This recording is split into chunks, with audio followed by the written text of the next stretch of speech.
Chapter 6. The Count de Puymandour. Since the death of the Duchess of Champdoce the greater portion of the chateau had been closed. But the reception rooms were always ready to be used at a very short notice.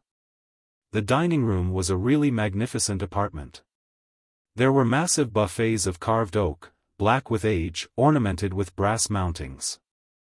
The shelves groaned beneath their load of goblets and salvers of the brightest silver, engraved with the haughty armorial bearings of the House of Champdoce. Standing near one of the windows, Norbert saw a man, stout, robust, bald and red-faced, wearing a mustache and slight beard. His clothes were evidently made by a first-rate tailor, but his appearance was utterly commonplace. "This is my son," said the Duke, the Marquis de Champdoce. "Marquis, let me introduce you to the Count de Puymandour." This was the first time that his father had ever addressed Norbert by his title, and he was greatly surprised. The great clock in the outer hall, which had not been going for 15 years, now struck, and instantly a butler appeared, bearing a massive silver soup tureen, which he placed on the table, announcing solemnly that his grace was served, and the little party at once seated themselves. A dinner in such a vast chamber would have been rather dull had it not been enlivened by the amusing tales and witty anecdotes of the Count de Puymandour, which he narrated in a jovial but rather vulgar manner, seasoned with bursts of laughter. He ate with an excellent appetite, and praised the quality of the wine, which the Duke himself had chosen from the cellar, which he had filled with an immense stock for the benefit of his descendants. The Duke, who was generally so silent and morose, smiled buoyantly, and appeared to enjoy the pleasantries of his guest. Was this only the duty of the host, or did his geniality conceal some hidden scheme? Norbert was utterly unable to settle this question, for though not gifted with much penetration, he had studied his father's every look as a slave studies his master, and knew exactly what annoyed and what pleased him. The Count de Puymandour lived in a magnificent house, with his daughter Marie, about 3 miles from Champdoce, and he was exceedingly fond of entertaining. But the gentry, who did not for a moment decline to accept his grand dinners, did not hesitate to say that Puymandour was a thief and a rogue. Had he been convicted of larceny, he could not have been spoken of with more disdainful contempt. But he was very wealthy, and possessed at least 5 millions of francs. Of course this was an excellent reason for hating him, but the fact was, that Puymandour was a very worthy man, and had made his money by speculation in wool on the Spanish frontier. For a long period he had lived happy and respected in his native town of Orthez, when all at once he was tempted by the thought of titular rank, and from that time his life was one long misery. He took the name of one of his estates, he bought his title in Italy, and ordered his coat of arms from a heraldic agent in Paris, and now his ambition was to be treated as a real nobleman. The mere fact of dining with the eccentric Duc de Champdoce, who never invited anyone to his table, was to him, as it were, a real patent of nobility. At 10 o'clock he rose and declared he must leave, and the Duke escorted him the length of the avenue to the great gates opening on the main road, and Norbert, who walked a few paces in the rear, caught now and then a few words of their conversation. "Yes," remarked Puymandour, "I will give 1,000,000 down." Then came a few words from the Duke, of which Norbert could only catch the words, thousands and millions. He paid, however, but little attention, for his mind was many miles away. Since the unlooked-for meeting with that fair young face, he had thought of nothing else, and he mechanically shook hands with, and bade his guest, good night, when his father did. When the Duke was sure that M. de Puymandour could not hear his voice, he took his son by the arm, and the bitterness of feeling which he had so long repressed burst forth in words. "This," said he, "is a specimen of the mushroom aristocracy that has sprung up, and not a bad sample either. For though he is puffed up by ridiculous vanity, the man is shrewd and intelligent enough, and his descendants, who will have the advantages of a better education than their progenitors, will form a new class, with more wealth and as much influence as the old one." For more than an hour the Duc de Champdoce enlarged on his favorite topic. But he might as well have been alone, for his son paid no attention to what he said, for his mind was still dwelling upon his adventures of the morning. Again that sweet, soft laugh, and that modulated voice rang in his ears. How foolish he must have seemed to her. And what a ridiculous figure he must have cut in her eyes. He had by no means omitted to engrave on the tablet of his memory the fact that Diana passed daily down the little path on her errand of bounty, and that there he had the chance of again seeing her.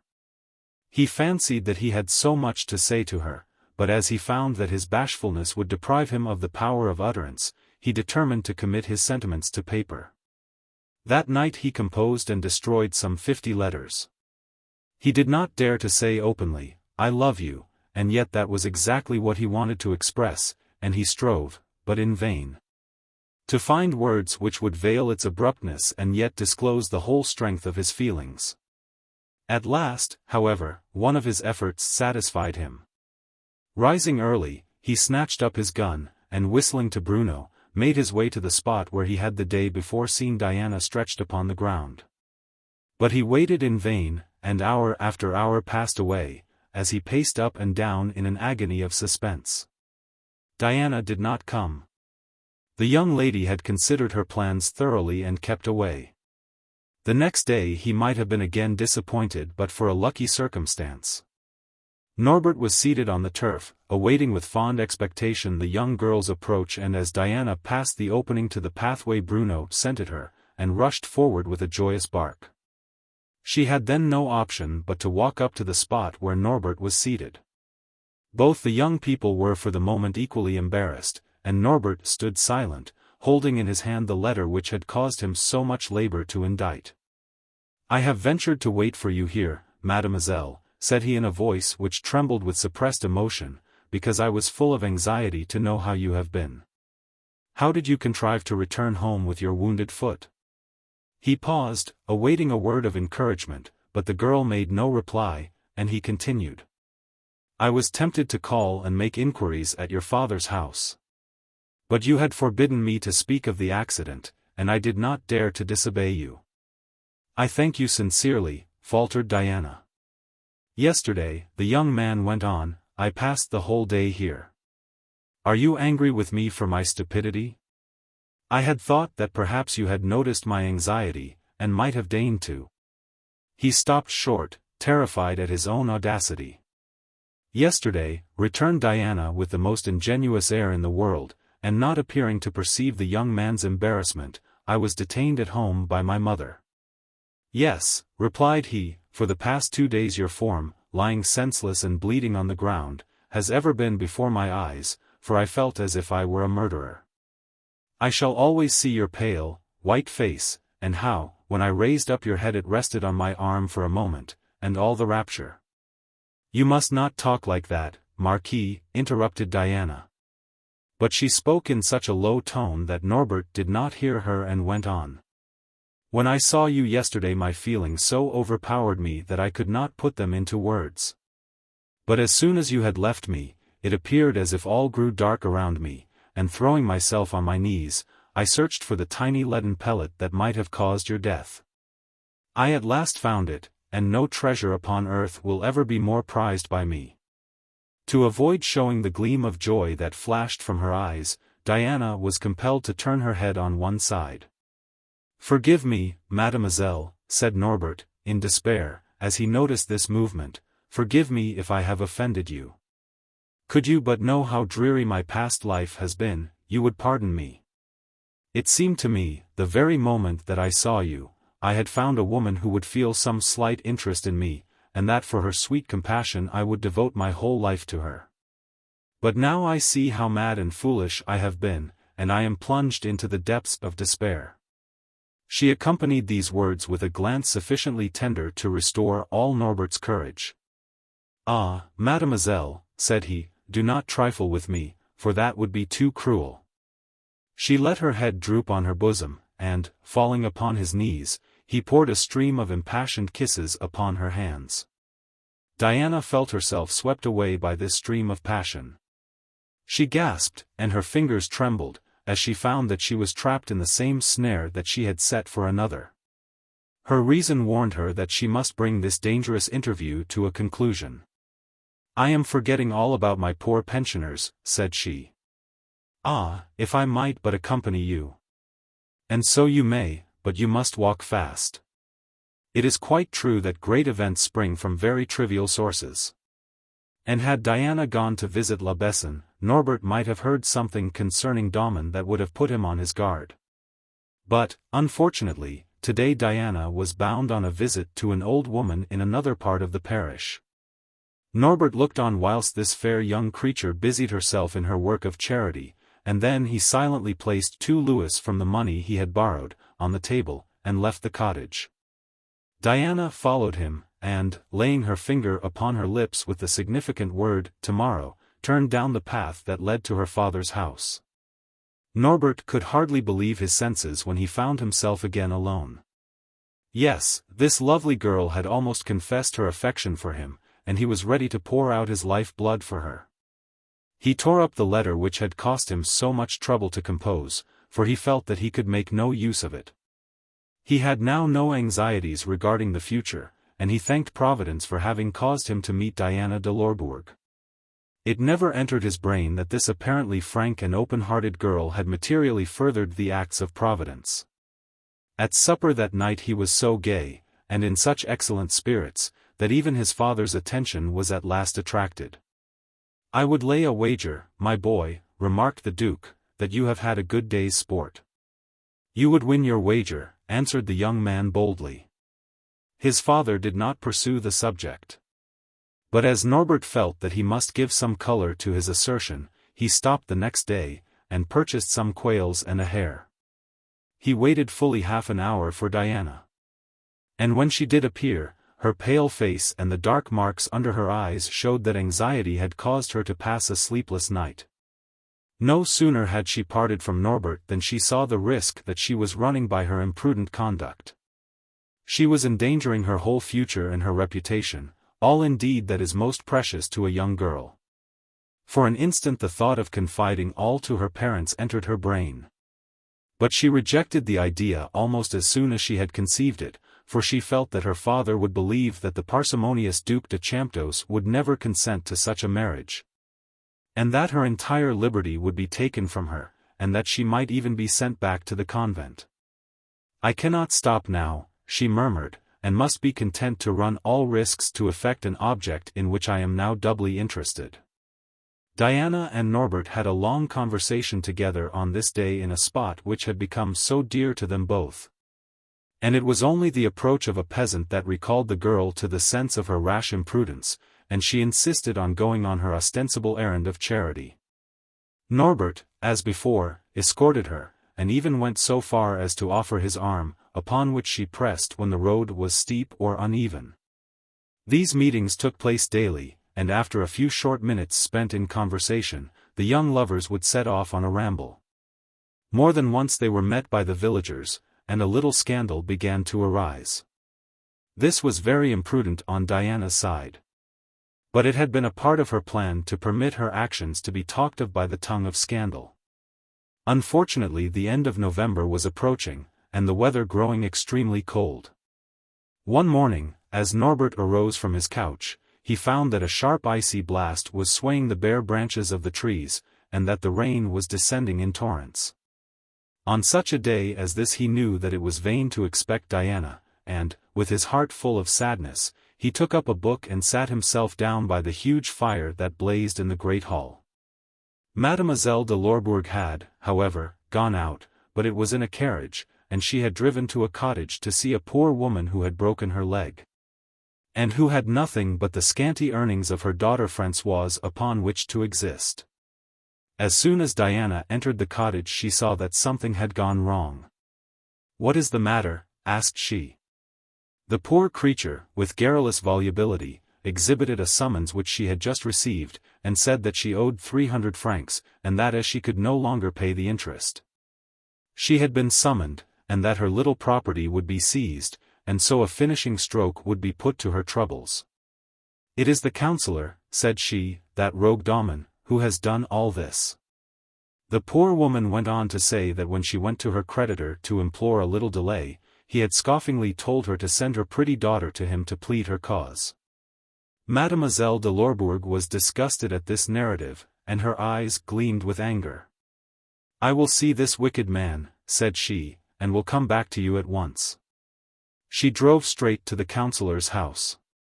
Damon was engaged in writing when the housekeeper ushered Diana into the office. He rose to his feet, and, taking off his velvet skull cap, made a profound bow, advancing at the same time a chair for his visitor's accommodation. Though Diana knew nothing of this man, she was not so unsophisticated as Norbert, and was not imposed upon by the air of servile obsequiousness that he assumed. With a gesture of contempt, she declined the proffered seat, and this act made Damon her bitter enemy. "I have come," said she in the cold, disdainful words in which young girls of high birth address their inferiors, "I have come to you from Widow Rouleau." "Ah! You know the poor creature then?" "Yes, and I take a great interest in her." "You are a very kind young lady," answered the councillor with a sinister smile. "The poor woman is in the most terrible distress both of mind and body. She is confined to her bed with a fractured limb, and without any means of support." "Yes, I heard of her accident." "And yet you sent her a summons, and are ready to seize all she possesses in the world." Damon put on an air of sympathy.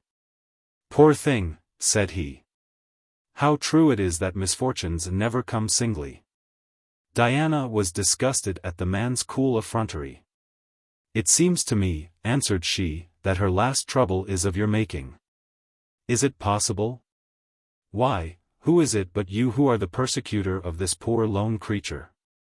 "I," answered he in extreme astonishment. "Do you really think that it is I?" "Ah! Mademoiselle, why do you listen to the cruel tongues of scandalmongers?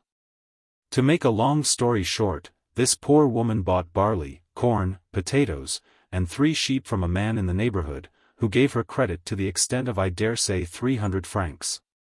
Well, in time, the man asked, most naturally, for his money, and failing to get it, came to me. I urged him to wait, but he would not listen to me, and vowed that if I did not do as he wished he would go to someone else. What was I to do? He had the law on his side too. Ah!" continued he, as though speaking to himself, "if I could only see a way of getting this poor creature out of her trouble. But that cannot be done without money." He opened a drawer and pulled out about 50 francs. "This is all my worldly wealth," said he sadly. "But how foolish I am. For, of course, when poor Widow Rouleau has a wealthy young lady to take an interest in her, she must have no further fear." "I will speak to my father on the matter," answered Diana in a voice which showed that she had but little hope of interesting him in the widow's misfortunes. Damon's face fell. "You will go to the Marquis de Lorbourg?" asked he. "Now, if you would take my advice, I should say, go to some intimate friend, to the Marquis de Champdoce, for instance. I know," he went on, "that the Duke does not make his son a very handsome allowance. But the young gentleman will find no difficulty in raising whatever he may desire, as it will not be long before he is of age, without counting his marriage. Which will put an enormous sum at his disposal even before that." Diana fell in an instant into the trap the wily Damon had laid for her. "A marriage," exclaimed she. "I know very little about it. Only I know that if the young man wishes to marry without his father's consent, he will have to wait at least 5 years. 5 years? Yes. The law requires that a young man who marries against his father's desire should be 25 years of age." This last stroke was so totally unexpected, that the girl lost her head. "Impossible!" cried she. "Are you not making a mistake?" The councillor gave a quiet smile of triumph. "I am not mistaken," said he, and calmly pointed out in the code the provision to which he had alluded. As Diana read the passage to which his finger pointed, he watched her as a cat watches a mouse. "After all, what does it matter to me?" remarked Diana, making an effort to recover herself.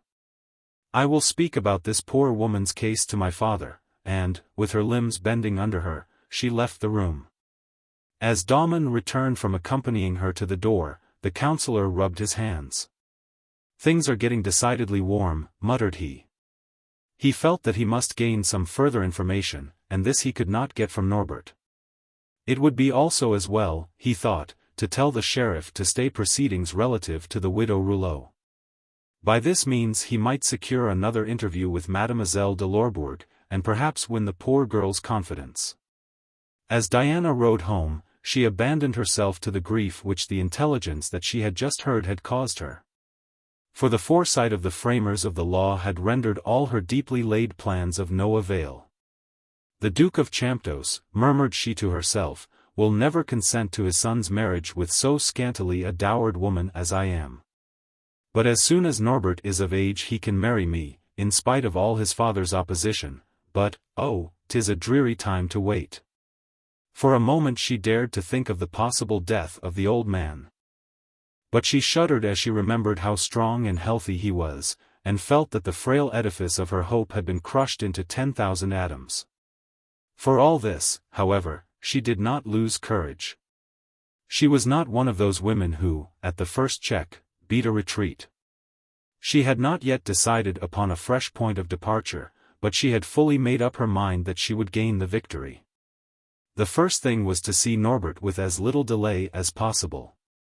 Just then the carriage pulled up at the widow's cottage, which she entered hastily. "I have seen Daumon," said she.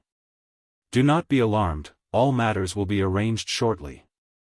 Then, without listening to the thanks and blessings which the poor woman showered upon her, she said, "Give me a piece of paper to write on," and, standing near the casement, she wrote in pencil on a soiled scrap of paper the following words. Diana would, perhaps, have been at the usual meeting place today, in spite of the weather. Had she not been compelled to visit a poor woman in a contrary direction. Upon the same business, she will have to call tomorrow at the house of a man called Daumon. She folded the note and said, "This letter must be taken at once to M. Norbert de Champdoce. Who will carry it?" Françoise had made a smock frock for one of the farm servants at Champdoce, and the delivery of it formed a good excuse for going up to the chateau, and she willingly undertook the errand. The next day, in the midst of a heavy shower of rain, Norbert made his appearance at Daumon's office, saying, as a pretext for his visit, that he had exhausted his stock of money, and required a fresh supply. He too was feeling very unhappy, for he feared that this father might entertain matrimonial designs for him which would be utterly opposed to his passion for Mademoiselle de Lorbourg. Had not the inexorable old man once said, "You will marry a woman of wealth"? But in the event of this matter being brought up, Norbert swore that he would no longer be obedient, but would resist to the last, and he calculated on receiving assistance from Daumon. He was on the point of referring to this matter, when a carriage drew up at the door of the cottage, and Mademoiselle de Lorbourg descended from it. Daumon at once saw how matters stood, and wasted no time in addressing Diana. "The sheriff will stop proceedings," said he. "I can show you his letter to that effect."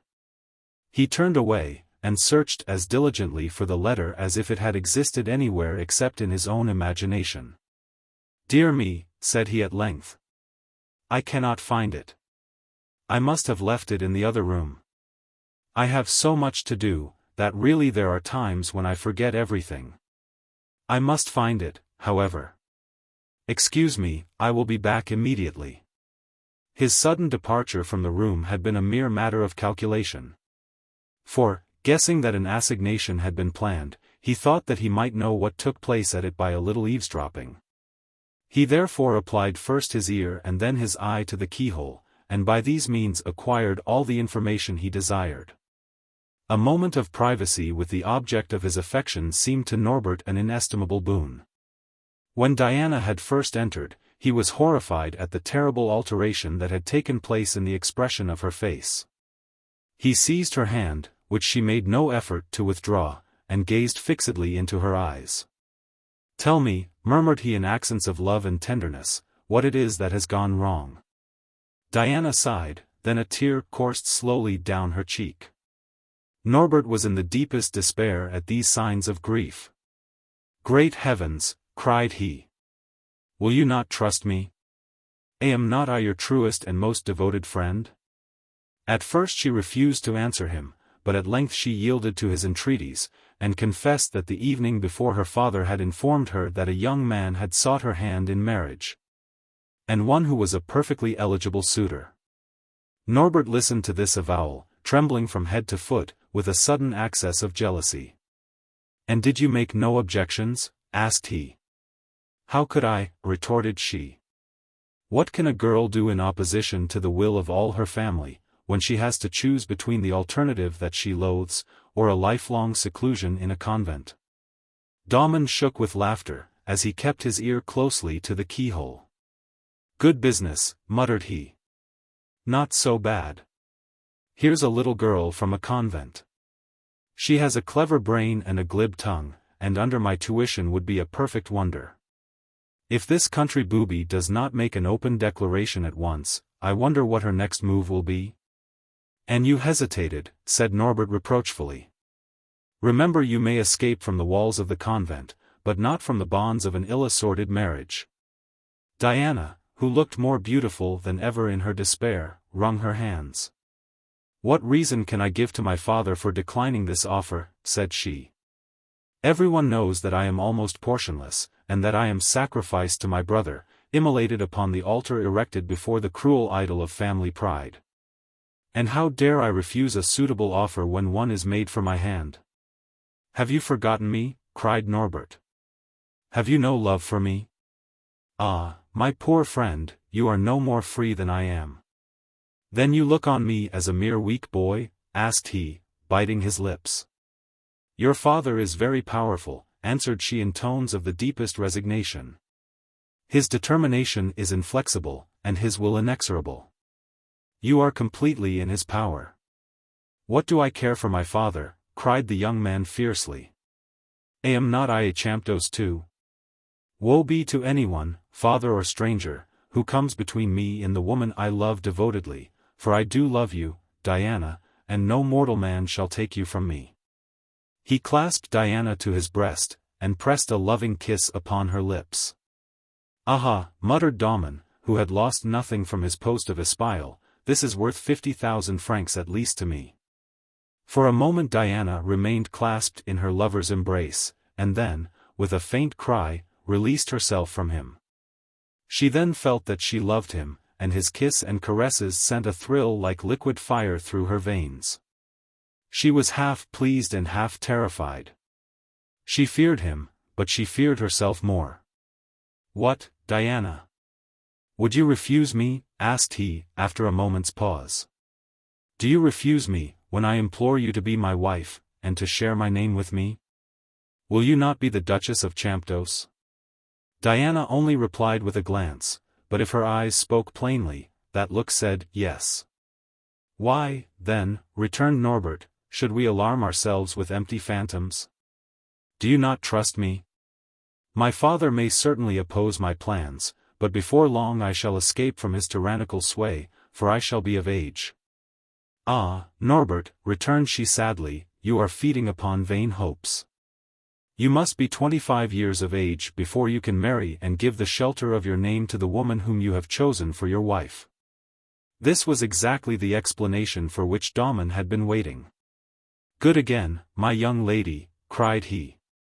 "And so this is why she came here. There is some credit in giving a lesson to so apt a pupil." "It is impossible," cried Norbert, violently agitated, "such an iniquitous thing cannot be." "You are mistaken," answered Diana calmly. "Unfortunately I am telling you exactly how matters stand. The law clearly fixes the age at 25. During all this time will you remember that a broken-hearted girl? Why talk to me of law? When I am of age, I shall have plenty of money," broke in Norbert, "and do you think that I will tamely submit to my father's oppression? No, I will wrest his consent from him." During this conversation the councillor was carefully removing the dust from the knees of his trousers. "I will pop in suddenly," thought he, "and catch a word or two which will do away with the necessity of all lengthy explanations." He suited the action to the word, and appeared suddenly before the lovers.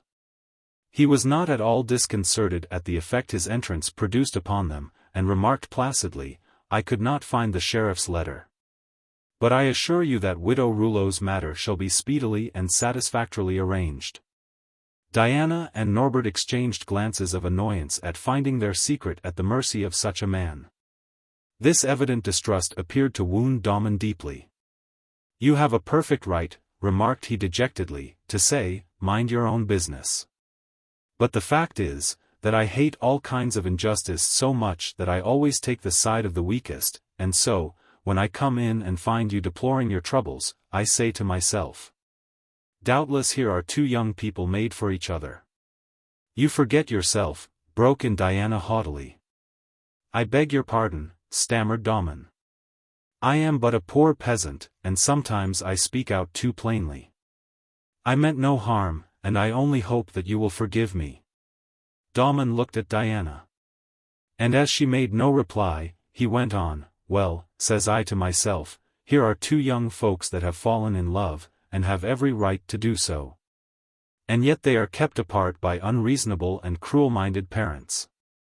They are young and know nothing of the law, and without help they would most certainly get into a muddle. Now, suppose I take their matter in hand, knowing the law thoroughly as I do, and being up to its weak as well as its strong points."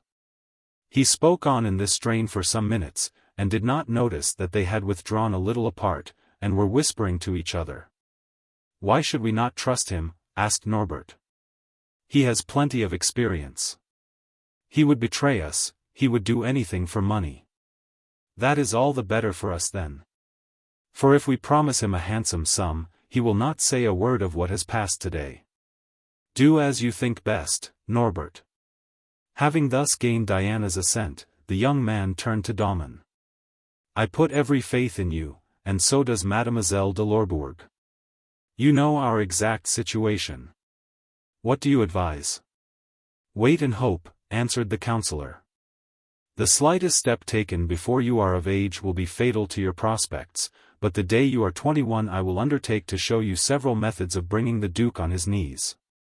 Nothing could make this speech more explicit, but he was so cheerful and confident, that when Diana left the office, she felt a fountain of fresh hope well up in her heart.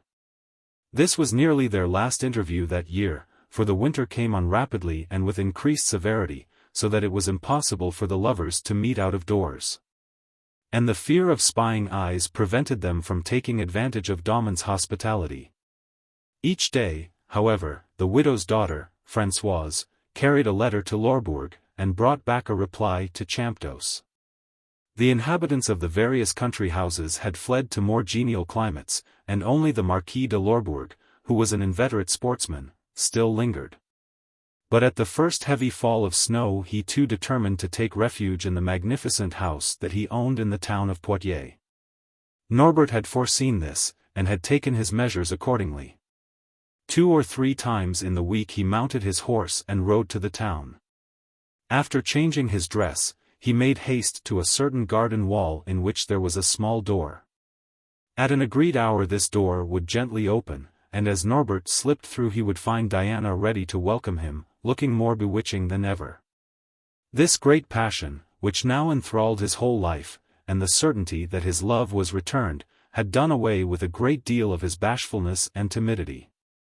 He had resumed his acquaintanceship with Montlouis, and had often been with him to the Café Castille.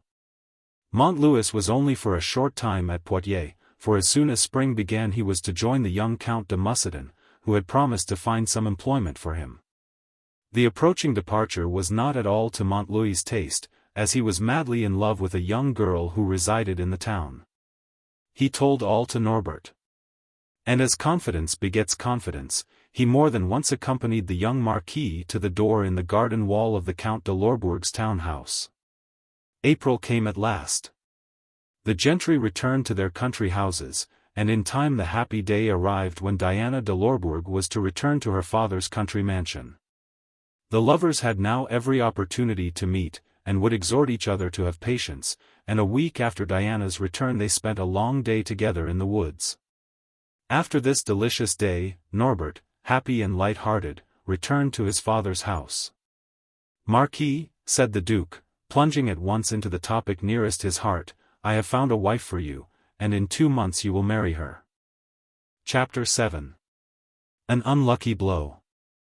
The falling of a thunderbolt at his feet would have startled Norbert less than these words did. The Duke took, or affected to take, no notice of his son's extreme agitation, and in a careless manner he continued. I suppose, my son, that it is hardly necessary for me to tell you the young lady's name. Mademoiselle Marie de Puymandour cannot fail to please you. She is excessively pretty, tall, dark, and with a fine figure. You saw her at Mass one day. What do you think of her? Think, stammered Norbert. Really Pshaw, replied the old gentleman, I thought that you had begun to use your eyes. And look here, Marquis, you must adopt a different style of dress. You can go over with me to Poitiers tomorrow, and one of the tailors there will make you some clothes suitable to your rank.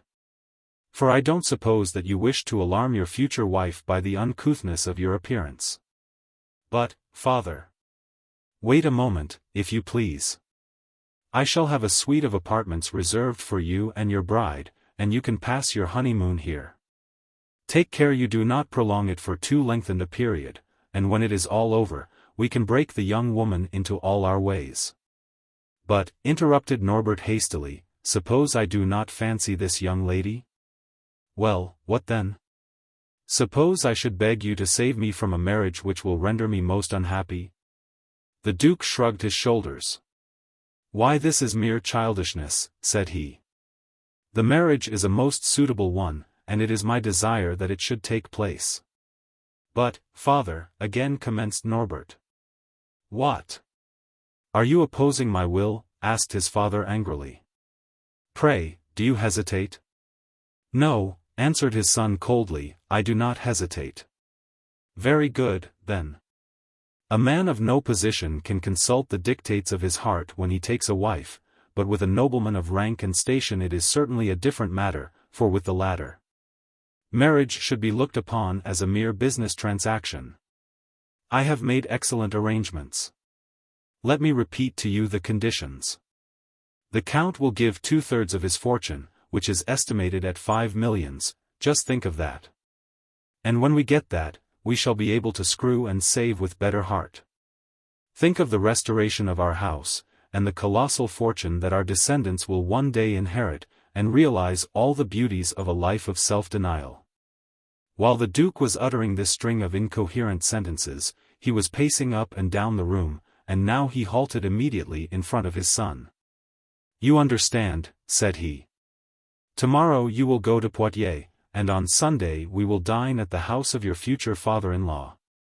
In this fearful crisis Norbert did not know what to say or how to act. Father, he once more commenced, I have no wish to go to Poitiers tomorrow. What are you saying? What in heaven's name do you mean? I mean that as I shall never love Mademoiselle de Puymandour, she will never be my wife. The Duke had never foreseen the chance of rebellion on the part of his son, and he could not bring his mind to receive such an unlooked-for event. You are mad, said he at last, and do not know what you are saying. I know very well. Think of what you are doing. I have reflected. The Duke was making a violent effort to compose his ordinarily violent temper. Do you imagine, answered he disdainfully, that I shall be satisfied with an answer of this kind? I hope that you will submit to my wishes, for I think that, as the head of the family, I have conceived a splendid plan for its future aggrandizement. And do you think that, for the mere whim of a boy, I will be turned aside from my fixed determination? No, father, answered Norbert, it is no boyish whim that makes me oppose your wishes. Tell me, have I not ever been a dutiful son to you? Have I ever refused to do what I was ordered? No, I have obeyed you implicitly. I am the son of the wealthiest man in Poitiers, and I have lived like a laborer's child. Whatever your mandates were, I have never complained or murmured at them. Well, and now I order you to marry Mademoiselle de Puymandour. Anything but that, I do not love her, and I shall never do so. Do you wish my whole life to be blighted? I entreat you to spare me this sacrifice. My orders are given, and you must comply with them. No, answered Norbert quietly, I will not comply with them. A purple flush passed across the Duke's face, then it faded away, leaving every feature of a livid whiteness. "Great heavens!" said he in a voice before which Norbert, at one time, would have quailed. "Whence comes the audacity that makes you venture to dispute my orders?" "From the feeling that I am acting rightly." "How long is it that it has been right for children to disobey their parents' commands?" "Ever since parents began to issue unjust commands." This speech put the finishing stroke to the Duke's rage. He made a step across the room, towards his son, raising the stick that he usually carried high in the air. For a moment he stood thus, and then, casting it aside, he exclaimed, "No, I cannot strike a Champdoce." Perhaps it was Norbert's intrepid attitude that restrained the Duke's frenzy, for he had not moved a muscle, but stood still, with his arms folded, and his head thrown haughtily back. "No, this is an act of disobedience that I will not put up with," exclaimed the old man in a voice of thunder, and, springing upon his son, he grasped him by the collar and dragged him up to a room on the second floor, and thrust him violently through the doorway. "You have 24 hours in which to reflect whether you will be willing to accept the wife that I have chosen for you," said he. "I have already decided on that point," answered Norbert quietly. The Duke made no reply, but slammed the door, which was of massive oak, and secured by a lock of enormous proportions. Norbert gazed round. The only other exit from the room was by means of a window some 40 feet from the ground. The young man, however, imagined that someone would surely come to make up his bed for the night, that would give him 2 sheets, these he could knot together and thus secure a means of escape. He might not be able to see Diana at once, but he could easily send her a message by Daumon, warning her of what had taken place. Having arranged his plans, he threw himself into an armchair with a more easy mind than he had experienced for many months past. The decisive step had been taken, and the relations between his father and himself clearly defined, and thus he naturally considered great progress had been made. And the task before him seemed as nothing to what he had already performed. "My father," thought he, "must be half mad with passion." And Norbert was not wrong in his opinion. When the Duke, as usual, took his place at the table, at which the farm laborers ate their meals, not one of them had the courage to make a single observation. Everyone knew what a serious altercation had taken place between father and son, and each one was devoured by the pangs of ungratified curiosity. As soon as the meal was concluded, the Duke called an old and trustworthy servant, who had been in his employment for over 30 years. "Jean," said he, "your young master is locked in the yellow room. Here is the key. Take him something to eat." "Very good, your grace." "Wait a little. You will spend the night in his room and keep a strict watch upon him. He may design to make his escape. If he attempts it, restrain him, if necessary, by physical force. Should he prove too strong for you, call to me, I shall be near, and will come to your aid." This unexpected precaution upon the Duke's part upset all Norbert's plans of escape. He endeavored to persuade Jean to allow him to go out for a couple of hours, giving his word of honor that he would return at the expiration of that time. Prayers and menaces, however, had no effect.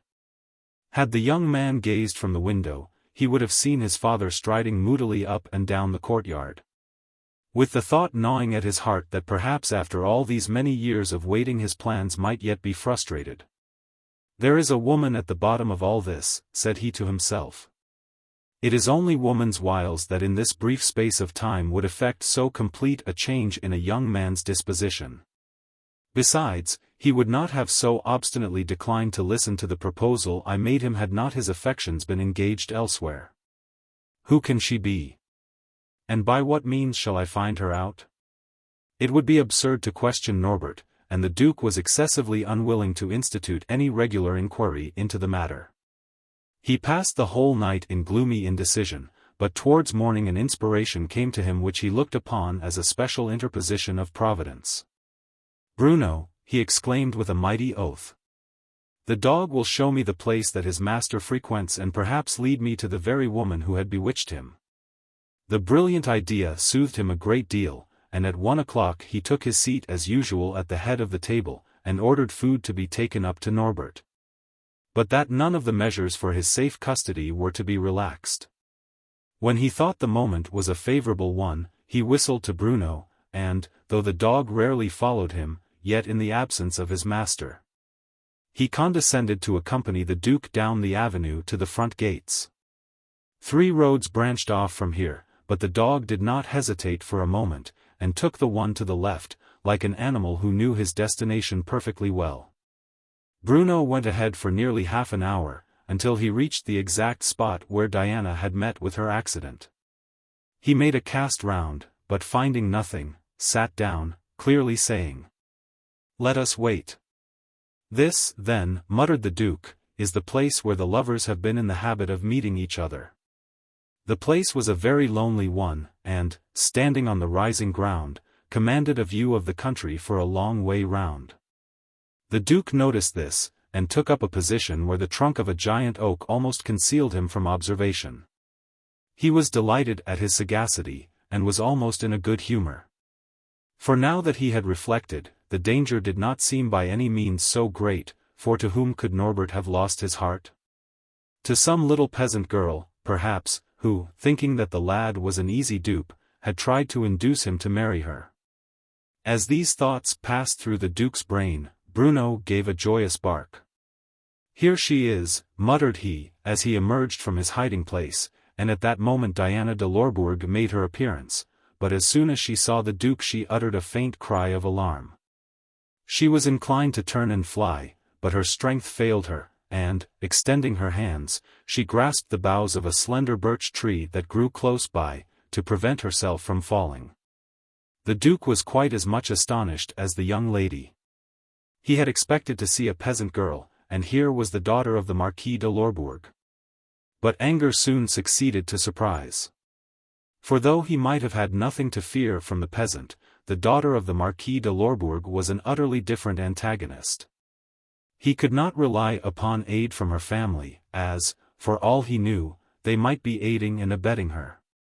"Well, my child," began he, "you do not seem very glad to see me." "Your Grace." "Yes, when you come out to meet the son, it is annoying to meet the father, but do not blame poor Norbert, for I assure you he is not in fault." Though Mademoiselle de Lorbourg had been startled at first, she was possessed of too strong a will to give in, and soon recovered her self-possession. She never thought to screen herself by a denial of her reasons for being on the spot, for such a course she would have looked on as an act of treacherous cowardice. "You are quite right," answered she. "I came here to meet your son, and therefore you will pardon me if I take my leave of you." With a deep courtesy she was about to move away, when the Duke laid a restraining grip upon her arm. "Permit me, my child," said he, endeavoring to put on a kind and paternal tone, "let me say a few words to you. Do you know why Norbert did not come to meet you? He has doubtless some very good reason. My son is locked up in a room, and my servants have my orders to prevent his making his escape by force, if necessary. Poor fellow! He deserves the deepest commiseration." The Duke was much surprised at this piece of impertinence, as he considered it. "I will tell you," returned he in tones of rising anger, "how it comes that I treat my son, the heir to my rank and fortune, in this manner." He looked savagely angry as he spoke, but Diana answered negligently, "Pray go on, you quite interest me." "Well then, listen to me. I have chosen a wife for Norbert. She is as young as you are, beautiful, clever, and wealthy. And of noble birth, of course." The sarcasm conveyed in this reply roused the Duke to fury.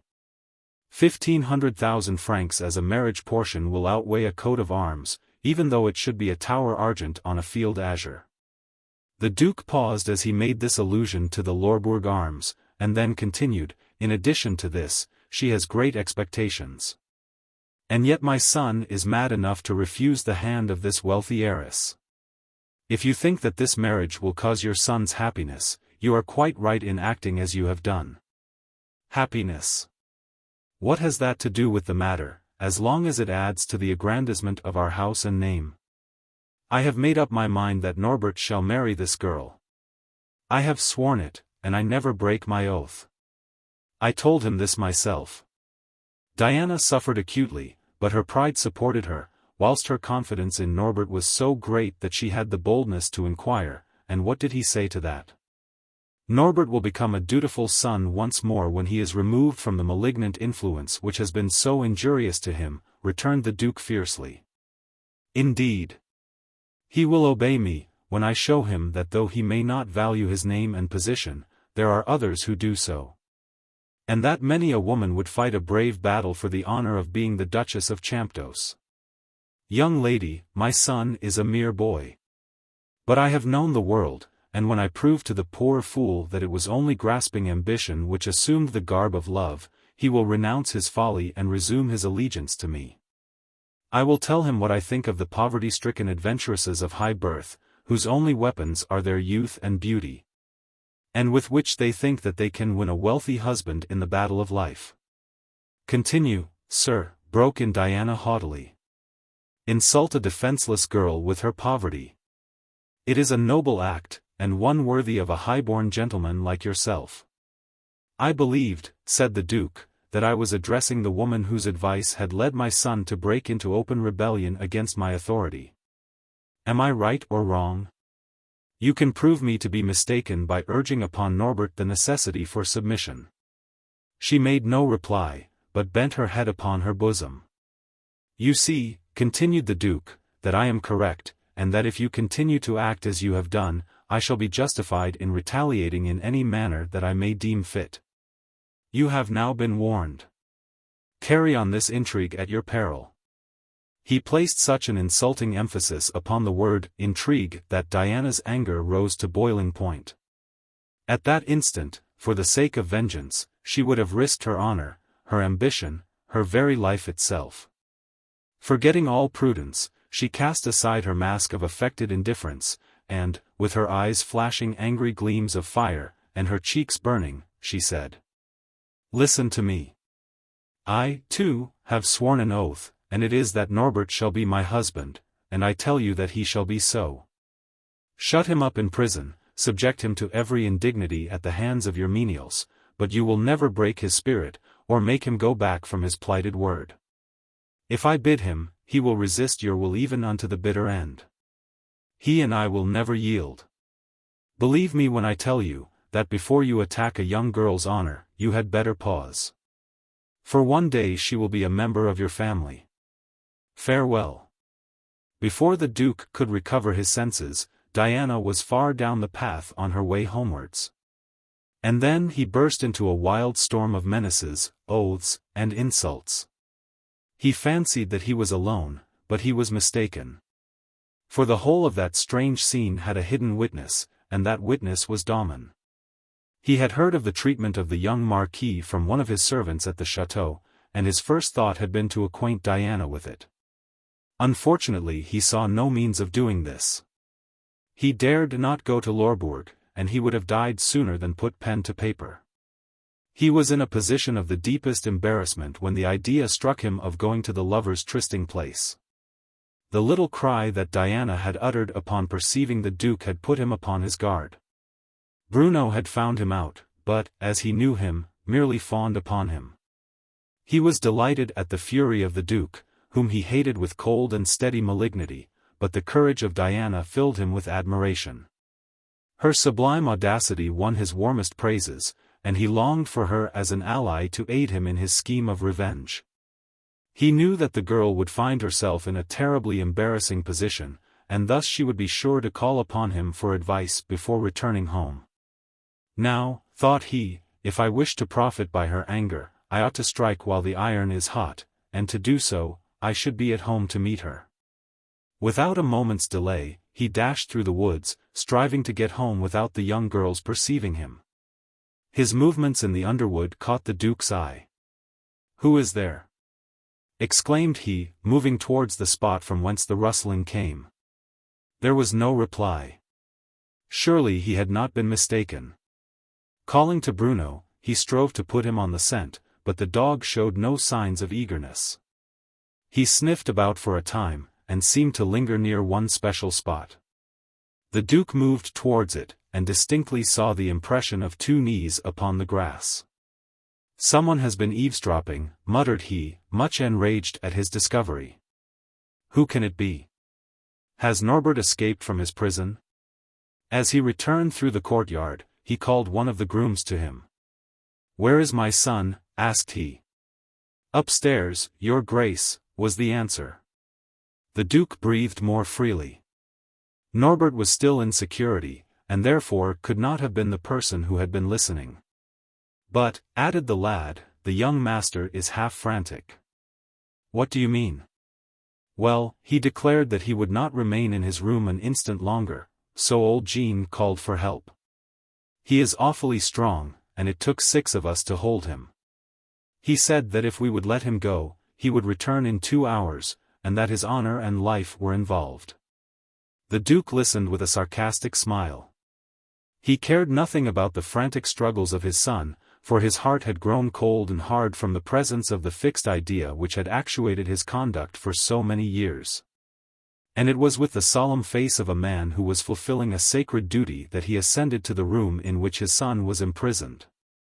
Jean threw open the door, and the Duke paused for a moment on the threshold. The furniture had been overturned, some of it broken, and there were evident signs of a furious struggle having taken place. A powerful laborer stood near the window, and Norbert was lying on the bed, with his face turned to the wall. "Leave us," said the Duke, and the man withdrew at once. "Get up, Norbert," he added. "I wish to speak to you." His son obeyed him. Anyone but the Duke would have been alarmed by the expression of the young man's face. "What is the meaning of all this?" asked the old nobleman in his most severe voice. "Are not my orders sufficient to ensure obedience? I hear that absolute force has had to be used towards you during my absence. Tell me, my son, what plans you have devised during these hours of solitude, and what hopes you still venture to cherish." "I intend to be free, and I will be so." The Duke affected not to hear the reply, uttered as it was in a tone of derision. "It was very easy for me to discover, from your obstinacy, that some woman had endeavored to entrap you, and by her insidious counsels inducing you to disobey your best friend." He paused, but there was no reply. "This woman, this dangerous woman, I have been in search of, and as you can conceive, I easily found her. I went to the forest of Beuvron, and there I need not tell you I found Mademoiselle de Lorbourg." "Did you speak to her?" "I did so, certainly. I told her my opinion of those maneuvering women who fascinate the dupes they intend to take advantage of." "Father! Can it be possible that you, simple boy even as you are, could have been deceived by the pretended love of this wily young woman?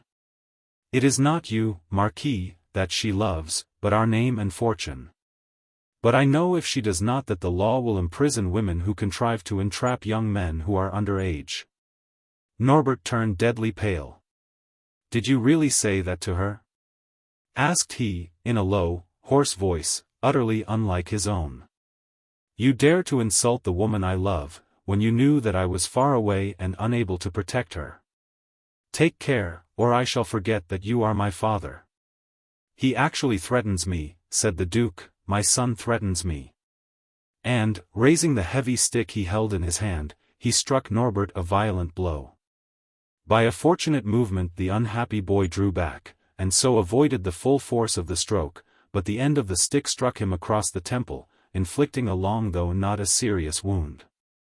In his blind rage Norbert was about to throw himself upon his father, when his eyes caught sight of the open door.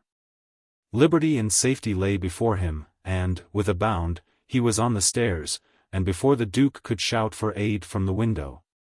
His son was tearing across the park with all the appearance and gesture of a madman. Chapter 8. The Little Glass Bottle. In order to avoid being seen by Mademoiselle de Lorbourg, Daumon had to take a much longer route to regain his home than the one that Diana had followed. This, however, he could not help.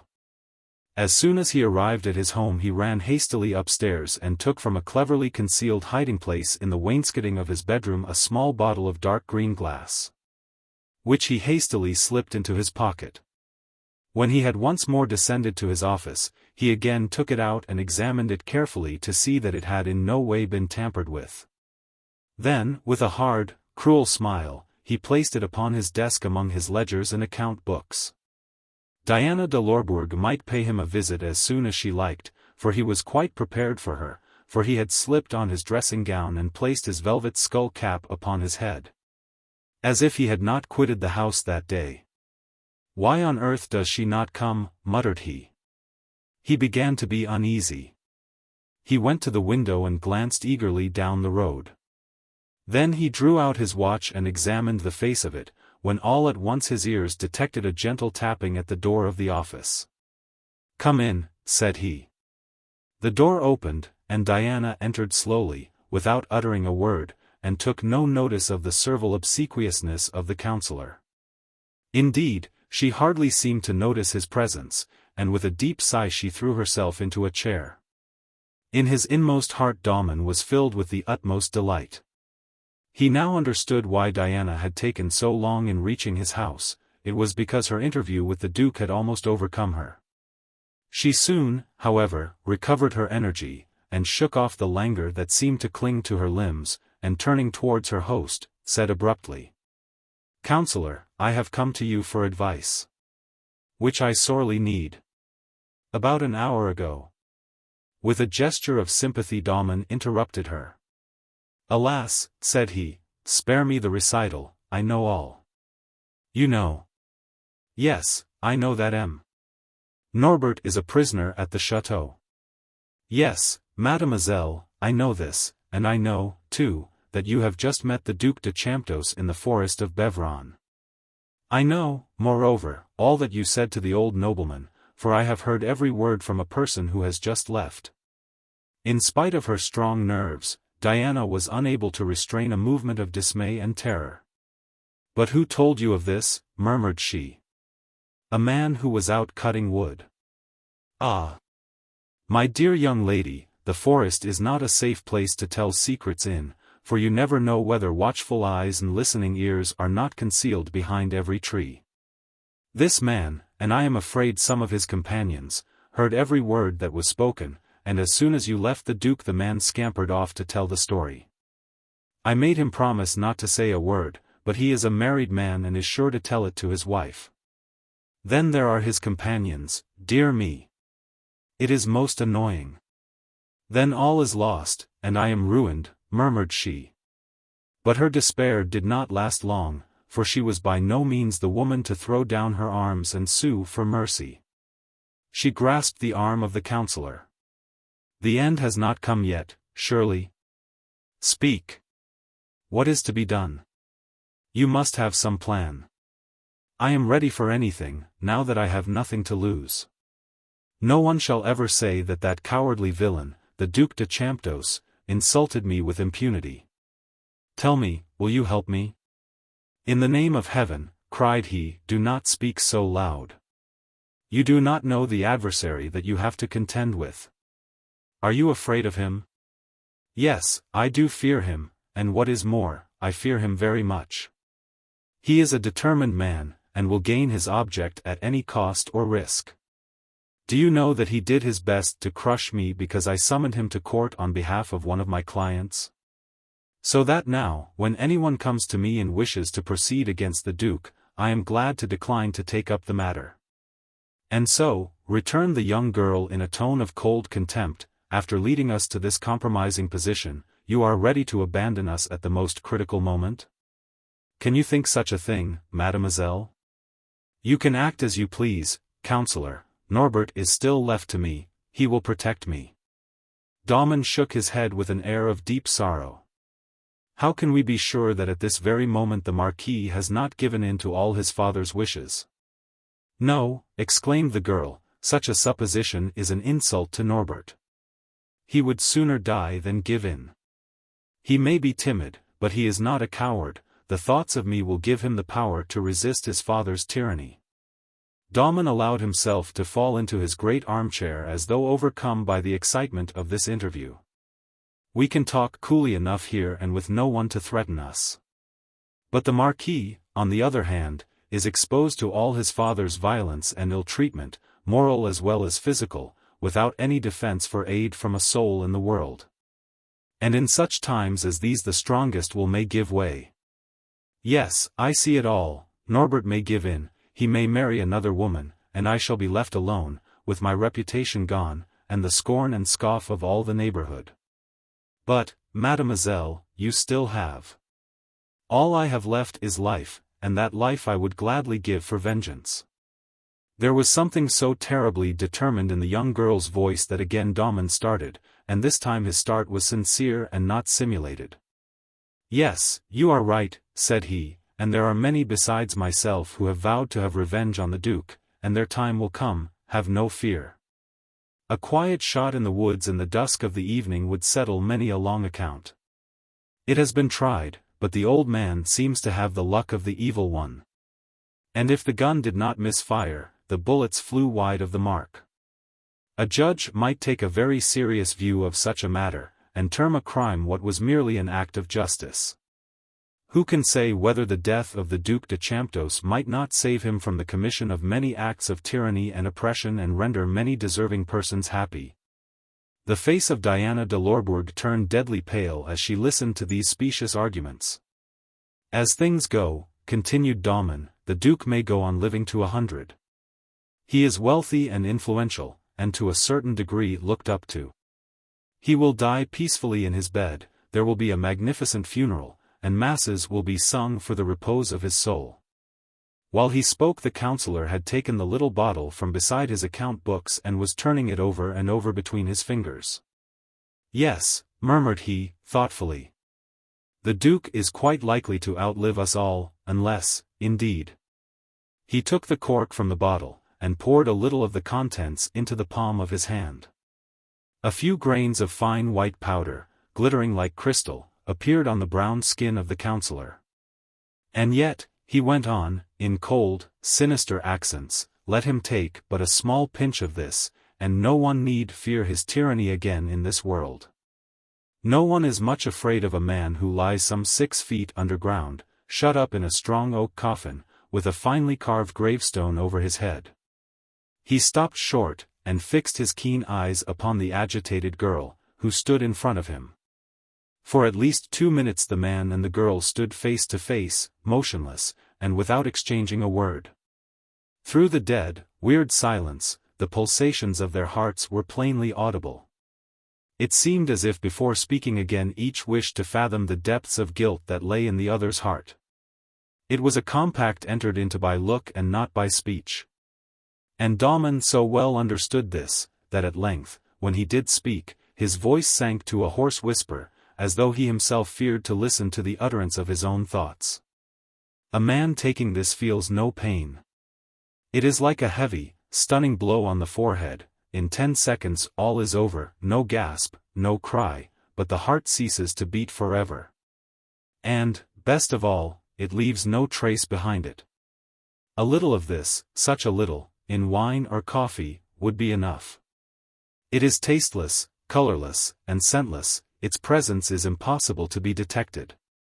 But in the event of a post-mortem examination? By skillful analysts in Paris or the larger towns, there would be a chance, but in a place like this, never. Never, in fact, anywhere, unless there had been previous grounds for suspicion. Otherwise only apoplectic symptoms would be observed, and even if it was traced there comes the question, by whom was it administered? He stopped short, for a word rose to his lips which he did not dare utter. He raised his hands to his mouth, coughed slightly, and went on. This substance is not sold by chemists. It is very rarely met with, difficult to prepare, and terribly expensive. The smallest quantity might be met with in the first-class laboratories for scientific purposes, but it is most unlikely for anyone in these parts to possess any of this drug. Or even to know of its existence. And yet you. That is quite another matter. Years ago, when I was far away from here, it was in my power to render a great service to a distinguished chemist, and he made me a present of this combination of his skill. It would be impossible to trace this bottle. I have had it 10 years, and the man who gave it to me is dead. 10 years? No, I am wrong, it is now 12. And in all these years has not this substance lost any of its destructive powers? I tried it only a month ago. I threw a pinch of it into a basin of milk and gave it to a powerful mastiff. He drank the milk and in 10 seconds fell stark and dead. Horrible, exclaimed Diana, covering her face with her hand, and recoiling from the tempter. A sinister smile quivered upon the thin lips of the counselor. Why do you say horrible? Asked he. The dog had shown symptoms of rabies, and had he bitten me, I might have expired in frightful torture. Was it not fair self-defense? Sometimes, however, a man is more dangerous than a dog. A man blights the whole of my life, I strike him down openly, and the law convicts me and puts me to death, but I do not contemplate doing so, for I would suppress such a man secretly.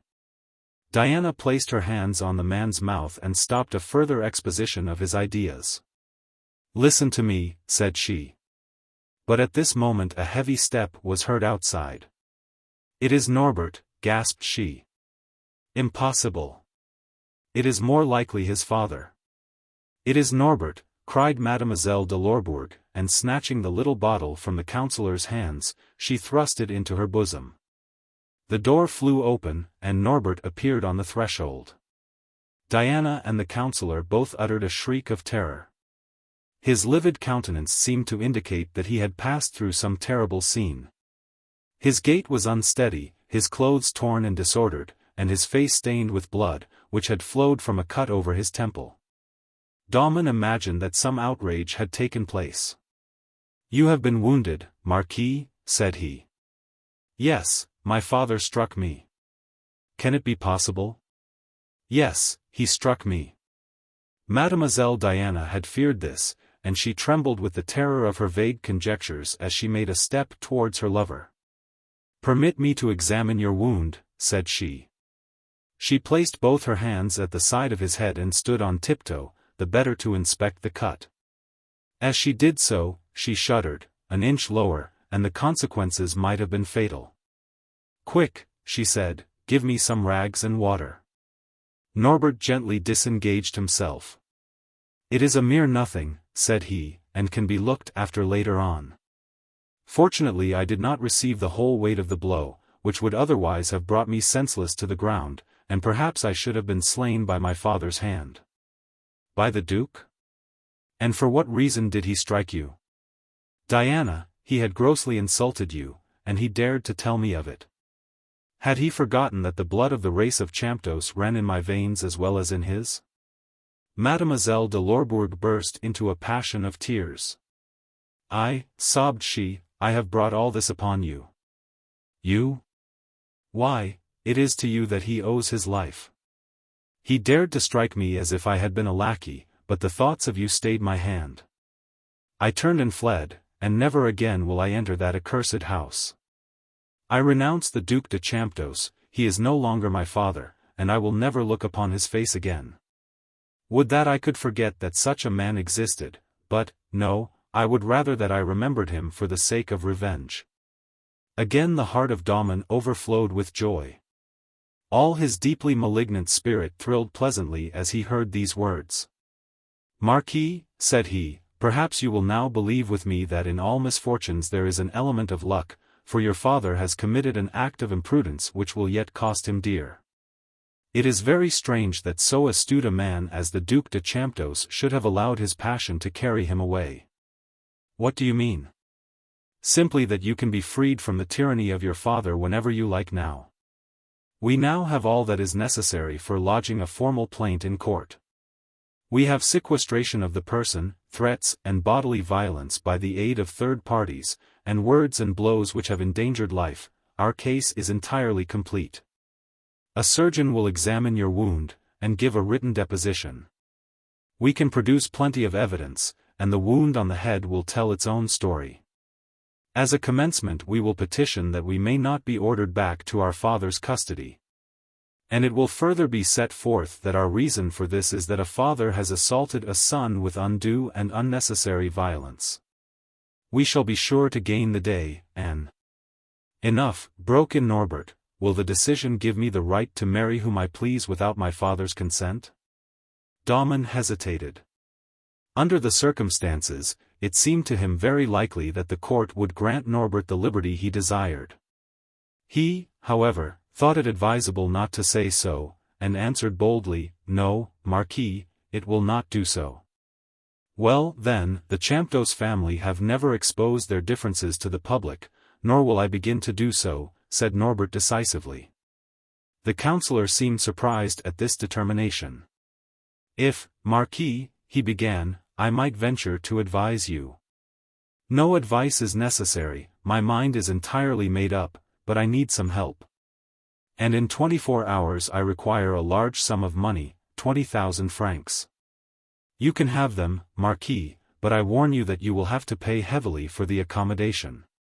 "That I care nothing for." Mademoiselle de Lorbourg was about to speak, but with a gesture of his hand Norbert arrested her. "Do you not comprehend me, Diana?" said he. "We must fly, and that at once. We can find some safe retreat where we can live happily, where no one will harm us." "But this is mere madness," cried Diana. "You will be pursued," remarked the councillor. "And most likely overtaken." "Can you not trust your life to me?" asked Norbert reproachfully. "I swear that I will devote everything to you, life, thought, and will. On my knees I entreat you to fly with me." "I cannot," murmured she, "it is impossible." "Then you do not love me," said he in desponding accents. "I have been a thrice besotted fool to believe that your heart was mine, for you can never have loved me. Hear him, merciful powers. He says that I, who am all his, do not love him. Then why cast aside our only chance of safety? Norbert, dearest Norbert. I understand you too well. You are alarmed at the idea of the world's censure, and—" He paused, checked by the gleam of reproach that shone in Diana's eyes. "Must it be so?" said she. "Must I condescend to justify myself? You talk to me of the world's censure? Have I not already defied it, and has it not sat in judgment upon me? And what have I done, after all? Every act and word that has passed between us I can repeat to my mother without a blush rising to my cheek, but would anyone credit my words? No, not a living soul. Most likely the world has come to a decision. My reputation is gone, is utterly lost, and yet I am spotless as the driven snow." Norbert was half mad with anger. "Who would dare to treat you with anything save the most profound respect?" said he. "Alas! My dear Norbert," replied she, "tomorrow the scandal will be even greater. While your father was talking to me with such brutal violence and contempt, he was overheard by a woodcutter and perhaps by some of his companions." "It cannot be." "No, it is quite true," returned Daumon. "I had it from the man myself." Mademoiselle de Lorbourg shot one glance at the councillor. It was only a glance, but he comprehended at once that she wished to be left alone with her lover. "Pardon me," said he, "but I think I have a visitor, and I must hinder anyone from coming in here." He left the room as he spoke, closing the door noisily behind him.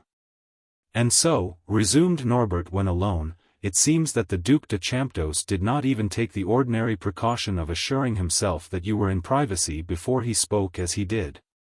And was so carried away by his fury that he never thought that in casting dishonor upon you, he was heaping infamy on me. Does he think by these means to compel me to marry the heiress whom he has chose for me, the Mademoiselle de Puymandour?" For the first time Diana learned the name of her rival. "Ah!" moaned she between her sobs, "so it is Mademoiselle de Puymandour that he wants you to marry?" "Yes, the same, or rather her enormous wealth, but may my hand wither before it clasps hers. Do you hear me, Diana?" She gave a sad smile and murmured, "Poor Norbert." The heart of the young man sank, so melancholy was the tone of her voice. "You are very cruel," said he. "What have I done to deserve this want of confidence?" Diana made no reply, and Norbert, believing that he understood the reason why she refused to fly with him, said, "Is it because you have no faith in me, that you will not accompany me in my flight?" No, I have perfect faith in you. What is it, then? Do I not offer you fortune and happiness? Tell me what it is then. She drew herself up, and said proudly, up to this time, my conscience has enabled me to hold my own against all the scandalous gossip that has been flying about, but now it says, halt. Diana de Lorbourg. You have gone far enough. My burden is heavy, my heart is breaking, but I must draw back now. No, Norbert, I cannot fly with you. She paused for a moment, as though unable to proceed, and then went on with more firmness, were I alone and solitary in the world, I might act differently. But I have a family, whose honor I must guard as I would my own. A family indeed, which sacrifices you to your elder brother. It may be so, and therefore my task is all the greater. Whoever heard of virtue as something easy to practice? Norbert never remembered what an example of rebellion she had set. My heart and my conscience dictate the same course to me. The result must ever be fatal, when a young girl sets at defiance the rules and laws of society, and you would never care to look with respect on one upon whom others gazed with the eye of contempt. What sort of an opinion have you of me, then? I believe you to be a man, Norbert. Let us suppose that I fly with you, and that the next day I should hear that my father has been killed in a duel fought on my account, what then? Believe me, that when I tell you to fly by yourself, I give you the best advice in my power. You will forget me, I know, but what else can I hope for? Forget you, said Norbert angrily. Can you forget me? His face was so close to hers that she felt the hot breath upon her cheek. Yes, stammered she, with a violent effort, I can. Norbert drew a pace back, that he might read her meaning more fully in her eyes. And if I go away, asked he, what will become of you? A sob burst from the young girl's breast, and her strength seemed to desert her limbs. I, answered she, in the calm, resigned voice of a Christian virgin about to be cast to the lions that roared in the arena, I have my destiny. Today is the last time that we shall ever meet. I shall return to my home, where everything will shortly be known. I shall find my father angry and menacing. He will place me in a carriage, and the next day I shall find myself within the walls of the hated convent. But that life would be one long, slow agony to you. You have told me this before. Yes, answered she, it would be an agony, but it would also be an expiation, and when the burden grows too heavy, I have this. And as she spoke, she drew the little bottle from its hiding place in her bosom, and Norbert too well understood her meaning. The young man endeavored to take it from her, but she resisted. This contest seemed to exhaust her little strength, her beautiful eyes closed, and she sank senseless into Norbert's arms. In an agony of despair, the young man asked himself if she was dying. And yet there was sufficient life in her to enable her to whisper, soft and low, these words, my only friend, let me have it back, dear Norbert.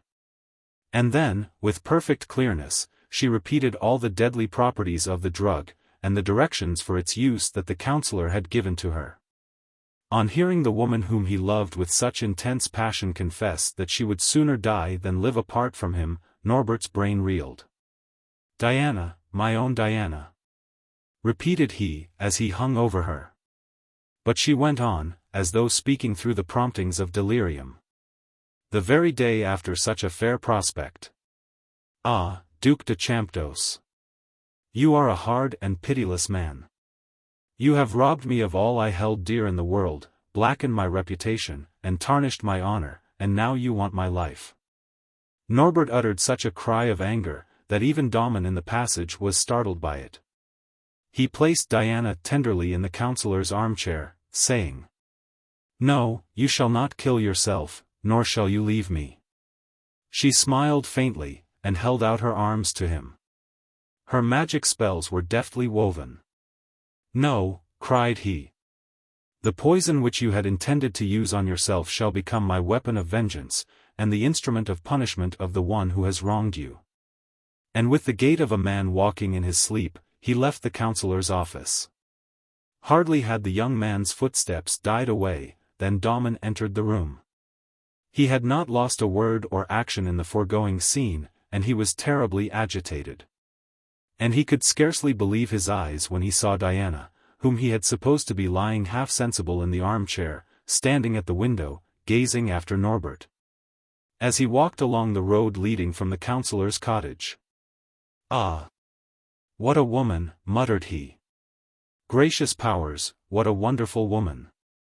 When Diana had lost sight of her lover, she turned round to Daumon. Her face was pale, and her eyelids swollen, but her eyes flashed with the conviction of success. "Tomorrow, councillor," said she, "tomorrow I shall be the Duchess de Champdoce." Daumon was so overwhelmed that, accustomed as he was to startling events and underhand trickery, he could find no words to express his feelings. "That is to say," added Diana thoughtfully, "if all goes as it should tonight." Daumon felt a cold shiver creep over him, but summoning up all his self-possession, he said, "I do not understand you.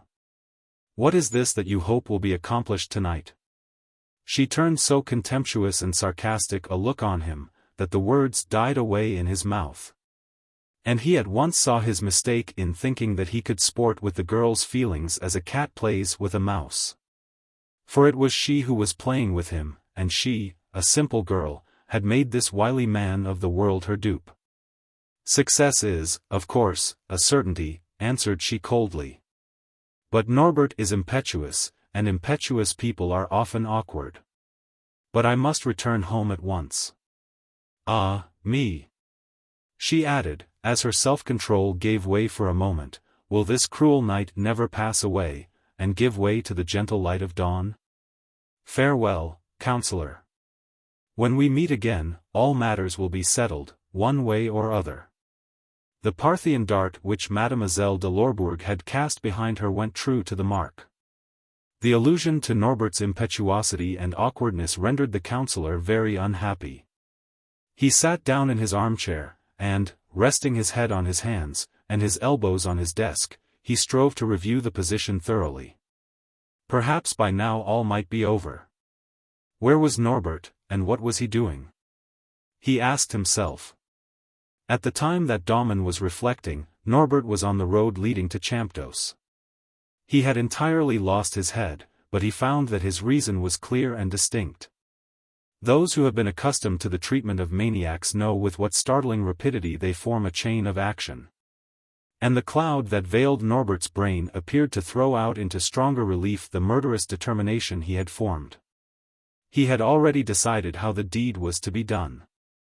The common wine of the country was always served to the laborers at the table, but the Duke kept a better quality for his own drinking.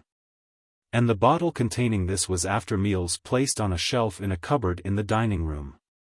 It was thus within everyone's reach, but not a soul in the household would have ventured to lay a finger upon it. Norbert's thoughts fell upon this bottle, and in his mind's eye he could see it standing in its accustomed place. He crossed the courtyard, and the laborers, engaged in their tasks, gazed at him curiously. He passed them, and entered the dining room, which was untenanted. With a caution that was not to be expected from the agitation of his mind, he opened each door successively, in order to be certain that no eyes were gazing upon him. Then, with the greatest rapidity, he took down the bottle, drew the cork with his teeth, and dropped into the wine, not one, but 2 or 3 pinches of the contents of the little vial. He shook the bottle gently, to facilitate the dissolution of the powder. A few particles of the poison clung to the lip of the bottle. He wiped off these, not with a napkin, a pile of which lay on the shelf beside him, but with his own handkerchief. He replaced the bottle in its accustomed place, and seating himself by the fire, awaited the course of events. At this moment the Duc de Champdoce was coming up the avenue at a rapid pace. For the first time, perhaps, in his life, this man perceived that one of his last acts had been insensate and foolish in the extreme. All the possibilities of the law to which Daumon had alluded struck the Duke with overwhelming force, and he at once saw that his violent conduct had given ample grounds upon which to base a plaint. With results which he greatly feared. If the court entertained the matter, his son would most likely be removed from his control. He knew that such an idea would never cross Norbert's brain, but there were plenty of persons to suggest it to him. The danger of his position occurred to him, and at the same time he felt that he must frame his future conduct with extreme prudence. He had not given up his views regarding his son's marriage with Mademoiselle de Puymandour. No. He would sooner have resigned life itself, but he felt that he must renounce violence, and gain his ends by diplomacy. The first thing to be done was to get Norbert to return home, and the father greatly doubted whether the son would do so. While thinking over these things, with a settled gloom upon his face, one of the servants came running up to him with the news of Norbert's return. "I hold him at last," muttered he, and hastened on to the chateau.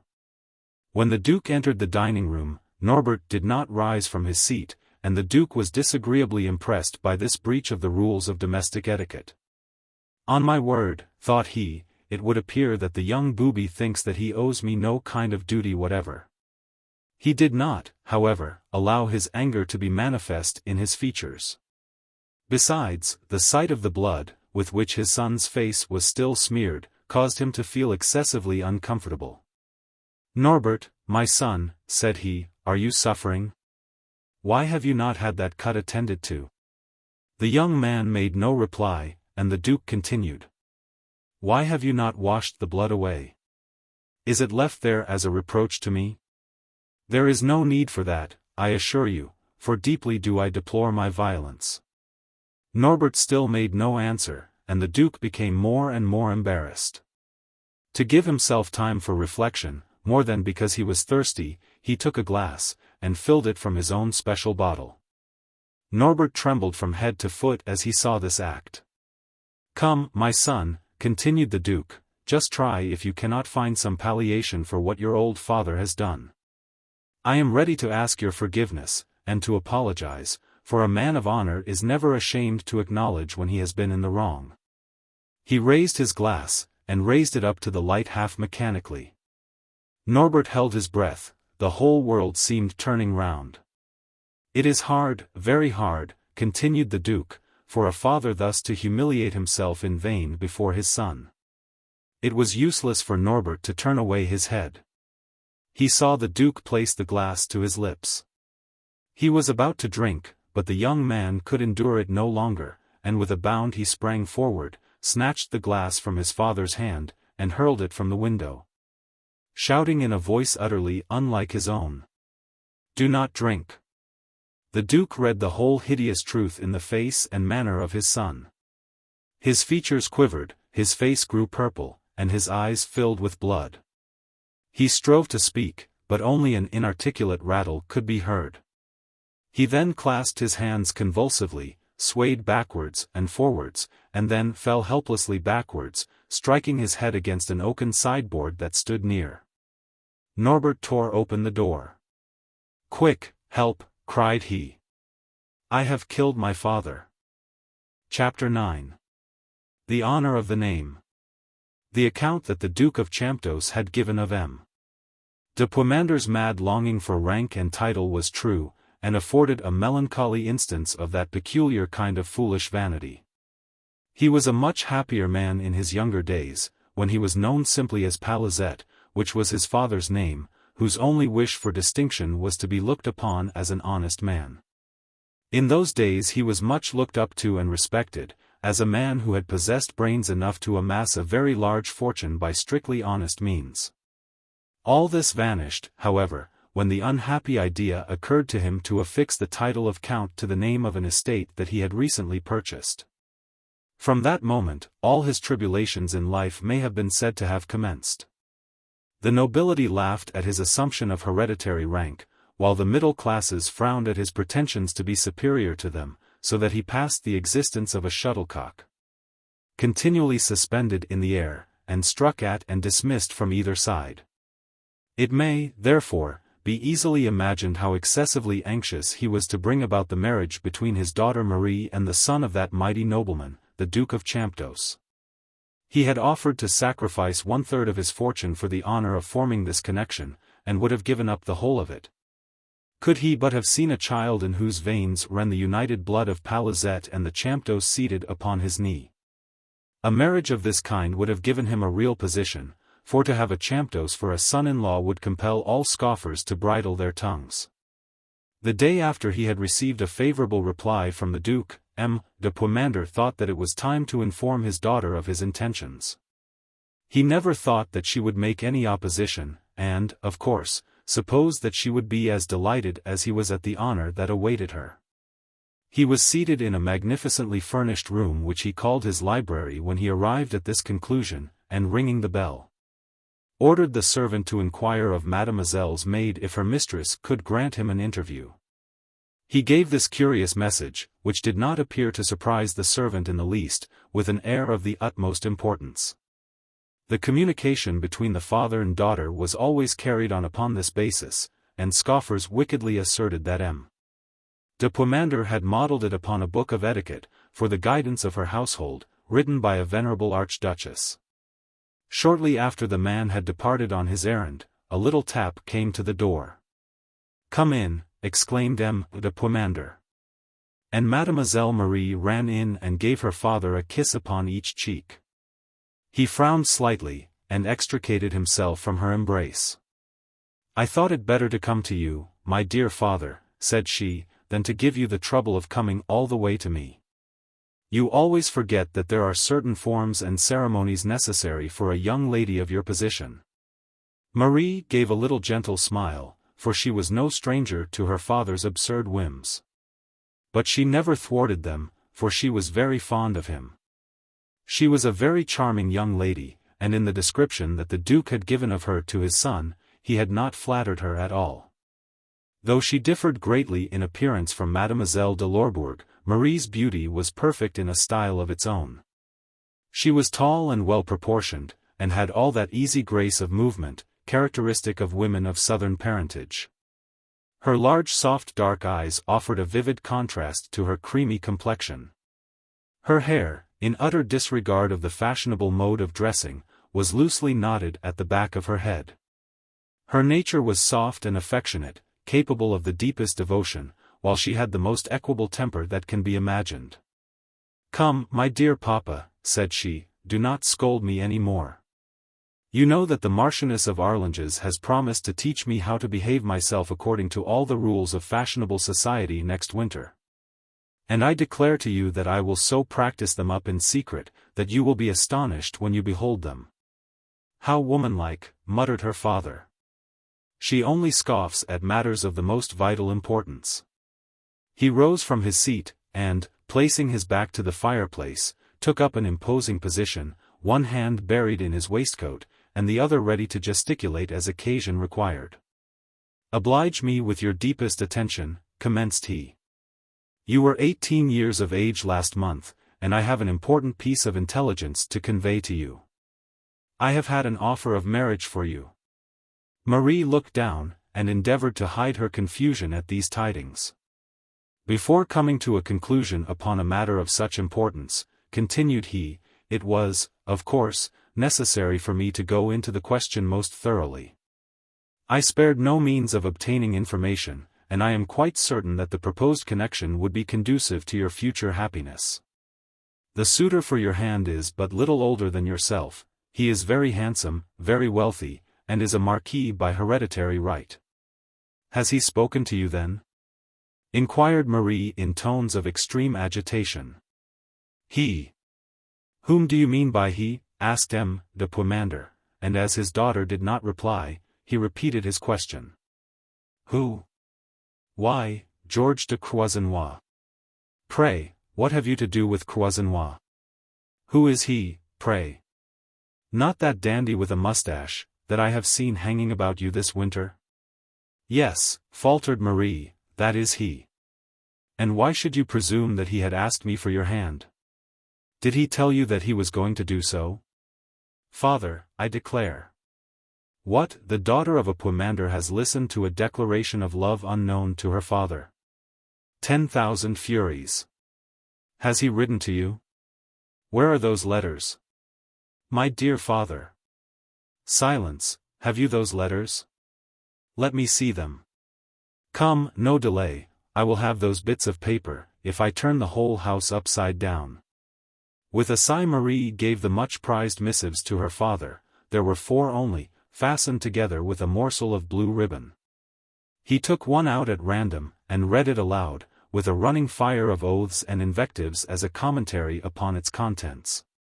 Mademoiselle, though there is nothing upon earth that I dread so much as your anger, I dare, in spite of your commands to the contrary, to write to you once again.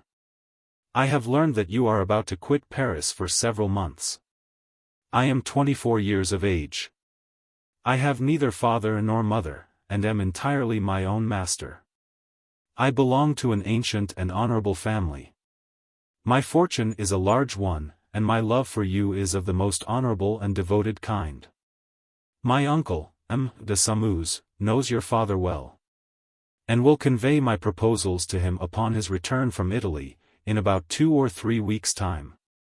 Once more entreating you to forgive me. I remain, yours respectfully, George de Croisenois. Very pretty indeed, said M. de Puymandour, as he replaced the letter in its envelope. This is sufficient, and I need not read the others, but pray, what answer did you give? That I must refer him to you, my dear father. Indeed, on my word, you do me too much honor, and did you really think that I would listen to such proposals? Perhaps you love him? She turned her lovely face towards her father, with the great tears rolling down her cheeks for her sole reply.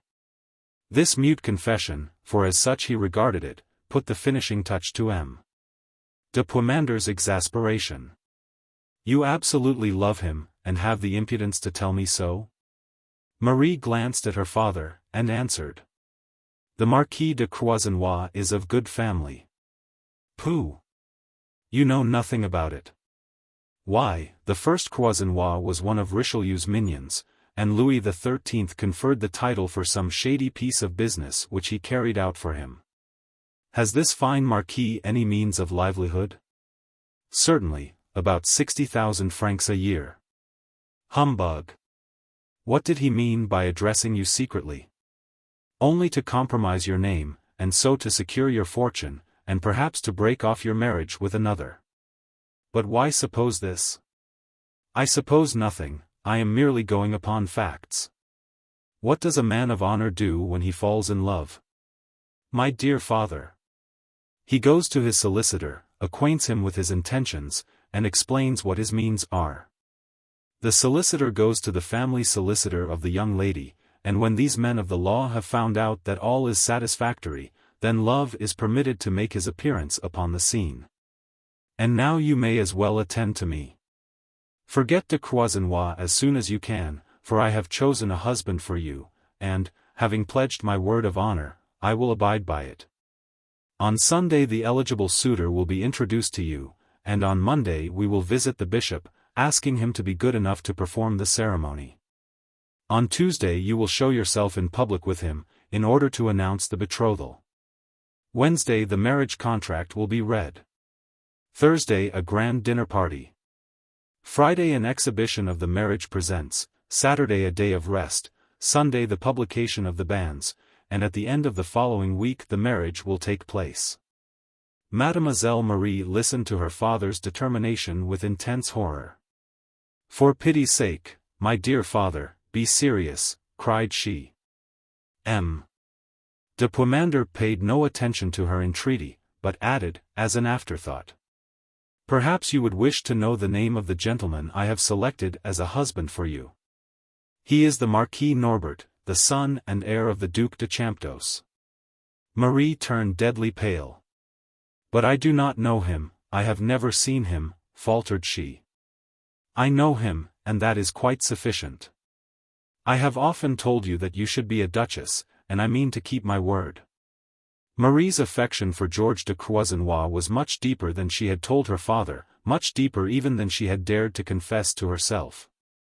And she resented this disposal of her with more obstinacy than anyone knowing her gentle nature would have supposed her capable of. But M. de Puymandour was not the man to give up for an instant the object which he had sworn to attain. He never gave his daughter an instant's peace, he argued, insisted, and bullied until, after 3 days' contest, Marie gave her assent with a flood of tears. The word had scarcely passed her lips, before her father, without even thanking her for her terrible sacrifice, exclaimed in a voice of triumph, "I must take these tidings to Champdoce without a moment's delay." He started at once, and as he passed through the doorway said, "Goodbye, my little Duchess, goodbye."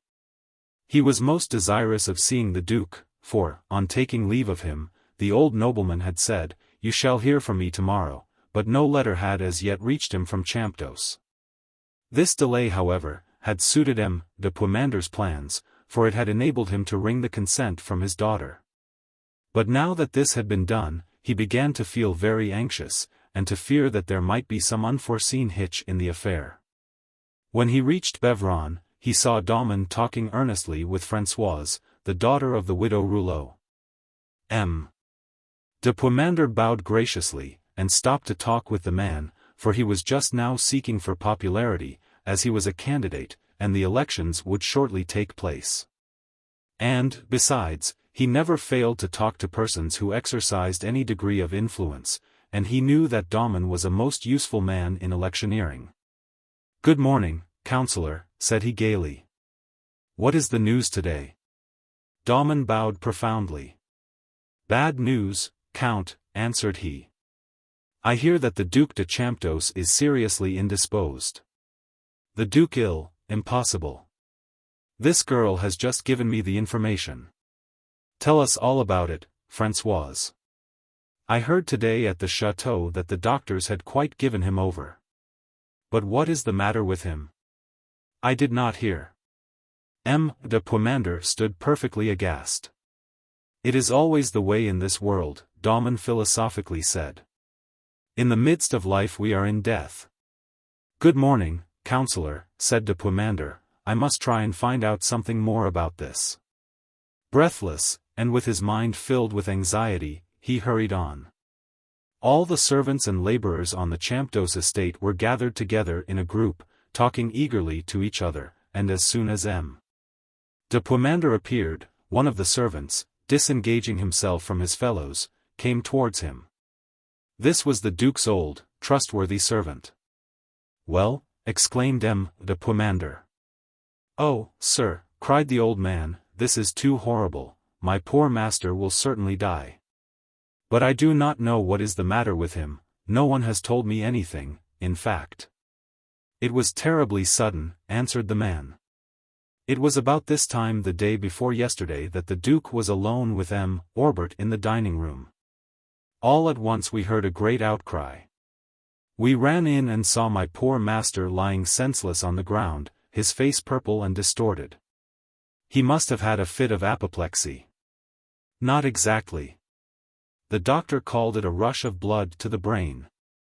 At least, I think that is what he said, and he added that the reason he did not die on the spot was because in falling he had cut open his head against the oaken sideboard. And the wound bled profusely. We carried him up to his bed, he showed no signs of life, and now—" "Well, how is he now?" "No one dare give an opinion. My poor master is quite unconscious, and should he recover, and I do not think for a moment that he will, the doctor says his mind will have entirely gone." "Horrible. Too horrible. And a man of such intellectual power, too. I shall not ask you to let me look at him, for I could do no good, and the sight would upset me. But can I not see M. Orbert?" "Pray, do not attempt to do so, sir. I was his father's intimate friend, and if the condolences of such a one could assuage the affliction under which—" "Impossible," answered the man in a quick, eager manner. "M. Norbert was with his father at the time of his seizure, and has given strict orders that he is not to be disturbed on any account. But I must go to him at once, for we are expecting the physicians who are coming from Poitiers." "Very well, then I will go now, but tonight I will send up one of my people for news." With these words, M. de Puymandour walked slowly away, absorbed in thought. The manner and expression of the servant had struck him as extremely strange. He noted the fact that Norbert was alone with his father at the time of the seizure, and, recalling to mind the opposition he had met with from his daughter, He began to imagine that the Duke had found his son rebellious, and that the apoplectic fit had been brought on by a sudden access of passion. Interest and ambition working together brought him singularly near the truth. If the Duke dies, or becomes a maniac, thought he to himself, the end as regards us will be the same, for Norbert will break off the match to a certainty. He felt that such a proceeding would cause him to be more jeered at and ridiculed than ever, and that the only path of escape left open to him was to marry his daughter to the Marquis de Croisenois. Which was a most desirable alliance, in spite of all he had said against it. A voice close to his ear aroused him from his reflections. It was that of Daumon, who had come up unperceived. "Was the girl's information correct, Count?" asked he. "How are the Duke and Norbert, for of course you have seen them both?" Norbert is too much agitated by the sad event to see anyone." "Of course that was to be looked for," returned the wily counsellor. "For the seizure was terribly sudden." De Puymandour was too much occupied with his own thoughts to spare much pity for Norbert.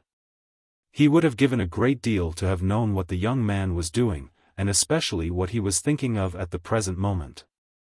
The poor lad was standing by the bedside of his dying father, watching eagerly for some indication, however slight, of returning life or reason. The hours of horror and self-reproach had entirely changed his feelings and ideas. For it was only at the instant when he saw his father raise the poisoned wine to his lips that he saw his crime in all its hideous enormity. His soul rose up in rebellion against his crime, and the words, "parricide," "murderer," seemed to ring in his ears like a trumpet call. When his father fell to the ground, his instinct made him shout for aid. But an instant afterwards terror took possession of him, and, rushing from the house, he sought the open country, as though striving to escape from himself. Jean, the old servant, who had noticed Norbert's strange look, was seized with a terrible fear. Trusted as he was by both the Duke and his son, he had many means of knowing all that was going on in the household, and was no stranger to the differences that had arisen recently between father and son. He knew how violent the tempers of both were, and he also knew that some woman was urging on Norbert to a course of open rebellion. He had seen the cruel blow dealt by the Duke, and had wondered greatly when he saw Norbert return to the chateau. Why had he done so? He had been in the courtyard when Norbert threw the glass from the window. Putting all these circumstances together, as soon as the inanimate body of the Duke had been laid upon a bed, Jean went into the dining room, feeling sure that he should make some discovery which would confirm his suspicions. The bottle from which the Duke had filled his glass stood half emptied upon the table. With the greatest care, he poured a few drops of its contents into the hollow of his hand, and tasted it with the utmost caution. The wine still retained its customary taste and scent. Not trusting, however, to this, Jean, after making sure that he was not observed, carried the bottle to his own room, and concealed it. After taking this precaution, he ordered one of the other servants to remain by the side of the Duke until the arrival of the doctor, and then went in search of Norbert. For 2 hours his efforts were fruitless. Giving up his search in despair, he turned once more to regain the chateau, and, taking the path through the wood, suddenly perceived a human form stretched on the turf beneath a tree. He moved cautiously towards the figure, and at once recognized Norbert. The faithful servant bent over his young master, and shook him by the arm to arouse him from his state of stupor. At the first touch, Norbert started to his feet with a shriek of terror. With mingled fear and pity, Jean noticed the look that shone in the young man's eyes, more like that of some hunted animal than a human being. "Do not be alarmed, Norbert, it is only I," said he. "And what do you want?" "I came to look for you, and to entreat you to come back with me to Champdoce." "Back to Champdoce," repeated Norbert hoarsely, "no, never. You must, Master Norbert. For your absence now would cause a terrible scandal. Your place at this critical time is by the bedside of your father." "Never. Never," repeated the poor boy. But he yielded passively when Jean passed his arm through his, and led him away towards the chateau. Supported thus by the old man's arm, he crossed the courtyard, and ascended the staircase. But at his father's door he withdrew his hand, and struggled to get away. "I will not, no, no, I cannot," gasped he. "You must and you shall," returned the old man firmly. "Whatever your feelings may be, no stain shall rest on the family honor." These words roused Norbert. He stepped across the room, and dropped on his knees by the bed, placing his forehead upon his father's icy hand. He burst into a passion of tears and sobs, and the simple peasants, who surrounded the couch of the insensible nobleman, breathed a sigh. For, from his pallid face and burning eyes, they believed he must be mad. They were not far out in this surmise. But the tears relieved his overwrought brain, and with this relief came the sense of intense suffering. When the physician arrived, he was able to appear before him merely as a deeply anxious son. "There is no hope for the Duke, I regret to say," said the medical man, who felt that it was useless to keep Norbert in suspense. "There is a feeble chance of saving his life. But even should we succeed in doing so, his intellect will be irretrievably gone. This is a sad truth, but I feel it my duty to inform you of it. I will come again tomorrow." As the doctor left the room, Norbert threw himself into a chair, and clasped his hands round his head, which throbbed until it seemed as if it would burst. For more than half an hour he sat motionless, and then started to his feet with a stifled cry, for he remembered the bottle into which he had poured the poison, and which had been left on the table. Had anyone drunk from it? What had become of it? The agony of his mind gave him the necessary strength to descend to the dining room. But the bottle was not on the table, nor was it in its customary place in the cupboard. The unhappy boy was looking for it everywhere, when the door silently opened, and Jean appeared on the threshold. The expression upon his young master's face so startled the faithful old man that he nearly dropped the lighted candle that he carried in his hand. "Why are you here, Master Norbert?" asked he in a voice that trembled with emotion. "I was looking for, I wanted to find," faltered Norbert. Jean's suspicions at once became certainties. He walked up to his young master, and whispered in his ear. "You are looking for the Duke's bottle of wine, are you not?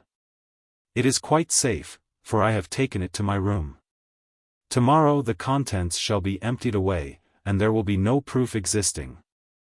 Jean spoke in such a low voice that Norbert guessed rather than heard his words, and yet it seemed that the accusing whisper resounded like thunder through the chateau, filling the old house from cellar to roof-tree.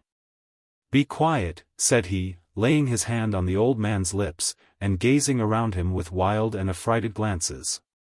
A more complete confession could hardly have been made. "Fear nothing, Master Norbert," answered Jean, "we are quite alone. I know that there are words which should never be even breathed. And if I have ventured to speak, it was because it was my duty to warn you, and to inculcate on you the necessity of caution." Norbert was filled with horror when he saw that the old man believed him to be really guilty. "Jean," cried he, "you are wrong in your suspicions. I tell you that my father never tasted that wine. I snatched the glass from him before his lips had touched it. I flung it out into the courtyard, and, if you search, you will find its scattered fragments there still. I am not sitting in judgment upon you, what you tell me to believe I am ready to accept." "Ah," cried Norbert passionately, "he does not believe me, he thinks that I am guilty. I swear to you by all that I hold most sacred in this world, that I am innocent of this deed." The attached servant shook his head with a melancholy air. Of course," said he. "But it is for us two to save the honor of the house of Champdoce. Should it happen that any suspicions should be aroused, put all the guilt upon my shoulders. I will defend myself in a manner which will only fix the crime more firmly upon me. I will not throw away the bottle, but will retain it in my room, so that it may be found there, and its contents will be a damnatory evidence against me. What matters it how a poor man like me is sent out of the world? But with you it is different. You." Norbert wrung his hands in abject despair. The sublime devotion of the old servant showed how firmly Jean believed in his criminality. He was about to assert his innocence further, when the loud sound of a closing door was heard above stairs. "Hush," said the old man, "someone approaches. We must not be seen whispering together like two plotters, for their suspicions would be certainly awakened. And I fear that my face or your eyes will reveal the secret. Quick, go upstairs, and endeavor, as soon as possible, to resume your calmness. I beg you not to compromise the honor of your name, which is in deadly peril." Without another word Norbert obeyed. His father was alone, and only the man to whom Jean had delegated the task of watcher remained by his bedside. At the sight of his young master he rose. "The prescription which the doctor ordered to be made up has arrived," said he. "I have administered a dose to the Duke, and it seems to me that the result has been favorable."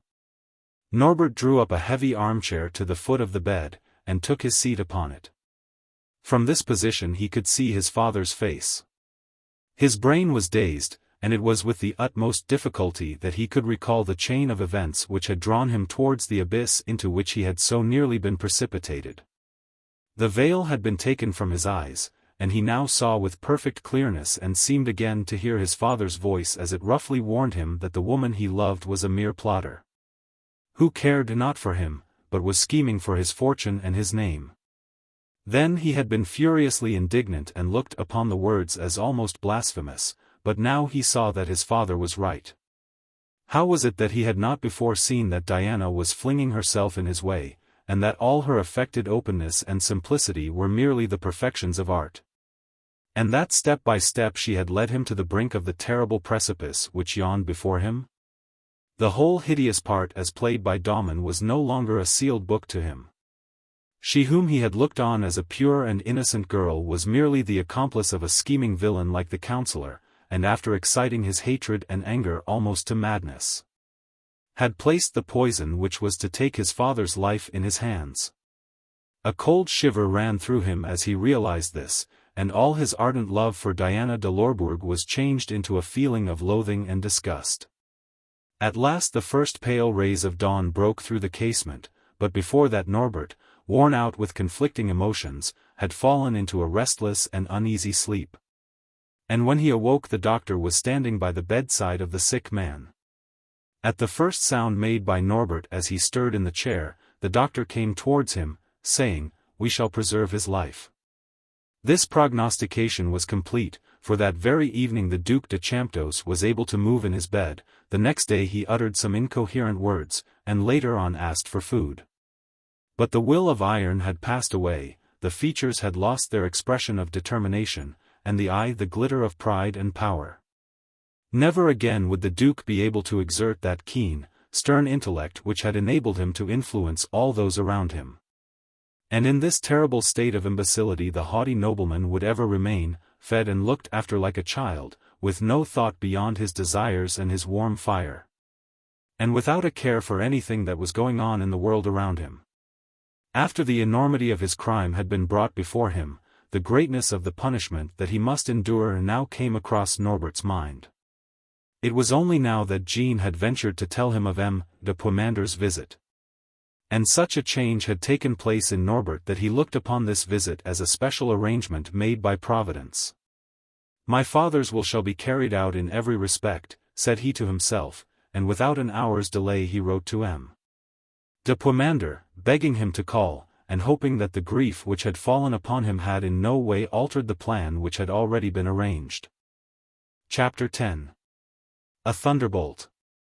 As the miner, who sets fire to the fuse and seeks shelter from the coming explosion, so did Diana de Lorbourg return to her father's house after her visit to Daumon. During dinner it was impossible for her to utter a word, and it was with the greatest difficulty that she succeeded in swallowing a mouthful. Fortunately neither her father nor mother took any notice of her. They had that day received a letter announcing the news that their son, for whose future prosperity they had sacrificed Diana, was lying dangerously ill in Paris, where he was living in great style. They were in terrible affliction, and spoke of starting at once, so as to be with him. They therefore expressed no surprise when, on leaving the table, Diana pleaded a severe headache as an excuse for retiring to her own room. When once she was alone, having dismissed her maid, she heaved a deep sigh of relief. She never thought of retiring to bed, but throwing open her window, leaned out with her elbow on the windowsill. It seemed to her that Norbert would certainly make some effort to see her, or at any rate by some means to let her know whether he had succeeded or failed. "But I must be patient," murmured she, "for I can't hear anything until the afternoon of tomorrow." In spite, however, of her resolutions, patience fled from her mind, and as soon as the servants had begun moving about, she went out into the garden and took up a position which commanded a view of the high road, but no one appeared. The bell rang for breakfast. Again she had to seat herself at table with her parents, and the terrible penance of the past evening had to be repeated. At 3 o'clock she could endure the suspense no longer, and making her escape from the chateau, she went over to Daumon, who, she felt, must have obtained some intelligence. Even if she found that he knew nothing, it would be a relief to speak to him and to ask him when he thought that this terrible delay would come to an end. But she got no comfort at Daumon's, for he had passed as miserable a night as herself, and was nearly dead with affright. He had remained in his office all the morning, starting at the slightest sound, and though he was as anxious as Diana for information, he had only gone out a little before her arrival. He met Mademoiselle Lorbourg on his return at the door of his cottage, and taking her inside, he informed her that at a late hour the night before the doctor had been sent for to Champdoce to attend the Duke, who was supposed to be dying. Then he reproved her bitterly for her imprudence in visiting him. "Do you wish," said he, "to show all Beuvron that you and I are Norbert's accomplices?" "What do you mean?" asked she. "I mean that if the Duke does not die, we are lost. When I say we, I mean myself, for you, as the daughter of a noble family, will be sure to escape scot-free, and I shall be left to pay for all." "You said that the effect was immediate." "I did say so, and I thought so too." "Ah, if I had but reflected a little. You will however see that I do not intend to give in without a fight. I will defend myself by accusing you. I am an honest man, and have been your dupe. You have thought to make me a mere tool. Your fine Norbert is a fool, but he will pay for his doings with his head all the same." At these gross insults Mademoiselle de Lorbourg rose to her feet and attempted to speak, but he cut her short. "I can't stop to pick and choose my words, for I feel at the present moment as if the axe of the guillotine were suspended over my head. Now just oblige me by getting out of this, and never show your face here again." "As you like. I will communicate with Champdoce." "You shall not," exclaimed Daumon with a gesture of menace. "You might as well go and ask how the Duke enjoyed the taste of the poison." His words, however, did not deter Diana, for any risk seemed preferable to her than the present state of suspense. With a glance of contempt at the counsellor she left the cottage, determined to act as she thought fit. After Diana's departure, Daumon felt too that he must learn how matters were going on, and going over to the widow Rouleau's, he dispatched her daughter Françoise to the Château de Champdoce. Under the pretext that he wanted some money which he had lent to one of the Duke's servants. He had instructed the girl so cunningly that she had no suspicion of the real end and object of her mission, and set out on it with the most implicit confidence. He had not long to wait for her return, for in about half an hour his messenger returned. "Well," said he anxiously, "has the scamp sent my money?" "No, sir, I am sorry to say that I could not even get to speak to him." "How was that? Was he not at Champdoce?" "I cannot even tell you that. Ever since the Duke has been ill, the great gates of the chateau have been bolted, for it seems that the poor old gentleman is at his last gasp." "Did you not hear what was the matter with him?" "No, sir, the little I have told you I got from a stable boy, who spoke to me through a grating in the gate, but before he could say 10 words Jean came up and sent him off." "Do you mean Jean, the Duke's confidential man?" "Just so," returned the girl, and very angry he was. He abused the lad and told him to be off to the stables, and then asked, "Well, my girl, and pray what do you want?" I told him that I had come with a message to the man Mechanet. But before I could say any more he broke in with, "Well, he isn't here, you can call again in a month." "You silly little fool, was that all you said?" Not quite, for I said that I must see Mechanet. Then, looking at me very suspiciously, he said, "And who sent you here, you little spy?" The counselor started. "Indeed. And what did you say in return?" asked he. "Why, of course I said that you had sent me." Yes, that was right." And then Jean rubbed his hand over his chin, and looking at me very curiously, said sternly, "So you have come from the counselor, have you? Ah, I see it all, and so shall he one of these days." At these words Daumon felt his knees give way under him, but all further questioning was stopped by the appearance of M. de Puymandour on his way to Champdoce.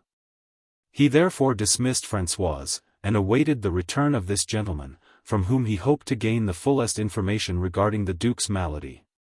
The intelligence which he received calmed him a little, and repenting of his treatment of Diana, he went and hung about the gates of the Château de Lorbourg. Until he was lucky enough to catch sight of the girl in the garden, for her anxiety would not permit her to remain in the house. He beckoned to her, and then said, Norbert did not make the dose strong enough. The Duke is as strong as a horse. But it is all right, for should he live, he will be an idiot, and so our end is as much gained as if he had died." "But why does not Norbert write to me?" asked Diana seriously. "Why, because he has some faint glimmerings of common sense. How do you know that he may not have half a dozen spies about him? You must wait." Diana and the counselor waited for a week, but Norbert made no sign. Diana suffered agonies, and the days seemed to pass with leaden feet. Sunday came at last. The Marchioness de Lorbourg had attended early Mass, and had given orders that her daughter should go to High Mass under the escort of her maid. Diana was highly pleased with this arrangement, for she hoped to have a chance of seeing Norbert, but she was disappointed. The Mass had commenced when she entered, but the spot occupied by the Duke and his son was vacant. She followed the service in a purely mechanical manner, and at last noticed that the priest had taken his place in the pulpit. This was generally an exciting moment for the inhabitants of Beuvron, for it was immediately before the sermon that the banns of marriage were published. The priest gazed blandly down upon the expectant crowd, coughed slightly, used his handkerchief, and finally took from his breviary a sheet of paper. "I have," said he, "to publish the banns of marriage between," here he made a little pause, and all the congregation were on the tenterhooks of expectation. "Between," he continued, "Monsieur Louis Norbert, Marquis de Champdoce, a minor, and only legitimate son of Guillaume César, Duc de Champdoce, and of his wife Isabella de Barneville, now deceased, but who both formerly resided in this parish, and Désiré and Marie Palouzet, minor, and legitimate daughter of René Augustus Palouzet, Count de Puymandour, and of Zoe Staplet, his wife, but now deceased, also residents of this parish." This was the thunderbolt launched from the pulpit, which seemed to crush Diana into the earth, and her heart almost ceased to beat. "Let anyone," continued the priest, "who knows of any impediment to this marriage, take warning that he or she must acquaint us with it, under the penalty of excommunication. At the same time let him be warned under the same penalty to bring forward nothing in malice or without some foundation." An impediment! What irony lay veiled beneath that word! Mademoiselle de Lorbourg knew of more than one. A wild desire filled her heart to start from her seat and cry out. It is impossible for this marriage to take place, for that Norbert was her affianced husband in the sight of heaven, and that he was bound to her by the strongest of all links, that of crime. But by a gigantic effort she controlled herself, and remained motionless, pallid as a spectre, but with a forced smile on her lips. And with unparalleled audacity made a little sign to one of her female friends, which plainly meant, "This is, indeed, something unexpected." All her mind was concentrated to preserve a calm and unmoved aspect. The singing of the choir seemed to die away, the strong odor of the incense almost overpowered her, and she felt that unless the service soon came to an end, she must fall insensible from her chair. At last the priest turned again to the congregation and droned out the Ita Missa Est, and all was over. Diana grasped the arm of her maid and forced her away, without saying a word. As she reached home, a servant ran up to her with a face upon which agitation was strongly painted. "Ah, mademoiselle," gasped he, "such a frightful calamity. Your father and mother are expecting you, it is really too terrible." Diana hastened to obey the summons. Her father and mother were seated near each other, evidently in deep distress. She went towards them, and the Marquis, drawing her to him, pressed her against his heart. "Poor child! My dear daughter," murmured he, "you are all that is left to us now." Their son had died, and the sad news had been brought to the chateau while Diana was at Mass. By her brother's death she had succeeded to a princely fortune, and would now be one of the richest heiresses for many a mile round.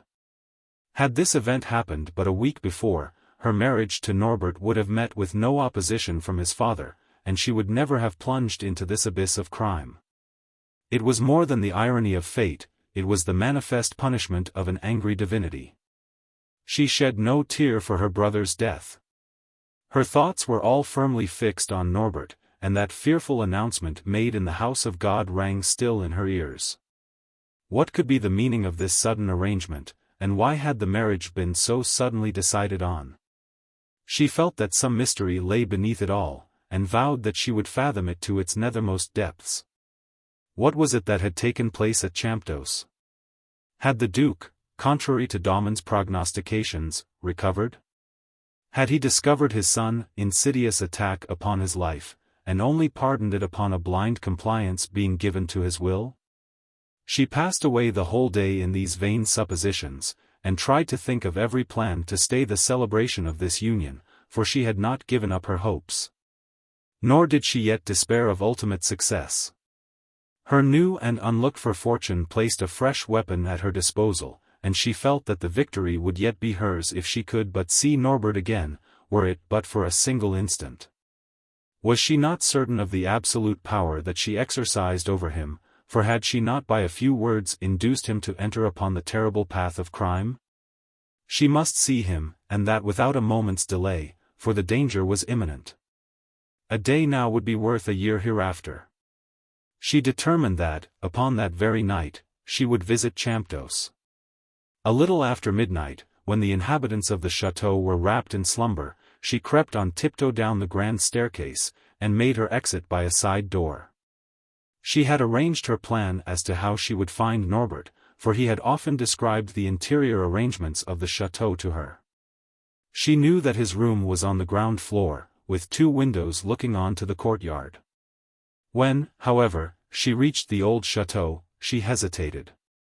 Suppose that she should go to the wrong window. But she had gone too far to recede, and determined that if anyone else than Norbert should open the window, she would turn and fly. She tapped at the window softly, and then more loudly. She had made no mistake. Norbert threw open the window, with the words, "Who is there?" "It is I, Norbert, I, Diana." "What do you want?" asked Norbert in an agitated tone of voice. "What do you want to do here?" She looked at him anxiously and hardly recognized his face, so great was the change that had come over it. It absolutely terrified her. "Are you going to marry Mademoiselle de Puymandour?" asked she. "Yes, I am." "And yet you pretended to love me?" "Yes, I loved you ardently, devotedly, with a love that drove me to crime, but you had no love, you cared but for rank and fortune." Diana raised her hands to heaven in an agony of despair. "Should I be here at this hour if what you say is true?" asked she wildly. "My brother is dead, and I am as wealthy as you are, Norbert, and yet I am here. You accuse me of being mercenary, and for what reason? Was it because I refused to fly with you from my father's house? Oh, Norbert, it was but the happiness of our future life that I strove to protect." It was. Her speech failed her, and her eyes dilated with horror, for the door behind Norbert opened, and the Duc de Champdoce entered the room, uttering a string of meaningless words. And laughing with that mirthless laugh which is so sure a sign of idiocy. "Can you understand now?" exclaimed Norbert, pointing to his father, why the remembrance of my love for you has become a hateful reminiscence? Do you dare to talk of happiness to me, when this spectre of a meditated crime will ever rise between us?" And with a meaning gesture he pointed to the open gate of the courtyard. She turned. But before passing away, she cast a glance upon him full of the deepest fury and jealousy. She could not forgive Norbert for his share in the crime that she herself prompted, for the crime which had blighted all her hopes of happiness. Her farewell was a menace. "Norbert," she said, as she glided through the gate like a spectre of the night, "I will have revenge, and that right soon." Chapter 11. Marriage bells, funeral knells. 3 days of hard work had completed all the arrangements necessary for the marriage of Norbert and Mademoiselle de Puymandour. He had been presented to the lady, and neither had received a favorable impression of the other.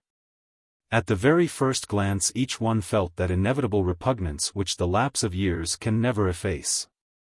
While dreading the anger of her obdurate father, Marie had at one time thought of confiding the secret of her attachment to George de Croisenois to Norbert. For she had the idea that if she told him that her heart was another's, he might withdraw his pretensions to her hand. But several times, when the opportunity occurred, fear restrained her tongue, and she let the propitious moment pass away. Had she done so, Norbert would at once have eagerly grasped at a pretext for absolving himself from a promise which he had made mentally of obeying in all things a father who now, alas, had no means of enforcing his commands. Each day he paid his visit to Puymandour as an accepted suitor, bearing a large bouquet with him, which he regularly presented to his betrothed upon his entrance into the drawing-room, which she accepted with a painful flush rising to her cheek. The pair conversed upon indifferent topics, while an aged female connection sat in the room to play propriety. For many hours they would remain thus, the girl bending over her fancy work, and he vainly striving to find topics of conversation, and, consequently, saying hardly anything, in spite of Marie's feeble efforts to assist in the conversation. It was a slight relief when M. de Puymandour proposed a walk, but this was a rare occurrence, for that gentleman usually declared that he never had a moment's leisure. Never had he seemed so gay and busy since the approaching marriage of his daughter had been the theme of every tongue. He took all the preparations for the ceremony into his own hands, for he had determined that everything should be conducted on a scale of unparalleled magnificence. The chateau was refurnished, and all the carriages repainted and varnished, while the Champdoce and the Puymandour arms were quartered together on their panels. This coat of arms was to be seen everywhere, over the doors, on the walls, and engraved on the silver, and it was believed that M. de Puymandour would have made no objection to their being branded on his breast. In the midst of all this turmoil and bustle Norbert and Marie grew sadder and sadder as each day passed on. One day M. de Puymandour heard so astounding a piece of intelligence that he hurried into the drawing-room, where he knew that he should find the lovers, as he styled them, together. "Well, my children," exclaimed he, "you have set such an excellent example, that everybody seems disposed to copy you. And the mayor and the priest will be kept to their work rather tightly this year." His daughter tried to put on an appearance of interest at this speech. "Yes," continued M.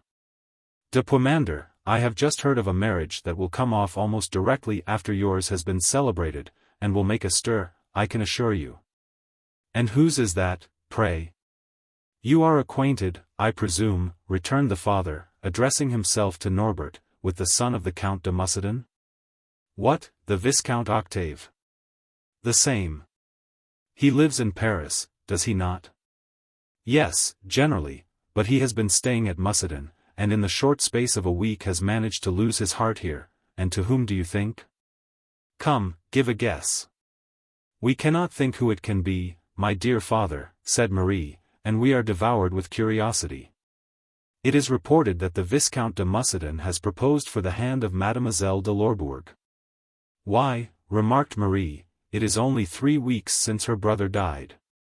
Norbert flushed scarlet, and then turned a livid white. So great was his agitation at hearing this news, that he nearly dropped the album which he held in his hand.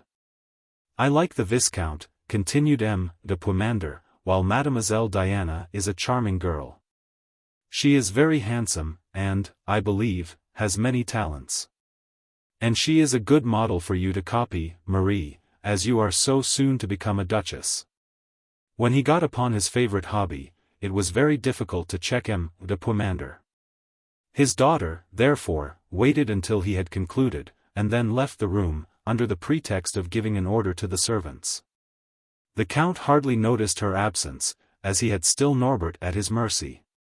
Reverting again to Mademoiselle Diana, said he, she looks charming in black, for women should look upon a death in the family as a most fortunate occurrence.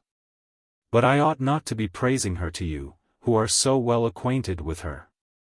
I? Exclaimed Norbert. Yes, you. I do not suppose that you intend to deny that you have had a little flirtation with her? I do not understand you. Well, I do then, my boy, I heard all about your making love to her. Why, you are really blushing. What is up now? I can assure you. De Puymandour burst into a loud laugh. I have heard a good deal of your little country walks, and all the pretty things that you used to say to each other. In vain did Norbert deny the whole thing, for his intended father-in-law would not believe him. And at last he got so annoyed that he refused to remain and dine with the Count, alleging anxiety for his father as an excuse. He returned home as soon as he possibly could, much agitated by what he had heard. And as he was walking rapidly on, he heard his name called by someone who was running after him. Norbert turned round, and found himself face to face with Montlouis. I have been here a week, said the young man. I am here with my patron, for I have one now. I am now with the Viscount de Muscadin, as his private secretary. Octave is not the most agreeable man in the world to get on with, as he gets into the most violent passions on very trivial occasions. But he has a good heart, after all, and I am very pleased with the position I have gained. I am very glad to hear it, Montlouis, very much pleased indeed. And you, Marquis, I hear, are to marry Mademoiselle de Puymandour. I could scarcely credit the news. And why, pray? Because I remembered when we used to wait outside a certain garden wall, until we saw a certain door open discreetly. But you must efface all this from your memory, Montlouis. Do not be alarmed, save to you, my lips would never utter a word of this. No one else would ever make me speak. Stop, said Norbert, with an angry gesture. Do you venture to say? To say what? I wish you to understand that Mademoiselle Diana is as free from blame today as she was when first I met her. She has been indiscreet, but nothing more, I swear it before heaven. I believe you perfectly. In reality Montlouis did not believe one word of Norbert's assertion, and the young Marquis could read this in his companion's face. The more so, continued the secretary, as the young lady is about to be married to my friend and patron. But where, asked Norbert, did the Viscount meet with Mademoiselle de Lorbourg? In Paris. The Viscount and her brother were very intimate, and nursed him during his last illness. And as soon as the scheming parents heard of the Viscount being in the neighborhood they asked him to call on them. Of course he did so, and saw Mademoiselle Diana, and returned home in a perfect frenzy of love. Norbert seemed so incensed at this that Montlouis broke off his recital, feeling confident that the Marquis still loved Diana, and was consumed with the flame of jealousy. But, of course, he added carelessly, nothing is yet settled. Norbert, however, was too agitated to listen to the idle gossip of Montlouis any longer, so he pressed his hand and left him rather abruptly, walking away at the top of his speed, leaving his friend silent with astonishment. It seemed to Norbert as if he was imprisoned in one of those iron dungeons he had read of, which slowly contracted day by day, and at last crushed their victims to atoms. He saw Diana married to the Viscount de Muscadin, and compelled to meet daily the man who knew all about her illicit meetings with her former lover, and who had more than once, when Norbert was unable to leave Champdoce, been entrusted with a letter or a message for her. And how would Montlouis behave under the circumstances? Would he possess the necessary tact and coolness to carry him through so difficult a position? What would be the end of this cruel concatenation of circumstances? Would Diana be able to endure the compromising witness of her youthful error? She would eagerly seek out some pretext for his dismissal. He could easily detect this, and in his anger at the loss of a position which he had long desired, would turn on her and repeat the whole story.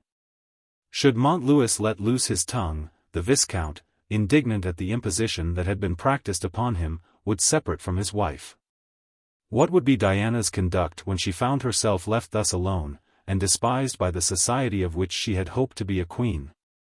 Would she not, in her turn, seek to revenge herself on Norbert?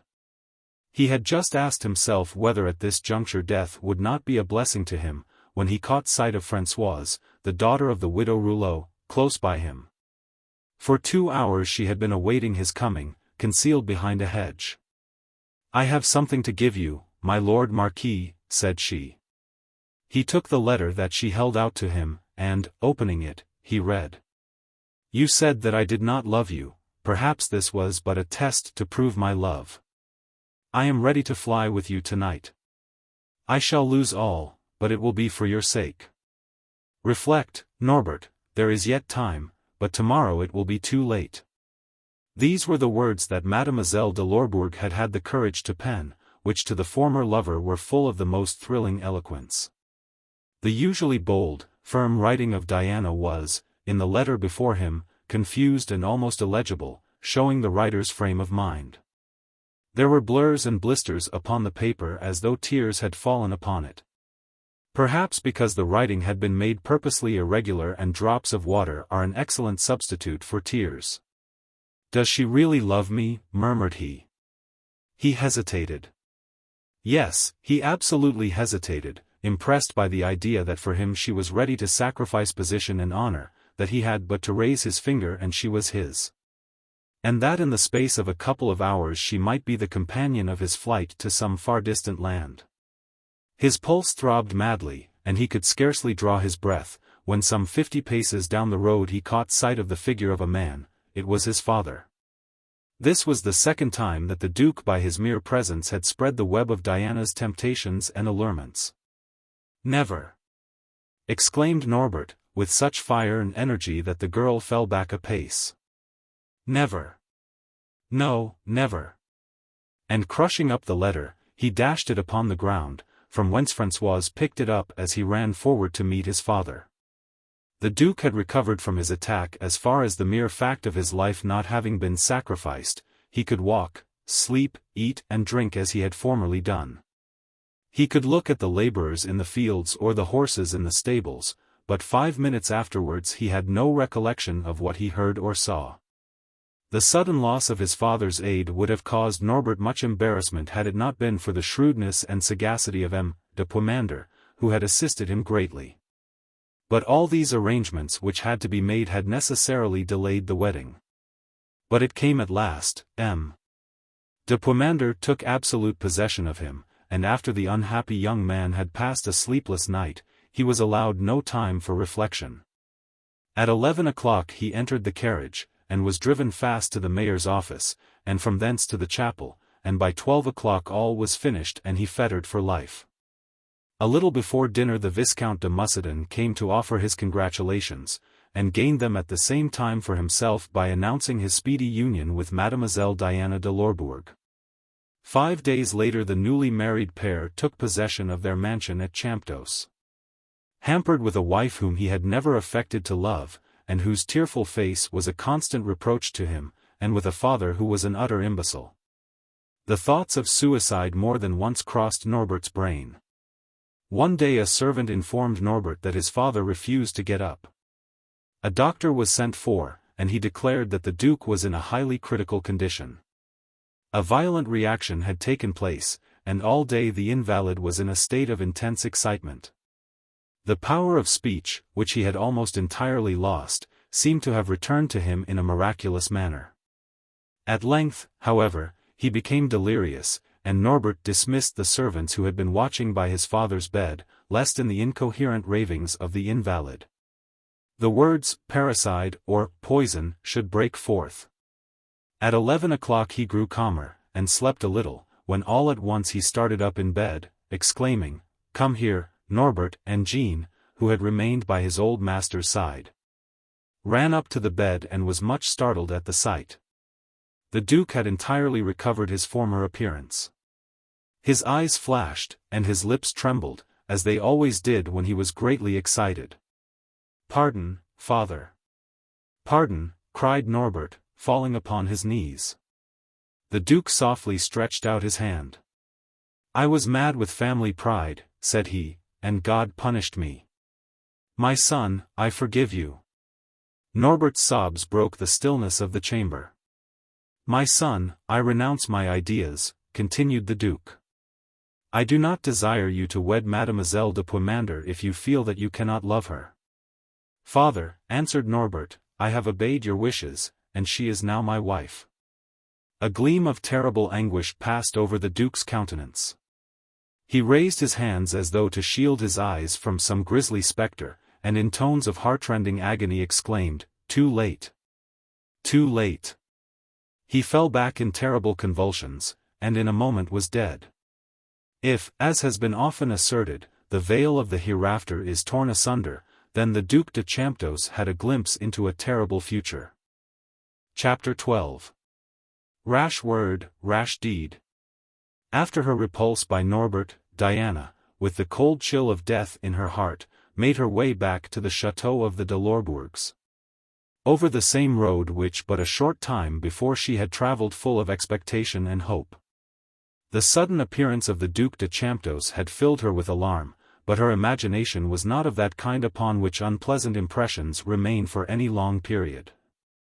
For after she had regained her room, and thrown aside her outdoor attire, and removed all signs of mud stains, she once more became herself. And even laughed a little rippling laugh at all her own past alarms. Overwhelmed with the shame of her repulse, she had threatened Norbert, but as she reasoned calmly, she felt that it was not he for whom she felt the most violent animosity. All her hatred was reserved for that woman who had come between her and her lover, for Marie de Puymandour.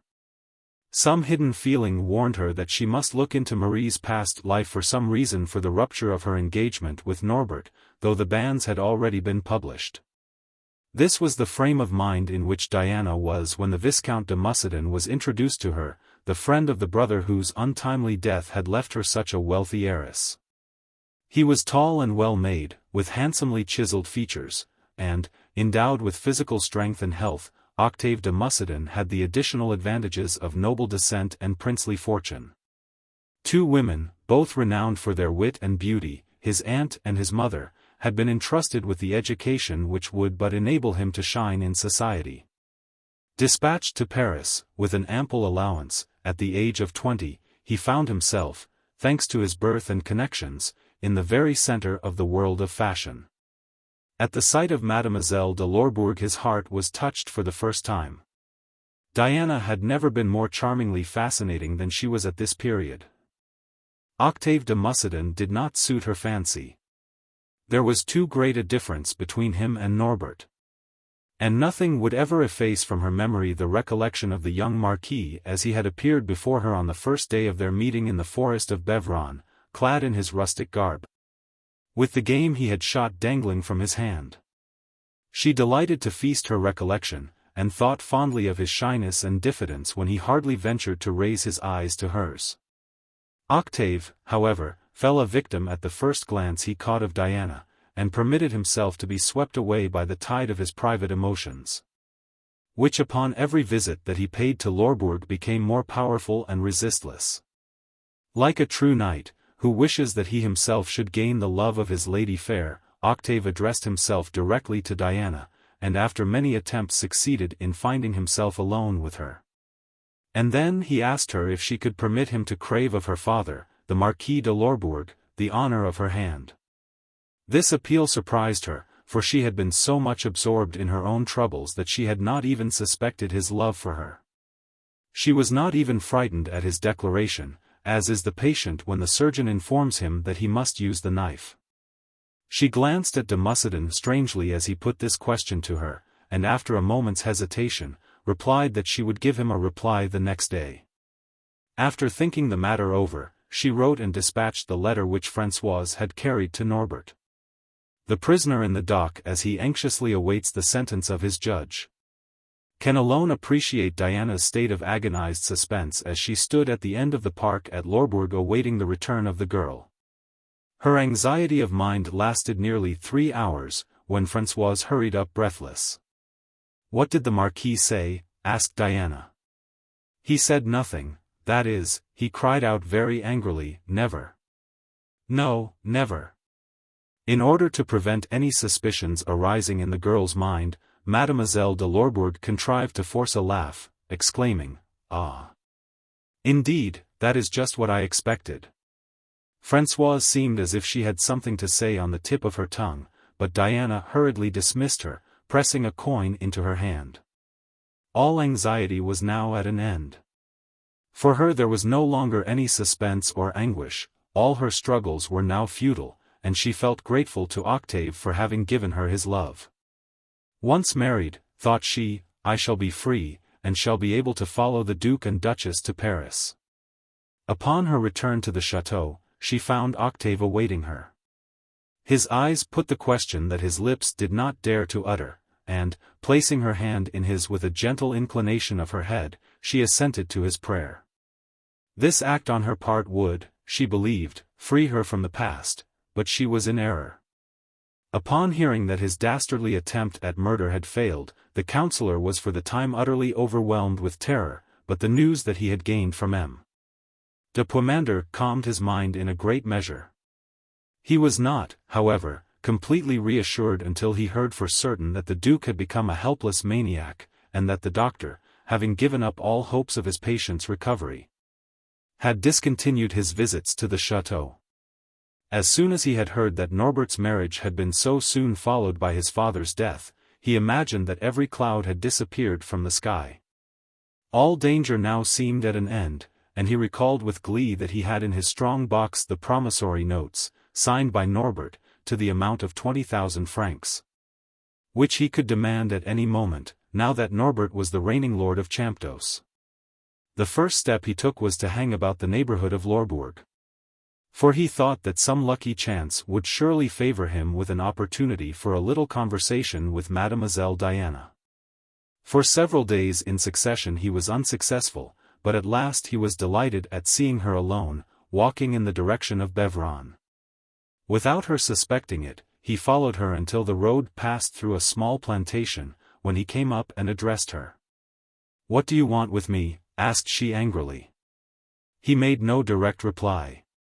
But after apologizing for his boldness, he began to offer his congratulations upon her approaching marriage, which was now the talk of the whole neighborhood, and which pleased him much, as M.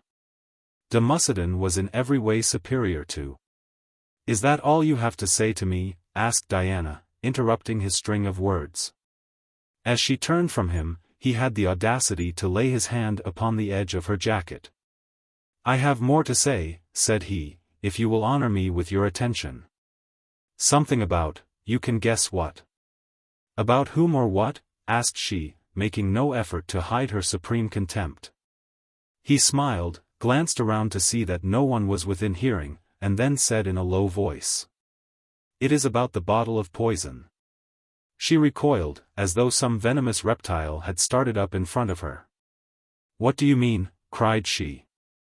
"How dare you speak to me thus?" All his servile manner had now returned to him, and he uttered a string of complaints in a whining tone of voice. She had played him a most unfair trick, and had stolen a certain little glass bottle from his office. And if anything had leaked out, his head would have paid the penalty of a crime in which he had no hand. He was quite ill, owing to the suspense and anxiety he had endured. Sleep would not come to his bed, and the pangs of remorse tortured him continually. "Enough," cried Diana, stamping her foot angrily on the ground. "Enough, I say. Well, mademoiselle, I can no longer remain here. I am far too nervous, and I wish to go to some foreign country. Come, let me hear the real meaning of this long preface." Thus adjured, Daumon spoke. He only wished for some little memento to cheer his days and nights of exile, some little recognition of his services. In fact, such a sum as would bring him in an income of 3,000 francs. I understand you, replied Diana. You wish to be paid for what you call your kindness. Ah, mademoiselle. And you put a value of 60,000 francs upon it. That is rather a high price, is it not? Alas! It is not half what this unhappy business has cost me. Nonsense. Your demand is preposterous. Demand, returned he, I make no demand. I come to you respectfully and with a little charity. If I were to demand, I should come to you in quite a different manner. I should say, pay me such and such a sum, or I tell everything. What have I to lose if the whole story comes to light? A mere nothing. I am a poor man, and am growing old. You and M. Norbert are the ones that have something to fear. You are noble, rich, and young, and a happy future lies before you. Diana paused and thought for an instant. You are speaking, answered she at last, in a most foolish manner. When charges are made against people, proofs must be forthcoming. Quite right, mademoiselle. But can you say that these proofs are not in my hands? Should you, however, desire to buy them, you are at liberty to do so. I give you the first option, and yet you grumble. As he spoke, he drew a battered leather pocketbook from his breast, and took from it a paper, which, after having been crumpled, had been carefully smoothed out again. Diana glanced at it, and then uttered a stifled cry of rage and fear, for she at once recognized her last letter to Norbert. That wretch, Françoise, has betrayed me, exclaimed she, and I saved her mother from a death by hunger and cold. The counsellor held out the letter to her. She thought that he had no suspicion of her, and made an attempt to snatch it from him, but he was on his guard, and drew back with a sarcastic smile on his face. No, mademoiselle, said he. This is not the little bottle of poison, however, I will give it to you, together with another one, when I have obtained what I ask. Nothing for nothing, however. And if I must go to the scaffold, I will do so in good company. Mademoiselle de Lorbourg was in utter despair. But I have no money, said she. Where is a girl to find such a sum? M. Norbert can find it. Go to him, then. Daumen made a negative sign with his head. I am not quite such a fool, answered he, I know M. Norbert too well. He is the very image of his father. But you can manage him, mademoiselle, besides, you have much interest in having the matter settled. Counselor. There is no use in beating about the bush. I come to you humbly enough, and you treat me like so much dirt.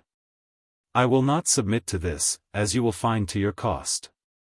I never poisoned anyone, but enough of this kind of thing. Today is Tuesday. If on Friday, by 6 o'clock, I do not have what I have asked for, your father and the Count Octave will have a letter from me, and perhaps your fine marriage may come to nothing after all. This insolence absolutely struck Diana dumb, and Daumen had disappeared round a turning of the road before she could find words to crush him for his vile attempt at extortion. She felt that he was capable of keeping his word, even if by so doing he seriously injured himself without gaining any advantage. A nature like Diana's always looks danger boldly in the face. She had, however, but little choice how she would act, for to apply to Norbert was the only resource left to her, for she knew that he would do all in his power to ward off the danger which threatened both of them so nearly. The idea, however, of applying to him for aid was repugnant to her pride. To what depths of meanness and infamy had she descended? And to what avail had been all her aspirations of ambition and grandeur? She was at the mercy of a wretch, of Daumen, in fact. She was forced to go as a suppliant to a man whom she had loved so well that she now hated him with a deadly hatred. But she did not hesitate for a moment. She went straight to the cottage of Widow Rouleau, and dispatched Françoise in quest of Norbert. She ordered the girl to tell him that he must without fail be at the wicket gate in the park wall at Lorbourg on the coming night, where she would meet him. And that the matter was one of life and death. As Diana gave these orders to Françoise, the woman's nervous air and flushed features plainly showed that she was a mere creature of Damon's. But Mademoiselle de Lorbourg felt it would be unwise to take any notice of her discovery, but to abstain from employing her in confidential communications for the future. As the hour of the meeting drew near, a host of doubts assailed her. Would Norbert come to the meeting?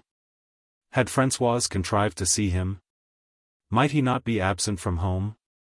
It was now growing dark, and the servants brought candles into the dining room, and Diana, contriving to slip away, gained the appointed spot. Norbert was waiting, and when he caught sight of her, rushed forward, but stopped as though restrained by a sudden thought, and remained still, as if rooted to the ground. "You sent for me, mademoiselle?" said he. "I did." After a pause, in which she succeeded in mastering her emotion, Diana began with the utmost volubility to explain the extortion that Damon was endeavoring to practice upon her, magnifying, though there was but little need to do so, all the threats and menaces that he had made use of.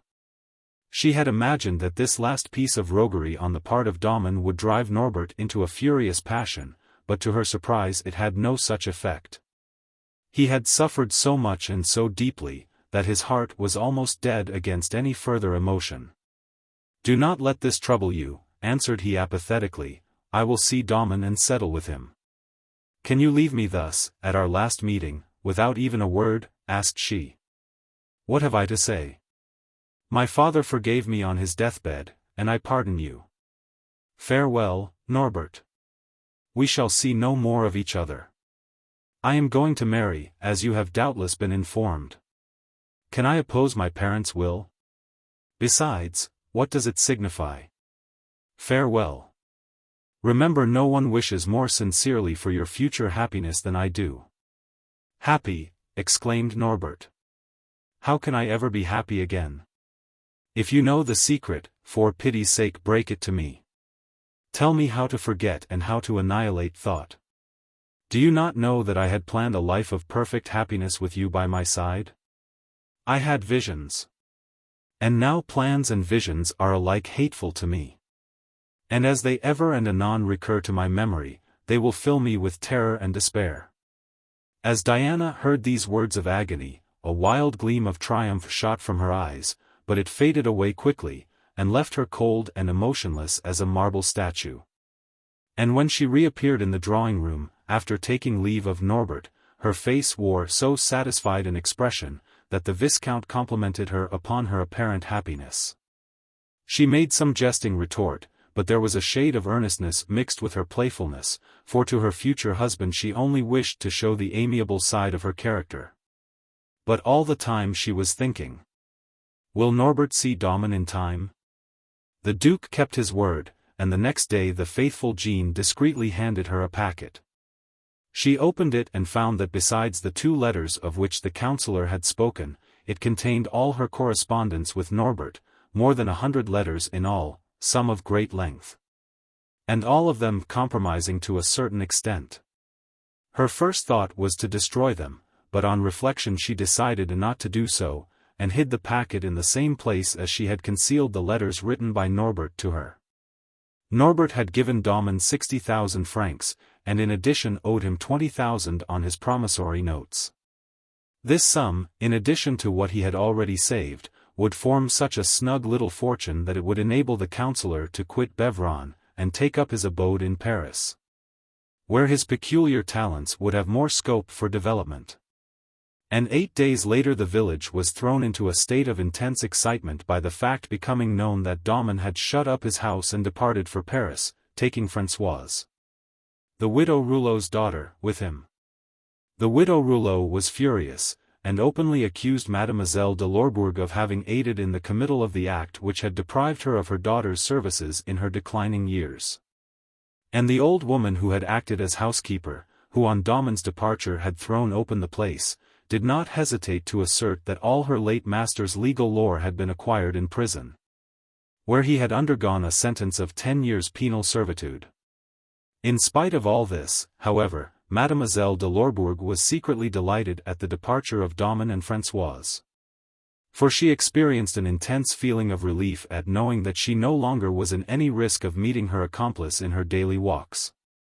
Norbert, too, was going to Paris with his wife, and M. de Puymandour was going about saying that his daughter, the Duchess of Champdoce, would not return to this part of the country for some time to come. Diana drew a long breath of relief, for it seemed to her as if all the threatening clouds, which had darkened the horizon, were fast breaking up and drifting away. Her future seemed clear, and she could continue the preparations for her marriage, which was to be celebrated in a fortnight's time. And the friend of Octave who had been asked to act as his best man had answered in the affirmative. Diana had taken accurate measurement of the love that Octave lavished upon her, and did her utmost to increase it. She had another cruel idea, and that was that the bewitching manner which she had assumed towards her betrothed was excellent practice. And by it she might judge of her future success in society when she resided in Paris. Octave was utterly conquered, as any other man would have been under similar circumstances. Upon the day of her wedding she was dazzling in her beauty, and her face was radiant with happiness. But it was a mere mask, which she had put on to conceal her real feelings. She knew that many curious eyes were fixed on her as she left the chapel. And the crowd formed a line for her to pass through. She saw many a glance of dislike cast upon her. But a more severe blow awaited her, for on her arrival at the Château de Muscadin, to which she was driven directly after the ceremony, the first person she met was Montlouis, who came forward to welcome her. Bold and self-possessed as she was, the slight of this man startled her, and a bright flush passed across her face. Fortunately Montlouis had had time to prepare himself for this meeting, and his face showed no token of recognition. But though his salutation was of the most respectful description, Madame de Muscadin thought she saw in his eyes that ironical expression of contempt which she had more than once seen in Daumann's face. "That man must not, shall not, stay here," she murmured to herself. It was easy enough for her to ask her husband to dismiss Montlouis from his employ, but it was a dangerous step to take. And her easiest course was to defer the dismissal of the secretary until some really good pretext offered itself. Nor was this pretext long in presenting itself. For Octave was by no means satisfied with the young man's conduct. Montlouis, who had been full of zeal while in Paris, had renewed his liaison, on his return to Muscadin, with the girl with whom he had been formerly entangled at Poitiers. This, of course, could not be permitted to go on, and an explosion was clearly to be expected, but what Diana dreaded most was the accidental development of some unseen chance. After she had been married some 2 weeks, when Octave proposed in the afternoon that they should go for a walk, she agreed. Her preparations were soon completed, and they started off, blithe and lively as children on a holiday ramble. As they loitered in a wooded path, they heard a dog barking in the cover. It was Bruno, who rushed out, and, standing on his hind legs, endeavored to lick Diana's face. "Help, help, Octave," she exclaimed, and her husband, springing to her side, drove away the animal. "Were you very much alarmed, dearest?" asked he. "Yes," answered she faintly, "I was almost frightened to death." "I do not think that he would do you any harm," remarked Octave. "No matter.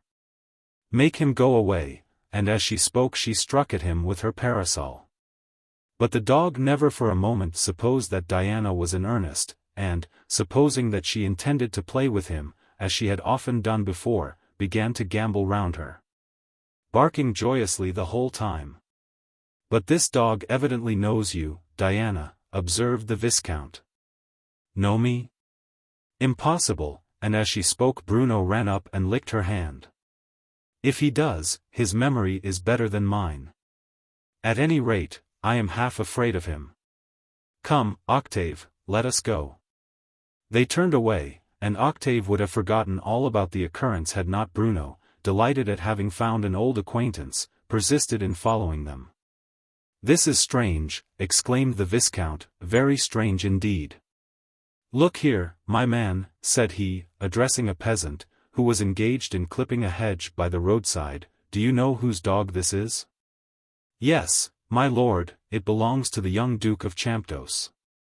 "Of course," answered Diana, "I have often seen the dog at the widow Rouleau's, and have occasionally given it a piece of bread. He was always with Françoise, who ran off with that man Daumon." "Oh, yes, I know him now. Here, Bruno, here." The dog rushed to her, and, stooping down, she caressed him, thus hoping to conceal her telltale face. Octave drew his wife's arm within his without another word. A strange feeling of doubt had arisen in his mind. Diana, too, was much disturbed, and abused herself mentally for having been so weak and cowardly. Why had she not at once confessed that she knew the dog?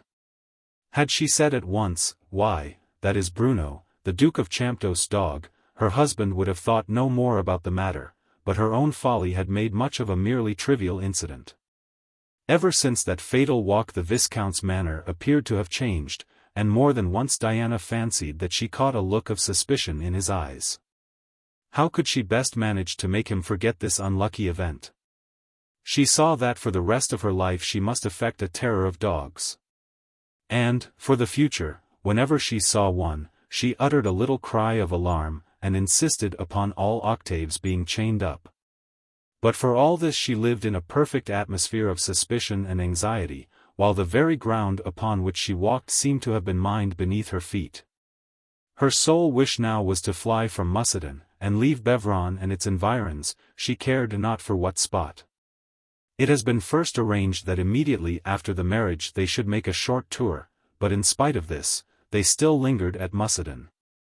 And all that Diana could do was to keep this previous determination before her husband, without making any direct attack.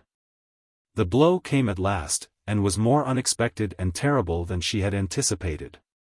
On the afternoon of the 26th of October, as Diana was gazing from her window, an excited crowd rushed into the courtyard of the chateau, followed by 4 men bearing a litter covered with a sheet, under which could be distinguished the rigid limbs of a dead body, while a cruel crimson stain upon one side of the white covering too plainly showed that someone had met with a violent death. The hideous sight froze Diana with terror, and it was impossible for her to leave the window or quit the object on the litter, which seemed to have a terrible fascination for her. That very morning her husband, accompanied by his friend the Baron de Clinchine, Montlouis, and a servant named Ludovic, had gone out for a day's shooting. It was evident that something had happened to one of the party. Which of them could it be? The doubt was not of very long duration. For at that moment her husband entered the courtyard, supported by M. de Clinchine and Ludovic. His face was deadly pale, and he seemed scarcely able to drag one leg after the other. The dead man therefore must be Montlouis. She need no longer plot and scheme for the dismissal of the secretary, for his tongue had been silenced forever. A ray of comfort dawned in Diana's heart at this idea, and gave her the strength to descend the staircase. Halfway down she met M. de Clinchine, who was ascending. He seized her by the arm, and said hoarsely, "Go back, madam, go back. But tell me what has happened." "A terrible calamity. Go back to your room, I beg of you. Your husband will be here presently," and, as Octave appeared, he absolutely pushed her into her own room.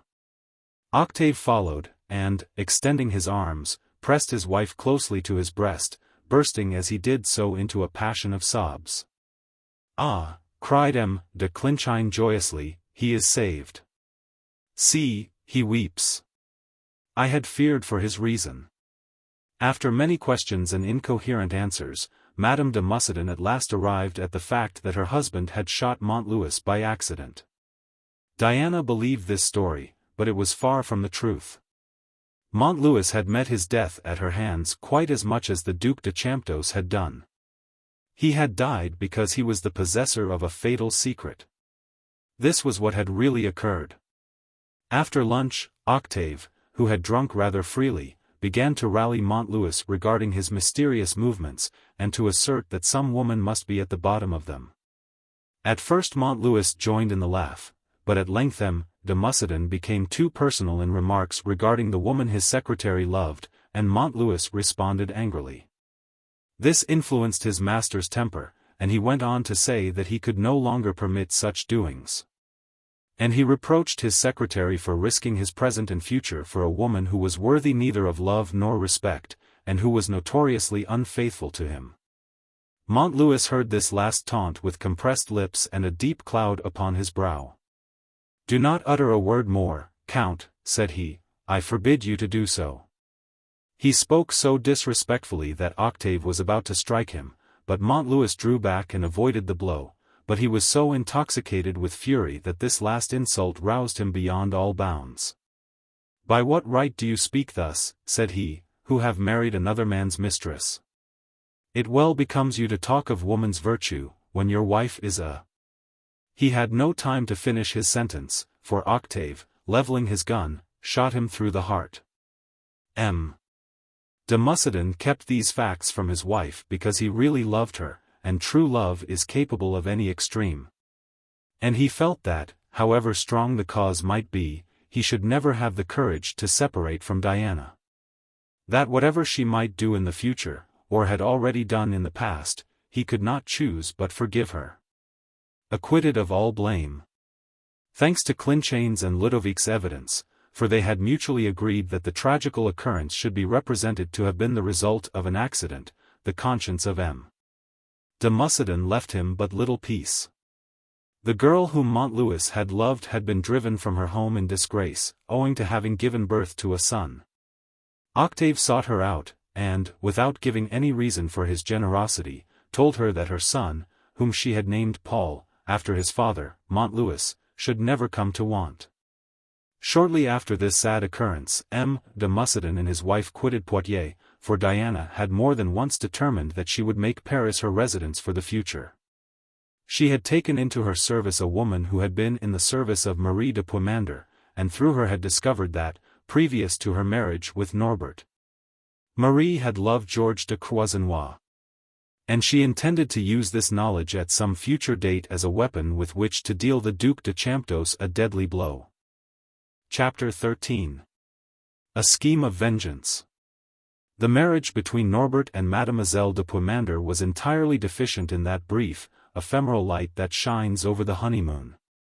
The icy wall that stood between them became each day stronger and taller. There was no one to smooth away inequalities, no one to exercise a kindly influence over two characters, both haughty and determined. After his father's death, when Norbert announced his intention of residing in Paris, M.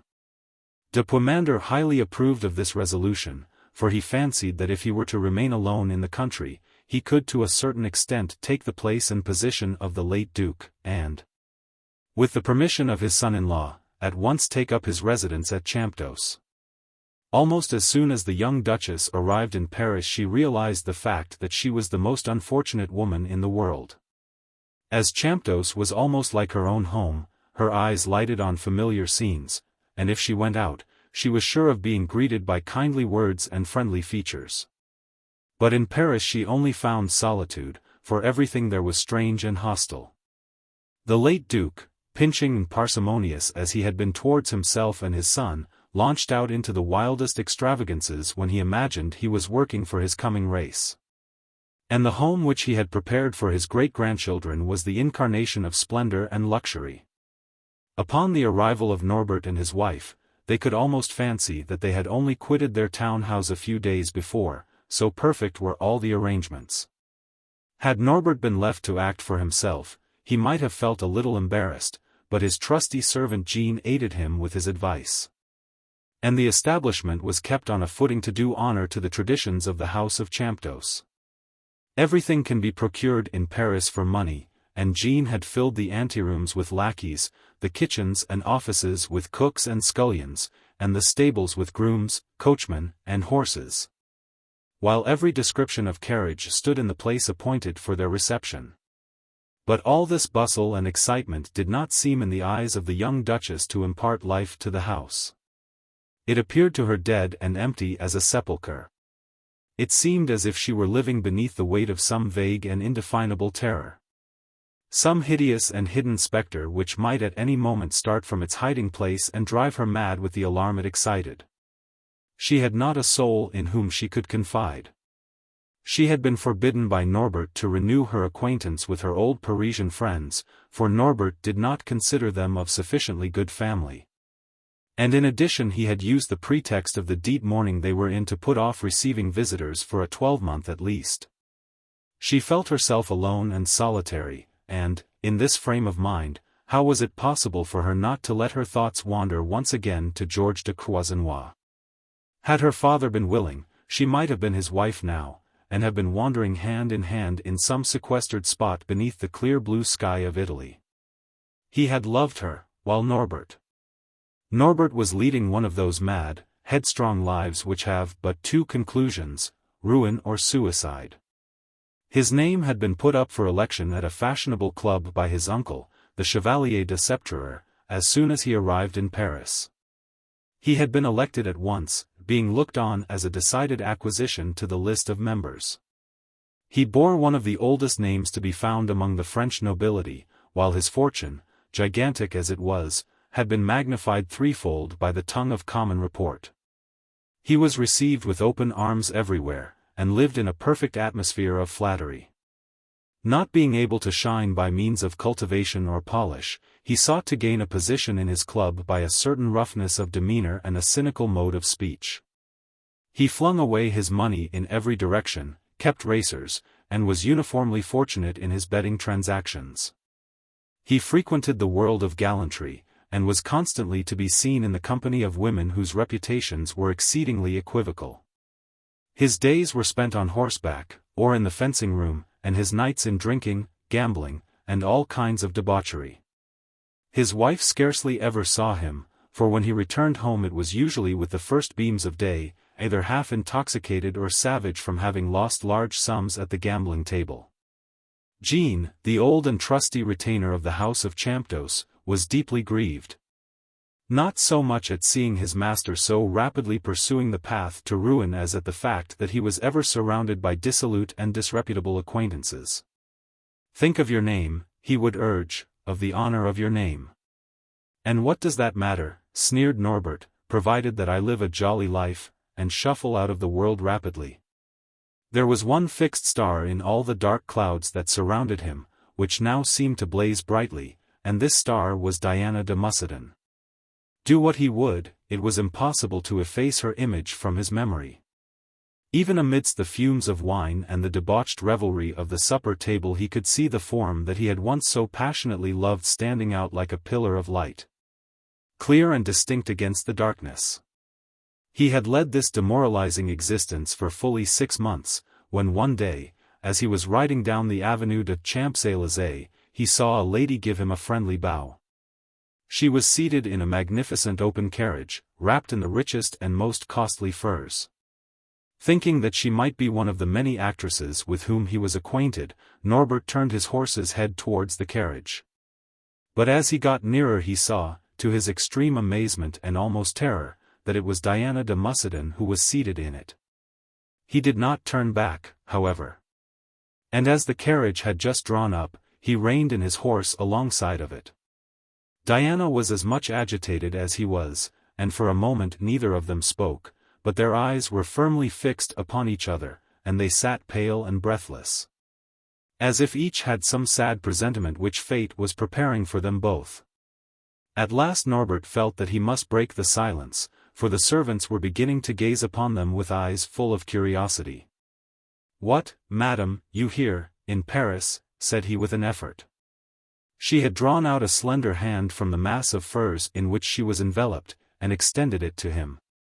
As she replied in a tone which had a ring of tenderness beneath its commonplace tone, "Yes, we are established here, and I hope that we shall be as good friends as we were once before. Farewell, until we meet again." As if her words had been a signal, the coachman struck his horses lightly with his whip, and the magnificent equipage rolled swiftly away.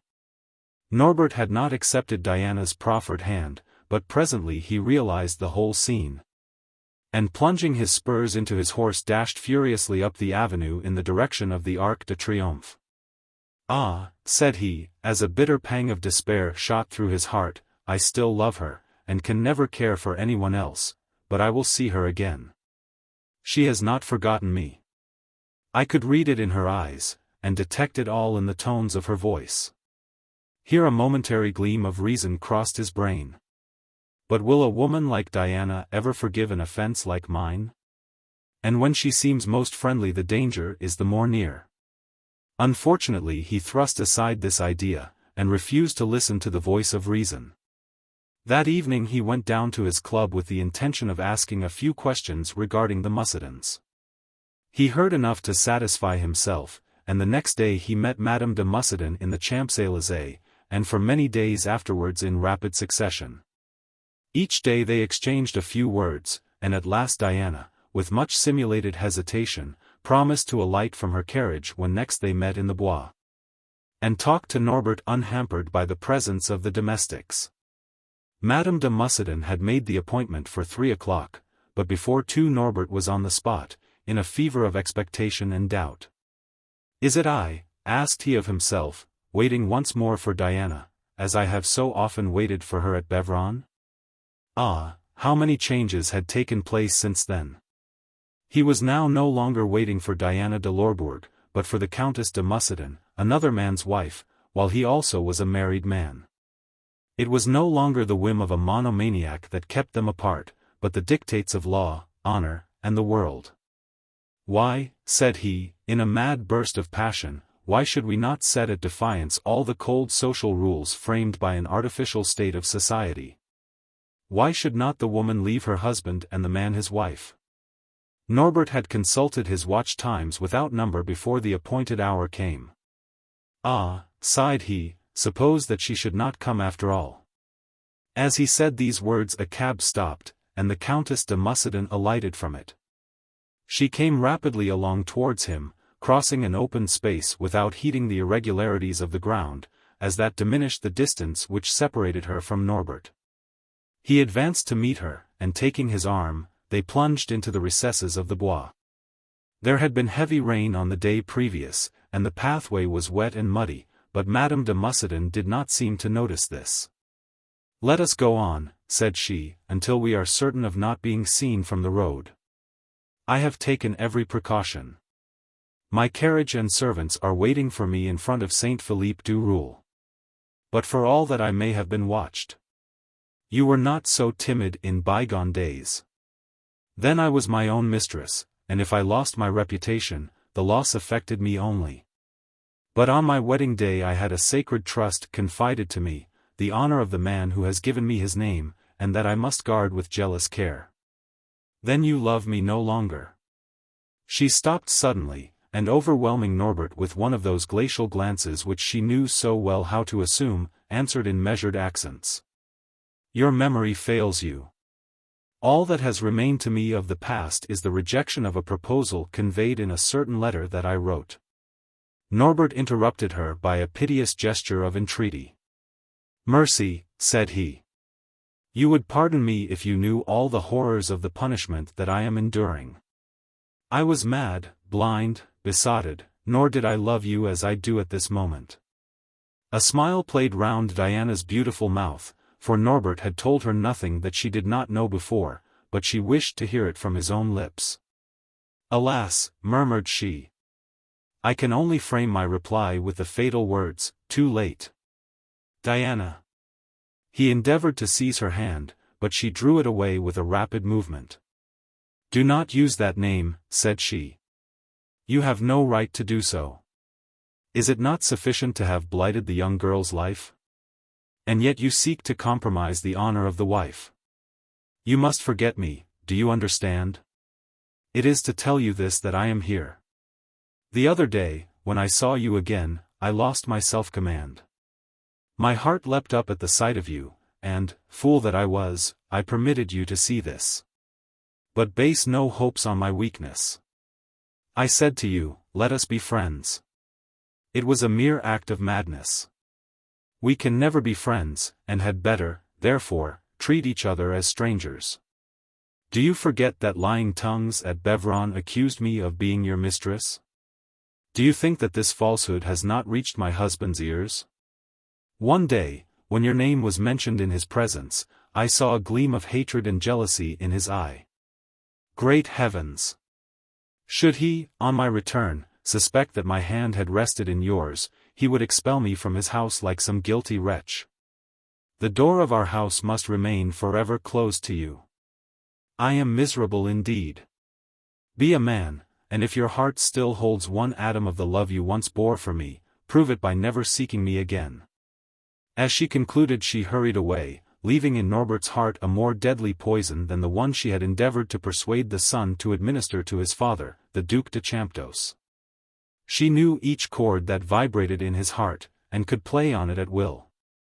She felt sure that in a month he would again be her slave, and that she could exercise over him a sway more despotic than she had yet done, and, in addition to this, that he would assist her in executing a cruel scheme of revenge, which she had long been plotting.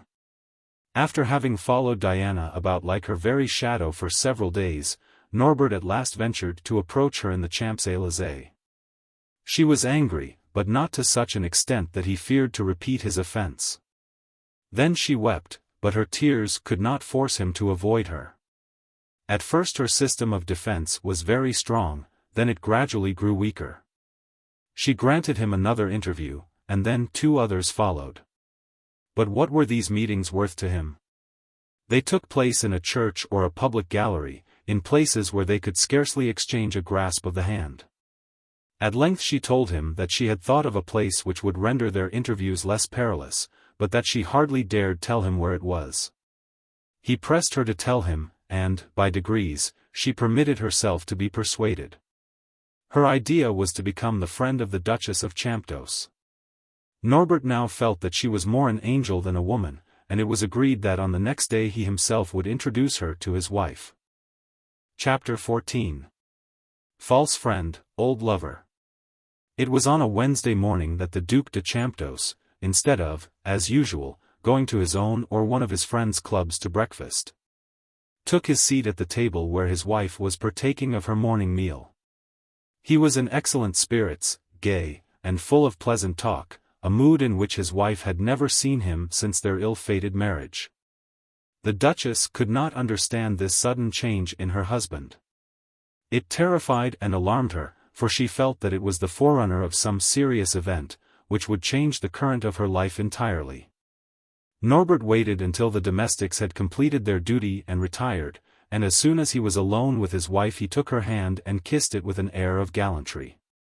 "It has been a long time, my dear Marie, since I had resolved to open my heart to you entirely, and now a full and open explanation has become absolutely necessary." "An explanation?" faltered Marie. "Yes, certainly, but do not let the word alarm you. I fear that I must have appeared in your eyes the most morose and disagreeable of husbands. Permit me to explain. Since we came here, I have gone about my own affairs, I have gone out early and returned extremely late, and sometimes 3 days have elapsed without our even setting eyes on each other." The young Duchess listened to him like a woman who could not believe her ears. Could this be her husband who was heaping reproaches upon himself in this manner? "I have made no complaint," stammered she. "I know that, Marie, you have a noble and forgiving nature, but, however, it is impossible, as a woman, that you should not have condemned me." "Indeed, but I have not done so." "So much the better for me. On this I shall not have to find either defense or excuse for my conduct. You must know, however, that you are ever foremost in my thoughts, even when I am away from you." He was evidently doing his best to put on an air of tenderness and affection, but he failed. For though his words were kind, the tone of his voice was neither tender nor sympathetic. "I hope I know my duty," said the Duchess. "Pray, Marie," broke in he, "do not let the word duty be uttered between us. You know that you have been much alone, because it was impossible for the friends of Mademoiselle de Puymandour to be those of the Duchess de Champdoce. Have I made any opposition to your orders? Then, too, our mourning prevents us going out into the world for 5 months longer at least. Have I asked to go out? All the more reason that I should endeavor to make your home less dull for you. I should like you to have with you some person in whose society you could find pleasure and distraction. Not one of those foolish girls who have no thought save for balls and dress, but a sensible woman of the world, and, above all, one of your own age and rank, a woman, in short, of whom you could make a friend. But where can such a one be found? It is a perilous quest to venture on, and upon such a friend often depends the happiness and misery of a home. But, continued he, after a brief pause, I think that I have discovered the very one that will suit you. I met her at the house of Madame d'Alange, who spoke eloquently of her charms of mind and body, and I hope to have the pleasure of presenting her to you today. Here, at our house? Certainly. There is nothing odd in this. Besides, the lady is no stranger to us, she comes from our own part of the country, and you know her. A flush came over his face, and he busied himself with the fire to conceal it as he added. You recollect Mademoiselle de Lorbourg? Do you mean Diana de Lorbourg? Exactly so. I saw very little of her, for my father and hers did not get on very well together. The Marquis de Lorbourg looked on us as too insignificant to. Ah, well, interrupted he, I trust that the daughter will make up for the father's shortcomings. She married just after our wedding had been celebrated, and her husband is the Count de Muscadin. She will call on you today, and I have told your servants to say that you are at home. The silence that followed this speech lasted for nearly a couple of minutes, and became exceedingly embarrassing, when suddenly the sound of wheels was heard on the gravel of the courtyard. And in a moment afterwards a servant came and announced that the Countess de Muscadin was in the drawing-room. Norbert rose, and, taking his wife's arm, led her away. Come, Marie, come, said he, she has arrived. Diana had reflected deeply before she had taken this extraordinarily bold step. In paying a visit so contrary to all the usual rules of etiquette, she exposed herself to the chance of receiving a severe rebuff. The few seconds that elapsed while she was still alone in the drawing-room seemed like so many centuries, but the door was opened, and Norbert and his wife appeared. Then, with a charming smile, Madame de Muscadin rose and bowed gracefully to the Duchess de Champdoce, making a series of half-jesting apologies for her intrusion. She had been utterly unable, she said, to resist the pleasure she should experience in seeing an old country neighbor, the more so as they were now separated by so short a distance. She had, therefore, disregarded all the rules of etiquette so that they might have a cosy chat about Poitiers, Beuvron, Champdoce, and all the country where she had been born, and which she so dearly loved. The Duchess listened in silence to this torrent of words, and the expression of her face showed how surprised she was at this unexpected visit. A less perfectly self-possessed woman than Diana de Muscadin might have felt abashed, but the slight annoyance was not to be compared to the prospective advantages that she hoped to gain. And she brought all the metal of her talent and diplomacy into play. Norbert was moving about the room, half ashamed of the ignoble part that he was playing. As soon as he thought that the welcome between the two ladies had been partially got over, and imagined that they were conversing more amicably together, he slipped out of the room, not knowing whether to be pleased or angry at the success of the trick. The trick was rather a more difficult one than Diana had, from Norbert's account, anticipated. As she had thought that she would have been received by the Duchess like some ministering angel sent down to earth to console an unhappy captive. She had expected to find a simple, guileless woman, who, upon her first visit, would throw her arms round her visitor's neck and yield herself entirely to her influence. Far, however, from being dismayed, Diana was rather pleased at this unexpected difficulty, and so fully exerted all her powers of fascination, that when she took her leave, she believed that she had made a little progress. On that very evening the Duchess remarked to her husband, I think that I shall like Madame de Muscadin, she seems an excellent kind of woman. Excellent is just the proper word, returned Norbert. All Beuvron was in tears when she was married and had to leave, for she was a real angel among the poor. Norbert was intensely gratified by Diana's success, for was it not for him that she had displayed all her skill, and was not this a proof that she still cherished a passion for him? He was not, however, quite so much pleased when he met Madame de Muscadin the next day in the Champs-Élysées. She looked sad and thoughtful. What has gone wrong? Asked he. I am very angry with myself for having listened to the voice of my own heart and to your entreaties, answered she, and I think that both of us have committed a grave error. Indeed, and what have we done? Norbert, your wife suspects something. Impossible. Why, she was praising you after you had left. If that is the case, then she is indeed a much more clever woman than I had imagined, for she knows how to conceal her suspicions until she is in a position to prove them. Diana spoke with such a serious air of conviction, that Norbert became quite alarmed. What shall we do? Asked he. The best thing would be to give up meeting each other, I think. Never. I tell you, never. Let me reflect, in the meantime be prudent, for both our sakes, be prudent. To further his ends, Norbert entirely changed his mode of life. He gave up going to his clubs, refused invitations to fast suppers, and no longer spent his nights in gambling and drinking. He drove out with his wife, and frequently spent his evenings with her, and at the club began to be looked on as quite a model husband. This great change, however, was not effected without many a severe inward struggle. He felt deeply humiliated at the life of deception that he was forced to lead, but Diana's hand, apparently so slight and frail, held him with a grip of steel. We must live in this way, said she, in answer to his expostulations, first, because it must be so, and, secondly, because it is my will. On our present mode of conduct depends all our future safety, and I wish the Duchess to believe that with me happiness and content must have come to her fireside. Norbert could not gainsay this very reasonable proposition on the part of Madame de Mussadin, for he was more in love than ever. And the terrible fear that if he went in any way contrary to her wishes that she would refuse to see him any more, stayed the words of objection that rose to his lips. After hesitating for a little longer, the Duchess made up her mind to accept the offer of friendship which Diana had so ingenuously offered to her. And finished by giving herself up to the bitterest enemy that she had in the world. By degrees she had no secrets from her new friend, and one day, after a long and confidential conversation, she acknowledged to Diana the whole secret of the early love of her girlish days.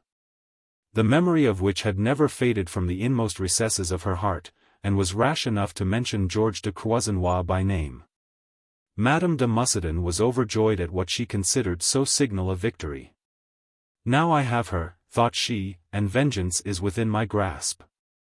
Marie and Diana were now like two sisters, and were almost constantly together, but this intimacy had not given to Norbert the facile means of meeting Diana which he had so ardently hoped for.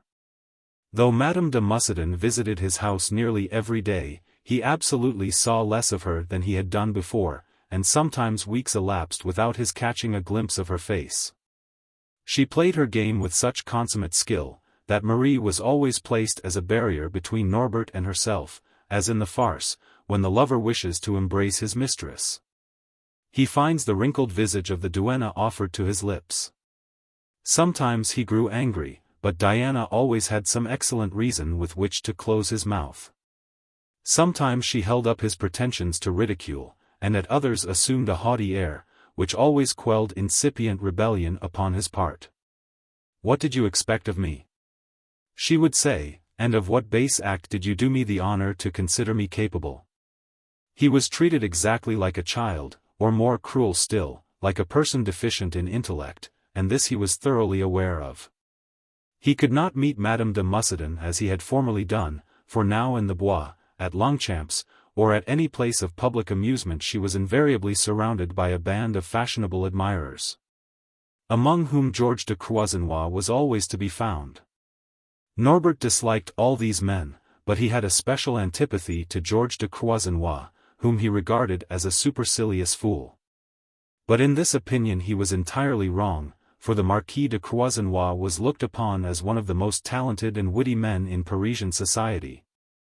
And in this case the opinion of the world was a well-founded one. Many men envied him, but he had no enemies, and his honest and straightforward conduct was beyond all doubt. He had the noble instincts of a knight of the days of chivalry. Pray, asked Norbert, what is it that you can see in this sneering dandy who is always hanging about you?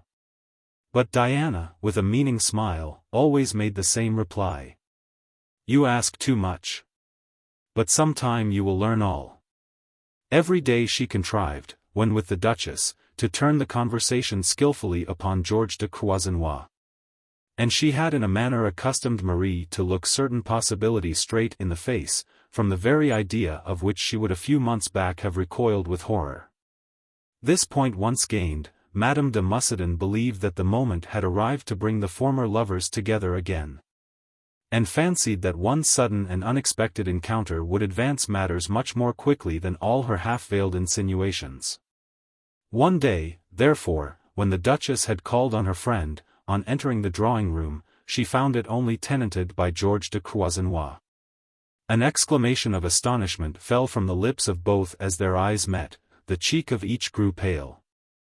The Duchess, overcome by her feelings, sank half-fainting into a chair near the door.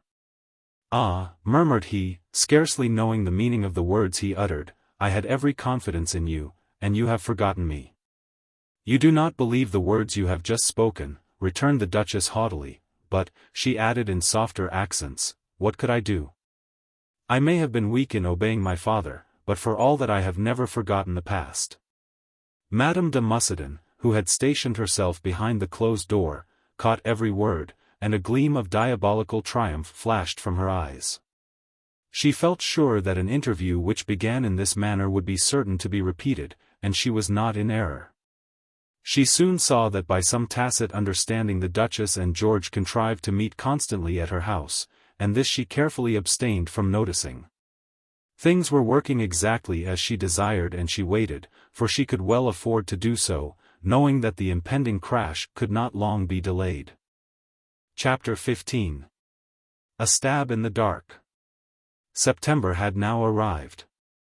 And though the weather was very bad, the Duc de Champdoce, accompanied by his faithful old servant, Jean, left Paris on a visit to his training stables. Having had a serious difference with Diana, he had made up his mind to try whether a long absence on his part would not have the effect of reducing her to submission. And at the same time remembering the proverb, that absence makes the heart grow fonder. He had already been away 2 whole days, and was growing extremely anxious at not having heard from Madame de Muscadin, when one evening, as he was returning from a late inspection of his stud, he was informed that there was a man waiting to see him. The man was a poor old fellow belonging to the place, who eked out a wretched subsistence by begging, and executing occasional commissions. "Do you want me?" asked the Duke. With a sly look, the man drew from his pocket a letter. "This is for you," muttered he. "All right, give it to me, then." "I was told to give it to you only in private." "Never mind that. Hand it over." "Well, if I must, I must." Norbert's sole thought was that this letter must have come from Diana, and throwing the man a coin, hurried to a spot where it was light enough to read the missive. He did not, however, recognize Diana's firm, bold hand on the envelope. "Who the devil can this be from?" thought Norbert, as he tore open the outer covering. The paper within was soiled and greasy, and the handwriting was of the vilest description. It was full of bad spelling, and ran thus: "Sir, I hardly dare tell you the truth. And yet my conscience will give me no relief until I do so. I can no longer bear to see a gentleman such as you are deceived by a woman who has no heart or honorable feeling. Your wife is unfaithful to you, and will soon make you a laughing-stock to all. You may trust to this being true, for I am a respectable woman, and you can easily find out if I am lying to you. Hide yourself this evening, so that you may command a view of the side door in the wall of your garden, and between 10:30 and 11 you will see your wife's lover enter. It is a long time since he has been furnished with a key. The hour for the meeting has been judiciously fixed, for all the servants will be out. But I implore you not to be violent, for I would not do your wife any harm, but I feel that you ought to be warned. From one. Who knows?" Norbert ran through the contents of this infamous anonymous letter in an instant. The blood surged madly through his brain, and he uttered a howl of fury. His servants ran in to see what was the matter. "Where is the fellow who brought this letter?" said he. "Run after him and bring him back to me." In a few minutes the sturdy grooms made their appearance, pushing in the messenger, who seemed overpowered with tears. "I am not a thief," exclaimed he. "It was given to me, but I will give it back." He was alluding to the louis given to him by Norbert, for the largeness of the sum made him think that the donor had made a mistake. "Keep the money," said the Duke, "I meant it for you, but tell me who gave this letter to you." "I can't tell you," answered the man. "If I ever saw him before, may my next glass of wine choke me." He got out of a cab just as I was passing near the bridge, and calling to me, said, "Look at this letter. At 7:30 take it to the Duc de Champdoce, who lives by his stables in the road to the forest. Do you know the place?" "Yes," I says, and then he slips the letter and a 5-franc piece into my hand, got back into the cab, and off he went. "What was the man like?" asked he. "Well, I can hardly say. He wasn't young or old, or short or tall. I recollect he had a gold watch chain on, but that was about all I noticed." "Very well, you can be off." At this moment Norbert's anger was turned against the writer of the letter only, for he did not place the smallest credence in the accusations against his wife. If he did not love her, he at any rate respected her. "My wife," said he to himself, "is an honorable and virtuous woman, and it is some discharged menial who has taken this cowardly mode of revenge."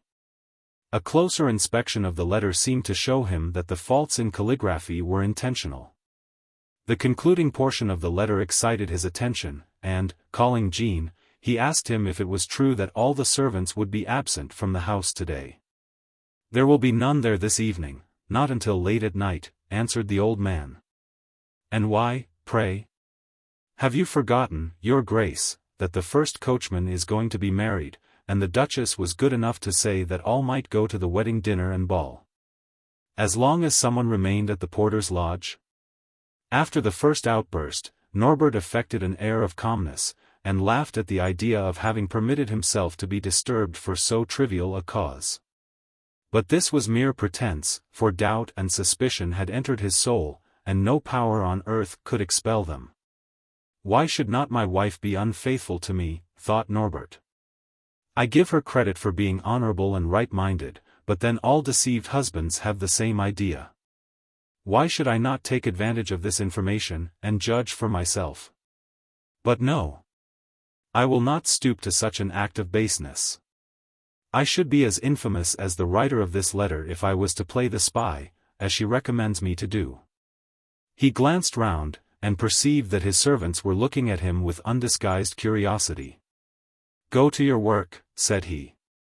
"Extinguish the lights, and see that all the doors and windows are carefully closed." He had made up his mind now, and taking out his watch, saw that it was just 8 o'clock. "I have time to reach Paris," muttered he, "by the appointed time." Then he called Jean to him again. There was no need to conceal anything from this trusty adherent of the house of Champdoce. "I must start for Paris," said the Duke, without an instant's delay. "On account of that letter?" asked the old man with an expression of the deepest sorrow upon his features. "Yes, for that reason only. Someone has been making false charges against the Duchess." "How do you know that?" "It was easy enough to guess. Have the carriage got ready, and tell the coachman to wait for me in front of the club. I myself will go on foot." "You must not do that," answered Jean gravely.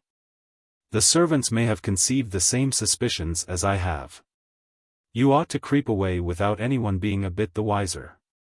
The other domestics need not even suppose that you have left the house. I can get you a horse out of the little stables without anyone being the wiser. I will wait for you on the other side of the bridge." "Good, but remember that I have not a moment to lose." Jean left the room, and as he reached the passage Norbert heard him say to one of the servants, "Put some cold supper on the table, the Duke says that he is starving." Norbert went into his bedroom, put on a great coat and a pair of high boots, and slipped into his pocket a revolver, the charges of which he had examined with the greatest care. The night was exceedingly dark, a fine, icy rain was falling, and the roads were very heavy. Norbert found Jean with the horse at the appointed spot, and as he leaped into the saddle the Duke exclaimed, "Not a soul saw me leave the house." "Nor I either," returned the attached domestic. "I shall go back and act as if you were at supper. At 3 in the morning I will be in the wine shop on the left-hand side of the road. When you return, give a gentle tap on the windowpane with the handle of your whip." Norbert sprang into the saddle, and sped away through the darkness like a phantom of the night. Jean had made an excellent choice in the horse he had brought for his master's use, and the animal made its way rapidly through the mud and rain. But Norbert by this time was half mad with excitement, and spurred him madly on. As he neared home a new idea crossed his brain. Suppose it was a practical joke on the part of some of the members of the club? In that case, they would doubtless be watching for his arrival, and, after talking to him on indifferent subjects, would, when he betrayed any symptoms of impatience, overwhelm him with ridicule. The fear of this made him cautious. What should he do with the horse he was riding? The wine shops were open, and perhaps he might pick up some man there who would take charge of it for him. As he was debating this point, his eyes fell upon a soldier, probably on his way to barracks. "My man," asked the Duke, "would you like to earn 20 francs? "I should think so, if it is nothing contrary to the rules and regulations of the army. It is only to take my horse and walk him up and down while I pay a visit close by. I can stay out of the barracks a couple of hours longer, but no more," returned the soldier. Norbert told the soldier where he was to wait for him, and then went on rapidly to his own house, and reached the side street along which ran the garden belonging to his magnificent residence. On the opposite side of the street the houses all had porticos, and Norbert took up his position in one of these, and peered out carefully. He had studied the whole street, which was not a long one, from beginning to end, and was convinced that he was the only person in it. He made up his mind that he would wait until midnight. And if by that time no one appeared, he would feel confident that the Duchess was innocent, and return without anyone but Jean having known of his expedition. From his position he could see that 3 windows on the second floor of his house were lighted up, and those windows were in his wife's sleeping apartment. "She is the last woman in the world to permit a lover to visit her," thought he. No, the whole thing is a hoax. He began to think of the way in which he had treated his wife. Had he nothing to reproach himself with? 10 days after their marriage he had deserted her entirely. And if during the last few weeks he had paid her any attention, it was because he was acting in obedience to the whims of another woman. Suppose a lover was with her now, what right had he to interfere? The law gave him leave, but what did his conscience say? He leaned against the chill stone until he almost became as cold as it was. It seemed to him at that moment that life and hope were rapidly drifting away from him. He had lost all count of how long he had been on guard. He pulled out his watch, but it was too dark to distinguish the hands or the figures on the dial plate. A neighboring clock struck the half-hour, but this gave him no clue as to the time. He had almost made up his mind to leave, when he heard the sound of a quick step coming down the street. It was the light, quick step of a sportsman, of a man more accustomed to the woods and fields than the pavement and asphalt of Paris. Then a shadow fell upon the opposite wall, and almost immediately disappeared. Then Norbert knew that the door had opened and closed, and that the man had entered the garden. There could be no doubt upon this point, and yet the Duke would have given worlds to be able to disbelieve the evidence of his senses. It might be a burglar, but burglars seldom work alone. Or it might be a visitor to one of the servants, but all the servants were absent. He again raised his eyes to the windows of his wife's room. All of a sudden the light grew brighter. Either the lamp had been turned up, or fresh candles lighted. Yes, it was a candle, for he saw it borne across the room in the direction of the great staircase, and now he saw that the anonymous letter had spoken the truth. And that he was on the brink of a discovery. A lover had entered the garden, and the lighted candle was a signal to him. Norbert shuddered. The blood seemed to course through his veins like streams of molten fire, and the misty atmosphere that surrounded him appeared to stifle him. He ran across the street, forced the lock, and rushed wildly into the garden. Chapter 16. Husband and Lover. The writer of the anonymous communication had only known the secret too well, for the Duchess de Champdoce was awaiting a visit that evening from George de Croisenois. This was, however, the first time. Step by step she had yielded, and at length had fallen into the snare laid for her by the treacherous woman whom she believed to be her truest friend.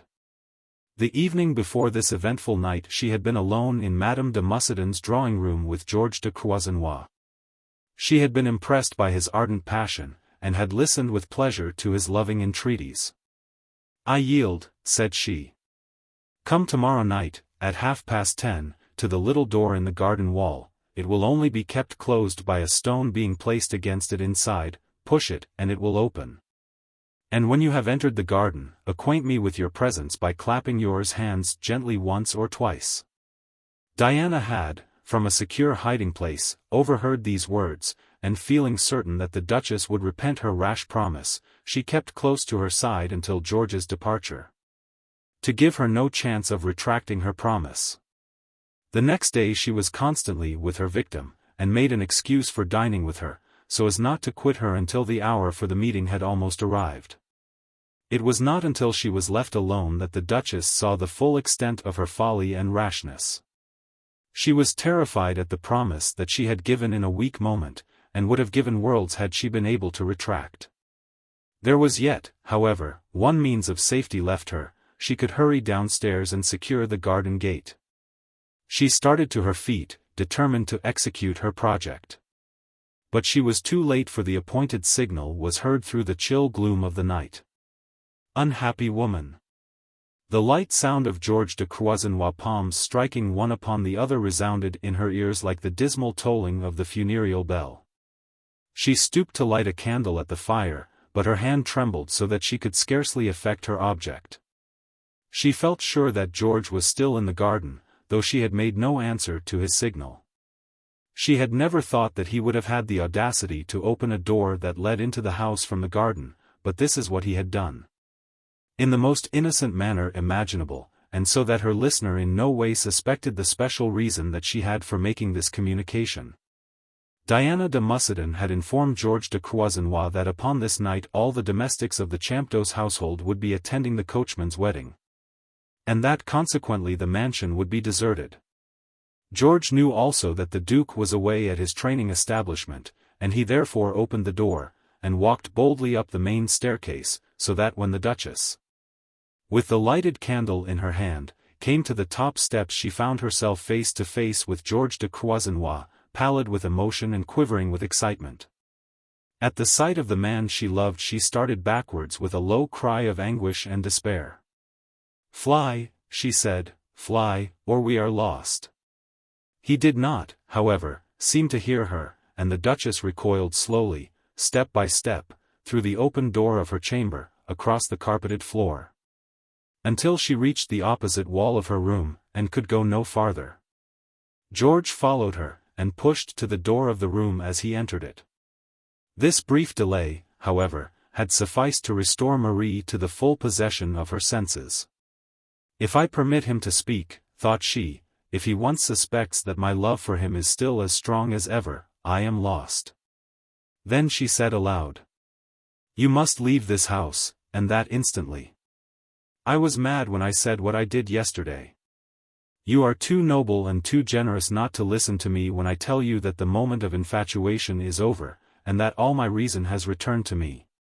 And my openness will convince you of the truth of what I say. George de Croisenois, I love you." The young man uttered an exclamation of delight upon hearing this news. "Yes," continued Marie, "I would give half the years of my remaining life to be your wife. Yes, George, I love you. But the voice of duty speaks louder than the whispers of the heart. I may die of grief, but there will be no stain upon my marriage robe, no remorse eating out my heart. Farewell." But the Marquis would not consent to this immediate dismissal, and appeared to be about to speak. "Go," said the Duchess, with an air of command. "Leave me at once." Then, as he made no effort to obey her, she went on, "If you really love me, let my honor be as dear to you as your own, and never try to see me again. The peril we are now in shows how necessary this last determination of mine is. I am the Duchess de Champdoce, and I will keep the name that has been entrusted to me pure and unsullied, nor will I stoop to treachery or deception." "Why do you use the word deception?" asked he. "I do, it is true, despise the woman who smiles upon the husband she is betraying, but I respect and honor the woman who risks all to follow the fortunes of the man she loves. Lay aside, Marie, name, title, fortune, and fly with me." "I love you too much, George," answered she gently, "to ruin your future, for the day would surely come when you would regret all your self-denial. For a woman weighed down with a sense of her dishonor is a heavy burden for a man to bear." George de Croisenois did not understand her thoroughly. "You do not trust me," said he. "You would be dishonored. Shall I not share a portion of the world's censure? And, if you wish me, I will be a dishonored man also. Tonight I will cheat at play at the club, be detected, and leave the room an outcast from the society of all honorable men for the future. Fly with me to some distant land, and we will live happily under whatever name you may choose." "I must not listen to you," cried she wildly. "It is impossible now." "Impossible, and why? Tell me, I entreat you." "Ah, George," sobbed she, "if you only knew." He placed his arm around her waist, and was about to press his lips on that fair brow, when all at once he felt Marie shiver in his clasp, and, raising one of her arms, point towards the door, which had opened silently during their conversation, and upon the threshold of which stood Norbert de Champdoce, gloomy and threatening. The Marquis saw in an instant the terrible position in which his insensate folly had placed the woman he loved.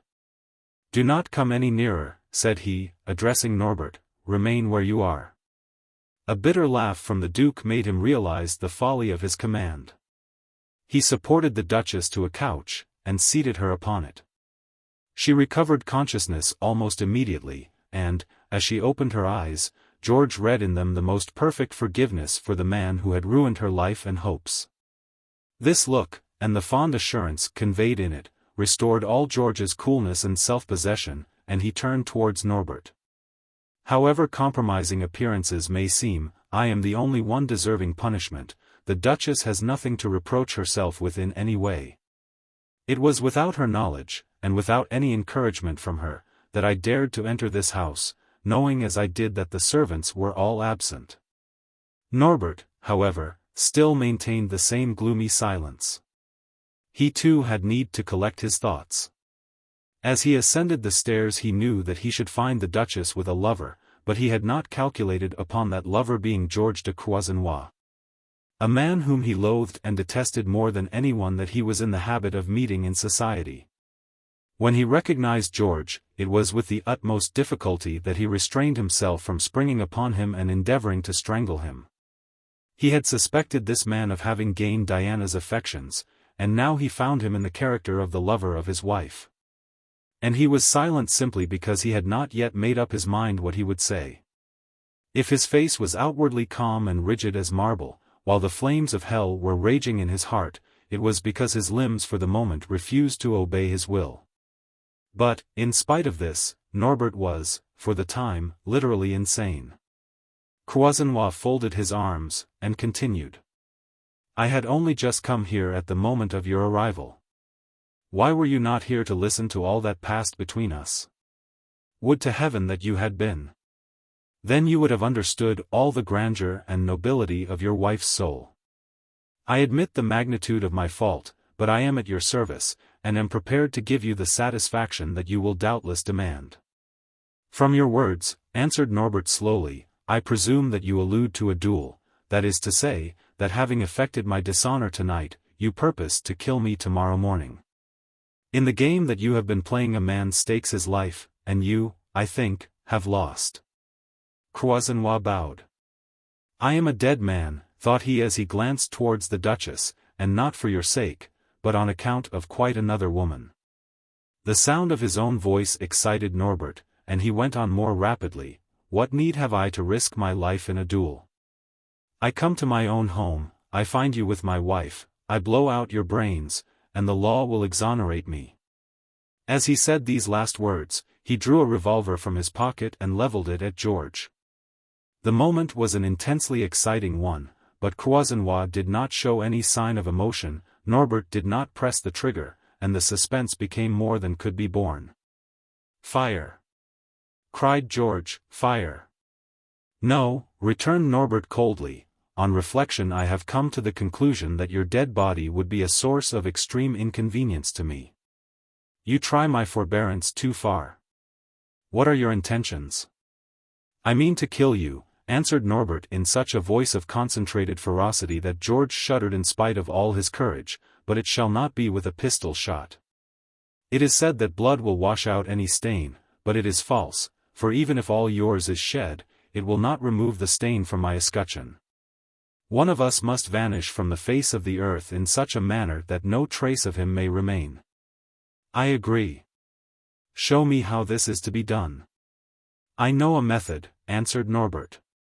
"If I was certain that no human being was aware of your presence here tonight." "No one can possibly know it." "Then," answered the Duke, "instead of taking advantage of the rights that the law gives me and shooting you down on the spot, I will consent to risk my life against yours." George de Croisenois breathed a sigh of relief. "I am ready," replied he, "as I before told you." "I heard you. But remember that this will be no ordinary duel, in the light of day, with seconds to regulate the manner of our conduct. We will fight exactly as you wish. In that case, I name swords as the weapons, the garden as the spot, and this instant as the hour." The Marquis cast a glance at the window. "You think," observed Norbert, comprehending his look, "that the night is so dark that we cannot see the blades of our swords?" "Quite so. You need not fear. There will be light enough for this death struggle of the one who remains in the garden, for you understand that one will remain." "I understand you. Shall we go down at once?" Norbert shook his head in the negative. "You are in too great a hurry," said he, "and have not given me time to fix my conditions." "I am listening." "At the end of the garden there is a small plot of ground, so damp that nothing will grow there, and consequently is almost unfrequented, but for all that it is thither that you must follow me. We will each take spade and pickaxe, and in a very brief period we can hollow out a receptacle for the body of the one who falls. When this work is completed, we will take to our swords and fight to the death, and the one who can keep his feet shall finish his fallen adversary, drag his body to the hole, and shovel the earth over his remains." "Never," exclaimed Croisenois. "Never will I agree to such barbarous terms." "Have a care then," returned Norbert, "for I shall use my rights. That clock points to 5 minutes to 11. If, when it strikes, you have not decided to accept my terms, I shall fire." The barrel of the revolver was but a few inches from George de Croisenois' heart, and the finger of his most inveterate enemy was curved round the trigger. But his feelings had been so highly wrought up that he thought not of this danger. He only remembered that he had 4 minutes in which to make up his mind. The events of the last 30 minutes had pressed upon each other's heels with such surprising alacrity that he could hardly believe that they had really occurred. And it seemed to him as if it might not, after all, be only a hideous vision of the night. "You have only 2 minutes more," remarked the Duke. Croisenois started, his soul was far away from the terrible present. He glanced at the clock, then at his enemy, and lastly at Marie, who lay upon the couch, and from her ashen complexion might have been regarded as dead, save for the hysterical sobs which convulsed her frame. He felt that it was impossible to leave her in such a condition without aid of any kind, but he saw well that any show of pity on his part would only aggravate his offense. "Heaven have mercy on us," muttered he. "We are at the mercy of a maniac," and with a feeling of deadly fear he asked himself what would be the fate of this woman, whom he loved so devotedly, were he to die. "For her sake," he thought, "I must slay this man, or her life will be one endless existence of torture, and slay him I will." "I accept your terms," said he aloud. He spoke just in time, for as the words were uttered came the whir of the machinery and then the first clear stroke of the bell. "I thank you," answered Norbert coldly as he lowered the muzzle of his revolver. The icy frigidity of manner in a period of extreme danger, which is the marked characteristic of a certain type of education, had now vanished from the Marquis's tone and behavior. "But that is not all," he continued, "I, too, have certain conditions to propose." "But we agreed." "Let me explain. We are going to fight in the dark in your garden without seconds. We are to dig a grave and the survivor is to bury his dead antagonist. Tell me, am I right?" Norbert bowed. "But," went on the Marquis, "how can you be certain that all will end here, and that the earth will be content to retain our secret? You do not know, and you do not seem to care, that if one day the secret will be disclosed and the survivor accused of being the murderer of the other, arrested, dragged before a tribunal, condemned, and sent to a lifelong prison. There is a chance of that, of course. And do you think that I will consent to run such a risk as that?" "There is such a risk, of course," answered Norbert phlegmatically. "But that will be an incentive for you to conceal my death as I should conceal yours." "That will not be sufficient for me," returned de Croisenois. "Ah! Take care," sneered Norbert, "or I shall begin to think that you are afraid." "I am afraid, that is, afraid of being called a murderer. That is a danger to which I am equally liable with yourself." Croisenois, however, was fully determined to carry his point. "You say," continued he, "that our chances are equal. But if I fall, who would dream of searching here for my remains? You are in your own house and can take every precaution, but suppose, on the other hand, I kill you. Shall I look to the Duchess to assist me? Will not the finger of suspicion be pointed at her? Shall she say to her gardener when all Paris is hunting for you, 'Mind that you do not meddle with the piece of land at the end of the garden'?" The thought of the anonymous letter crossed Norbert's mind, and he remembered that the writer of it must be acquainted with the coming of George de Croisenois. "What do you propose then?" asked he. "Merely that each of us, without stating the grounds of our quarrel, write down the conditions and sign our names as having accepted them." "I agree, but use dispatch." The two men, after the conditions had been described, wrote 2 letters, dated from a foreign country, and the survivor of the combat was to post his dead adversary's letter, which would not fail to stop any search after the vanished man. When this talk was concluded, Norbert rose to his feet. "One word in conclusion," said he, "a soldier is leading the horse on which I rode here up and down in the Place des Invalides. If you kill me, go and take the horse from the man, giving him the 20 francs I promised him." "I will. Now let us go down." They left the room together. Norbert was stepping aside to permit Croisenois to descend the stairs first, when he felt his coat gently pulled, and, turning round, saw that the Duchess, too weak to rise to her feet, had crawled to him on her knees. The unhappy woman had heard everything, and in an almost inaudible voice she uttered an agonized prayer. "Mercy, Norbert! Have mercy! I swear to you that I am guiltless. You never loved me, why should you fight for me? Have pity! Tomorrow, by all that I hold sacred, I swear to you that I will enter a convent, and you shall never see my face again. Have pity! Pray heaven, madam, that it may be your lover's sword that pierces my heart. It is your only hope, for then you will be free."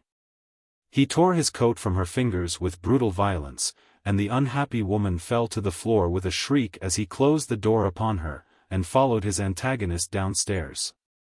Chapter 17. Blade to blade. Several times in the course of this interview Norbert de Champdoce had been on the point of bursting into a furious passion, but he restrained himself from a motive of self-pride. But now that his wife was no longer present, he showed a savage intensity of purpose and a deadly earnestness that was absolutely appalling.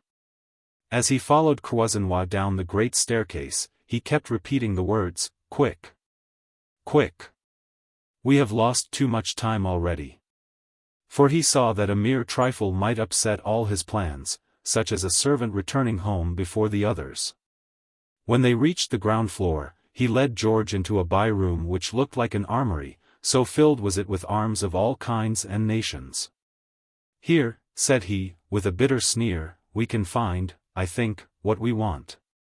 And placing the candle he carried on the mantelpiece, he leaped upon the cushioned seat that ran round the room, and took down from the wall several pairs of dueling swords, and, throwing them upon the floor, exclaimed, "Choose your own weapon." George was as anxious as Norbert to bring this painful scene to a close, for anything was preferable to this hideous state of suspense.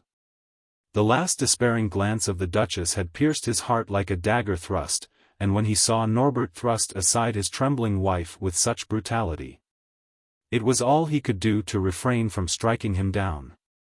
He made no choice of weapons, but grasped the nearest, saying, "One will do as well as another."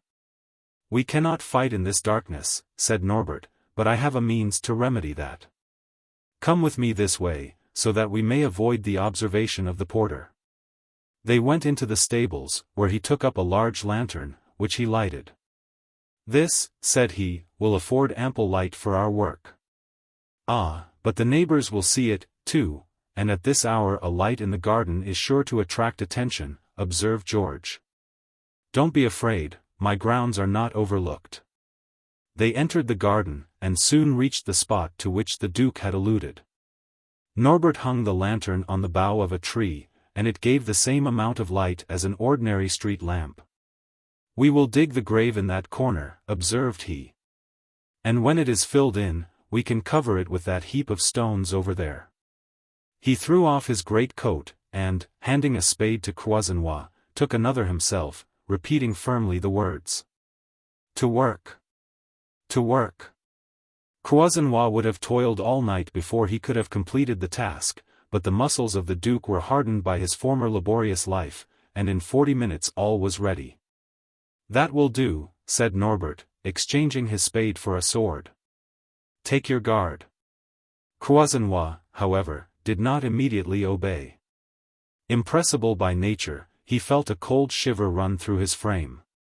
The dark night, the flickering lantern, and all these preparations, made in so cold-blooded a manner, affected his nerves. The grave, with its yawning mouth, fascinated him. "Well," said Norbert impatiently, "are you not ready?" "I will speak," exclaimed de Croisenois, driven to desperation. "In a few minutes one of us will be lying dead on this spot. In the presence of death a man's words are to be relied on. Listen to me. I swear to you, on my honor and by all my hopes of future salvation, that the Duchess de Champdoce is entirely free from guilt. You have said that before, why repeat it again?" "Because it is my duty, because I am thinking that, if I die, it will be my insane passions that have caused the ruin of one of the best and purest women in the world. I entreat you to believe that she has nothing to repent of. See, I am not ashamed to descend to entreaty. Let my death, if you kill me, be an expiation for everything. Be gentle with your wife. And if you survive me, do not make her life one prolonged existence of agony." "Silence, or I shall look upon you as a dastard," returned Norbert fiercely. "Miserable fool," said de Croisenois. "On guard, then, and may heaven decide the issue." There was a sharp clash as their swords crossed, and the combat began with intense vigor. The space upon which the rays of the lantern cast a glimmering and uncertain light was but a small one. And while one of the combatants was in complete shade the other was in the light, and exposed to thrusts which he could not see. This was fatal to Croisenois, and, as he took a step forward, Norbert made a fierce lunge which pierced him to the heart. The unfortunate man threw up his arms above his head. His sword escaping from his nerveless fingers and his knees bending under him, he fell heavily backwards without a word escaping from his lips. Thrice he endeavored to regain his feet, and thrice he failed in his attempts. He strove to speak, but he could only utter a few unintelligible words, for his life-blood was suffocating him. A violent convulsion shook every limb, then arose a long, deep-drawn sigh, and then silence. George de Croisenois was dead. Yes, He was dead, and Norbert de Champdoce stood over him with a wild look of terror in his eyes, and his hair bristling upon his head, as a shudder of horror convulsed his body. Then, for the first time, he realized the horror of seeing a man slain by his own hand. And yet what affected Norbert most was not that he had killed George de Croisenois, for he believed that justice was on his side and that he could not have acted otherwise, but the perspiration stood in thick beads upon his forehead. As he thought that he must raise up that still warm and quivering body, and place it in its unhallowed grave. He hesitated and reasoned with himself for some time, going over all the reasons that made dispatch so absolutely necessary, the risk of detection, and the honor of his name. He stooped and prepared to raise it, but recoiled again before his hands had touched the body. His heart failed him, and once more he assumed an erect position. At last he nerved himself, grasped the body, and, with an immense exertion of strength, hurled it into the gaping grave. It fell with a dull, heavy sound which seemed to Norbert like the roar of an earthquake. The violent emotions which he had endured had ended by acting on his brain, and, snatching up the spade which his late antagonist had used with so unpracticed a hand, shoveled the earth upon the body, flattened down the ground, and finally covered it with straw and dead leaves. And this is the end of a man who wronged a Champdoce. Yes, his life has paid the penalty of his deed. All at once, a few paces off, in the deep shadow of the trees, he thought that he detected the outline of a human head with a pair of glittering eyes fixed upon him. The shock was so terrible that for an instant he stopped and nearly fell, but he quickly recovered himself, and, snatching up his blood-stained sword, he dashed to the spot where he fancied he had seen this terrible witness of his deed. At this rapid movement on the part of the Duke, a figure started up with a faint cry for mercy. It was a woman. She fled with inconceivable swiftness towards the house, but he caught her just as she had gained the steps. "Have mercy on me," cried she. "Do not murder me." He dragged her back to where the lantern was hanging. She was a girl of about 18 years of age, ugly, badly clothed, and dirty-looking. Norbert looked earnestly at her, but could not say who she was, though he was certain that he had seen her face somewhere. "Who are you?" asked he. She burst into a flood of tears, but made no other reply.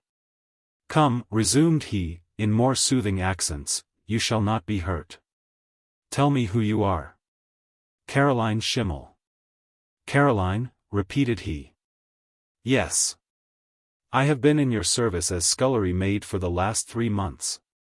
How is it that you did not go to the wedding with the rest of them?" "It was not my fault. I was asked, and I did so long to go, but I was too shabby, I had no finery to put on. I am very poor now, for I have only 15 francs a month, and none of the other maids would lend me anything to wear." "How did you come into the garden?" asked Norbert. "I was very miserable, and was sitting in the garden crying, when I suddenly saw a light down there. I thought it was theirs, and crept down the back stairs." "And what did you see?" "I saw it all." "All what?" "When I got down here, you and the other were digging. I thought you were looking for money. But dear me, I was wrong. Then the other began to say something, but I couldn't catch a word, then you fought. Oh, it was awful. I was so frightened, I could not take my eyes off you. Then the other fell down on his back." "And then?" "Then," she faltered, "you buried him, and then—" "Could you recognize this other?" "Yes, my Lord Duke, I did." "Had you ever seen him before? Do you know who he was?" "No." "Listen to me, my girl. If you know how to hold your tongue, if you can forget all you have seen tonight, it will be the greatest piece of luck for you in the world that you did not go to this wedding. I won't open my lips to a soul, my Lord Duke. Hear me swear, I won't. Oh, do believe me. Very well, keep your oath, and your fortune is made. Tomorrow I will give you a fine, large sum of money, and you can go back to your village and marry some honest fellow to whom you have taken a fancy. Are you not making game of me?" "No. Go to your room and go to bed, as if nothing had happened. Jean will tell you what to do tomorrow, and you must obey him as you would me. Oh, my lord! Oh, my lord Duke!" Unable to contain her delight, she mingled her laughter and her tears. And Norbert knew that his name, his honor, and perhaps his life were in the hands of a wretched girl like this. All the peace and happiness of his life were gone. And he felt like some unhappy prisoner who through the bars of his dungeon sees his jailer's children sporting with lighted matches and a barrel of gunpowder. He was at her mercy, for well he knew that it would resolve into this, that the smallest wish of this girl would become an imperative command that he dared not disobey. However absurd might be her whims and caprices, she had but to express them, and he dared not resist. What means could he adopt to free himself from this odious state of servitude? He knew but of one: the dead tell no tales. There were 4 persons who were the sharer of Norbert's secret. First, the writer of the anonymous letter, then the Duchess, then Caroline Schimmel.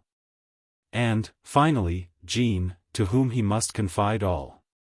With these thoughts ringing through his brain, Norbert carefully effaced the last traces of the duel, and then bent his steps towards his wife's chamber. He had expected to find her still unconscious on the spot where he had left her lying. Marie was seated in an armchair by the side of the fire. Her face was terribly pale, and her eyes sparkling with the inward flame that consumed her. "My honor has been vindicated, the Marquis de Croisenois is no more, I have slain your lover, madam." Marie did not start, she had evidently prepared herself for this blow. Her face assumed a more proud and disdainful expression, and the light in her dark eyes grew brighter and brighter. "You are wrong," said she, "M. de Croisenois was not my lover. You need no longer take the pains to lie, I ask nothing now."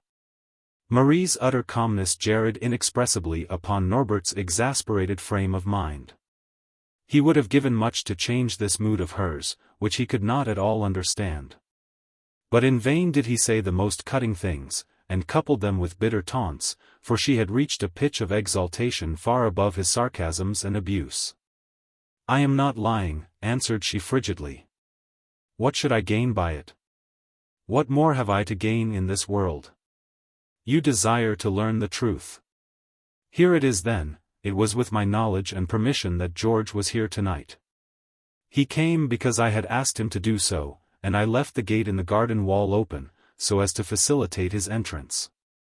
He had not been more than 5 minutes in the room, when you arrived, and he had never been there before. It would have been easy for me to have left you. But as I bear your name, I could not dishonor it.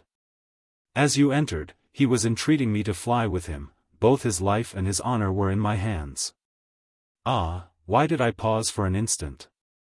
Had I consented, he would still have been alive, and in some far distant country he and I might have learned that this world has something more to offer than unhappiness and misery. Yes, as you will have it, you shall have all. I loved him ere I knew that you even existed. I have only my own folly to blame, only my own unhappy weakness to deplore. Why did I not steadily refuse to become your wife? You say that you have slain George. Not so, for in my heart his memory will ever remain bright and ineffaceable.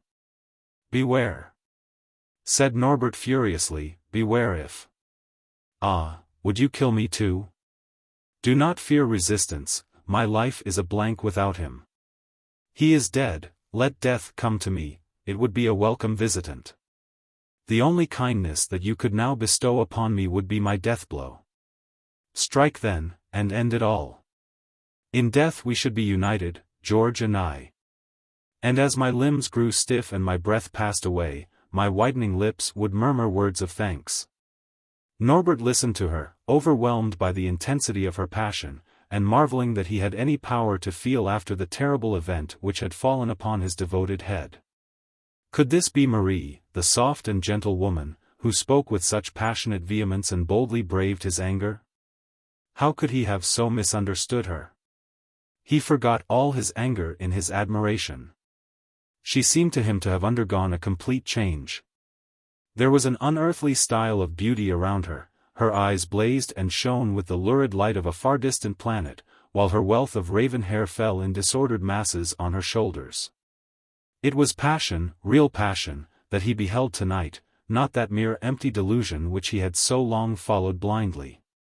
Marie was really capable of a deep-rooted feeling of adoration for the man she loved, while with Diana de Muscadin, the woman with her fair hair and the steel-blue eyes, love was but the lust of conquest, or the desire to jeer at a suitor's earnestness. Ah, what a revelation had been made to him now! And what would he not have given to have wiped out the past? He advanced towards her with outstretched arms. "Marie," said he, "Marie." "I forbid you to call me Marie," shrieked she wildly. He made no reply, but still advanced towards her, when, with a terrible cry, she recoiled from him. "Blood!" she screamed. "Ah, heavens! He has blood upon his hands." Norbert glanced downwards. Upon the wristband of his shirt there was a telltale crimson stain.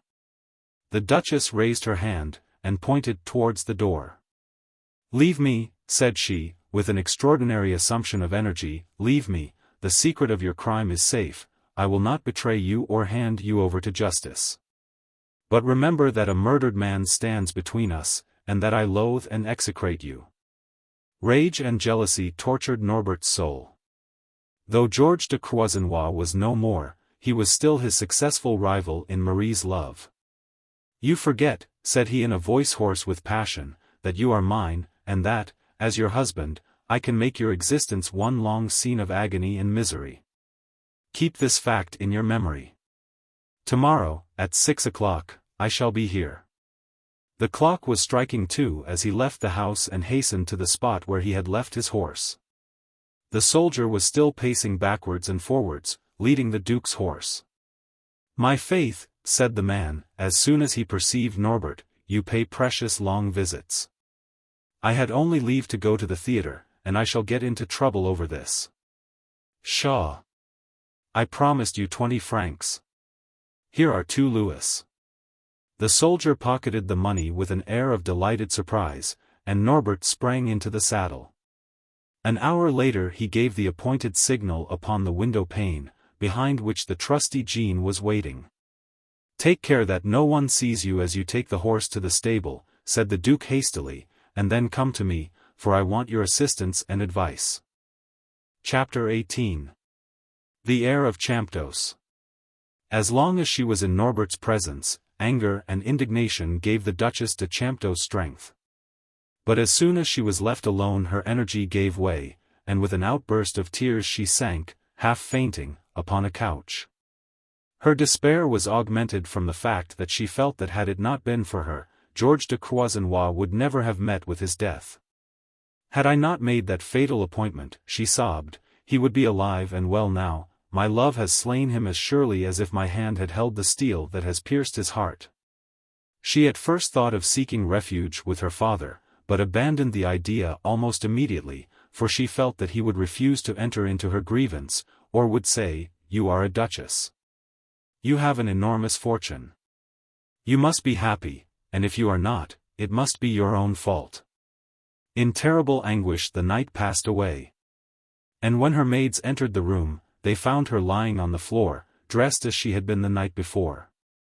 No one knew what to do, and messengers were dispatched in all directions to summon medical advice. Norbert's return was eagerly welcomed by the terrified domestics, and a general feeling of relief pervaded the establishment. The Duke had grown very uneasy as to what might have happened during his absence. He questioned the servants as diplomatically as he could. And while he was thus engaged, the doctors who had been summoned arrived.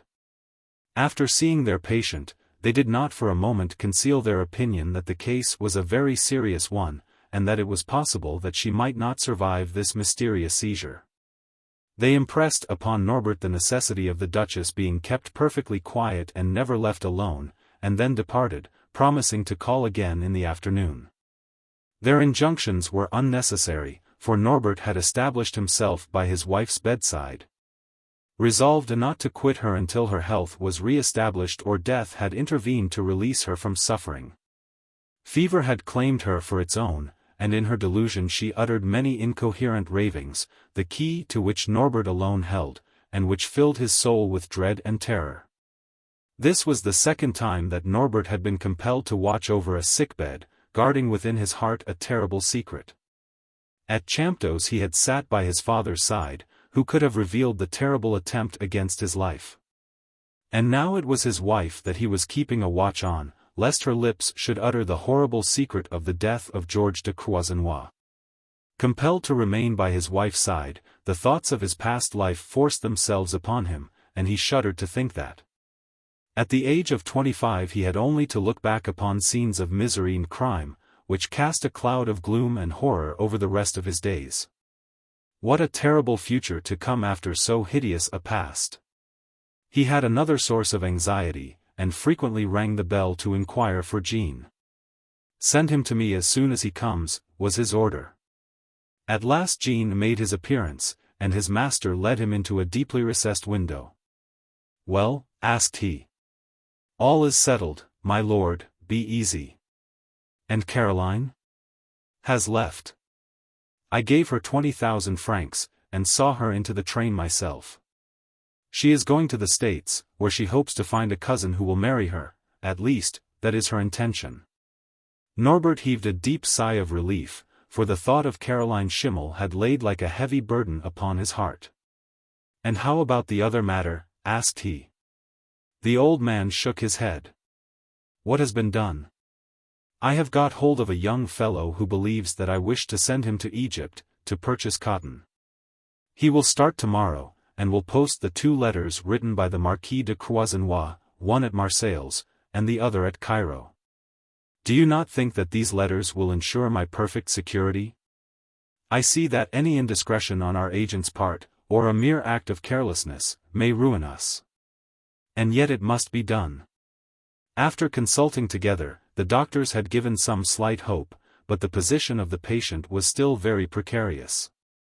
It was suggested that her intellect might be permanently affected. And during all these long and anxious hours Norbert did not even dare to close his eyes. And it was with feelings of secret terror that he permitted the maids to perform their duties around their invalid mistress. Upon the 4th day the fever took a favorable turn, and Marie slept, giving Norbert time to review his position. How was it that Madame de Mussadin, who was a daily visitor, had not appeared at the house since that eventful night? He was so much surprised at this that he ventured to dispatch a short note, acquainting her of the sudden illness of his wife. In an hour he received a reply, merely containing these words: "Can you account for M. de Mussadin's sudden determination to spend the winter in Italy? We leave this evening. Farewell, D." And so she, too, had abandoned him, taking with her all the hopes he had in the world. Still, however, his infatuation held its sway over him, and he forced himself to believe that she felt this separation as keenly as he did. Some 5 days afterwards, when the Duchess de Champdoce had been pronounced out of immediate danger, one of the doctors took him mysteriously aside. He said that he wanted to inform the Duke of a startling. But he hoped a welcome piece of intelligence, that the Duchess de Champdoce was in the way to present the Duke with an heir to his title and estates. It was the knowledge of this that had decided her not to leave her husband's roof, and had steeled her heart against George's entreaties. She had hesitated, and had almost yielded to the feelings of her heart, when this thought troubled her. Unfortunately for herself, she had not disclosed her condition to her husband, and, at the news, all Norbert's former suspicions revived, and his wrath rose once more to an extraordinary height. His lips grew pale, and his eyes blazed with fury. "Thank you, doctor," exclaimed he. "Of course, the news is very welcome. Goodbye. I must go to the Duchess at once." Instead of going to his wife, Norbert went and locked himself up in his own private apartment. He had need to be alone, in order to look this fresh complication more fully in the face, and the more he reflected, the more convinced was he that he had been the dupe of a guilty woman. He had begun by doubting, and he ended by being convinced that the child was not his. Was he to accept this degraded position, and rear up as his own the child of George de Croisenois? The child would grow up under his own rooftree, bear his name, and finally inherit his title and gigantic fortune. "Never," muttered he. "No, never. For sooner than that, I will crush the life out of it with my own hands." The more he thought how he should have to deceive the world by feigning love and lavishing caresses upon this interloping child, the more he felt that it would be impossible to perform his task. He had, however, much to do at present.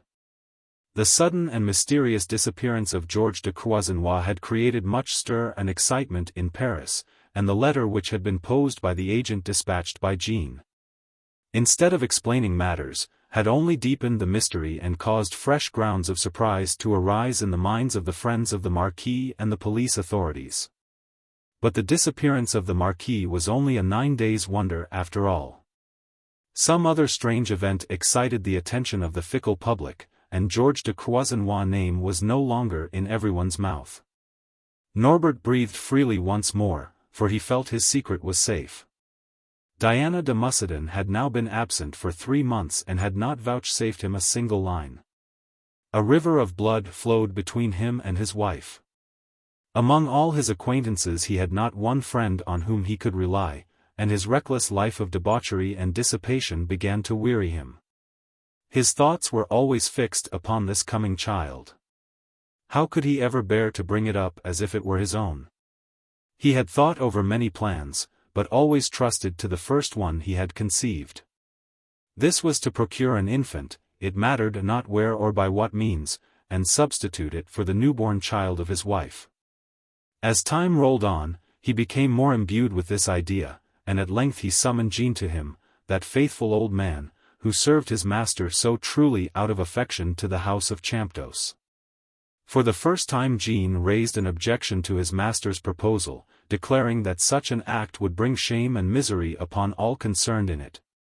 But when he found that Norbert was determined, and that, if he refused, his master would employ some less scrupulous agent, he, with tears in his eyes and a tremor in his voice, promised obedience.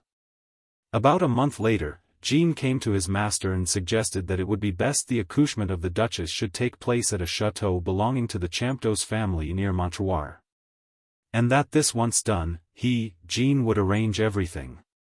The removal was effected almost at once, and the Duchess, who was a mere shadow of her former self, made no opposition.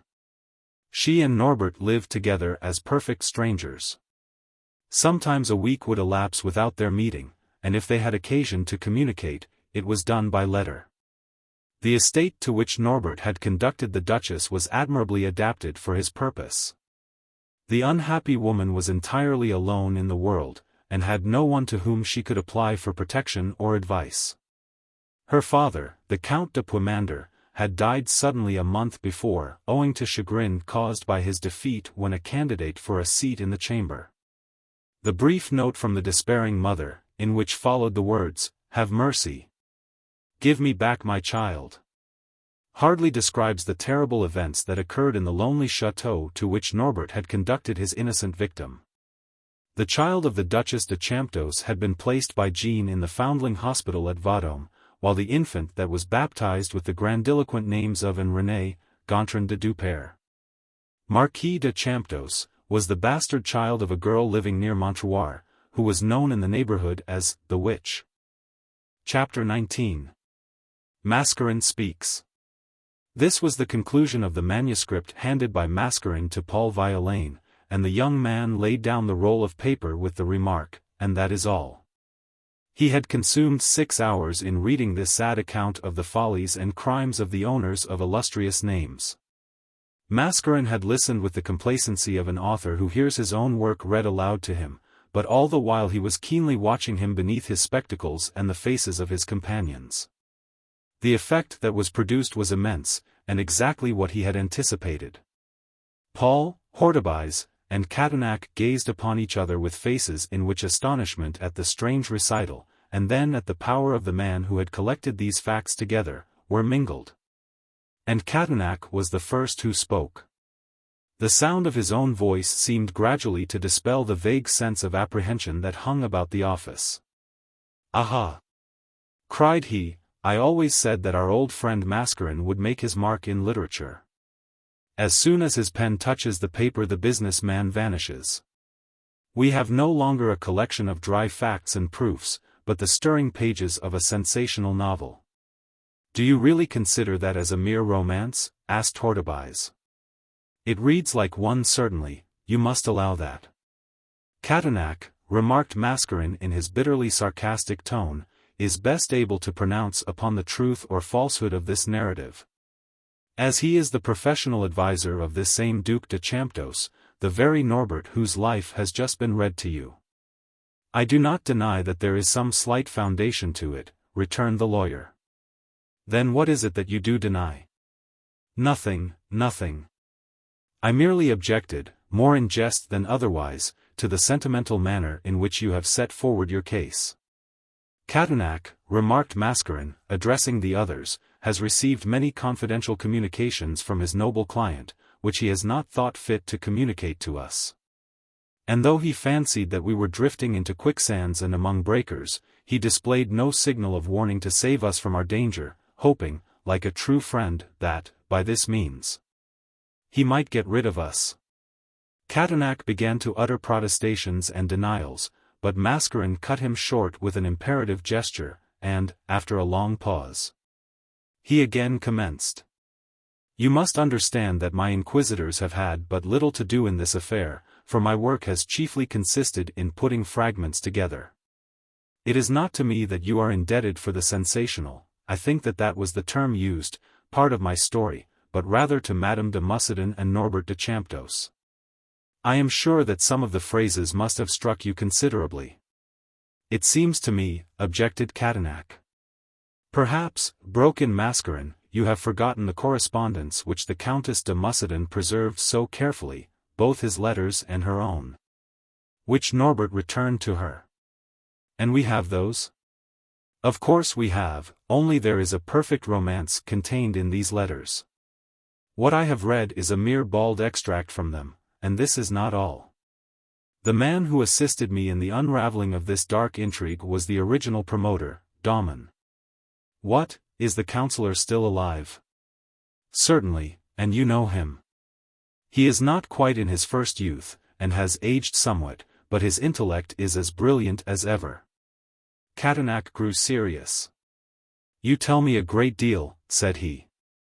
I can tell you even more. I can tell you that the account of the deed was written under the dictation of Caroline Schimmel, broke in Mascarin. This unlucky woman started for Havre, intending to sail for the United States, but she got no further than that seaport town. For the good looks and the persuasive tongue of a sailor induced her to alter her plans. As long as her money lasted he remained an ardent lover, but vanished with the disappearance of her last 1,000-franc note.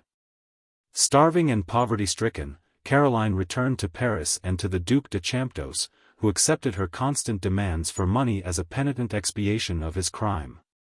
But she remained faithful to her oath, and had it not been for her terrible propensity for drink, Tanton would never have succeeded in extracting her secret from her. If, on her recovery from her fit of drunk coma, she recollects what has taken place, she will, if I read her character right, go straight to the Duc de Champdoce and tell him that his secret has passed into better hands. At this idea being promulgated, Catanac started from his chair with a loud oath. Did you think, asked Mascarin, that I should feel so much at my ease if I found that there was the slightest risk? Let us consider what it is that Caroline can say. Who is it that she can accuse of having stolen her secret from her? Why, only a poor old wretch named Tanton. How can the Duke possibly trace any connection between this miserable writer and Catanac? Yes, I think that it would be a difficult task. Besides, pursued Mascarin, what have we to fear from the Duc de Champdoce? Nothing, as far as I can see. Is he not as much in our power as the woman he formerly loved, Diana de Muscadin?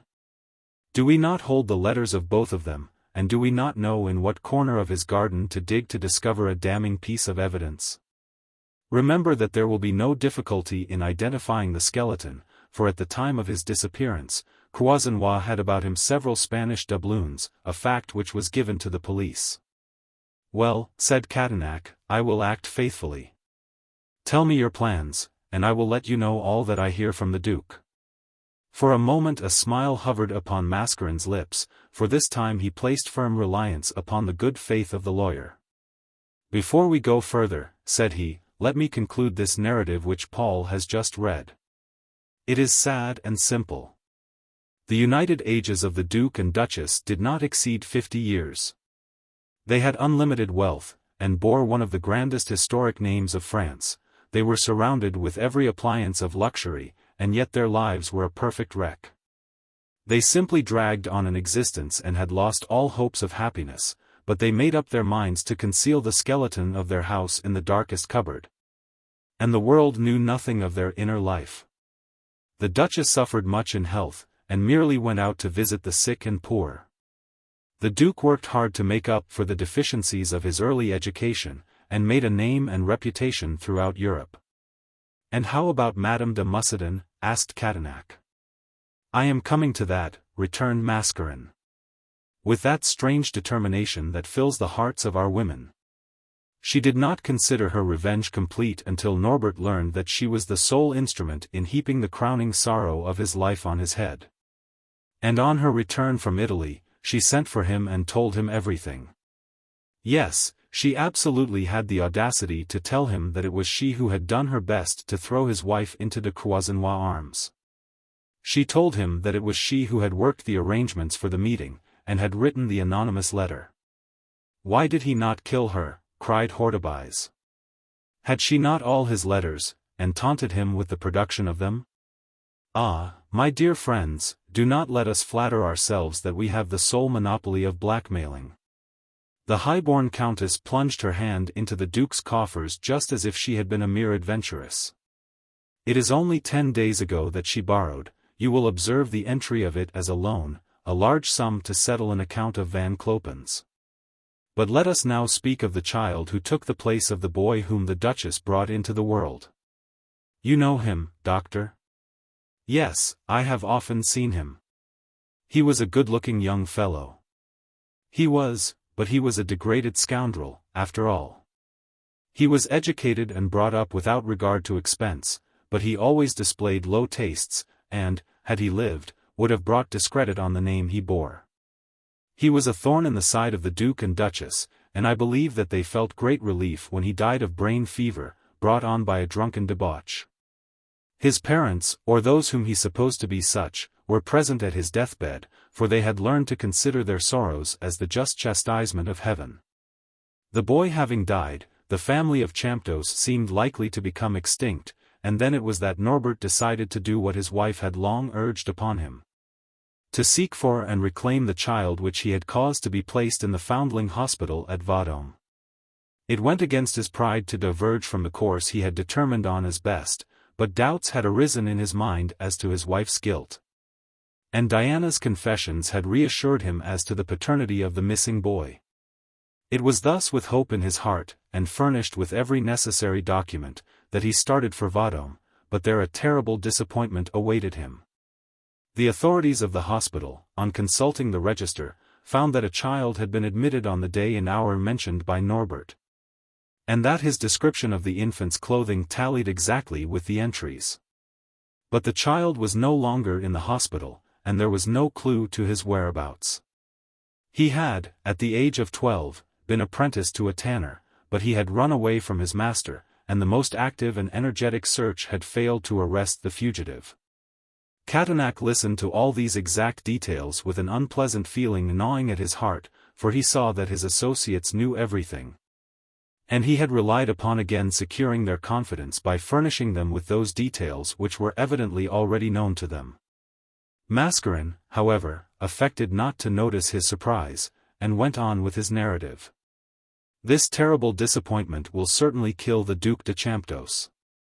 It seemed to him that after having so bitterly expiated the crimes and follies of his youth, he might hope to have his old age in peace and quiet, with a son who might cheer the loneliness of his desolate fireside. His countenance, as soon as he appeared before the Duchess, who had been expecting his return in an agony of anguish and suspense, told her at once that all hope had fled. In a few days, however, the Duke had perfectly recovered from the shock, and had decided that to give up the search would be an act of madness. The world is wide, and a friendless boy, without a name, difficult to trace. But, with ample funds, almost anything can be done, and he was willing to sacrifice both life and fortune to attain his object. So immense were his resources, that it was easy for him to employ the most skillful detectives. And whatever the result might be, he had come to look upon this task as a sacred duty to which he ought to devote all the remaining years of his life. He swore that he would never rest or cease from his search until he had been furnished with the indisputable proofs of the existence or the death of his son. He did not confide all this project to the Duchess. For he feared, and he had by this time learned to have some consideration for her enfeebled frame, her health had given way so completely that any extra degree of excitement might prove fatal to her. He, therefore, as a preliminary, applied to that element which in the Rue de Jerusalem acts as the terrestrial guardians of society. But the police could do nothing for the Duke. They heard what he had to say gravely, took notes, told him to call again later on, and there was an end to their proceedings. It can easily be understood that the rank and position of the Duke prevented him from making his name known in his inquiries. And as he dared not divulge the whole truth, he gave such a bald version of the case, that it excited no deep feelings of interest. At last he was sent to a certain Émile Lecoq. To Paul's utter astonishment, the name produced a sudden and terrible effect upon Dr. Hortobise, who started to his feet as if propelled from his chair by the unexpected application of some hidden motive power, and, fingering the locket that hung from his chain, gazed round upon his associates with wild and excited eyes. "Stop," cried he. "If that fellow Lecoq is to put his nose into your case, I withdraw. I will have nothing to do with it, for it is certain to be a failure." He appeared to be so thoroughly frightened, that Catanac condescended to smile. "Yes, yes," said he, "I can understand your alarm, but be at ease, Lecoq has nothing to do with us." But Hortobise was not satisfied with Catanac's assurance, and looked for confirmation from Mascarin. "Lecoq has nothing to do with us," repeated his friend. The fool said that his position prevented him from giving his time to any investigation of a private nature, which, by the way, is quite true.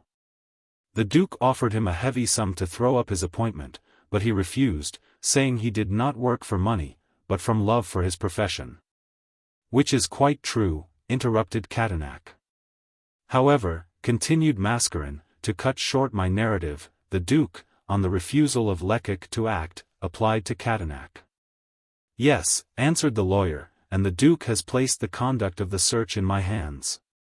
"Have you formed any plan of action?" "Not at present." The Duke said, "Ask every living soul in the world, if you can succeed in no other way, this is all the instruction he has given me.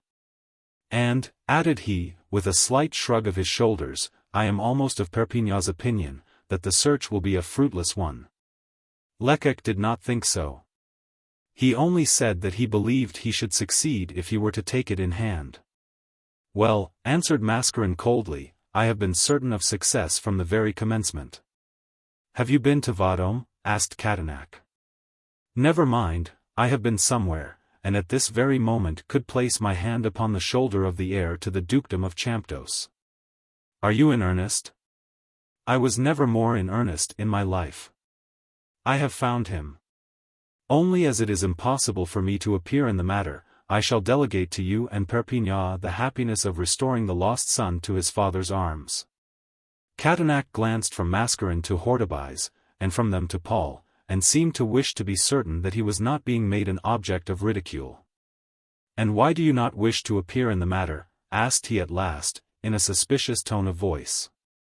"Do you foresee some risk, and want me to bear the brunt?" Mascarin shrugged his shoulders. "First," said he, "I am not a traitor, as you know well enough, and then the interests of all of us depend on your safety. Can one of us be compromised without endangering his associates? You know that this is impossible. All you have to do is to point out where the traces commence, others will follow them at their own risk, and all you will have to do will be to look calmly on." "But," Mascarin lost his patience, and with a deep frown, replied. That is enough. We require no more argument. I am the master, and it is for you to obey. When Mascarin adopted this tone, resistance was out of the question.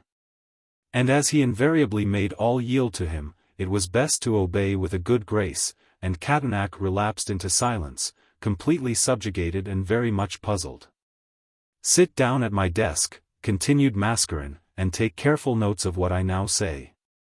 Success is, as I have told you, inevitable, but I must be ably backed. All now depends upon your exactitude in obeying my orders. One false step may ruin us all. You have heard this, and cannot say that you are not fully warned. Chapter 20. A sudden check. Catanac seated himself at the writing table without a word, concealing his anger and jealousy beneath a careless smile. Mascarin was no longer the plotter consulting with his confederates, he was the master issuing his orders to his subordinates.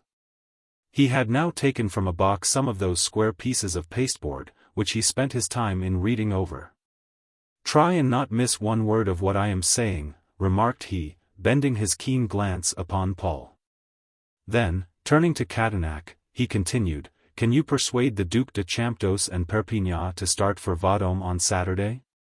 Perhaps I may be able to do so. I want a yes or no. Can you or can you not make these people go there? Well, yes, then. Very well. Then, on going to VIII, you will stop at the Hôtel de Port. Hôtel de Port, repeated Catanac, as he made a note of the name. Upon the day of your arrival at VIII, continued Mascarin, you could do very little. Your time would be taken up in resting after your journey, and perhaps you may make a few preliminary inquiries. It will be on Sunday that you will go to the hospital together, and make the same inquiries which the Duke formerly made by himself. The Lady Superior is a woman of excellent taste and education, and she will do all that she can to be useful to you. Through her you will be able to obtain the boy's description, and the date on which he left the hospital to be apprenticed to a tanner. She will tell you that, disliking the employment, he ran away from them at the age of 12.5 years, and that since then no trace of him has been found. You will hear from her that he was a tall, well-built lad, looking 2 years older than he really was, with an intelligent cast of feature and keen, bright eyes, full of health and good looks. He had on the day of his disappearance, blue and white striped trousers, a grey blouse, a cap with no peak, and a spotted silk cravat. Then to assist you still further in your researches she will add that he carried in a bundle, enveloped in a red plaid cotton handkerchief, a white blouse, a pair of grey cloth trousers, and a pair of new shoes. Catanac watched Mascarin as he was speaking with an expression of ill-concealed enmity. You are well informed, on my word, muttered he. I think I am, returned Mascarin. After this you will go back to the hotel, and not until then, do you understand, and you will consult as to the first steps to be taken. The plan proposed by Perpignan is an excellent one. What? You know it then? Of course I do. He proposed to divide VIII and its suburbs into a certain number of circles, and to make a house-to-house visitation in each of them. Let him go to work in this manner. Of course, to do so, you will require a guide. Of course we should require such a person. Here, Catanac, I must leave a little to chance, for I am not quite omnipotent. But there are 9 chances out of 10 that your host will advise you to avail yourself of the services of a man called Frihaut, who acts as commissioner to the hotel. It may be, however, that he may designate someone else, but in that case you must, by some means or other, manage to employ the services of one other man. What am I to say to him? He understands what he is to do completely. Well, these preliminaries being settled, you will commence on Monday morning to search the suburb called Arines, under the guidance of Frihaut. Leave all the responsibility to Perpignan, but make sure that the Duke comes with you. Ask the denizens a series of questions which you have prepared beforehand, such as, my friends, we are in search of a boy. A reward of 10,000 francs is offered to anyone who will put us on his track. He must have left these parts in August, 1856, and some of you may have seen him. Here Catanac stopped Mascarin. Wait a moment. Your own words are excellent, I will write them down. All Monday, continued Mascarin, you will not make much progress, and for the next few days it will be the same, but on Saturday prepare yourself for a great surprise. For on that day Frihaut will take you to a large, lonely farmhouse, on the shores of a lake. This farm is held by a man named Lorgelin, who cultivates it with the assistance of his wife and his 2 sons. You will find these worthy people at dinner. They will offer you some refreshment, and you will accept. At the next word you utter you will find that they will glance at each other in a meaning manner, and the wife will exclaim, "Blessed Virgin! Surely the gentleman is speaking of the poor lad we have so often talked about." As Mascarin went on describing his arrangements, his whole form seemed to dilate, and his face shone with the knowledge of mastery and power. His voice was so clear and his manner so full of authority and command, that it carried conviction to the minds of all those who were seated listening to him. He spoke of what would happen as if he was dealing with an absolute certainty, and went on with such wonderful lucidity and force of reasoning that they seemed to be absolutely real. "Oh! The farmer's wife will say this, will she?" demanded Catanac, in a tone of the utmost surprise. "Yes, this, and nothing more. Then the husband will explain that they found the poor lad half dead in a ditch by the side of the road, and that they took him home, and did what they could for him. And will add, this was in the beginning of September, 1856. You will offer to read him your description of the lad, but he will volunteer his own, which you will find exactly to tally with the one you have. Then Lorgelin will tell you what an excellent lad he was, and how the farm seemed quite another place as long as he remained there. All the family will join in singing his praises. He was so good-tempered, so obliging, and at 13 he could write like a lawyer's clerk. And then they will produce some of his writing in an old copy-book. But after all the old woman, with a tear in her eye, will say that she found the lad had not much gratitude in his composition. For at the end of the following September he left the farm where he had received so much kindness. Yes, he left them to go away with some strolling performers. You will be absolutely affected by the words of these worthy people, and before you leave they will show you the clothes the lad left behind him." Catanac was waiting for the conclusion, and then exclaimed, in rather a disappointed tone, "But I do not see what we have gained when Lorgelin's story has been repeated to us." Mascarin raised his hand, as though to deprecate immediate criticism, and to ask for further patience on the part of his audience. "Permit me to go on," said he. "You would now not know what to do, but Perpignan will not hesitate for a moment. He will tell you that he holds the end of the clue, and that all that remains to be done is to follow it up carefully. I think that you overrate Perpignan's talents." "Not a bit. Each man to his own line of business. Besides, if he wanders off the course, you must get him back to it. In this you must act diplomatically. His first move will naturally be to take you to the office of the mayor of the township, where a register of licenses is kept. There you will find that in September, 1857, there passed through the place a troupe of traveling performers, consisting of 9 persons, with the caravans. Under the management of a man known as Vigouroux, nicknamed the Grasshopper. Catanac rapidly jotted down these items. "Not so fast," said he, "I cannot follow you." After a short pause, Mascarin continued. "An attentive examination of the book will prove to you that no other troupe of itinerant performers passed through the place during that month. And it is clear that it must have been the Grasshopper with whom the lad went away. You will then peruse the man's description. Vigouroux, born at Bourgogne, Vosges. Age, 47.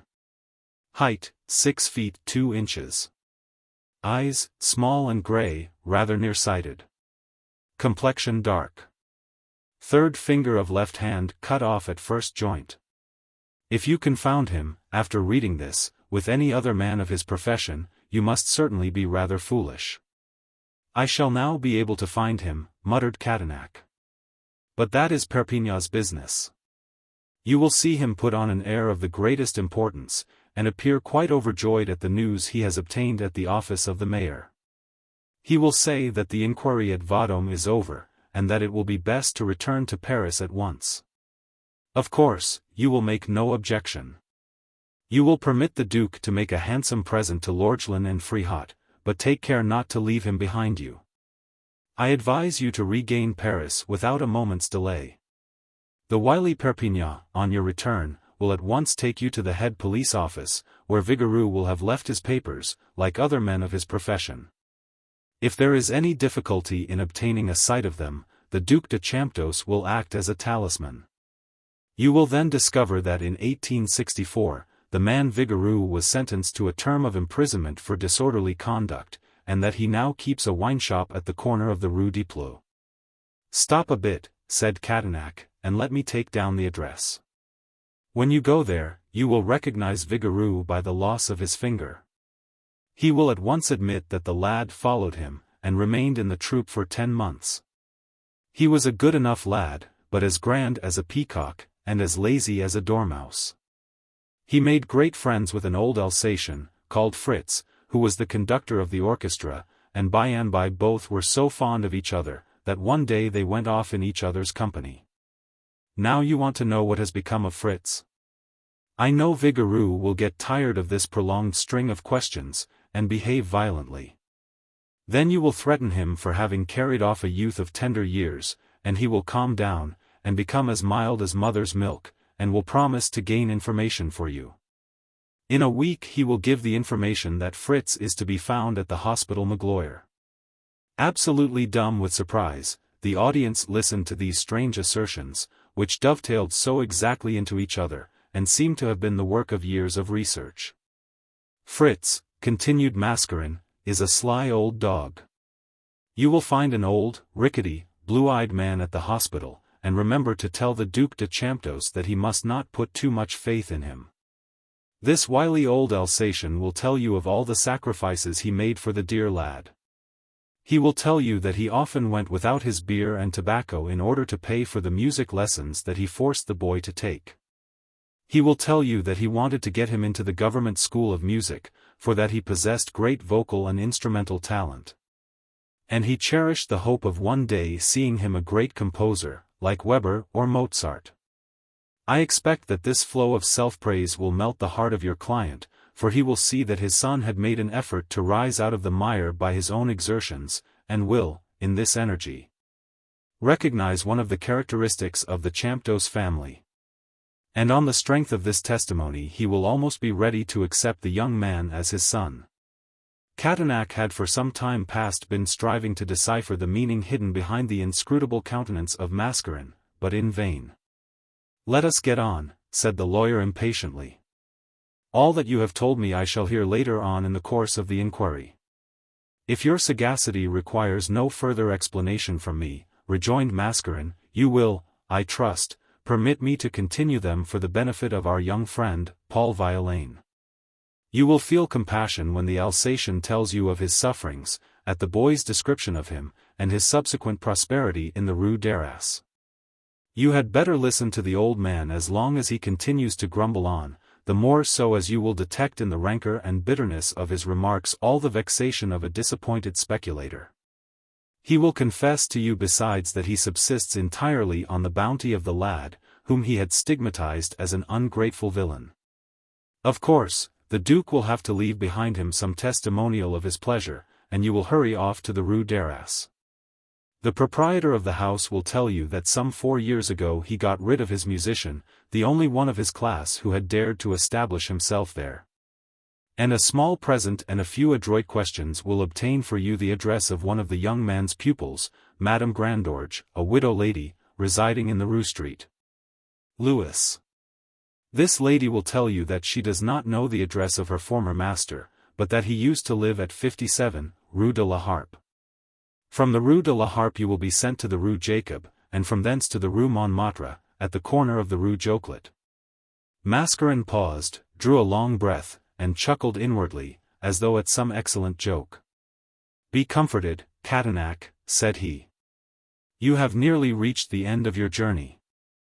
The portress at the house in the Rue Montmartre is the most obliging woman in the world. She will tell you that the musician still retains his rooms in the house, but that he resides there no longer, for he has made a lucky hit. And last month he married the daughter of a wealthy banker living close by. The young lady, Mademoiselle Regal, saw him, and fell in love with him. A clever man like Catanac should have foreseen what was coming, but he had not, and at this conclusion he uttered a loud exclamation of surprise. "Yes, just so," said Mascarin, with an air of bland triumph. "The Duc de Champdoce will then drag you off to our mutual friend Martin Regal, and there you will find our young protégé, the happy husband of the beautiful Flavia." Mascarin drew himself up, and adjusted his glasses firmly on his nose. "Now, my dear Catanac, show the liberality and amiability of your disposition by congratulating our friend Paul as Gontran, Marquis de Champdoce." Hortebise, of course, knew what was coming. He knew the lines of the plot of the play as if he had been a joint author of it, and was as much excited as if he were assisting at a first rehearsal. "Bravo!" he exclaimed, clapping his hands together. "Bravo, my dear Mascarin, you have excelled yourself today." Worried and perplexed as Paul had been, as Mascarin concluded he sank back in his chair, sick and giddy with emotion. "Yes," said Mascarin in a clear and ringing voice, "I accept your praise without any affectation of false modesty. We have no reason to fear the intervention of that grain of sand which sometimes stops the working of the machine. Perpignan, poor fool though he is, will be our best friend, and will do our work quite unconsciously. Can the Duke retain any atom of suspicion after these minute investigations? Impossible. But to remove the slightest element of doubt, I have another and an additional plan. I will make him retrace the path upon which he has started. He shall take Paul to all these various places, and at all of them the statements will be even more fully confirmed. Paul, the son-in-law of Martin Regal, the husband of Flavia, will be recognized in the Rue Montmartre, the Rue Jacob, and the Rue de la Harpe. He will be joyfully welcomed in the Rue d'Arras. Fritz will embrace his ungrateful pupil, Vigouroux will remind him of his skillful feats on the trapeze. The Lorgelin family will press the lad whom they gave shelter to their hearts, and this will happen, Catanac, because I will it. And because all the people from the portress in the Rue Montmartre to the Lorgelins are my slaves, and dare not disobey one single command which I may issue." Catanac rose slowly and solemnly from his seat.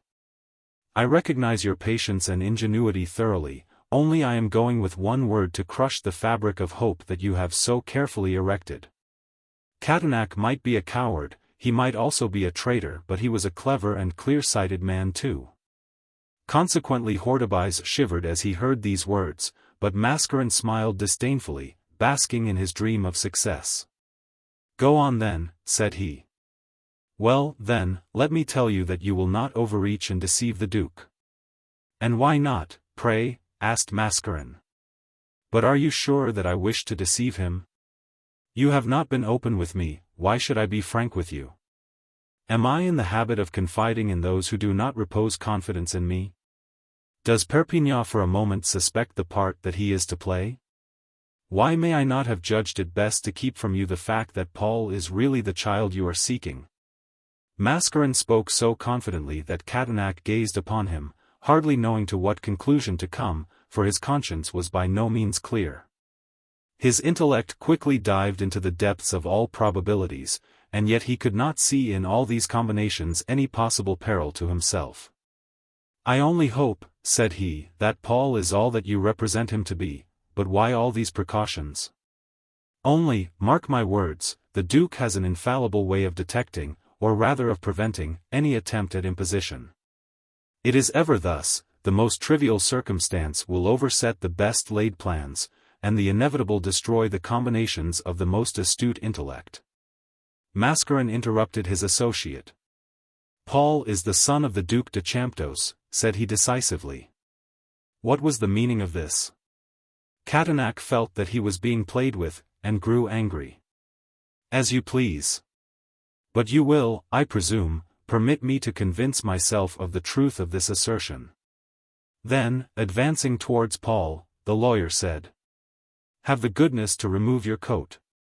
Paul took it off, and threw it upon the back of a chair. "Now," added Catanac, "roll up your right shirt sleeve to the shoulder." Scarcely had the young man obeyed, and the lawyer cast a rapid glance at the bare flesh, then he turned to his associates and observed, "No, he is not the right man." To his extreme surprise, Mascarin and Hortobise burst into a fit of unrestrained laughter. "No," pursued the lawyer, "this is not the child who was sent to the hospital of Vendôme, and the Duke will recognize this better than I can. You laugh, but it is because you do not know all." "Enough," returned Mascarin, and then, turning to the doctor, he remarked, "Tell him, my friends, that we know more than he thinks." "And so," said Hortobise, taking Paul's hand, "you are certain that this is not the lost child because he has not certain marks about him.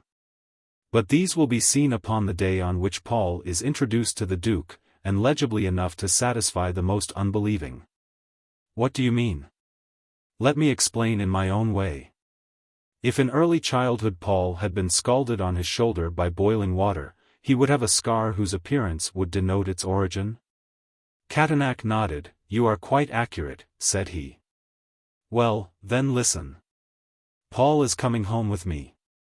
I shall take him into my consulting room, he will lie on a couch. I shall give him chloroform, for I do not wish him to suffer any pain. Mascarin will help me. Then I shall apply, on the proper part, a piece of flannel steeped in a certain liquid which is an invention of my own. I am not a fool, as you may have discovered before this. And in a drawer at home is a piece of flannel cut so as exactly to resemble the irregular outline of a scar of the kind you describe. And a few little bits here and there will do the rest of the work artistically. When the liquid has effected its work, which will be in 10 minutes, I shall remove it, and apply an ointment, another invention of my own, to the wound. Then I shall restore Paul to his senses, and go to dinner." Mascarin rubbed his hands with delight. "But you forget that a certain space of time is required to give a scar the appearance of not having been recent," objected Catanac. "Let me speak," broke in the doctor. "If we only needed time, 6 months, say, or a year, we should postpone our concluding act until then. But I, Hortobise, assure you that in 2 months, thanks to another discovery of my own, will show you a scar that will pass muster, not perhaps before a fellow practitioner, but certainly before the Duke." Catanac's sunken eyes blazed as he thought of the prospective millions. "May the devil fly away with all scruples," cried he. "My friends, I am yours soul and body. You may rely on your devoted Catanac." The doctor and Mascarin exchanged a look of triumph. "Of course we share and share alike," observed the lawyer. "It is true that I come in rather late. But the part one play is a delicate and an important one, and you can do nothing without me." "You shall have your share," answered Mascarin evasively. "One word more," said the lawyer. "Do you think that the Duke has kept nothing back? The infant was hardly seen by him or the Duchess. But Jean saw it, and he, though very old and infirm, would come forward at any moment to defend the name and honor of the Champdoce family." "Well, and what then?" "Jean, you know, was against the substitution of another child. May he not have foreseen the chance of such a case as this arising?" Mascarin looked grave. "I have thought of that before," returned he, "but what can be done?" "I will find out," said Catanac. "Jean has the most implicit confidence in me, and I will question him." The cold calmness of the lawyer had vanished, and Catanac only displayed the zealous eagerness of the man who, admitted at a late hour into an enterprise which he imagines will be lucrative, burns to do as much as he can to further it. "But," added he, as an afterthought, "how can we be certain that there is no one to recognize Paul? I can answer for that. His poverty had isolated him from all but a woman named Rose, and I took care that she should be sent to the prison of Saint Lazare. At one time I was a little anxious, as I heard that Paul had a patron. But he, as I have found out, was the Count de Puymandour, the murderer of Montlouis, who, as you may have guessed, was Paul's father. "We have nothing, then, to fear from that quarter," said the doctor. "Nothing, and while you get on with your work, I will hurry on Paul's marriage with Regal's daughter. But this will not prevent my busying myself in another quarter, for before a month Henri de Croisenois will have floated his company, and become the husband of Sabine de Muscadin. I think that it is about time for dinner," remarked Hortebise, and, turning to the protégé of the association, he added, "Come, Paul." But Paul made no movement, and then for the first time it was seen that the poor boy had fainted, and they had to sprinkle cold water upon him before he regained consciousness. "Surely," remarked the doctor, "it is not the idea of a trifling operation that you will not feel which has so frightened you?" Paul shook his head. "It is not that," said he. "What, then, is it?" "Simply that the real man exists, I know him, and know where he lives." "What do you mean?" they cried. "I know him, I tell you, the son of the Duc de Champdoce."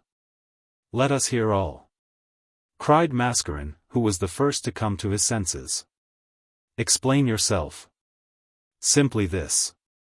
I know such a young man, and it was the thought of this that made me feel so ill. He is 33. He was at the Foundling Hospital, he left it at the age of 12.5 years, and he has just such a scald on his shoulder, which he got when he was apprenticed to a tanner." "And where," asked Mascarin quickly, "is this same young man? What is his name, and what does he do for a living?" "He is a painter. His name is André, and he lives—" A blasphemous oath from Mascarin interrupted him. "This is the third time," said he fiercely, "that this cursed fellow has crossed our path. But I swear that it shall be the last." Hortebise and Catanac were livid with alarm. "What do you intend to do?" asked they. "I shall do nothing," answered he. "But you know that this André, in addition to being a painter, is an ornamental sculptor and house decorator, and so is often on lofty scaffolds. Have you never heard that accidents frequently happen to that class of people?" Chapter 21. A Melancholy Masher. When Mascarin spoke of suppressing the man who stood in his way as easily as if he was alluding to extinguishing a candle, he was not aware that there was one circumstance which considerably enhanced the difficulty of his task, for André had been forewarned. And this note of warning had been sounded on the day on which he had received that letter from Sabine, in which she spoke in such despairing terms of her approaching marriage, which she had been compelled to agree to save the honor of her family. This feeling was strengthened by a long conversation he had had with M. de Brulé-Favourlay and the Viscountess de Bois-Ardon, in which it was unanimously decided that the Count and Countess de Muscadin were victims of some plot of which Henri de Croisenois was certainly one of the promoters. He had no conception on what side to look for the danger, but he had an instinctive feeling that it was impending. He prepared, therefore, to act on the defensive. It was not only his life that was in danger, but his love and his future happiness. M. de Brulé-Favourlay had also serious apprehensions for the safety of a man for whom he entertained so great a respect and regard. "I would lay a heavy wager," said he, "that we have to do with some villainous blackmailers, and the difficulty of the business is, that we must do the work ourselves. For we dare not invite the aid of the police. We have no proof to offer, and the police will not stir a foot on mere suppositions. And we should not earn the thanks of those we are desirous of assisting if we called the attention of the law to certain acts in their past lives. For who can say what the terrible secret is, that some vile wretch holds over the heads of M. and Madame de Muscadin? And it is quite on the cards that the Count and the Countess might be compelled to join the blackmailers and oppose us. We must act with the greatest prudence and caution. Remember, that if you are out at night, you must avoid dark corners, for it would be the easiest thing in the world to put a knife into your back." The conclusion that was arrived at this interview, was that for the present André and de Brulé should cease to see each other so frequently. They felt convinced that a watch had been set on them, and that their intimacy would certainly be notified to de Croisenois. And of course they had every desire to cause him to imagine that they were not acting in any way together. The arrangement, therefore, that they entered into was that each should act from his own point of vantage against Henri de Croisenois. And that when necessary they should meet in the evening to compare notes in a small café in the Champs-Élysées, not far from the house in which André was at work. His courage was still as high as ever, but the first symptoms of rashness had vanished. He was a born diplomatist, and fully realized that cunning and treachery must be met by similar weapons. He must not break his engagement to M. Gandalou, but how could he superintend the workmen and keep an eye on Croisenois at the same time? Money was absolutely necessary, and yet he felt a strange disinclination to accept a loan from M. de Broglie. If he were to throw up his work, it would naturally create suspicion. M. Gandalou had a shrewd head, and André, remembering the old man's kindness to him on all occasions, determined to confide the matter to him. And with this object he called on him the next morning as the clock was striking 9. His surprise was extreme when he saw Gaston de Gandalou in the courtyard. He was just the same-looking Gaston, the lover of Madame de Chantemille, to the outward eye, but some grave calamity had evidently entirely changed the inner man. He was smoking his cigar with an air of desperation, and seemed to be utterly weary of the world and its belongings. At the moment André entered the young man caught sight of him. "Halloo!" said he, "here is my artistic friend. I lay 10 to 1 that you have come to ask my father to do you a favor." "You are quite right. Is he at home?" "The governor is in the sulks. He has shut himself up, and will not see me." "You are joking." "Not I. The old man is a regular despot, and I am sick of everything." Noticing that one of the grooms was listening, Gaston had sufficient sense to draw André a little on one side. "Do you know," asked he, "that the governor has docked my screw and vows that he will advertise himself as not responsible for the debts of yours truly. But I cannot think he will do so, for that would be a regular smash-up for me. You haven't such a trifle as 10,000 francs about you that you could lend me, have you?" "I'd give 20,000 for the accommodation when I came of age." "I must say," began André. "All right, never mind, I understand. If you had the ready, you wouldn't be hanging about here.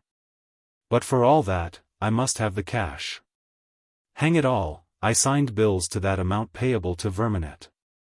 Do you know the fellow?" "Not at all." "Where were you dragged up?" "Why, he is the head of the Mutual Loan Society. The only nuisance is, that to make matters run a bit smooth, I wrote down the wrong name." "Do you tumble, eh? But, great heavens! That is forgery," said André, aghast. "Not a bit, for I always intended to pay, besides, I wanted the money to square Van Clopen. You know him, I suppose?" "No." "Well, he is the chap to dress a girl. I had those costumes for Zora from him, but it is out and out the governor's fault. Why did he drive me to desperation? Yes, it is all the old man's doing. He wasn't satisfied with pitching into me, but he collared that poor, helpless lamb and shut her up. She never did him any harm, and I call it a right-down cowardly and despicable act to hurt Zora." "Zora," repeated André, who did not recognize the name. "Yes, Zora, you know, you had a feed with us one day." Yes, you mean Rose. That's it. But I don't like anyone to call her by that ugly, common name. Well, the governor has gone mad about her, and filed a complaint against her of decoying a minor, as if I was a fellow anyone could decoy. Well, the end of it was, that she is now in the prison of Saint Lazare." The tears started to the young man's eyes as he related this grievance. "Poor Zora," he added. "I was never mashed on a woman like I was on her. And then what a splendid form she has. Why, the hairdresser said he had never seen such hair in his life, and she is at Saint Lazare. As soon as the police came for her, her first thoughts were of me, and she shrieked out, 'Poor Gaston will kill himself when he hears of this.' The cook told me this, and added that her mistress's sufferings were terrible. And she is at Saint Lazare. I tried to see her, but it was no go, and here the boy's voice broke into a sob. "Come," said André, "keep up your spirits. Ah! You shall see if, as soon as I am 21, I don't marry her. I don't put all the blame on the old man. He has been advised by his lawyer, a beast by the name of Catanac. Do you know him? No. You don't seem to know anyone. Well, I shall send him a challenge tomorrow. I have got my seconds all ready. By the way, would you like to act for me? I can easily get rid of one of the others. I have had no experience in such matters." "Ah, then you would be of no use. My seconds must put him into a regular blue funk." "In that case." "No, I know what you are going to say, you mean that I had best look out for a military swell. But, after all, the matter lies in a nutshell. I am the insulted party, and draw pistols at 10 paces. If that frightens him, he will make the governor drop all this rubbish." Had his mind not been so much occupied, this rhodomantade on Gaston's part would have amused André very much, but now he asked himself what would be the quickest way to escape from him. Just at this moment a servant emerged from the house. "Sir," said he, addressing André, "my master has seen you from his window, and begs that you will go up to him at once." "I will be with him immediately," answered André, and, holding out his hand to Gaston, he took leave of him with a few words of encouragement. Chapter 22. A Gentleman in Difficulties. When André had got rid of the young man, and had been ushered into M. Gandelou's presence, the change in the gentleman's appearance struck him with horror. His eyes were red and swollen as if he had been weeping, but as soon as he caught sight of André his face brightened, and he welcomed him warmly. "Oh, it does me good to see you, and I bless the fortunate chance that has brought you here today." "It is not a very fortunate chance," answered André, as he shook his head sadly. For the first time Gandelou noticed the air of gravity which marked the young man, and the shade of sorrow upon his brow. "What ails you, André?" asked he. "A great misfortune is hanging over me." "What do you mean?" "The naked truth, and this misfortune may bring death and despair to me." "I am your friend, my dear boy," said the old man, "and would gladly be of service to you. Tell me if I can be of any use. I come to you today to ask a favor at your hands." "And you thought of the old man, then?" "I thank you for doing so. Give me your hand. I like to feel the grasp of an honest man's hand, it warms my heart. It is the secret of my life that I am going to confide to you," said he, with some solemnity. M. Gandelou made no reply, but struck his clenched fist upon his breast, as though to show that any secret confided to him would be locked up in the safe security of his heart. Then André hesitated no longer, and, with the exception of giving names, told the whole story of his love, his ambitions, and his hopes, and gave a clear account of how matters stood. "How can I help you?" asked M. Gandelou. "Allow me," said André, "to hand over the work with which you have entrusted me to one of my friends. I will retain the responsibility, but will merely act as one of the workmen. This, to a certain extent, will give me my liberty, while at the same time I shall be earning a little money, which is just now of vast importance to me." "Is that what you call a favor?" "Certainly, and a very great one, too." Gandelou rose hastily, and, opening an iron safe which stood in one corner of the room, and taking from it a bundle of banknotes, he placed them on the table before André with an expressive look. Which meant, "Take what you desire." The unlooked-for kindness of this man, who forgot all his own sorrows in his anxiety to relieve the necessities of another, affected André deeply. "I do not need money," began he. With a wave of his hand Gandelou inspired silence. "Take these 20,000 francs, said he, "and then I can tell you why I asked you to come upstairs." A refusal would have wounded the old man deeply, and so André took the proffered loan. Gandelou resumed his seat, and remained in gloomy silence for some time. "My dear boy," said he, in a voice broken by emotion, "a day or two back you saw something of the trouble that I am laboring under. I have no longer any respect or esteem for that wretched fool, my son, Pierre. André had already guessed that he had been incensed with reference to something connected with Gaston. Your son has behaved very foolishly, said he, but remember he is very young. A sad smile passed over the old man's face. My son is old in vice, replied he. I have thought the matter over only too plainly. Yesterday he declared that he would kill himself. An absurd threat.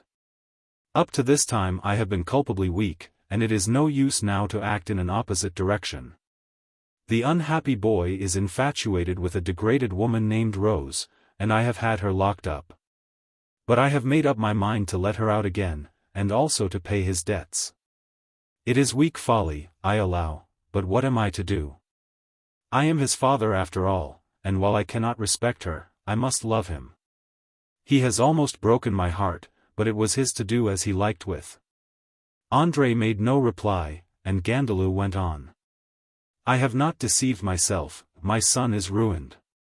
I can but stand by and wait for the end. If this Rose is not everything that is bad, her influence may be of some use to him. But I want someone to undertake these negotiations, and I had hopes, André, that you would have been able to do so. André felt that all his efforts ought to be devoted to the interests of Sabine, but at the same time he could not leave the kind old man to the mercy of others.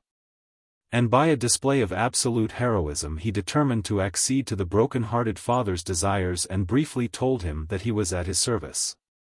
Gandalou thanked him warmly, and André seating himself at the table, the two men entered into a long discussion as to the best means to be adopted.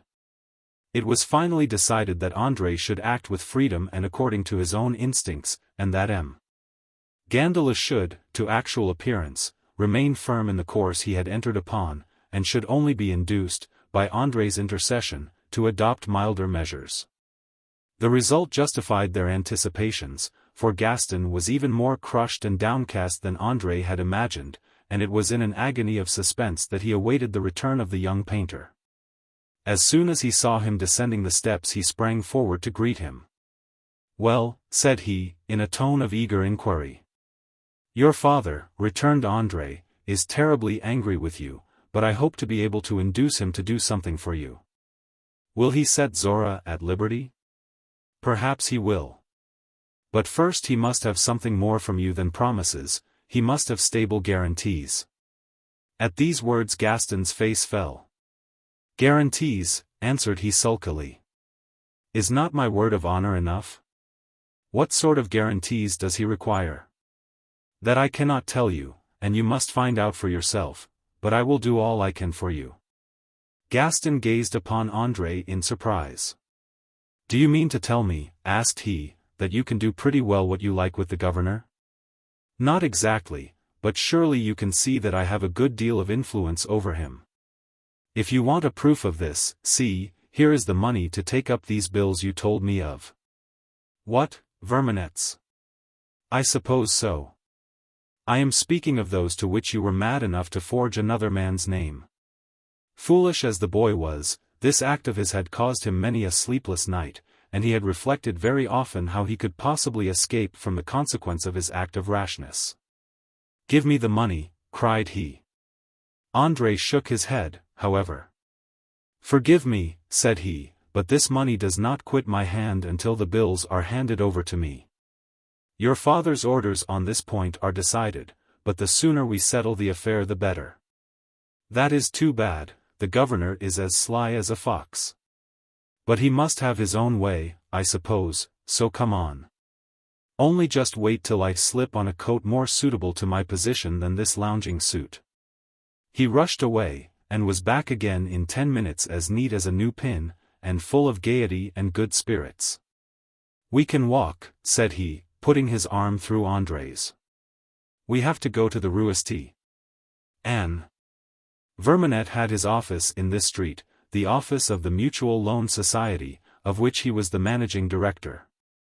The house, in spite of its grandiloquent title, was of excessively shabby exterior.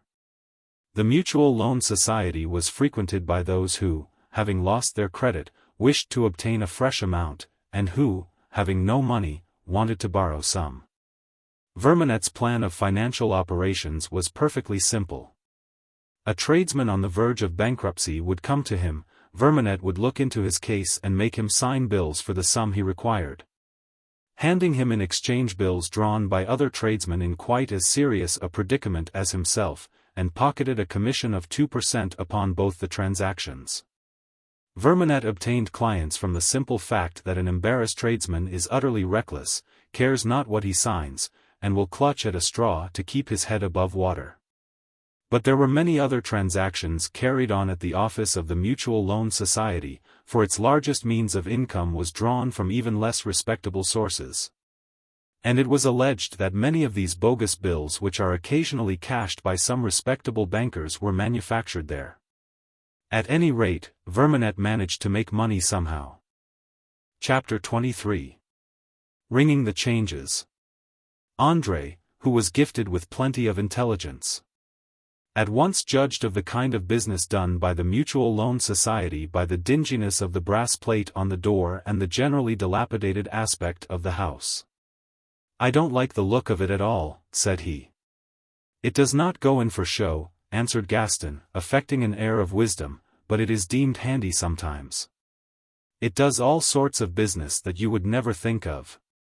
A real downy card is Vermanet." André could easily believe this, for, of course, there could be but one opinion concerning the character of a man who could have induced a mere simpleton like Gaston to affix a forged signature to the bills which he had discounted. He made no remark, however, but entered the house, with the interior arrangements of which Gaston appeared to be perfectly familiar. They passed through a dirty, ill-smelling passage, went across a courtyard, cold and damp as a cell, and ascended a flight of stairs with a grimy balustrade. On the second floor Gaston made a halt before a door upon which several names were painted. They passed through into a large and lofty room. The paper on the walls of this delectable chamber was torn and spotted, and a light railing ran along it, behind which sat 2 or 3 clerks, whose chief occupation appeared to be consuming the breakfast which they had brought with them to the office. The heat of the stove, which was burning in one corner of the room, the general moldiness of the atmosphere, and the smell of the coarse food, were sufficient to turn the stomach of anyone coming in from the fresh air. "Where is M. Vermanet?" asked Gaston authoritatively. "Engaged," replied one of the clerks, without pausing to empty his mouth before he replied. "Don't you talk to me like that. What do I care whether he is engaged or not? Tell him that Gaston de Gandela desires to see him at once." The clerk was evidently impressed by his visitor's manner, and, taking the card which was handed to him, made his exit through a door at the other end of the room. Gaston was delighted at this first victory, and glanced at André with a triumphant smile. The clerk came back almost at once. "M. Vermanet," cried he, "has a client with him just now. He begs that you will excuse him for a few minutes, when he will see you." And evidently anxious to be civil to the gorgeously attired youths before him, he added, "My master is just now engaged with M. de Croisenois." "Aha!" cried Gaston. "I will lay you 10 to 1 that the dear Marquis will be delighted to see me." André started on hearing this name, and his cheek crimsoned. The man whom he most hated in this world. The wretch who, by his possession of some compromising secret, was forcing Sabine into a detested marriage, the villain whom he, M. de Broglie, and Madame de Bois Arden had sworn to overreach, was within a few paces of him, and that now he should see him face to face. Their eyes would meet, and he would hear the tones of the scoundrel's voice. His rage and agitation were so intense that it was with the utmost difficulty that he concealed it. Luckily for him, Gaston was not paying the slightest attention to his companion. For having, at the clerk's invitation, taken a chair, he assumed an imposing attitude, which struck the shabby young man behind the railing with the deepest admiration. "I suppose," said he, in a loud voice, "that you know my dear friend, the Marquis?" André made some reply, which Gaston interpreted as a negative.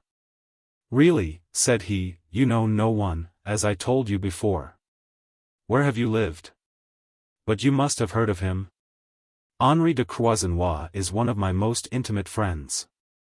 He owes me over 50 louis that I won of him one night at baccarat.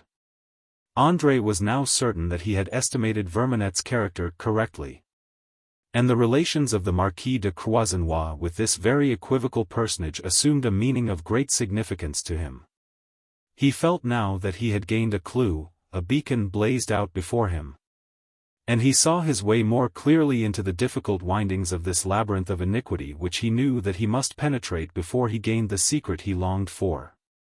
He felt like a child playing the game called magic music, when, as the seeker nears the hiding place of the article of which he is in search, the strains of the piano swell higher and higher. He now found that the boy whose master he had become, knew, or said he knew, a good deal of this marquis. Why should he not gain some information from him? "Are you really intimate with the Marquis de Croisenois?" asked he. "I should rather think I was," returned Gandalou the younger. "You will see that precious sharp. I know all about him, and who the girl is that he is ruining himself for, but I mustn't talk about that, mum's the word, you know." At that moment the door opened, and the Marquis appeared, followed by Vermanet.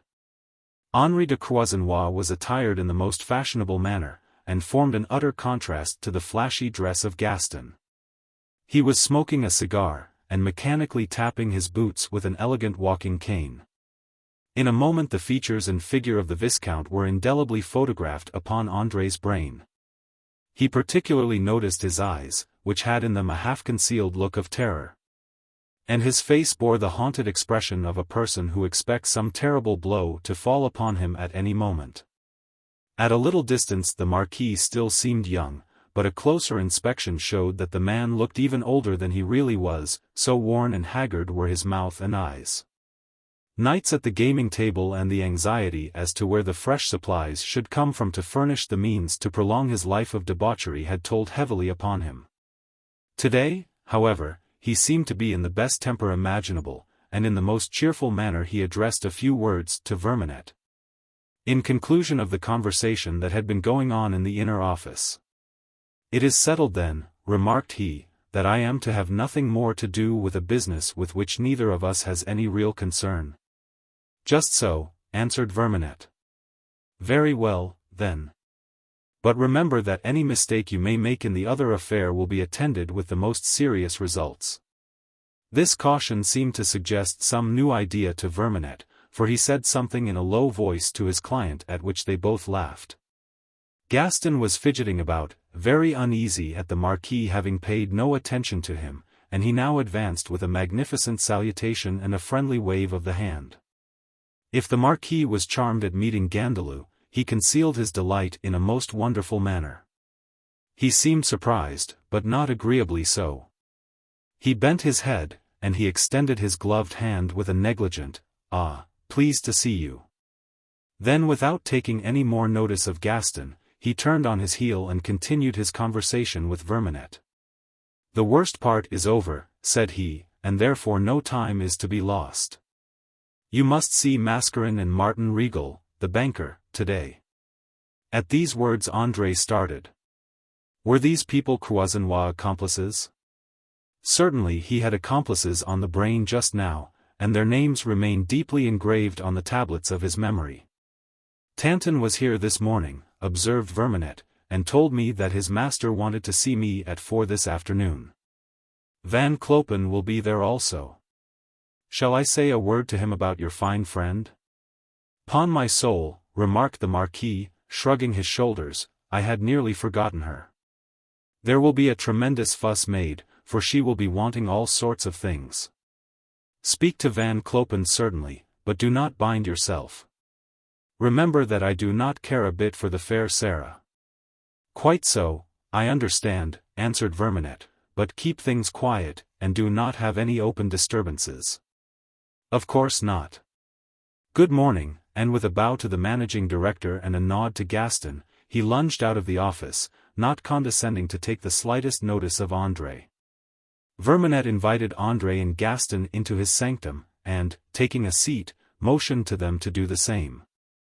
Vermanet was a decided contrast to his office, which was shabby and dirty, for his dress did his tailor credit, and he appeared to be clean. He was neither old nor young, and carried his years well.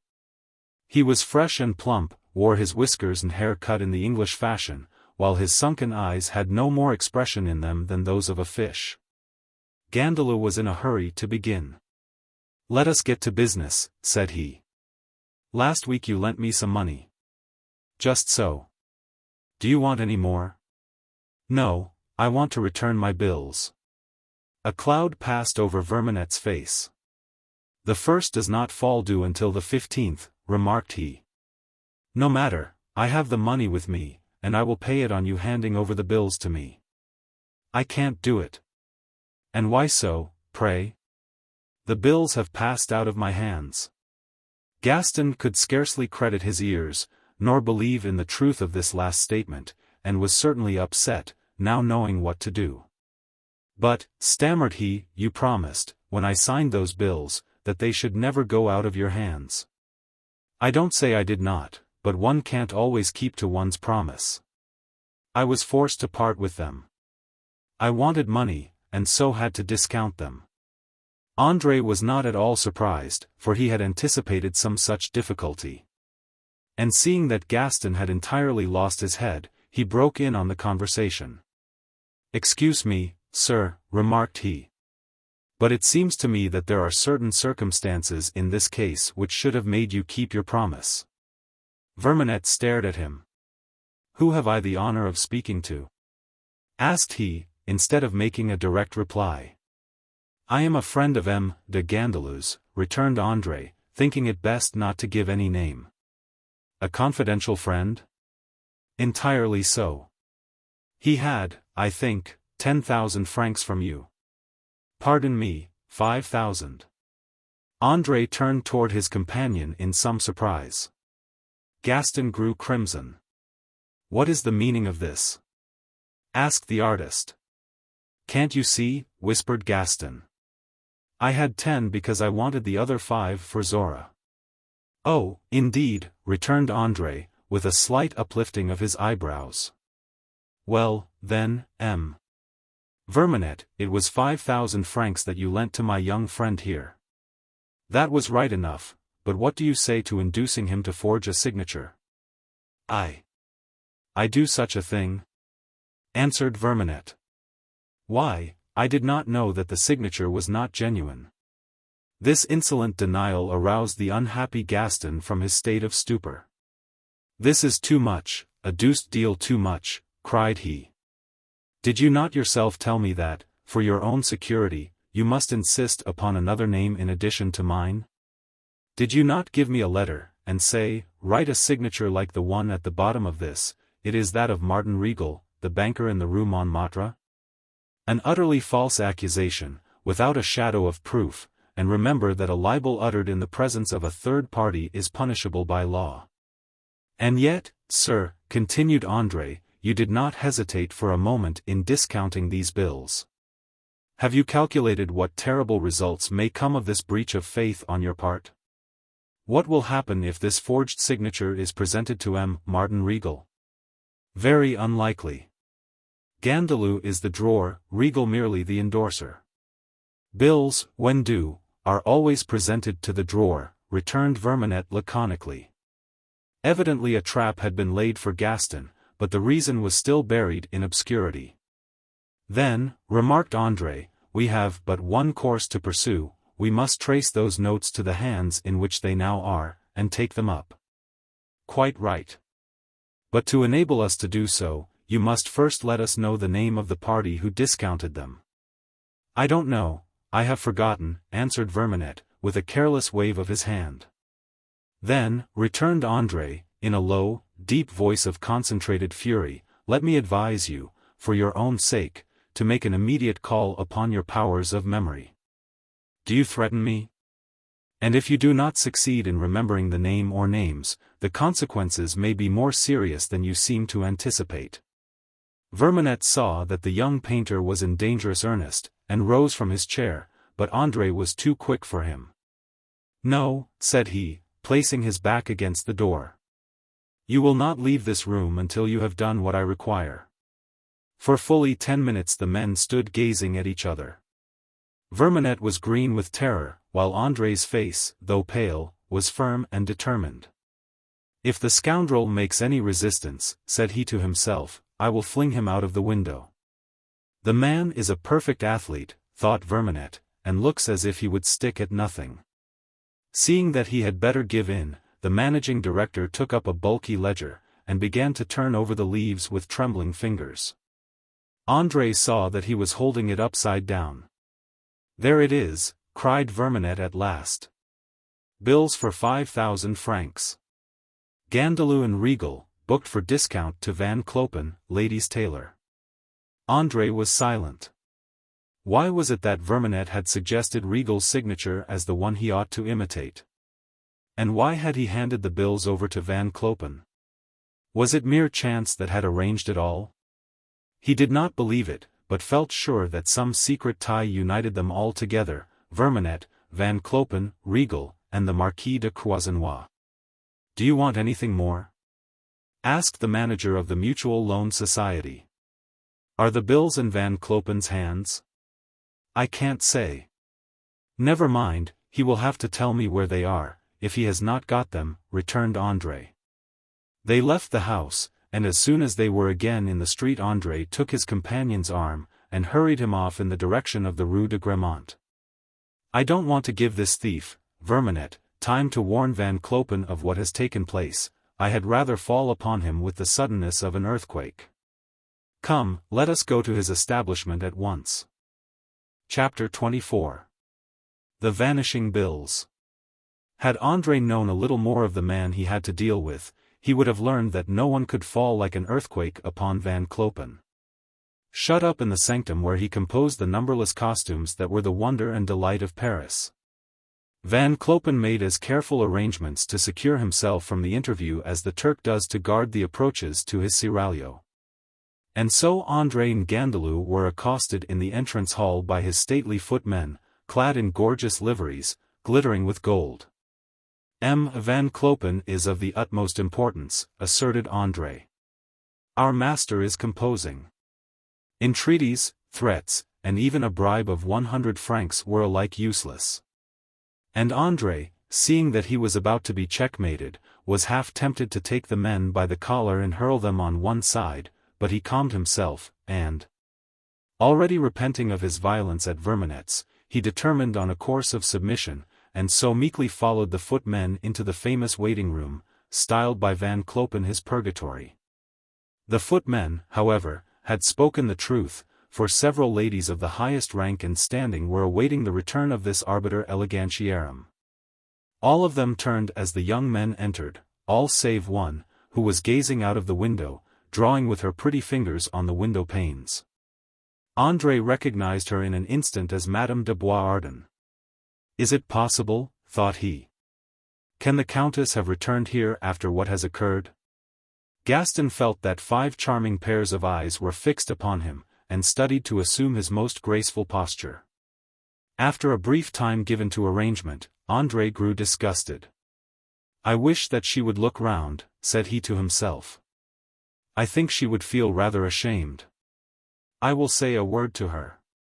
He rose from his chair, and, without thinking how terribly he might compromise the lady, he took up a position at her side. She was, however, intently watching something that was going on in the street, and did not turn her head. "Madam," said he. She started, and, as she turned and recognized André, she uttered a little cry of surprise. "Great heavens! Is that you?" "Yes, it is I." "And here?" "I dare say that my presence in this place surprises you," she went on, "and that I have a short memory, and no feelings of pride." André made no reply, and his silence was a sufficient rejoinder to the question. "You do me a great injustice," muttered the Countess. "I am here because de Broglie told me that in your interests I ought to pardon Van Clopen, and go to him again as I used to do, so you see, André, that it is never safe to judge by appearance, and a woman more than anything else." "Will you forgive me?" asked André earnestly. The lady interrupted him by a little wave of her hand, invisible to all save to him, which clearly said, "Take care, we are not alone." She once more turned her eyes towards the street, and he mechanically did the same. By this means their faces were hidden from observation. De Broglie, went on the lady, has heard a good deal about de Croisenois, and, as no doubt you can guess, but very little to his credit. And quite enough to justify any father in refusing him his daughter's hand. But in this case it is evident to me that de Mussadin is yielding to a secret pressure. We must ferret out some hidden crime in de Croisenois' past which will force him to withdraw his proposal. I shall find one, muttered André. But remember there is no time to be lost. According to our agreement, I treat him in the most charming manner, and he thinks that I am entirely devoted to his interests.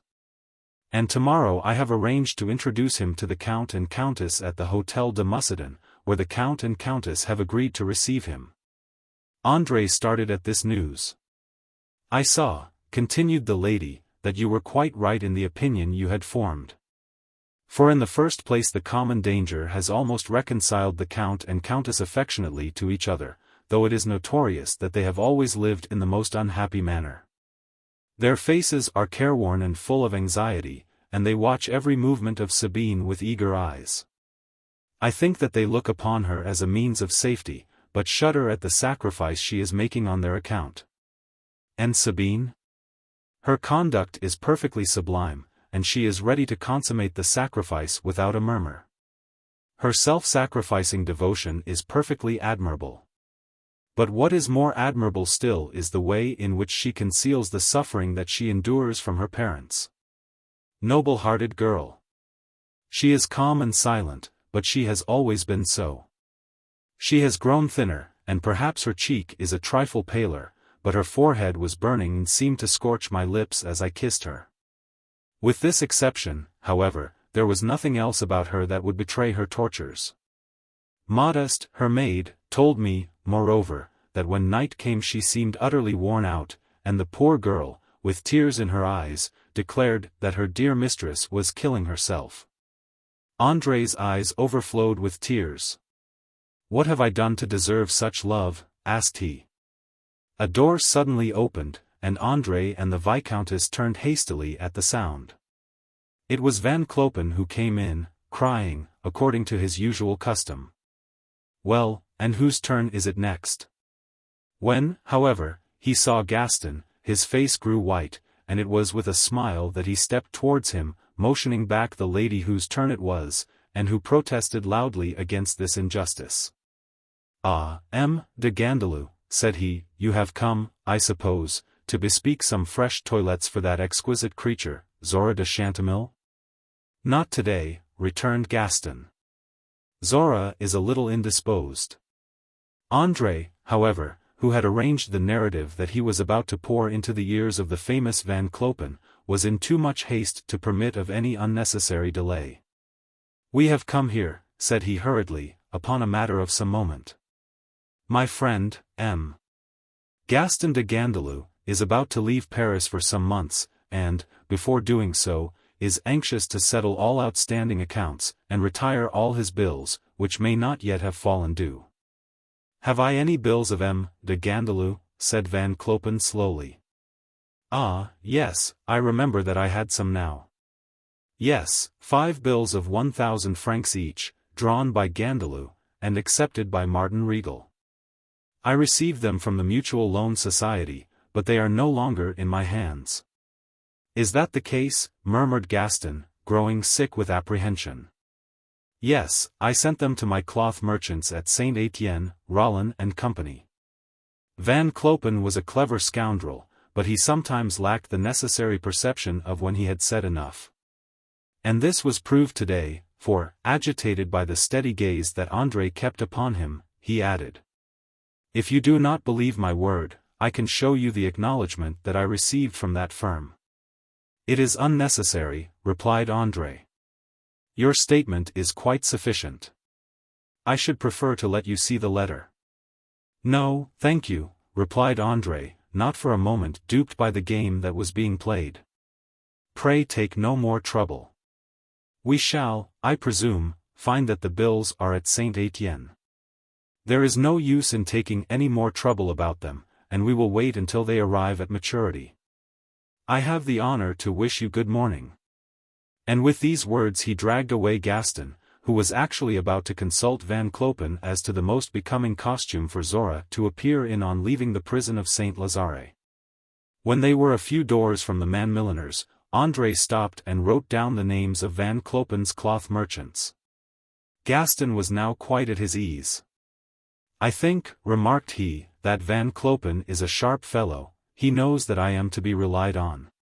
Where do you think your bills are?" "At Saint Etienne's, of course." The perfect innocence of the boy elicited from André a gesture of impatient commiseration.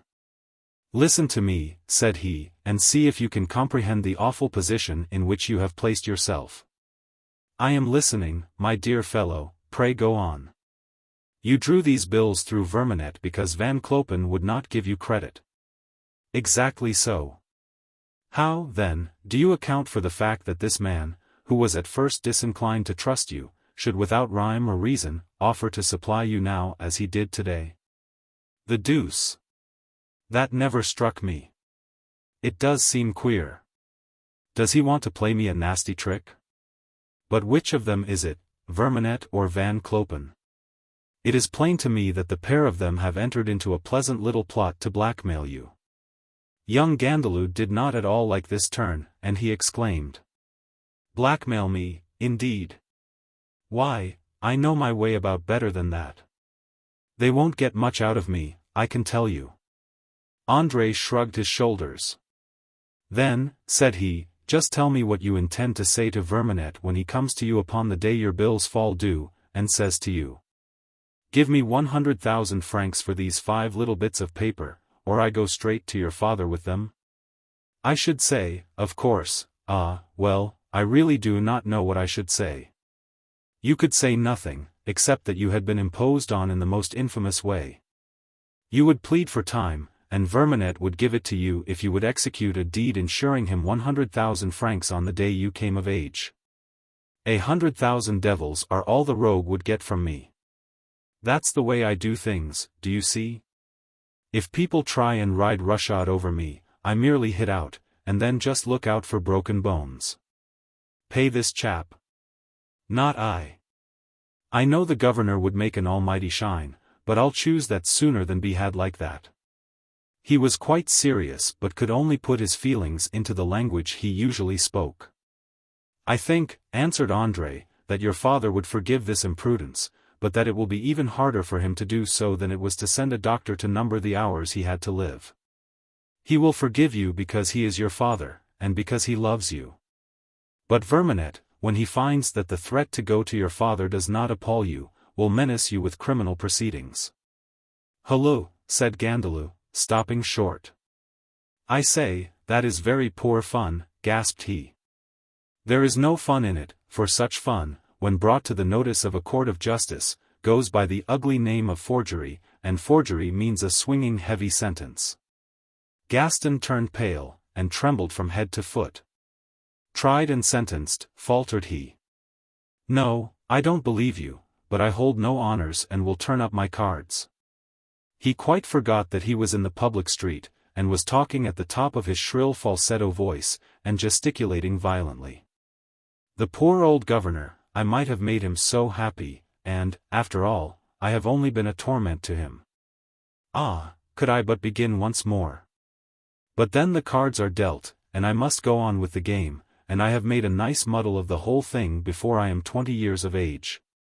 But no criminal courts for me, no, the easiest way out of it is a pistol shot, for I am an honest man's son, and I will not bring more disgrace on him than I have already done."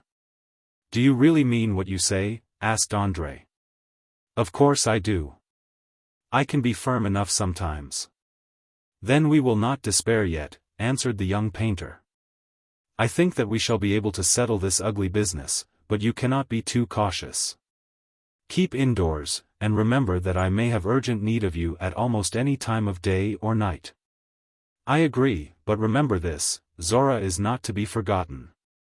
"Don't fret over that, I will call and see her tomorrow. And now, Farewell for today, as I have not an instant to lose," and with these words André hurried off. André's reason for haste was that he had caught a few words addressed by Vermanette to Croisenois: "I shall see Mascarin at 4 o'clock." And he determined to loiter about the Rue St. and watch the managing director when he came out, and so find out who this Mascarin was, who he was certain was mixed up in the plot. He darted down the Rue de Gramont like an arrow from a bow, and as the clock in a neighboring belfry chimed 3:30, he was in the Rue St. Anne. There was a small wine shop almost opposite to the office of the Mutual Loan Society, and there André ensconced himself and made a frugal meal, while he was waiting for Vermanette's appearance. And just as he had finished his light refreshment he saw the man he wanted come out of the office, and crept cautiously after him like a red Indian on the trail of his enemy. Chapter 25. The Spy. As Vermanette swaggered down the street he had the air of a successful man, of a capitalist, in short, and the managing director of a highly lucrative concern. André had no difficulty in following his man, though detective's business was quite new to him, which is no such easy matter, although everyone thinks that he can become one. André kept his man in sight, and was astonished at the numerous acquaintances that Vermanette seemed to have. Occasionally he said to himself, "Perhaps I am mistaken after all, for fancy is a bad pair of spectacles to see through. This man may be honest, and I have let my imagination lead me astray." Meanwhile, Vermanette, who had reached the Boulevard Poissonnière, assumed a totally different air, throwing off his old manner as he cast away his cigar. When he had reached the Rue Montorgueil he turned underneath a large archway. Vermanette had gone into the office of M.B. Mascarin, and that person simply kept a servants' registry office for domestics of both sexes. In spite of his surprise, however, he determined to wait for Vermanette to come out. And, not to give himself the air of loitering about the place. He crossed the road and appeared to be interested in watching 3 workmen who were engaged in fixing the revolving shutters to a new shop window. Luckily for the young painter he had not to wait a very long while, for in less than a quarter of an hour Vermanette came out, accompanied by 2 men. The one was tall and thin, and wore a pair of spectacles with colored glasses, while the other was stout and ruddy, with the unmistakable air of a man of the world about him. André would have given the 20,000 francs which he still had in his pocket if he could have heard a single word of their conversation. He was moving skillfully forward so as to place himself within earshot, when not 2 feet from him he heard a shrill whistle twice repeated. There was something so strange and curious in the sound of this whistle that André looked round and noticed that the 3 men whom he was watching had been also attracted by it. The tall man with the colored glasses glanced suspiciously around him, and then after a nod to his companions turned and re-entered the office, while Vermanette and the other walked away arm in arm. André was undecided, should he try and discover who these 2 men were? Near the entrance he saw a lad selling hot chestnuts. "Ah," said he, "the little chestnut seller will always be there. But I may lose the others if I stay here." He followed the 2 men as quickly as possible. They did not go very far, and speedily entered a fine house in the Rue Montmartre. Here André was for a moment puzzled, as he did not know to whom they were paying a visit, but noticing an inscription on the wall of "Cashier's office" on the 1st floor, he exclaimed, "Ah! It is to the bankers they have gone." He questioned a man coming downstairs and heard that M. Martin Rigal, the banker, had his offices and residence there. "I have struck a vein of good luck today," thought he, "and now if my little friend the chestnut seller can only tell me the names of these men, I have done a good day's work. I do hope that he has not gone." The boy was still there, and he had 2 customers standing by the chafing dish which contained the glowing charcoal. And a working lad in cap and blouse was arguing so hotly with the lad that they did not notice André's appearance. "You can stow that chat," said the boy, "I have told your father the price I would take. You want my station and stock in trade. Hand over 250 francs, and they are yours." "But my dad will only give 200, returned the other. "Then he don't need give nothing, for he won't get them," answered the chestnut vendor sharply. 200 francs for a pitch like this. Why, I have sometimes taken 10 francs and more, and that ain't a lie, on the word of Toto Chupin. André was tickled with this strange designation, and addressed himself to the lad who bore it. My good boy, said he, I think you were here an hour ago. Did you see anything of 3 gentlemen who came out of the house and stood talking together for a short time? The lad turned sharply round and examined his questioner from tip to toe with an air of the most supreme impertinence. And then, in a tone which matched his look, replied. What does it signify to you who they are? Mind your own business, and be off. André had had some little experience of this delightful class of street Arab, of which Toto Chupin was so favorable a specimen, and knew their habits, customs, and language. Come, my chicken, said he, spit it out, it won't blister your tongue, to answer a man who asks a civil question. Well, then, I saw M, sharp enough, and what then? Why, that I should like to have their names if they have such an article belonging to them. Toto raised his cap and scratched his head, as if to stimulate his brains, and as he brushed up his thick head of dirty yellow hair, he eyed André cunningly. And suppose I know the blokes' names and tells them out to you, what will you stand? Asked he. 10 sous. The delightful youth puffed out his cheeks, then expelled the pent-up wind by a sudden slap, as a mark of his disgust at the meanness of the offer. Pull up your braces, my lord, said he sarcastically, or you'll be losing the contents of your breeches pockets. 10 sous, indeed. Perhaps you'd like me to lend them to you? André smiled pleasantly. Did you think, my little man, that I was going to offer you 20,000 shiners? Asked he. One again, cried Toto. I laid myself a new hat that you weren't a fool, and I have collared the stakes. Why do you think I am not a fool? Because a fool would have begun by offering me 5 francs and gone up slick to 10, while you began at a modest figure. The painter smiled. But you were too old a bird to be caught like that, continued the lad, and as he spoke, he stopped, and contracted his brow as if in deep perplexity. Of course he was acquainted with the names, but ought he to give them? Instantly he scented an enemy. Harmless people did not usually ask questions of itinerant chestnut vendors, and to open his mouth might be to injure Mascarin, Beaumarchais, or the guileless Tanton. This last thought determined the lad. Keep your 10 sous, my pippin, said the boy. I'll tell you what you want to know all gratis and for nothing, because I've taken a real fancy to the cut of your mug. The tall chap was Mascarin, the fat un Dr. Hortebise, and t'other, stop, let me think it out in my knowledge box, ah. I have it, he was Vermanet. André was so delighted that, drawing from his pocket a 5-franc piece, he tossed it to the boy. Thanks, my noble lord, said Chupin, and was about to add something more in a similar vein, when he glanced down the street. His look changed in an instant, and he fixed his eyes upon the painter's face with a very strange expression. What is the matter, my lad? Asked André, surprised at this sudden change. Nothing, answered Chupin, nothing at all, only as you seem a decentish sort of chap, should recommend you to keep your wits about you, and to look out for squalls. What do you mean? I mean, why, be careful, of course. Hang me if I exactly know what I do mean. It is just an idea that came to me all of a jump. But there, be off, I ain't going to say another word. With much difficulty André repressed his astonishment. He saw that this young scamp was the possessor of many secrets which might be of inestimable value to him. But he also saw that he was determined to hold his tongue, and that it would at present be a waste of time to try and get anything out of him.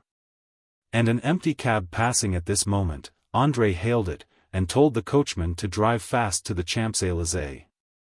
In obedience to the warning that he had just received from Toto, he did not give the name of the café where he was to meet de Broglie, for he made up his mind to be careful, yes, extremely careful.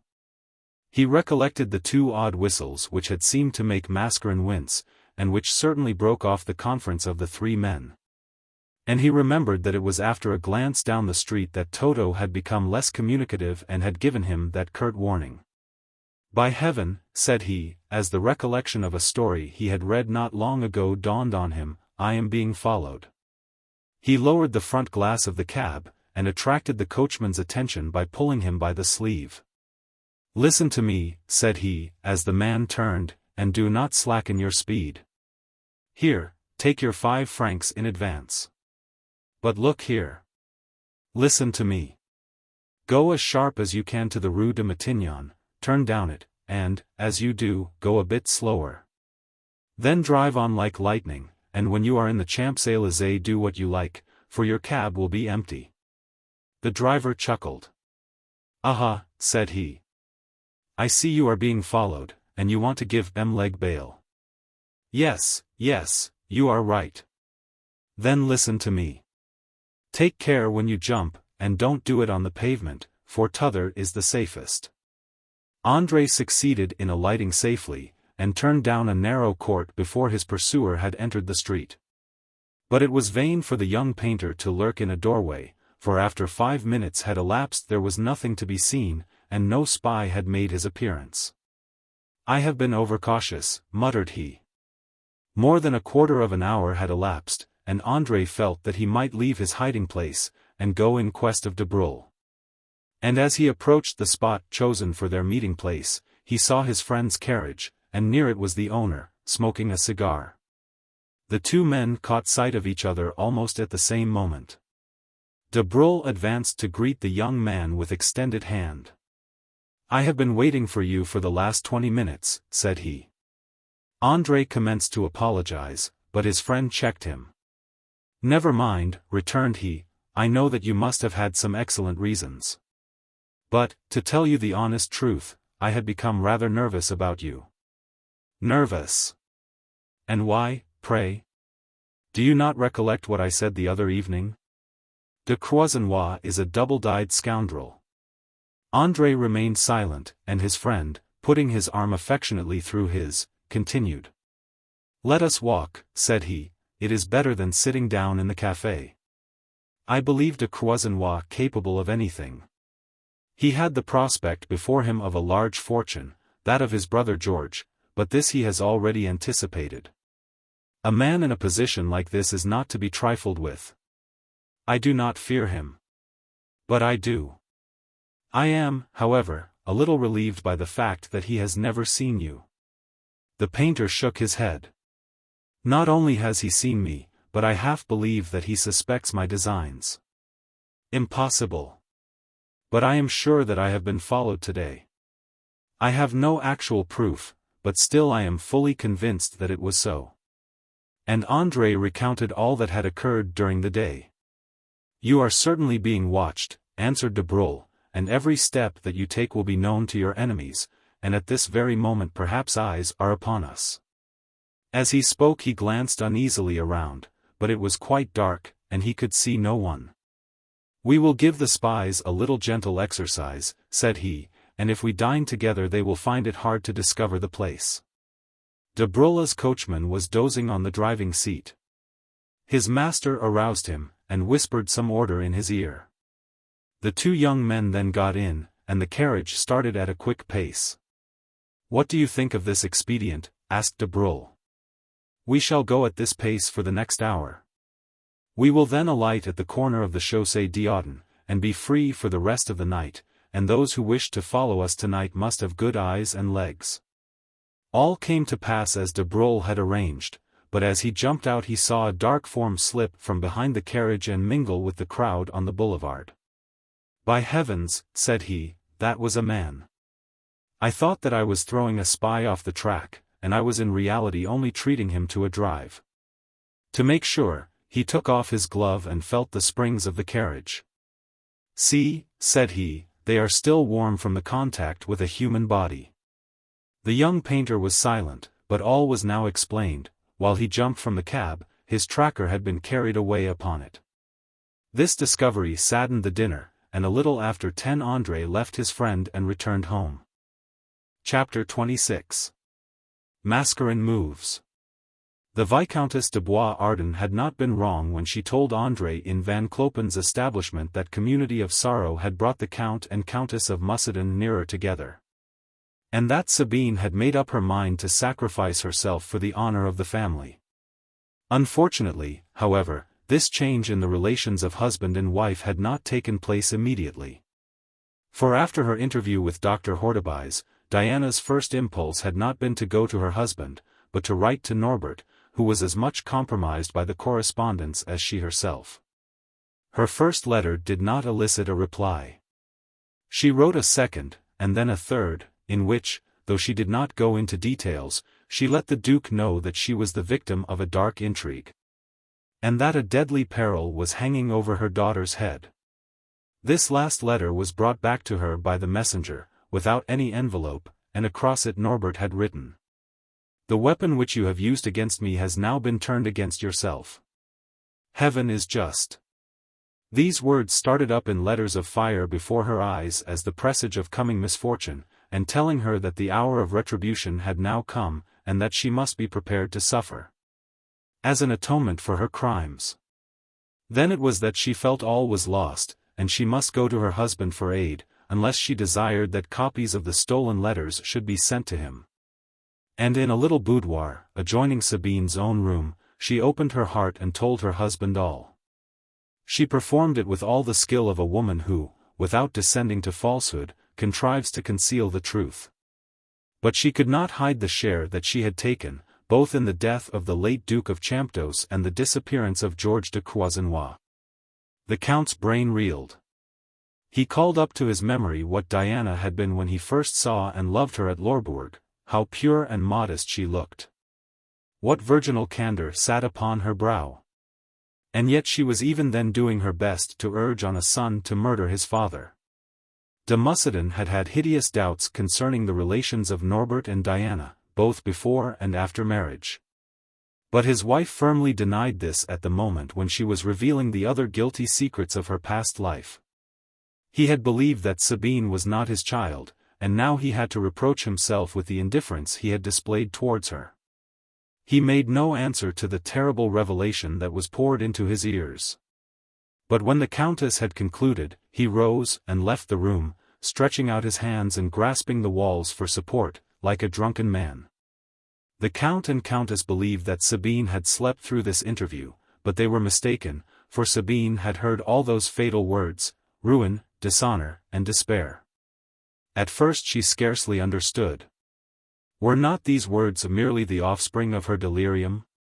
She strove to shake it off, but too soon she knew that the whispered words were sad realities, and she lay on her bed quivering with terror.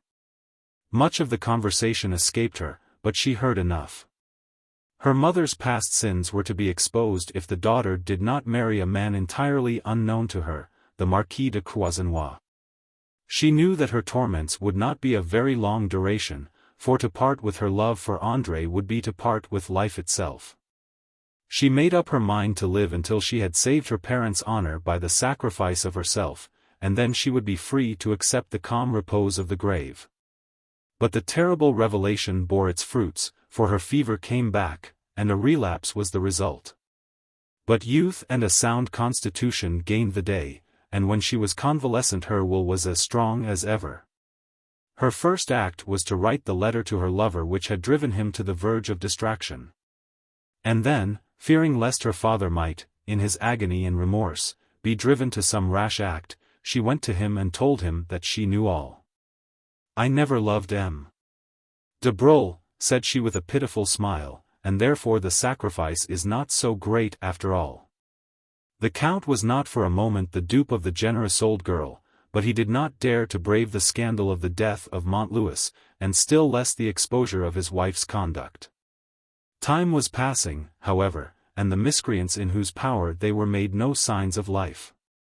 Hortebise did not appear any more, and there were moments when the miserable Diana actually ventured to hope. "Have they forgotten us?" thought she. Alas! No, they were people who never forgot. The Champdoce affair had been satisfactorily arranged, and every precaution had been taken to prevent the detection of Paul as an impostor, and engaged as he had been. Mascarin had no time to turn his attention to the marriage of Sabine and de Croisenois. The famous limited company, with the Marquis as chairman, had, too, to be started, the shares of which were to be taken up by the unhappy victims of the blackmailers. But first some decided steps must be taken with the Musidans, and Tanton was dispatched on this errand. This amiable individual, though he was going into such very excellent society, did not consider it necessary to make any improvement in his attire. This was the reason why the footman, upon seeing such a shabby visitor and hearing him ask for the Count or Countess, did not hesitate to reply, with a sneer, that his master and mistress had been out for some months, and were not likely to return for a week or two. This fact did not disconcert the wily man, for drawing one of Mascarin's cards from his pocket, he begged the kind gentleman to take it upstairs, when he was sure that he would at once be sent for. De Musidon, when he read the name on the card, turned ghastly pale. "Show him into the library," said he curtly. Florestan left the room, and the Count mutely handed the card to his wife, but she had no need to read it. "I can tell what it is," gasped she. "The day for settling accounts has come," said the Count, "and this name is the fatal sign." The Countess flung herself upon her knees, and taking the hand that hung placidly by his side, pressed her lips tenderly to it. "Forgive me, Octave," she muttered. "Will you not forgive me? I am a miserable wretch, and why did not heaven punish me for the sins that I have committed, and not make others expiate my offenses?" The Count put her gently aside. He suffered intensely, and yet no word of reproach escaped his lips against the woman who had ruined his whole life. "And Sabine," she went on, "must she, a de Musidon, marry one of these wretched scoundrels?" Sabine was the only one in the room who preserved her calmness. She had so schooled herself that her distress of mind was not apparent to the outward eye. "Do not make yourselves miserable," said she, with a faint smile. "How do we know that M. de Croisenois may not make me an excellent husband after all?" The Count gazed upon his daughter with a look of the fondest affection and gratitude. "Dearest Sabine," murmured he. Her fortitude had restored his self-command. "Let us be outwardly resigned," said he, "whatever our feelings may be. Time may do much for us, and at the very church door we may find means of escape." Chapter 27. A Cruel Slur. Florestan had conducted Tanton to the sumptuous library, in which the Count had received Mascarin's visit. And, to pass away the time, the old man took a mental inventory of the contents of the room. He tried the texture of the curtains, looked at the handsome bindings of the books, and admired the magnificent bronzes on the mantelpiece. "Aha," muttered he, as he tried the springs of a luxurious armchair, "everything is of the best, and when matters are settled, I half think that I should like a resting place just like this." He checked himself, for the door opened, and the Count made his appearance, calm and dignified, but very pale. Tanton made a low bow, pressing his greasy hat against his breast. "Your humble servant to command," said he. The Count had come to a sudden halt. "Excuse me," said he, "but did you send up a card asking for an interview? I am not Mascarin certainly, but I used that highly respectable gentleman's name, because I knew that my own was totally unknown to you. I am Tanton, Adrian Tanton." M. de Musidon gazed with extreme surprise upon the squalid individual before him. His mild and benevolent face inspired confidence, and yet he doubted him. "I have come on the same business," pursued the old man. "I have been ordered to tell you that it must be hurried on." The Count hastily closed the door and locked it. The manner of this man made him feel even too plainly the ignominy of his position. "I understand," answered he. "But how is it that you have come, and not the other one?" He intended to come. But at the last moment he drew back. "Mascarin, you see, has a great deal to lose, while he paused, and holding up the tattered tails of his coat, turned round, as though to exhibit his shabby attire. "All my property is on my back," continued he. "Then I can treat with you?" asked the Count. Tanton nodded his head. "Yes," Count, I have the missing leaves from the Baron's journal, and also, well, I suppose you know everything, all of your wife's correspondence." "Enough," answered the Count, unable to hide his disgust. "Sit down. Now, Count, I will go to the point. Are you going to put the police on us?" "I have said that I would do nothing of the kind." "Then we can get to business." "Yes, if—" The old man shrugged his shoulders. "There is no if in the case," returned he.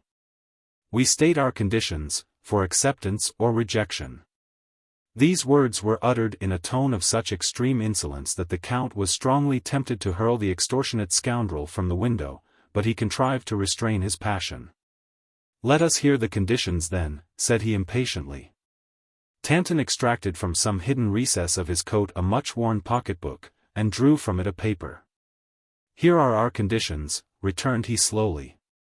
"The Count de Muscadin promises to give the hand of his daughter to Henri Marquis de Croisenois. He will give his daughter a wedding portion of 600,000 francs, and promises that the marriage shall take place without delay. The Marquis de Croisenois will be formally introduced at your house, and he must be cordially received. For days afterwards he must be asked to dinner. On the 15th day from that M. de Muscadin will give a grand ball in honor of the signing of the marriage contract. The leaves from the diary and the whole of the correspondence will be handed to M. de Muscadin as soon as the civil ceremony is completed." With firmly compressed lips and clenched hands, the Count sat listening to these conditions. "And who can tell me," said he, "that you will keep your engagements, and that these papers will be restored to me at all?" Tanton looked at him with an air of pity. "Your own good sense," answered he. "What more could we expect to get out of you than your daughter and your money?" The Count did not answer, but paced up and down the room, eyeing the ambassador keenly, and endeavoring to detect some weak point in his manner of cynicism and audacity. Then, speaking in the calm tone of a man who had made up his mind, he said, "You hold me as in a vice, and I admit myself vanquished. Stringent as your conditions are, I accept them." "That is the right style of way to talk in," remarked Tanton cheerfully. "Then," continued the Count, with a ray of hope gleaming in his face, "why should I give my daughter to de Croisenois at all? Surely this is utterly unnecessary. What you want is simply 600,000 francs, well, you can have them, and leave me Sabine." He paused and waited for the reply, believing that the day was his, but he was wrong. "That would not be the same thing at all," answered Tanton. "We should not gain our ends by such means." "I can do more," said the Count. "Give me 6 months, and I will add 1,000,000 to the sum I have already offered." Tanton did not appear impressed by the magnitude of this offer.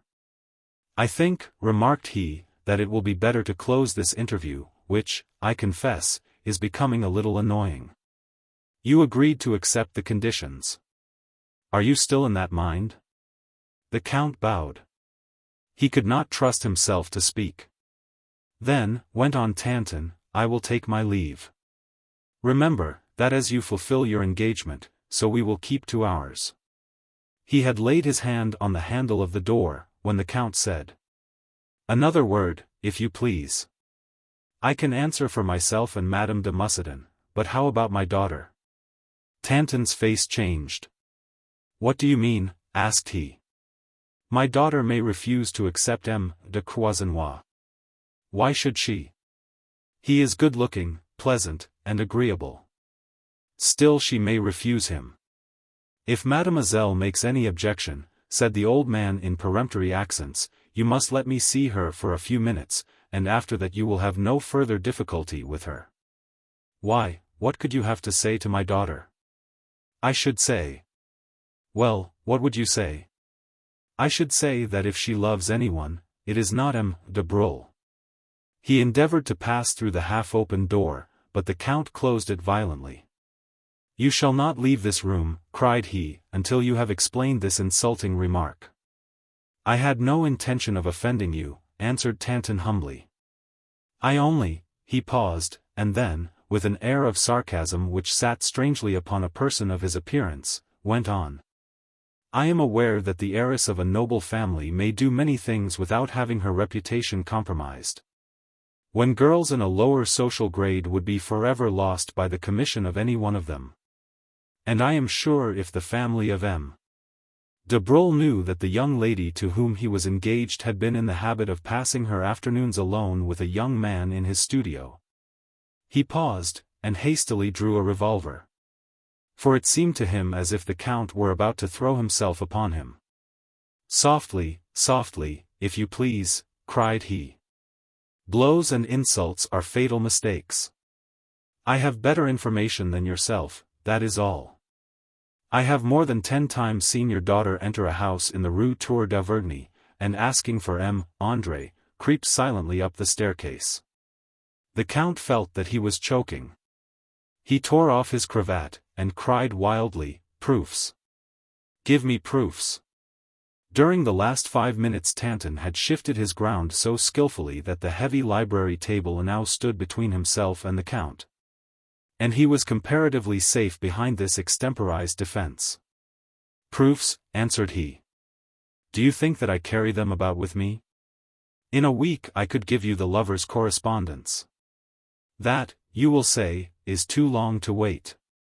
But you can set your doubts at rest at once. If you go to the address I will give you before 8 tomorrow morning, and enter the rooms occupied by M. André, you will find the portrait of Mademoiselle Sabine carefully concealed from view behind a green curtain, and a very good portrait it is. I presume you will admit that it could not have been executed without a sitting." "Leave this," cried the Count, without a moment's delay. Tanton did not wait for a repetition of these words. He passed through the doorway, and as soon as he was outside he called out in cheerful accents. "Do not forget the address, number 45, Rue Tour d'Auvergne, name of André, and mind, and be there before 8 a.m. The Count made a rush at him on hearing this last insult, but he was too late, for Tanton slammed the door, and was in the hall before the infuriated master of the house could open it. Tanton had resumed all his airs of humility, and took off his hat to the footmen as he descended the steps. "Yes," muttered he, as he walked along, "the idea was a happy one. André knows that he is watched, and will be careful, and now that M. de Muscadin is aware that his sweet, pure daughter has had a lover, he will be only too happy to accept the Marquis de Croisenois as his son-in-law." Tanton believed that Sabine was more culpable than she really had been, for the idea of pure and honorable love had never entered his brain. Chapter 28. The Tempter. By this time Tanton was in the Champs-Élysées, and stared anxiously around. "If my Toto makes no mistake," muttered he, "surely my order was plain enough." The old man got very cross as he at last perceived the missing lad conversing with the proprietor of a pie stall, having evidently been doing a little jawing with him. "Toto," he called, "Toto, come here." Toto Chupin heard him, for he looked round, but he did not move, for he was certainly much interested in the conversation he was carrying on. Tanton shouted again, and this time more angrily than before, and Toto, reluctantly leaving his companion, came slowly up to his patron. "You have been a nice time getting here," said the lad sulkily. "I was just going to cut it. Ain't you well that you make such a row? If you ain't, I'd better go for a doctor. I am in a tremendous hurry, Toto." "Yes, and so is the postman when he is behind time. I'm busy too." "What, with the man you have just left?" "Yes, he is a sharper chap than I am." "How much do you earn every day, Daddy Tanton?" "Well, that chap makes his 30 or 40 francs every night, and does precious little for it. I should like a business like that, and I think that I shall secure one soon. Have patience. I thought that you were going into business with those 2 young men you were drinking beer with at the Grand Turk?" Toto uttered a shrill cry of anger at these words. "Business with them?" shrieked he, "they are regular clever night thieves." "Have they done you any harm, my poor lad?" "Yes, they have utterly ruined me. Luckily, I saw Mascarin yesterday, and he set me up in the hot chestnut line. He ain't a bad one, is Mascarin. Tanton curled his lip disdainfully. Not a bad fellow, I dare say, as long as you don't ask him for anything. Toto was so surprised at hearing Tanton abuse Mascarin, that he was unable to utter a word. Ah, you may look surprised, continued the old man, but when a man is rolling in riches, and leaves an old friend to starve, then he is not what I call a real good fellow.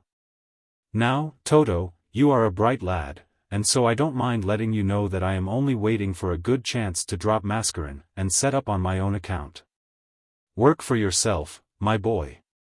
I know that, but it is a good deal easier to say than to do. You have tried then? Yes, I have, but I came to grief over it. You know all about it as well as I do, for don't tell me you didn't hear every word I said that night you were hunting up Caroline Schimmel. However, I'll tell you. One day when I saw a lady who looked rather nervous get out of a cab, I followed her. I was decently togged out, so I rang at the door. I was so sure that I was going to make a haul that I would not have taken 99 francs for the 100 that I expected to make. Well, I rang, a girl opened the door, and in I went. What an ass I made of myself. I found a great brute of a man there, who thrashed me within an inch of my life, and then kicked me downstairs. See, he made his mark rather more plainly than I liked. And removing his cap, the boy showed several bruises about his forehead.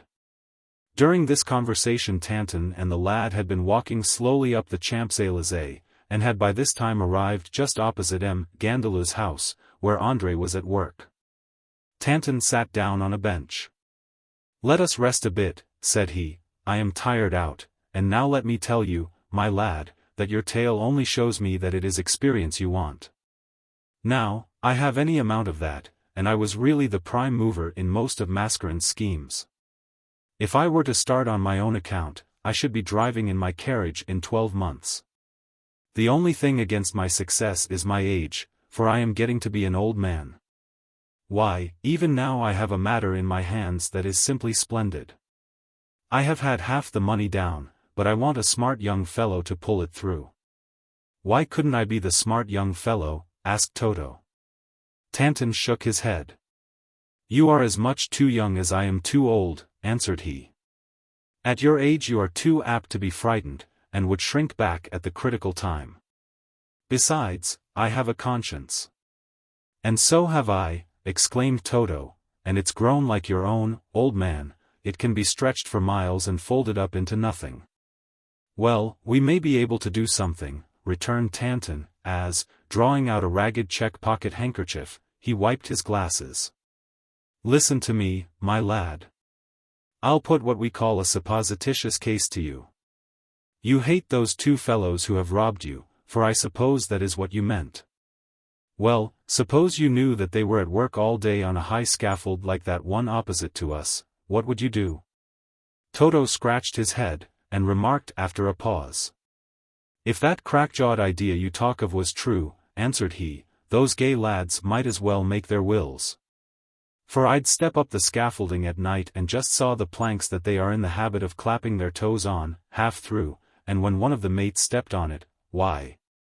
There would be a bit of a smash, Daddy Tanton? Not so bad for a lad of your years, said the old man with an approving smile.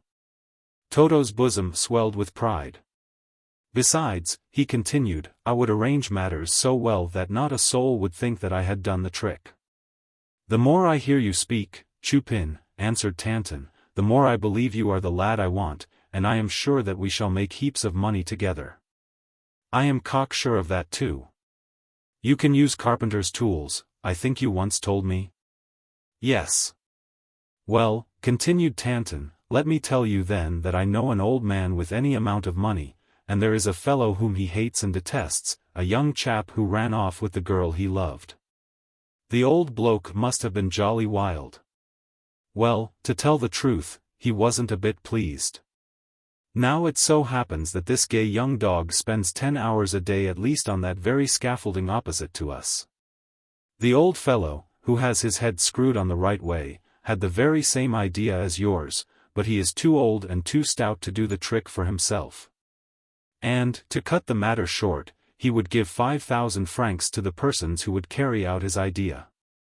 Just think, 2,000 francs for a few cuts of a saw. The boy was violently agitated, but Tanton pretended not to notice it. "First, my lad," said he, "I must explain to you in what measure the old gentleman's plans are different from yours.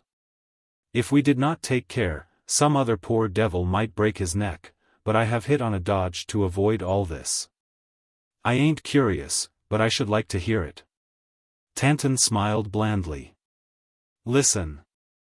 Do you see high up, that little shed built of planks? That is used by the carvers and stonecutters. Well, this little house, a couple of 100 feet above us, has a kind of a window. Well, if this window and the planks below it were cut nearly through, anyone leaning against it would be very likely to fall into the street and perhaps to hurt himself." Chupin nodded.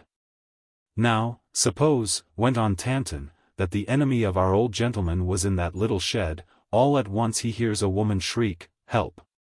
It is I you love, help me!' What would this young fellow do? Why, he would recognize the voice, rush to the window, lean out, and as the woodwork and supports had been cut away, he would, well, do you see now?"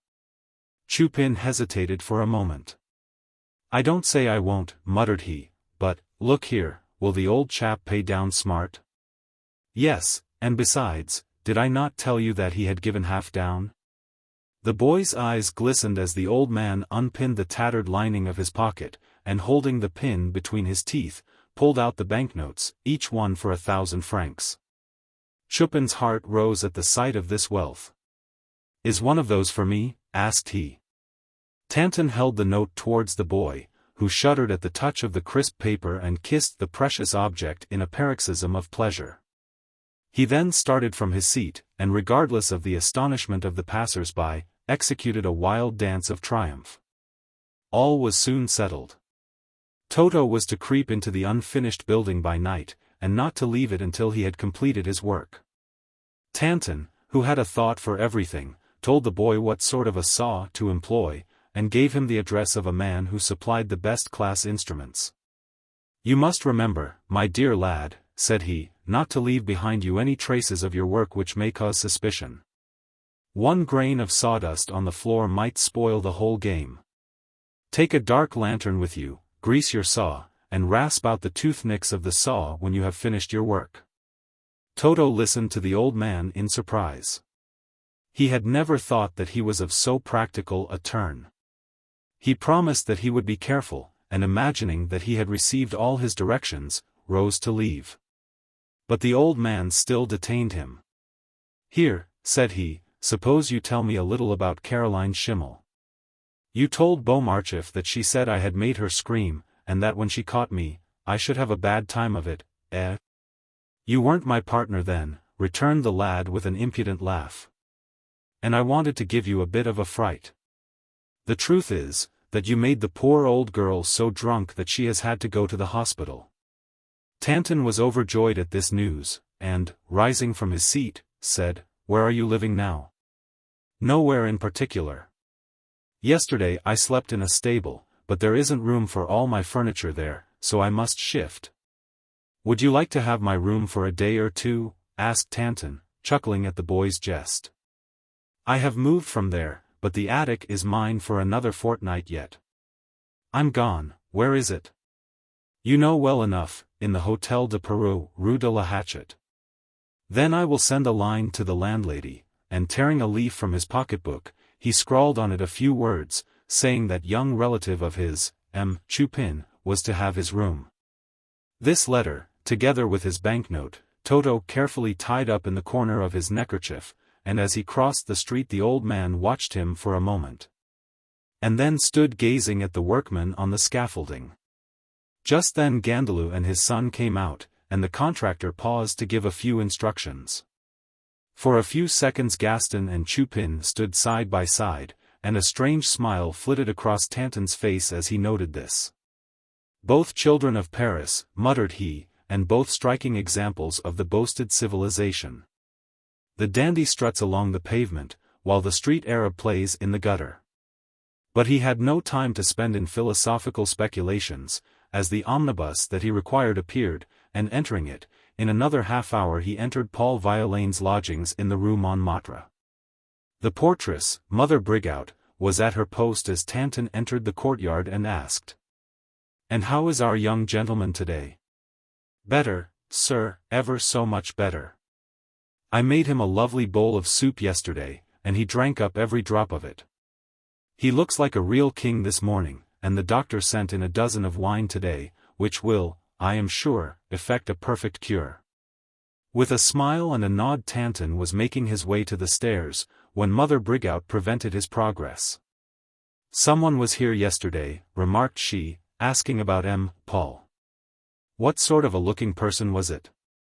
"Oh, a man like any other, nothing in particular about him, but he wasn't a gentleman, for after keeping me for fully 15 minutes talking and talking, he only gave me a 5-franc piece."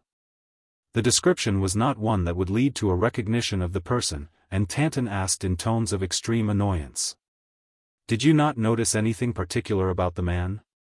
"Yes, he had on gold spectacles with the mountings as fine as a hair, and a watch chain as thick and heavy as I have ever seen." "And is that all?" "Yes," answered she. "Oh. There was one thing more, the person knows that you come here." "Does he? Why do you think so?" "Because all the time he was talking to me he was in a rare fidget, and always kept his eyes on the door." "Thanks, Mother Brigout." "Mind and keep a sharp lookout," returned Tanton, as he slowly ascended the stairs.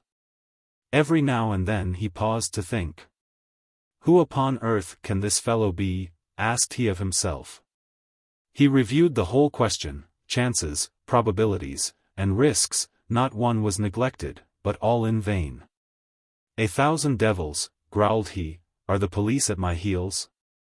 His nerves were terribly shaken, and he strove in vain to regain his customary audacity. By this time he had reached the door of Paul's room, and, on his ringing, the door was at once opened.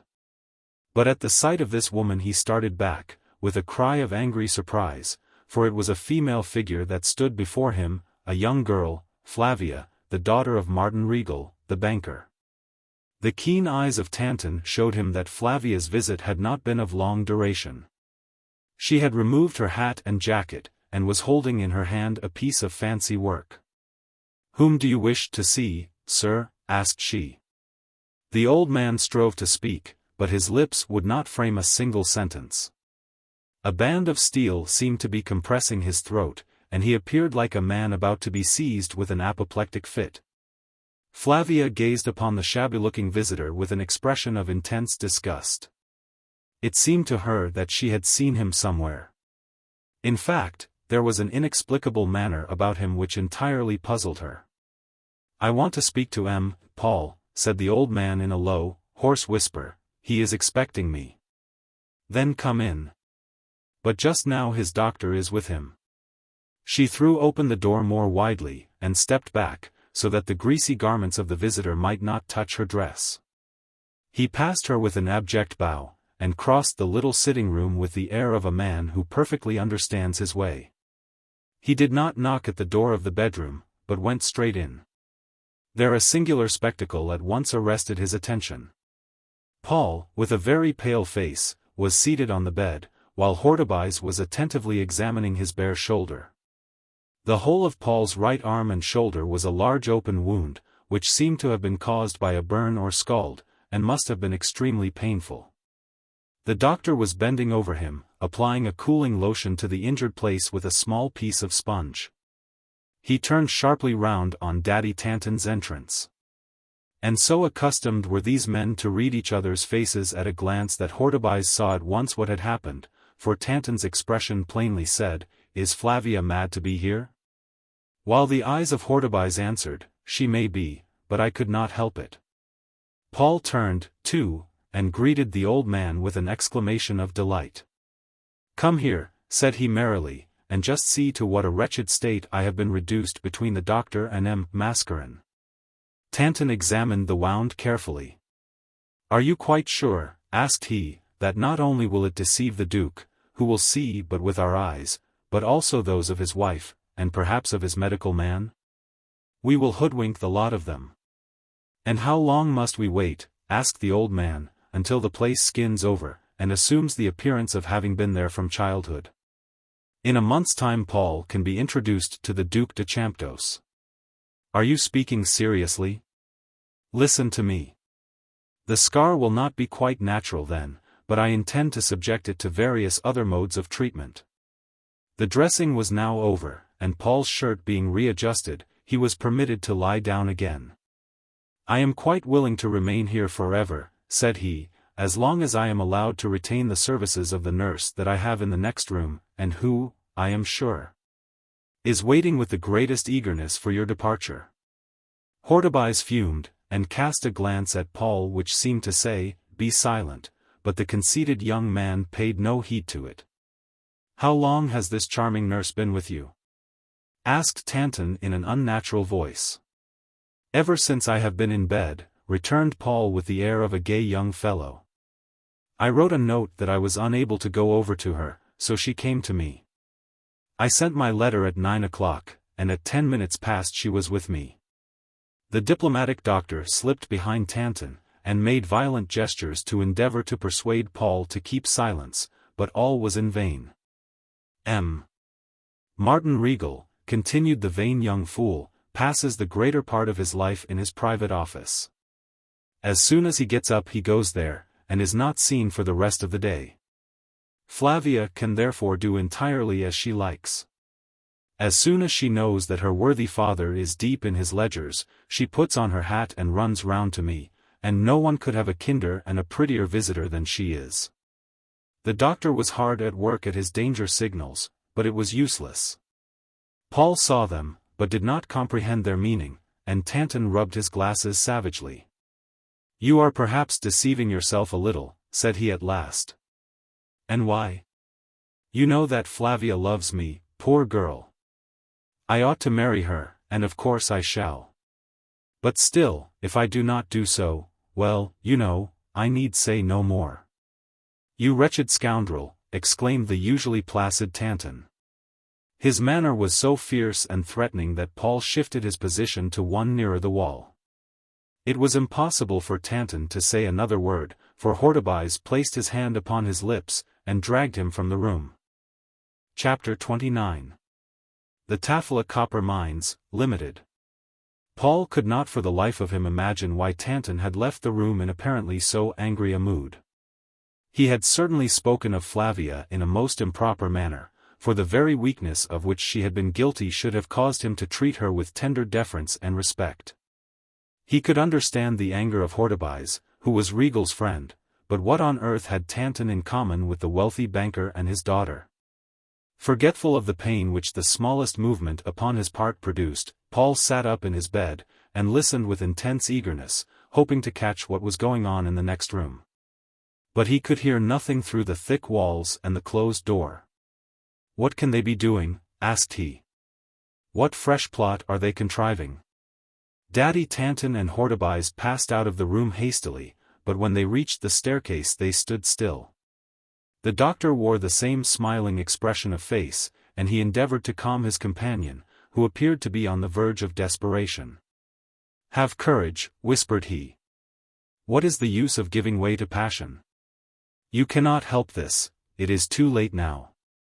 Besides, even if you could, you would not, as you know very well, indeed. The old man was moving his spectacles, not to wipe his glasses, but his eyes. Ah, moaned he, now I can enter into the feelings of M. de Mussadin when I proved to him that his daughter had a lover. I have been hard and pitiless, and I am cruelly punished. My old friend, you must not attach too much importance to what you have heard. Paul is a mere boy, and, of course, a boaster. Paul is a miserably cowardly dog, answered the old man in a fierce undertone. Paul does not love the girl as she loves him, but what he says is true, only too true, I can feel. Between her father and her lover she would not hesitate for a moment. Ah! Unhappy girl, what a terrible future lies before her. He stopped himself abruptly. I cannot speak to her myself, resumed he, do you, doctor, strive and make her have reason. Occupies shrugged his shoulders. "I will see what my powers of oratory can do," answered he. "But you are not quite yourself today. Remember that a chance word will betray the secret of our lives. Go at once, and I swear to you that, happen what may, I will be calm." The doctor went back into Paul's room, while Tanton sat down on the topmost stair, his face buried in his hands. Mademoiselle Flavia was just going to Paul, when the doctor again appeared.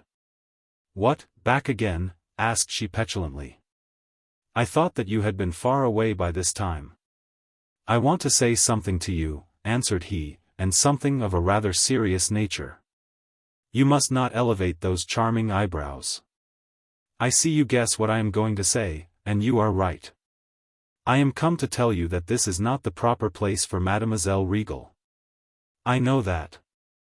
This unexpected reply, made with the calmest air in the world, utterly disconcerted the smiling doctor. "It seems to me," began he, "that I ought not to be here. But then, you see, I place duty before cold, worldly dictates. Paul is very ill, and has no one to take care of him except his affianced bride, for has not my father given his consent to our union? Flavia, listen to the experience of a man of the world. The nature of men is such that they never forgive a woman for compromising her reputation, even though it be in their own favor. Do you know what people will say 24 hours after your marriage? Why, that you had been his mistress for weeks before, and that it was only the knowledge of that fact that inclined your father to consent to the alliance." Flavia's face grew crimson. "Very well," said she, "I will obey, and never say again that I was obstinate, but let me say one word to Paul, and then I will leave him." The doctor retired, not guessing that this obedience arose from the sudden suspicion which had arisen in Flavia's mind. "It is done," said he, as he rejoined Tanton on the stairs. "Let us hasten, for she will follow us at once." By the time that Tanton got into the street, he seemed to have recovered a certain amount of his self-command. "We have succeeded," said he, "but we shall have to work hard, and this marriage must be hastened by every means in our power. It can be celebrated now without any risk, for in 12 hours the only obstacle that stands between that youth there and the colossal fortune of the Champdoce will have vanished away." Though he had expected something of the kind, the face of the doctor grew very pale. "What, André?" faltered he. "André is in great danger, doctor, and may not survive tomorrow, and a portion of the work necessary to this end will be done tonight by our young friend Toto Chupin." "By that young scamp? Why, only the other day you laughed when I suggested employing him. I shall this time kill 2 birds with 1 stone. Once an investigation is made, let us speak plainly, into André's death, there will be some inquiry made as to a certain window frame that has been sawed through. And suspicion will fall upon Toto Chupin, who will have been seen lurking about the spot. It will be proved that he purchased a saw, and that he changed just before a note for 1,000 francs, he will be found hiding in a garret in the Hôtel de Peru." The doctor looked aghast. "Are you mad?" cried he. "Toto will accuse you." "Very likely, but by that time poor old Tanton will be dead and buried. Then Mascarin will disappear, our faithful Beaumarchif will be in the United States, and we can afford to laugh at the police." "It seems like a success," said the doctor, "but push on for mercy's sake, all these delays and fluctuations will make me seriously ill." The 2 worthy associates held this conversation in a doorway, anxious to be sure that Flavia had kept her promise. In a brief space of time they saw her come out of the house and move in the direction of her father's bank. "Now," said Tanton, "I can go in peace, doctor, farewell for the present." And without waiting for a reply he was walking rapidly away when he was stopped by Beaumarchif, who came up breathless and barred his passage. "I was looking for you," cried he. "The Marquis de Croisenois is in the office and is swearing at me like anything. Go back to the office and tell the Marquis that the master will soon be with him." And thus speaking, Tanton disappeared down a court by the side of Martin Regal's house. The Marquis was striding up and down the office, every now and then discharging a rumbling cannonade of oaths. Fine business people, remarked he, to make an appointment and then not to keep it. He checked himself, for the door of the inner office slowly opened, and Mascarin appeared on the threshold. Punctuality, said he, does not consist in coming before, but at the time appointed. The Marquis was cowed at once, and followed Mascarin into the sanctum and watched him with curious gaze as the redoubtable head of the association seemed to be searching for something among the papers on his desk. When Mascarin had found what he was in search of, he turned and addressed the Marquis. "I desired to see you," said he, "with reference to the great financial enterprise which you are to launch almost immediately." "Yes. I understand that we must discuss it, fully understand it, and feel our way." Mascarin uttered a contemptuous whistle. "Do you think," asked he, "that I am the kind of person to stand and wait while you feel your way? Because if you do, the sooner you undeceive yourself the better. Things that I take in hand are carried out like a flash of lightning. You have been playing while I and Cadenac have been working, and nothing remains to be done but to act." "Act? What do you mean?" "I mean that offices have been taken in the Rue Vivienne, that the articles of association have been drawn up, the directors chosen, and the company registered. The printer brought the prospectus here yesterday, you can begin sending them out tomorrow." "But—" "Read it for yourself," said Mascarin, handing a printed paper to him. "Read, and then, perhaps, you will be convinced." Croisenois, in a dazed sort of manner, accepted the paper and read it aloud. "Copper mines of Tafila, Algeria. Chairman, the Marquis Henri de Croisenois. Capital, 4,000,000 francs. This company does not appeal to that rash class of speculators who are willing to incur great risks for the sake of obtaining for a time heavy dividends. The shareholders in the Tafila Copper Mining Company, Limited, must not look for a dividend of more than 6, or at the utmost 7%. "Well," interrupted Mascarin, "what do you think of this for a beginning?" "It seems fair enough," answered de Croisenois, "but suppose others than those whose names you have in your black list take shares, what do you say we are to do then?" "We should simply decline to allot shares to them, that is all. See the Article XX in the Articles of Association. The Board of Directors may decline to allot shares to applicants without giving any reason for so doing." "And suppose," continued the Marquis, "that one of our own people dispose of his share, may we not find our new shareholder a thorn in our side?" Article XXII. No transfer of stock is valid, unless passed by the Board of Directors, and recorded in the books of the company, read out Mascarin. "And how will the game be brought to a conclusion?" "Easily enough. You will advertise one morning that 2/3 of the capital having been unsuccessfully sunk in the enterprise, you are compelled to apply for a winding up of the company under Article 17. 6 months afterwards you will announce that the liquidation of the company has, after all expenses have been paid, left no balance whatsoever. Then you wash your hands of the whole thing, and the matter is at an end." Croisenois felt that he had no ground to stand upon, but he ventured on one more objection. "It seems rather a strange thing to launch this enterprise at the present moment. May it not interfere with my marriage prospects? And may not the Count de Muscadin decline to give me his daughter and risk her dowry in this manner?" "One moment, I—" The agent sneered and cut short the tergiversations of the Marquis. "You mean, I suppose," said he, "that when once you are safely married and have received Mademoiselle Sabine's dowry, you will take leave of us. Not so, my dear young friend. And if this is your idea, put it aside, for it is utter nonsense. I should hold you then as I do now." The Marquis saw that any further struggle would be of no avail, and gave in. That evening, when Martin Regal emerged from his private office, his daughter Flavia was more than usually demonstrative in her tokens of affection. "How fondly I love you, my dearest father," said she, as she rained kisses on his cheeks. "How good you are to me." But on this occasion the banker was too much preoccupied to ask his daughter the reason for this extreme tenderness on her part. Chapter 30. The Veiled Portrait. The danger with which André was menaced was most terrible. And the importance of the game he was playing made him feel that he had everything to fear from the boldness and audacity of his enemies. He knew this, and he also knew that spies dogged all his movements.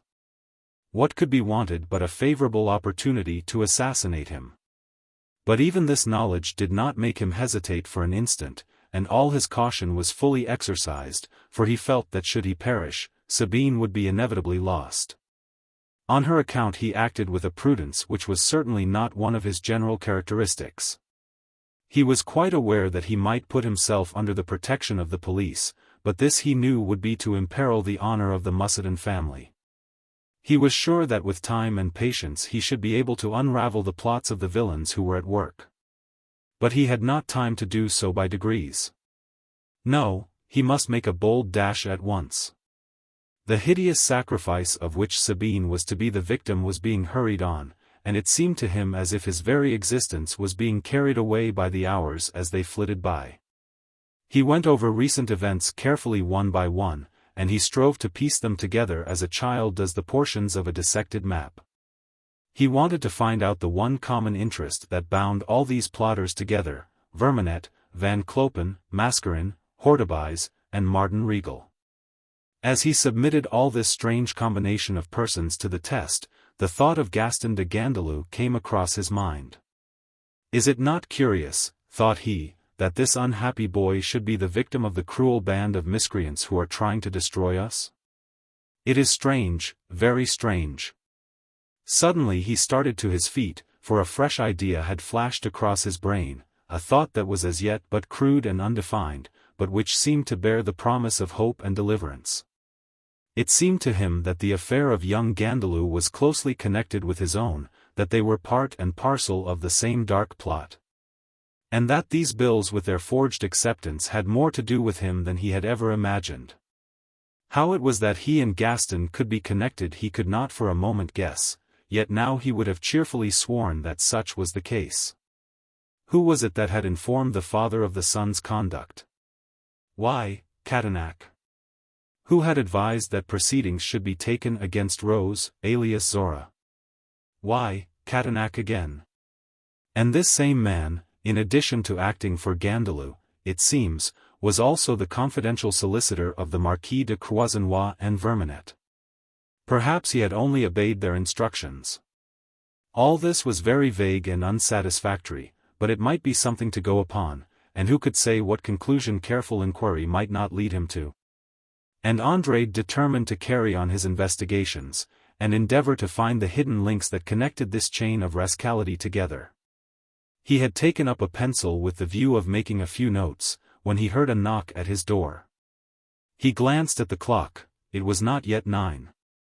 "Come in," cried he as he rose. The door was thrown open, and the young artist started as he recognized in his early visitor the father of Sabine. It was after a sleepless night that the Count had decided to take the present step. He was terribly agitated, but had had time to prepare himself for this all-important interview. "You will, I trust, pardon me, sir," said he, "for making such an early call upon you, but I thought that I should be sure to find you at this hour, and much wanted to see you." André bowed. In the space of one brief instant 1,000 suppositions, each one more unlikely than the other, coursed through his brain. Why had the Count called? Who could have given him his address? And was the visit friendly or hostile? "I am a great admirer of paintings," began the Count, "and one of my friends upon whose taste I can rely has spoken to me in the warmest terms of your talent. This I trust will explain the liberty I have taken. Curiosity drove me to—" He paused for a moment, and then added, "My name is the Marquis de Beveron." The concealment of the Count's real name showed André that the visit was not entirely a friendly one, and André replied, "I am only too pleased to receive your visit. Unfortunately just now I have nothing ready, only a few rough sketches in short. Would you like to see them?" The Count replied eagerly in the affirmative. He was terribly embarrassed under his fictitious name, and shrank before the honest, open gaze of the young artist. And his mental disturbance was completed by seeing in one corner of the room the picture covered with a green cloth, which Tanton had alluded to. It was evident that the old villain had told the truth, and that his daughter's portrait was concealed behind this wrapper. She had evidently been here, had spent hours here, and whose fault was it? She had but listened to the voice of her heart, and had sought that affection abroad which she was unable to obtain at home. As the Count gazed upon the young man before him, he was forced to admit that Mademoiselle Sabine had not fixed her affections on an unworthy object. For at the very first glance he had been struck with the manly beauty of the young artist, and the clear intelligence of his face.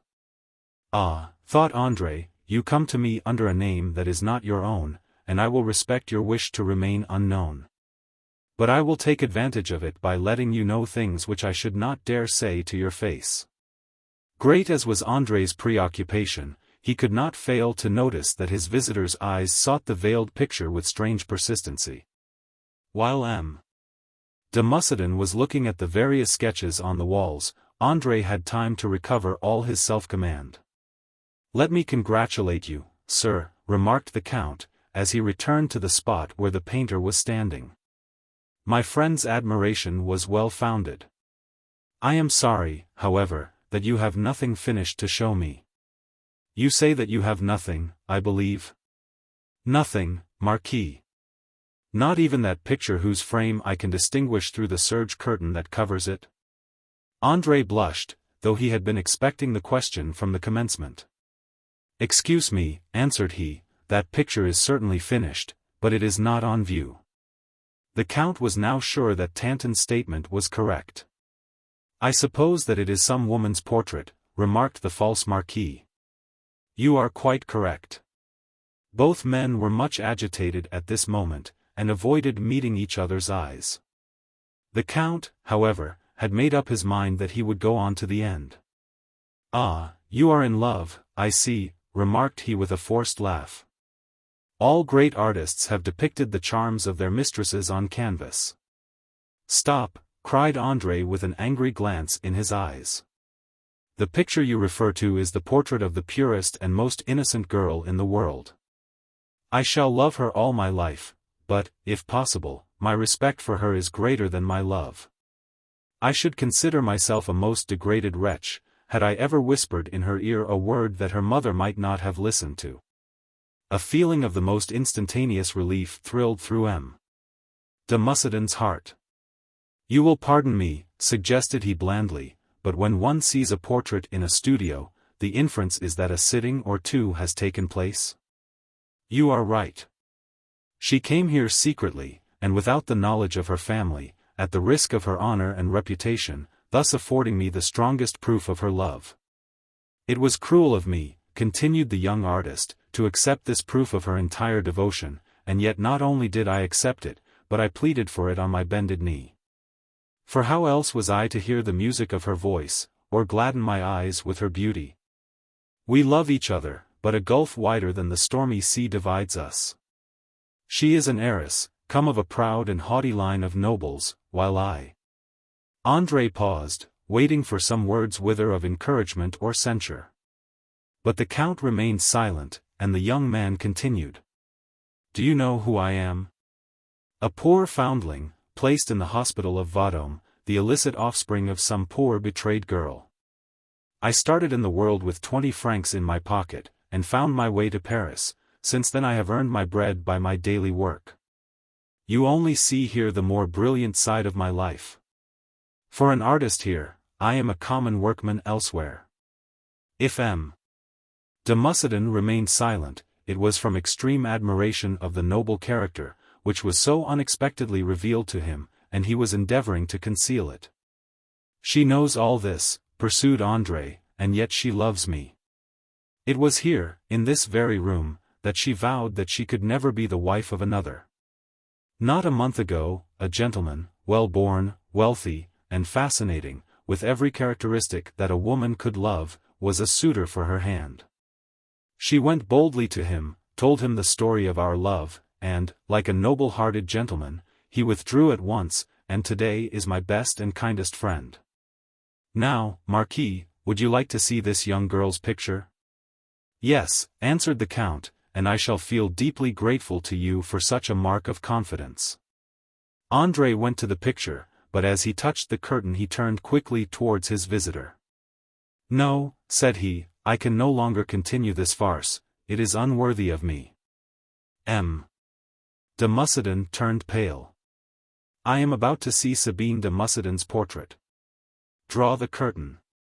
André obeyed, and for a moment the Count stood entranced before the work of genius that met his eyes. It is she, said the father. Her very smile, the same soft light in her eyes. It is exquisite. Misfortune is a harsh teacher.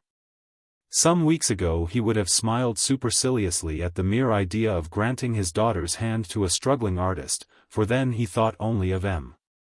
de Broglie, but now he would have esteemed it a precious boon had he been allowed to choose André as Sabine's husband. But Henri de Croisenois stood in the way, and as this idea flashed across the Count's mind he gave a perceptible start. He was sure from the excessive calmness of the young man that he must be well acquainted with all recent events. He asked the question, and André, in the most open manner, told him all he knew. The generosity of M. de Broglie, the kindness of Madame Bois-Arden, his suspicions, his inquiries, his projects, and his hopes. M. de Mussidan gazed once more upon his daughter's portrait, and then taking the hand of the young painter, said, M. André, if ever we can free ourselves from those miscreants, whose daggers are pointed at our hearts, Sabine shall be your wife. Chapter 31. Gaston's Dilemma. Yes, Sabine might yet be his, but between the lovers stood the forms of Croisenois and his associates. But now he felt strong enough to contend with them all. To work, said he, to work. Just then, however, he heard a sound of ringing laughter outside his door. He could distinguish a woman's voice, and also a man's, speaking in high, shrill tones. All at once his door burst open, and a hurricane of silks, velvets, feathers, and lace whirled in.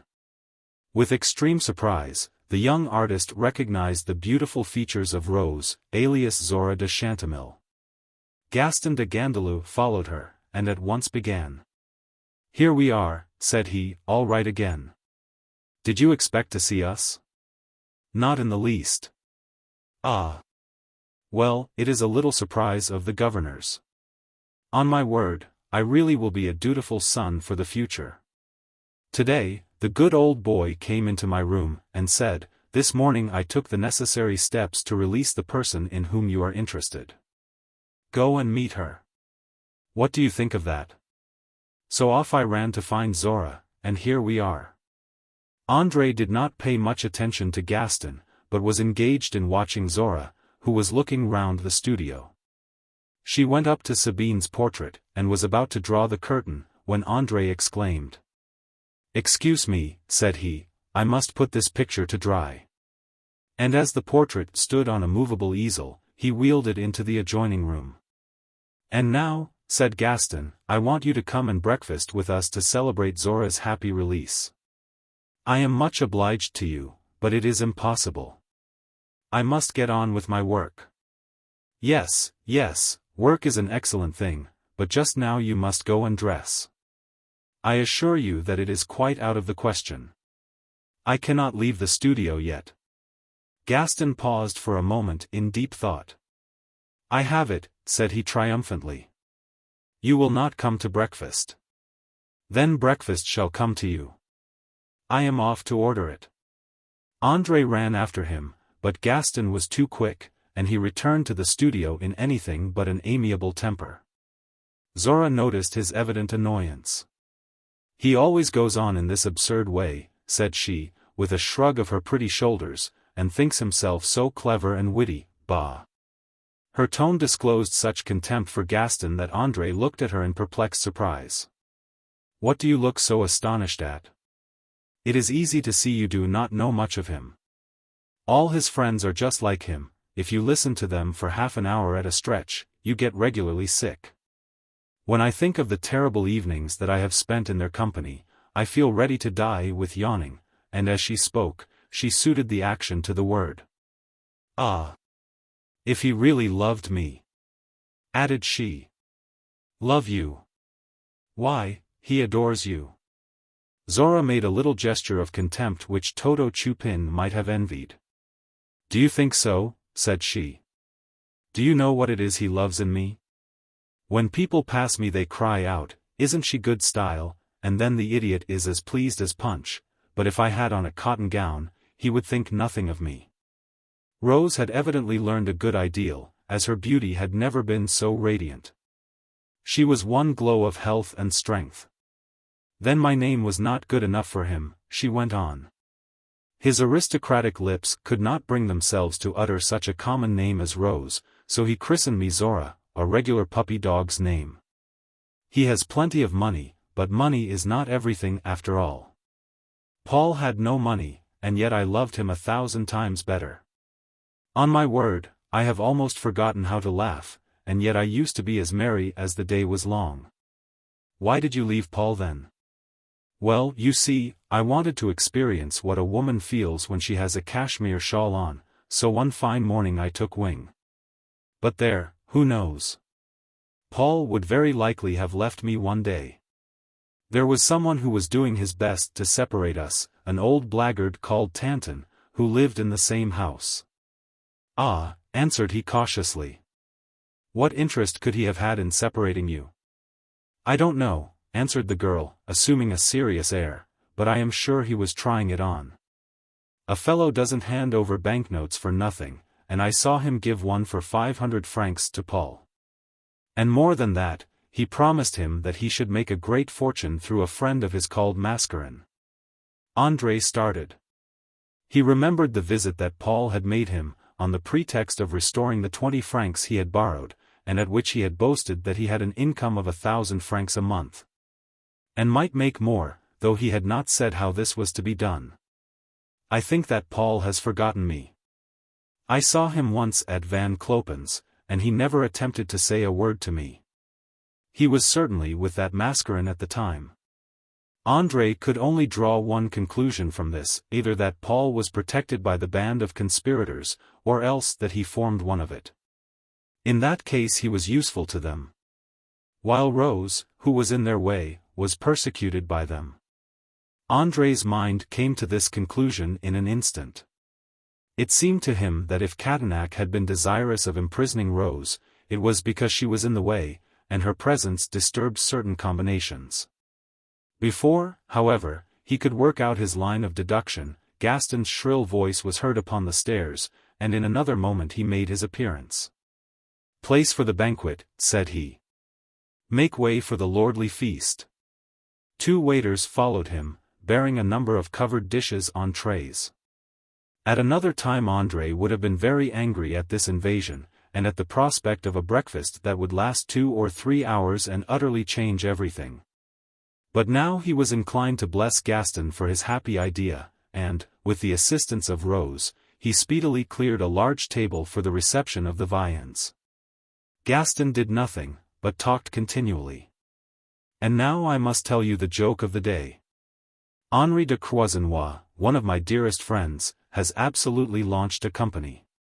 André nearly let fall a bottle, which he was about to place upon the table.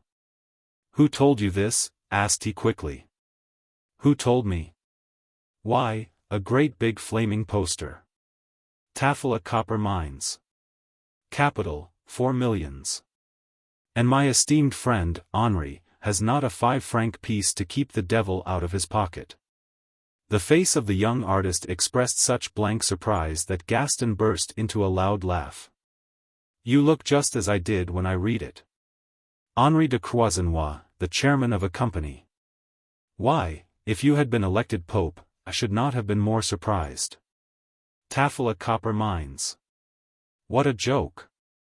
The shares are 500 francs. The waiters had now retired, and Gaston urged his friends to take their places at the table, and all seemed merry as a marriage bell, but many a gay commencement has a stormy ending. Gaston, whose shallow brain could not stand the copious draughts of wine with which he washed down his repast, began all at once to overwhelm Zora with bitter reproaches at her not being able to comprehend how a man like him, who was destined to play a serious part in society, could have been led away, as he had been, by a person like her. Gaston had a tongue which was never at a loss either to praise or blame, and Zora was equally ready to retort, and defended herself with such acrimony that the lad, knowing himself to be in fault, entirely lost the small remnant of temper which he still possessed, and dashed out of the room, declaring that he never wished to set eyes upon Zora again, and that she might keep all the presents that he had lavished upon her for all he cared. His departure was hailed with delight by André, who, now that he was left alone with Zora, hoped to derive some further information from her, and especially a distinct description of Paul, whom he felt that he must now reckon among his adversaries. But his hopes were destined to be frustrated, for Zora was so filled with anger and excitement that she refused to listen to another word, and putting on her hat and mantle, with scarcely a glance at the mirror, rushed out of the studio with the utmost speed, declaring that she would seek out Paul, and make him revenge the insults that Gaston had put on her. All this passed so rapidly that the young painter felt as if a tornado had passed through his humble dwelling. But as peace and calm returned, he began to see that Providence had directly interposed in his favor, and had sent Rose and Gaston to his place to furnish him with fresh and important facts. All that Rose had said, incomplete as her statement was, had thrown a ray of light upon an intrigue which, up till now, had been shaded in the thickest gloom. The relations of Paul with Mascarin explained why Catanac had been so anxious to have Rose imprisoned, and also seemed to hint vaguely at the reason for the extraction of the forged signatures from the simple Gaston.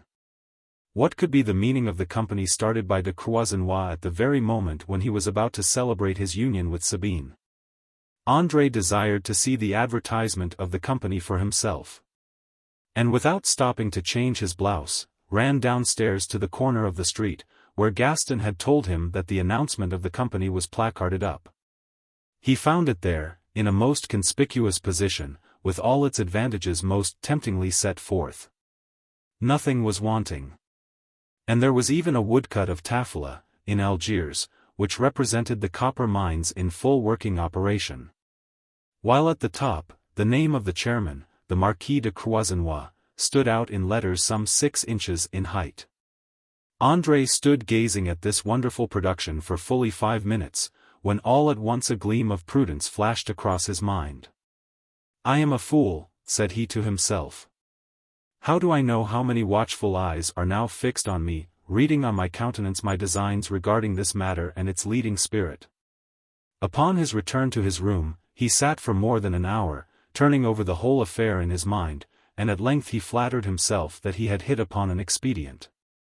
Behind the house in which he lodged was a large garden, belonging to some public institution, the front of which was in the Rue Laval.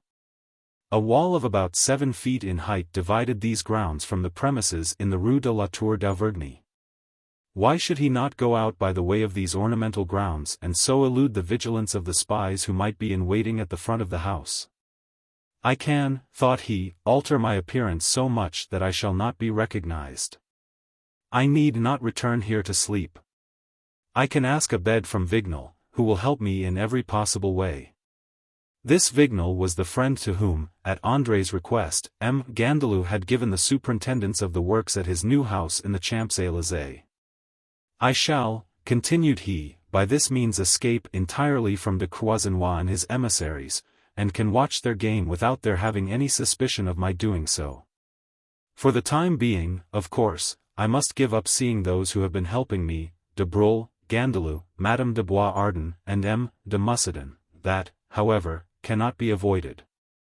I can use the post, and by it will inform them all of the step that I have taken."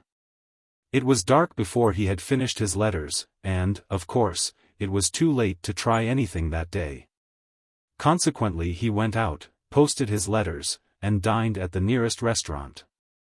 On his return home, he proceeded to arrange his disguise.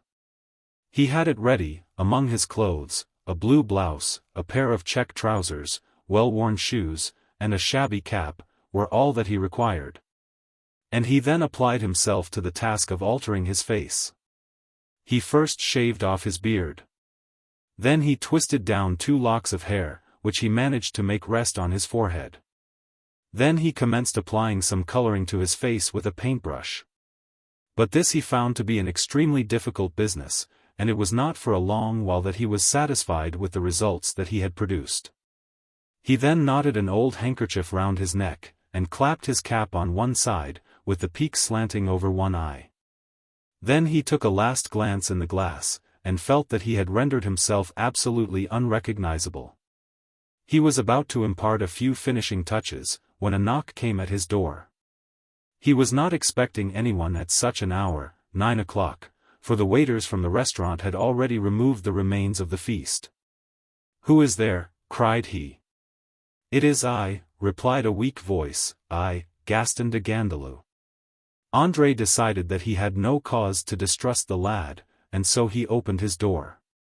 "Has André gone out?" asked the poor boy faintly. Though I heard his voice. Gaston had not penetrated his disguise, and this was André's first triumph, but he saw now that he must alter his voice, as well as his face.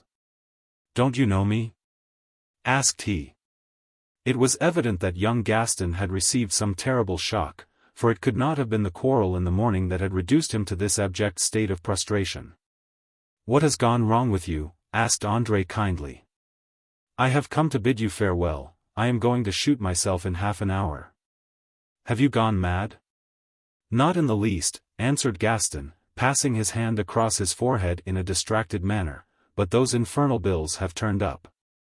I was just leaving the dining room, after having treated the governor to my company, when the butler whispered in my ear that there was a man outside who wanted to see me. I went out and found a dirty-looking old scamp, with his coat collar turned up round the nape of his neck." "Did he say that his name was Tanton?" exclaimed André. "Ah! Was that his name? Well, it doesn't matter. He told me in the most friendly manner that the holder of my bills had determined to place them in the hands of the police tomorrow at 12 o'clock. But that there was still a way for me to escape." "And this was to take Rose out of France with you," said André quickly. Gaston was overwhelmed with surprise. "Who the deuce told you that?" asked he. "No one, I guessed it. For it was only the conclusion of the plan which they had initiated when you were induced to forge Martin Regal's signature." "Well, what did you say?" "That the idea was a ridiculous one, and that I would not stir a yard. They shall find out that I can be obstinate, too. Besides, I can see their little game. As soon as I am out of the way they will go to the governor and bleed him." But André was not listening to him. What was best to be done? To advise Gaston to go and take Rose with him was to deprive himself of a great element of success, and to permit him to kill himself was, of course, out of the question. "Just attend to me," said he at last, "I have an idea which I will tell you as soon as we are out of this house. But for reasons which are too long to go into at present it is necessary for me to get into the street without going through the door. You will, therefore, go away, and as the clock strikes 12 you will ring at the gateway of 29, Rue de Laval. When it is opened, ask some trivial question of the porter. And when you leave, take care that you do not close the gate. I shall be in the garden of the house and will slip out and join you." The plan succeeded admirably, and in 10 minutes Gaston and André were walking along the boulevards. Chapter 32. M. Lecoq. The Marquis de Croisenois lived in a fine new house on the boulevard Malherbe near the church of St. Augustine, and in a suite of rooms the rental of which was 4,000 francs per annum. He had collected together sufficient relics of his former splendor to dazzle the eyes of the superficial observer. The apartment and the furniture stood in the name of his body servant, while his horse and brougham were by the same fiction supposed to be the property of his coachman. For even in the midst of his ruin the Marquis de Croisenois could not go on foot like common people. The Marquis had 2 servants only in his modest establishment, a coachman, who did a certain amount of indoor work, and a valet, who knew enough of cookery to prepare a bachelor breakfast. This valet Mascarin had seen once. And the man had then produced so unpleasant an impression on the astute proprietor of the servants' registry office that he had set every means at work to discover who he was and from whence he came. Croisenois said that he had taken him into his service on the recommendation of an English baronet of his acquaintance, a certain Sir Richard Wakefield. The man was a Frenchman, but he had resided for some time in England, for he spoke that language with tolerable fluency. André knew nothing of these details, but he had heard of the existence of the valet from M. de Broglie, when he had asked where the Marquis lived. At 8 o'clock on the morning after he had surreptitiously left his home in the manner described, André took up his position in a small wine shop not far from the abode of the Marquis de Croisenois. He had done this designedly, for he knew enough of the manner and customs of Parisian society to know that this was the hour usually selected by domestics in fashionable quarters to come out for a gossip while their masters were still in bed. André had more confidence in himself than heretofore, for he had succeeded in saving Gaston, and these were the means he had employed. After much trouble, and even by the use of threats, he had persuaded the boy to return to his father's house. He had gone with him. And though it was 2 in the morning, he had not hesitated to arouse M. Gandalou, senior, and tell him how his son had been led on to commit the forgery, and how he threatened to commit suicide. The poor old man was much moved. "Tell him to come to me at once," said he, "and let him know that we too will save him." André had not far to go, for Gaston was waiting in the next room in an agony of suspense. As soon as he came into the old man's presence he fell upon his knees, with many promises of amendment for the future. "I do not believe," remarked old Gandalou, "that these miscreants will venture to carry their threats into execution and place the matter in the hands of the police. But for all that, my son must not remain in a state of suspense. I will file a complaint against the Mutual Loan Society before 12 today. And we will see how an association will be dealt with that lends money to minors and urges them to forge signatures as security. It will, however, be as well for my son to leave for Belgium by the first train this morning, but, as you will see, he will not remain very many days." André remained for the rest of the hours of darkness at the kind old man's house, and it was in Gaston's room that he renewed his make-up before leaving. The future looked very bright to him as he walked gaily up the Boulevard Malherbe. The wine shop in which he had taken up his position was admirably adapted for keeping watch on de Croisenois, for he could not avoid seeing all who came in and went out of the house. And as there was no other wine shop in the neighborhood, André felt sure that all the servants in the vicinity, and those of the Marquis, of course, among the number, would come there in the course of the morning. So that here he could get into conversation with them, offer them a glass of wine, and, perhaps, get some information from them. The room was large and airy, and was full of customers, most of whom were servants. André was racking his brain for a means of getting into conversation with the proprietor, when 2 newcomers entered the room. These men were in full livery, while all the other servants had on morning jackets. As soon as they entered, an old man, with a calm expression of face, who was struggling perseveringly with a tough beefsteak at the same table as that by which André was seated, observed, "Ah! Here comes the de Croisenois lot. If they would only sit here," thought André, "by the side of this fellow, who evidently knows them, I could hear all they said." By good luck they did so, begging that they might be served at once, as they were in a tremendous hurry. "What is the haste this morning?" asked the old man who had recognized them. "I have to drive the master to his office, for he has one now. He is chairman of a copper mining company, and a fine thing it is, too. If you have any money laid by, M. Benoit, this is a grand chance for you." Benoit shook his head gravely. "All is not gold that glitters," said he sententiously, "nor, on the other hand, are things as bad as they are painted." Benoit was evidently a prudent man, and was not likely to commit himself. "But if your master is going out, you, M. Mouret, will be free, and we can have a game at cards together." "No, sir," answered the valet. "What? Are you engaged too?" "Yes, I have to carry a bouquet of flowers to the young lady my master is engaged to." "I have seen the young lady. She seems to be rather haughty."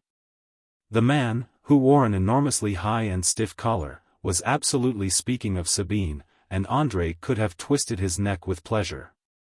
"Let us hope," remarked the coachman, as he hastily swallowed his breakfast, "that the Marquis does not intend to invest his wife's dowry in this new venture of his." The men then ceased to speak of their master, and began to busy themselves with their own affairs, and went out again without alluding to him any further, leaving André to reflect what a difficult business the detective line was. The customers looked upon him with distrustful eyes, for it must be confessed that his appearance was decidedly against him. And he had not yet acquired the necessary art of seeing and hearing while affecting to be doing neither. And it was easy for the dullest observer to be certain that it was not for the sake of obtaining a breakfast that he had entered the establishment.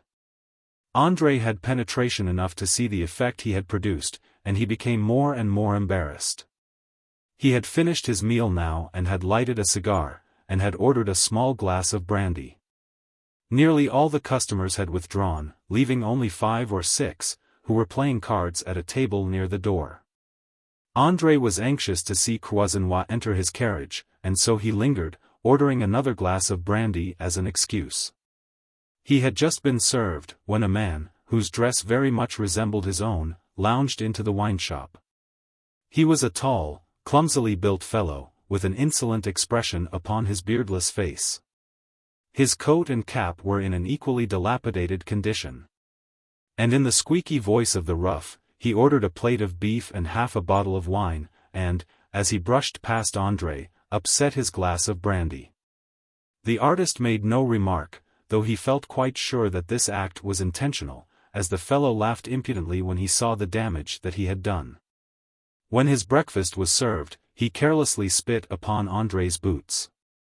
The insult was so apparent that André began to reflect. Had he not succeeded in eluding his spies, as he thought that he had done? And was it not quite possible that this man had been sent to pick a quarrel with him, and deal him a disabling, or even a fatal blow? Prudence counseled him to leave the place at once, but he felt that he could not go until he had found out the real truth. There seemed to be but little doubt on the matter, however. For as the fellow cut up his meat, he jerked every bit of skin and gristle into his neighbor's lap. Then, after finishing up his wine, he managed to upset the few drops remaining on to André's arm and shoulder. This was the finishing stroke. "Please, remember," remarked André calmly, "that there is someone at the table besides yourself." "Do you think I'm blind, mate?" returned the fellow brutally. "Mind your own business, or," and to conclude the sentence, he shook his fist threateningly in the young man's face. André started to his feet, and, with a well-directed blow in the chest, sent the fellow rolling under the table. At the sound of the scuffle, the card-players turned round, and saw André standing erect, with quivering lips and eyes flashing with rage, while his antagonist was lying on the floor among the overturned chairs. "Come, come. No squabbling here," remarked one of the players. The fellow scrambled to his feet, and made a savage rush at the young man, who, using his right foot skillfully, tripped his antagonist up, and sent him again rolling on the ground. It was most adroitly done, and secured the applause of the lookers-on, who now complained no longer, and were evidently interested in the scene. Again the rough came up, but André contented himself with standing on the defensive. Some tables, a stool, and a glass were injured, and at last the proprietor came upon the scene of action. "Get out of this," cried he, "and take care that I don't see your faces here again." At these words, the rough burst out into a torrent of foul language. "Don't put up with his cheek," said one of the customers, "give him in charge at once." Hardly, however, had the manager started to summon the police, than, as if by magic, a body of them appeared. And André found himself walking down the boulevard between a couple, while his late antagonist followed in the safe custody of 2 more. To have attempted any resistance would have been utter folly, and the young man resigned himself to what he felt he could not help. But as he went on, he reflected on the strange scene through which he had just passed. All had gone on so rapidly that he could hardly recall the events to his memory.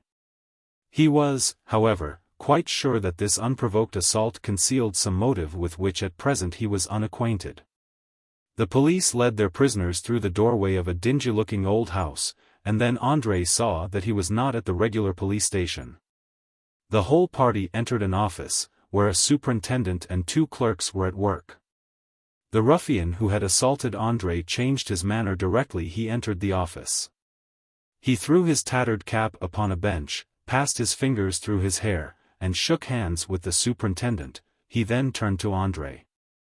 "Permit me, sir," said he, "to compliment you on being so handy with your fists. You precious nearly did for me, I can tell you." At that moment a door opened at the other end of the room, and a voice was heard to say, "Send them in." André and his late antagonist soon found themselves in an office evidently sacred to someone high up in the police. At a desk near the window was seated a man, with a rather distinguished air, wearing a white necktie and a pair of gold glasses. "Have the goodness to take a seat," said this gentleman, addressing André with the most perfect urbanity. He took a chair, half stupefied by the strangeness of the whole affair, and waited. Could he be awake, or was he dreaming? He could hardly tell. "Before I say anything," remarked the gentleman in the gold spectacles, "I ought to apologize for a proceeding which is, well, what shall I call it, a little rough, perhaps. But it was necessary to make use of it to obtain this interview with you. Really, however, I had no choice. You are closely watched, and I did not wish the persons who had set spies on you to have any knowledge of this conference." "Do you say I am watched?" stammered André. "Yes, by a certain Lacandili, as sharp a fellow at that kind of work as you could find in Paris." "Are you surprised at this?" "Yes, for I had thought." The gentleman's features softened into a benevolent smile. "You thought," he said, "that you had succeeded in throwing them off the scent. So I had imagined this morning, when I saw you in your present disguise. But permit me, my dear André, to assure you that there is great room for improvement in it.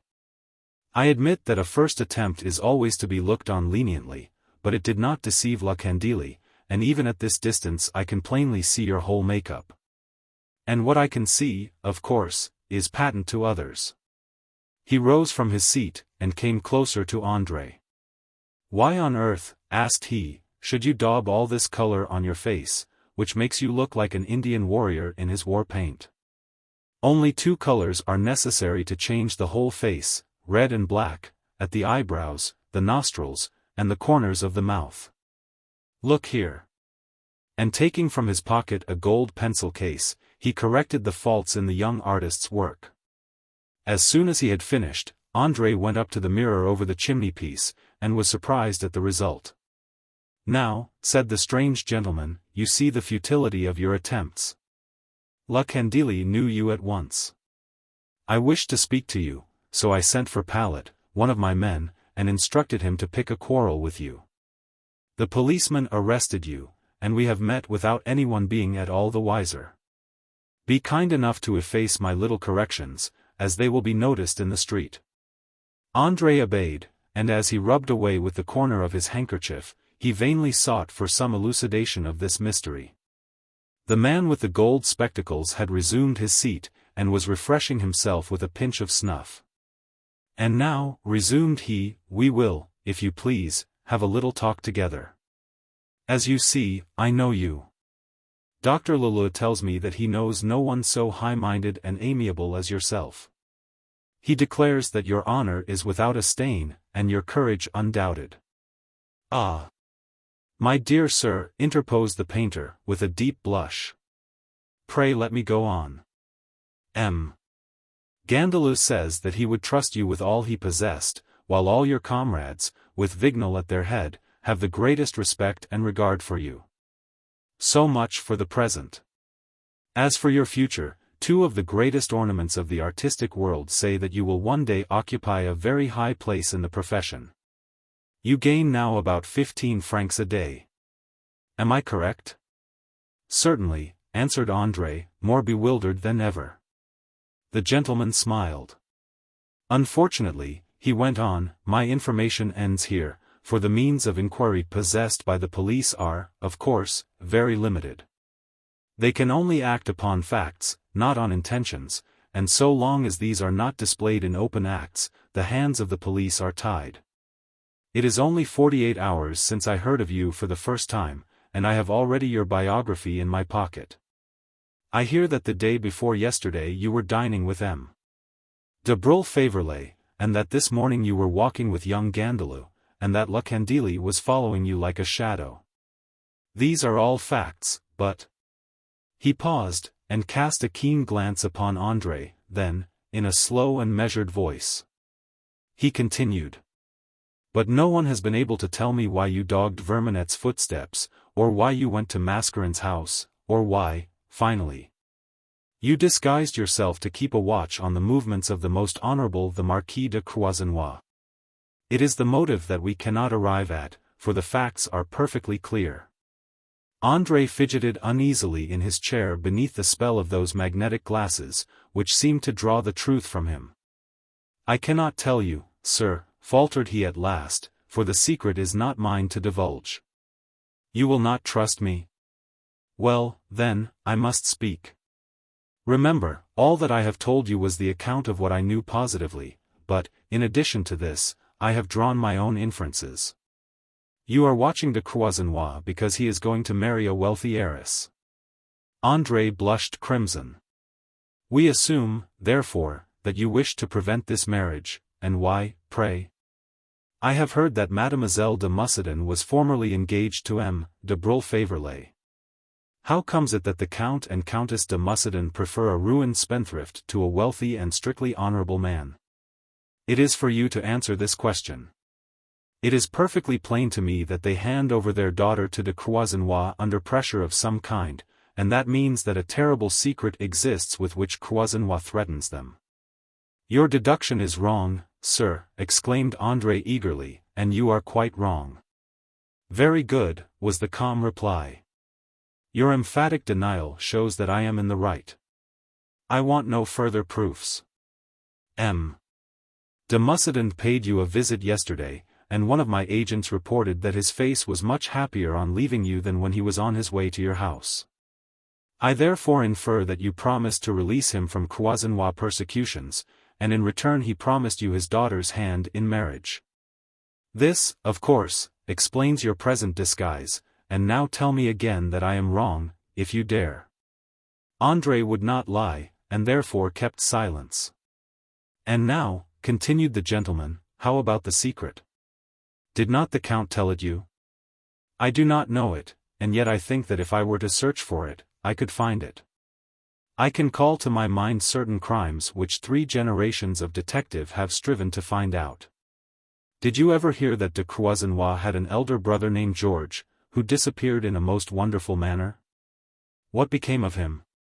This very George, 23 years back, was a friend of Madame de Muscadin's. Might not his disappearance have something to do with this marriage? Are you the fiend himself? Cried the young man. I am M. Lecoq. André started back in absolute dread at the name of this celebrated detective. M. Lecoq, repeated he. The vanity of the great detective was much flattered when he saw the impression that his name had produced. And now, my dear M.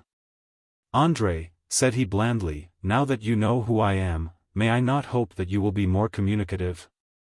M. de Muscadin had not told his secret to the young artist, but he had said enough for him to feel that the detective was correct in his inference. Surely, continued Lecoq, we ought to be able to come to a more definite understanding, and I think that my openness should elicit some frankness on your side. I saw that you were watched by the very person that I was watching. For 3 days my men have followed you, and today I made up my mind that you could furnish me with the clue I am seeking. Sir. For many years, continued Lecoq, I have been certain that an organized association of blackmailers exists in Paris. Family differences, sin, shame, and sorrow are worked by these wretches like veritable gold mines, and bring them in enormous annual revenues. Ah, returned André, I expected something of this kind. Of course, when I was quite sure of these facts, continued Lecoq, I said to myself, I will break up this gang. But it was easier said than done. There is one very peculiar thing about blackmailing. Those who carry it on are almost certain of doing so with impunity, for the victims will pay and not complain. Yes, I tell you that I have often found out these unhappy pigeons, but never could get one to speak. The detective was so indignant and acrimonious withal in his indignation, that André could not repress a smile. Very soon, continued Lecoq, I recognized the futility of my attempts, and the impossibility of reaching these scoundrels through their victims. And then I determined to strike at the plunderers themselves, but this was a scheme that took patience and time. I have waited my chance for 3 years, and for 18 months one of my men has been in the service of the Marquis de Croisenois. And up to now this band of villains has cost the government over 10,000 francs. That superlative scoundrel, Mascarin, has put several white threads in my hair. I believe him to be Tanton, yes, and Martin Regal too. The idea of there being a means of communication between the banker's house in the Rue Montmartre and the servants' registry office in the Rue Montorgueil only came into my head this morning. But this time they have gone too far, and I have them. I know them all, from the chief, Mascarin Tanton Regal, down to their lowest agent, Toto Chupin, and Paul Violaine, the docile puppet of their will. We will get hold of the whole gang, and neither Van Clopen nor Catanac will escape. Just now the latter is travelling about with the Duc de Champdoce and a fellow named Perpignan, and 2 of my sweet lads are close upon them, and send in almost hourly reports of what is going on. My trap has a tempting bait, the spring is strong, and we shall catch every one of them. And now do you still hesitate to confide all you know to me? I swear on my honor that I will respect as sacred what you tell me, no matter what may occur. André yielded, as did every person who came under the influence of this remarkable man and his strange and inexplicable fascination. If he hid anything from him today, would not Lecoq be acquainted with it tomorrow? And so, with the most perfect frankness, he told his story and everything that he knew. Now, cried Lecoq, I see it all clearly. Aha, they want to force young Gandalou to disappear with Rose, do they? Beneath his gold-rimmed spectacles his eyes flashed fiercely. He seemed to be occupied in drawing out his plan of campaign. From this moment, said he, be at ease. In another month Mademoiselle de Mussidan shall be your wife. This I promise you, and the promises of Lecoq are never broken. He paused for an instant, as though to collect his thoughts, and then continued. I can answer for all, except for your life. So many are interested in your disappearance from this world, that every effort will be made to get rid of you. Do not cease your caution for an instant. Never eat twice running at the same restaurant, throw away food that has the slightest strange taste. Avoid crowds in the street, do not get into a cab. Never lean from a window before ascertaining that its supports are solid, in a word, fear and suspect everything. For a moment longer Lecoq detained the young artist. Tell me, said he, have you the mark of a wound on your shoulder or arm? I have, sir, the scar of a very severe scald. I thought so. Yes, I was almost certain of it, said Lecoq thoughtfully. And as he conducted the young man to the door, he took leave of him with the same words that Mascarin had often used to Paul. Farewell for the present, Duc de Champdoce. Chapter 33. Through the Air. At these last words André turned round, but the door closed, and he heard the key grate in the lock. He passed through the outer office, where the superintendent, his 2 clerks, and his late adversary all seemed to gaze upon him with a glance of admiration and esteem. He gained the open street. What did those last words of Lecoq mean? He was a foundling, it is true, but what foundling has not had lofty aspirations, and felt that, for all he knew, he might be the scion of some noble house. As soon as Lecoq thought that the coast was clear, he opened the door, and called the agent, Pallet. My lad, said the great man, you saw that young man who went out just now? He is a noble fellow, full of good feeling and honor. I look upon him as my friend. Pallet made a gesture signifying that henceforth his late antagonist was as something sacred in his eyes. You will be his shadow, pursued Lecoq, and keep near enough to him to rush to his aid at a moment of danger. That gang, of which Mascarin is the head, want his life. You are my right-hand man, and I trust him to you. I have warned him, but youth is rash, and you will scent danger where he would never dream that it lurked. If there is any peril, dash boldly forward, but endeavor to let no one find out who you are. If you must speak to him, but only do so at the last extremity, whisper my name in his ear, and he will know you have come from me. Remember, you are answerable for him, but change your face. La Candeli and the others must not recognize in you the wine-shop bully, that would spoil all. What have you on under that blouse? A commissionaire's dress. That will do, now change the face. Pallet pulled out a small parcel from his pocket, from which he extracted a red beard and wig, and, going to the mirror, adjusted them with dexterous activity. And, in a few minutes, went up to his master, who was waiting, saying, "How will this do?" Not bad, returned Lecoq, and now to your work. Where shall I find him? Asked Pallet. Somewhere near Mascarin's den, for I advised him not to give up playing the spy too suddenly. Pallet was off like the wind, and when he reached the Rue Montmartre, he caught sight of the person who had been entrusted to his care. André was walking slowly along, thinking of Lecoq's cautions, when a young man, with his arm in a sling, overtook him, going in the same direction as he was. André was sure that it was Paul, and as he knew that he could not be recognized, he passed him in his turn, and saw that it was indeed the Paul so much regretted by Zora. I will find out where he goes to, thought André. He followed, and saw him enter the house of M. Regal. Two women were gossiping near the door, and André heard one of them say, "That is the young fellow who is going to marry Flavia, the banker's daughter." Paul, therefore, was to marry the daughter of the chief of the gang.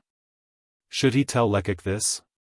But, of course, the detective knew it. Time was passing, and André felt that he had but little space to gain the house that Gandelou was building in the Champs-Élysées, if he wished to ask hospitality from his friend Vignal. He found all the workmen there, and not one of them recognized him when he asked for Vignal. "He is engaged up there," said one. "Take the staircase to the left." The chief part of the ornamental work was in front, and it was there that the little hut which Tanton had pointed out to Toto Chupin was erected.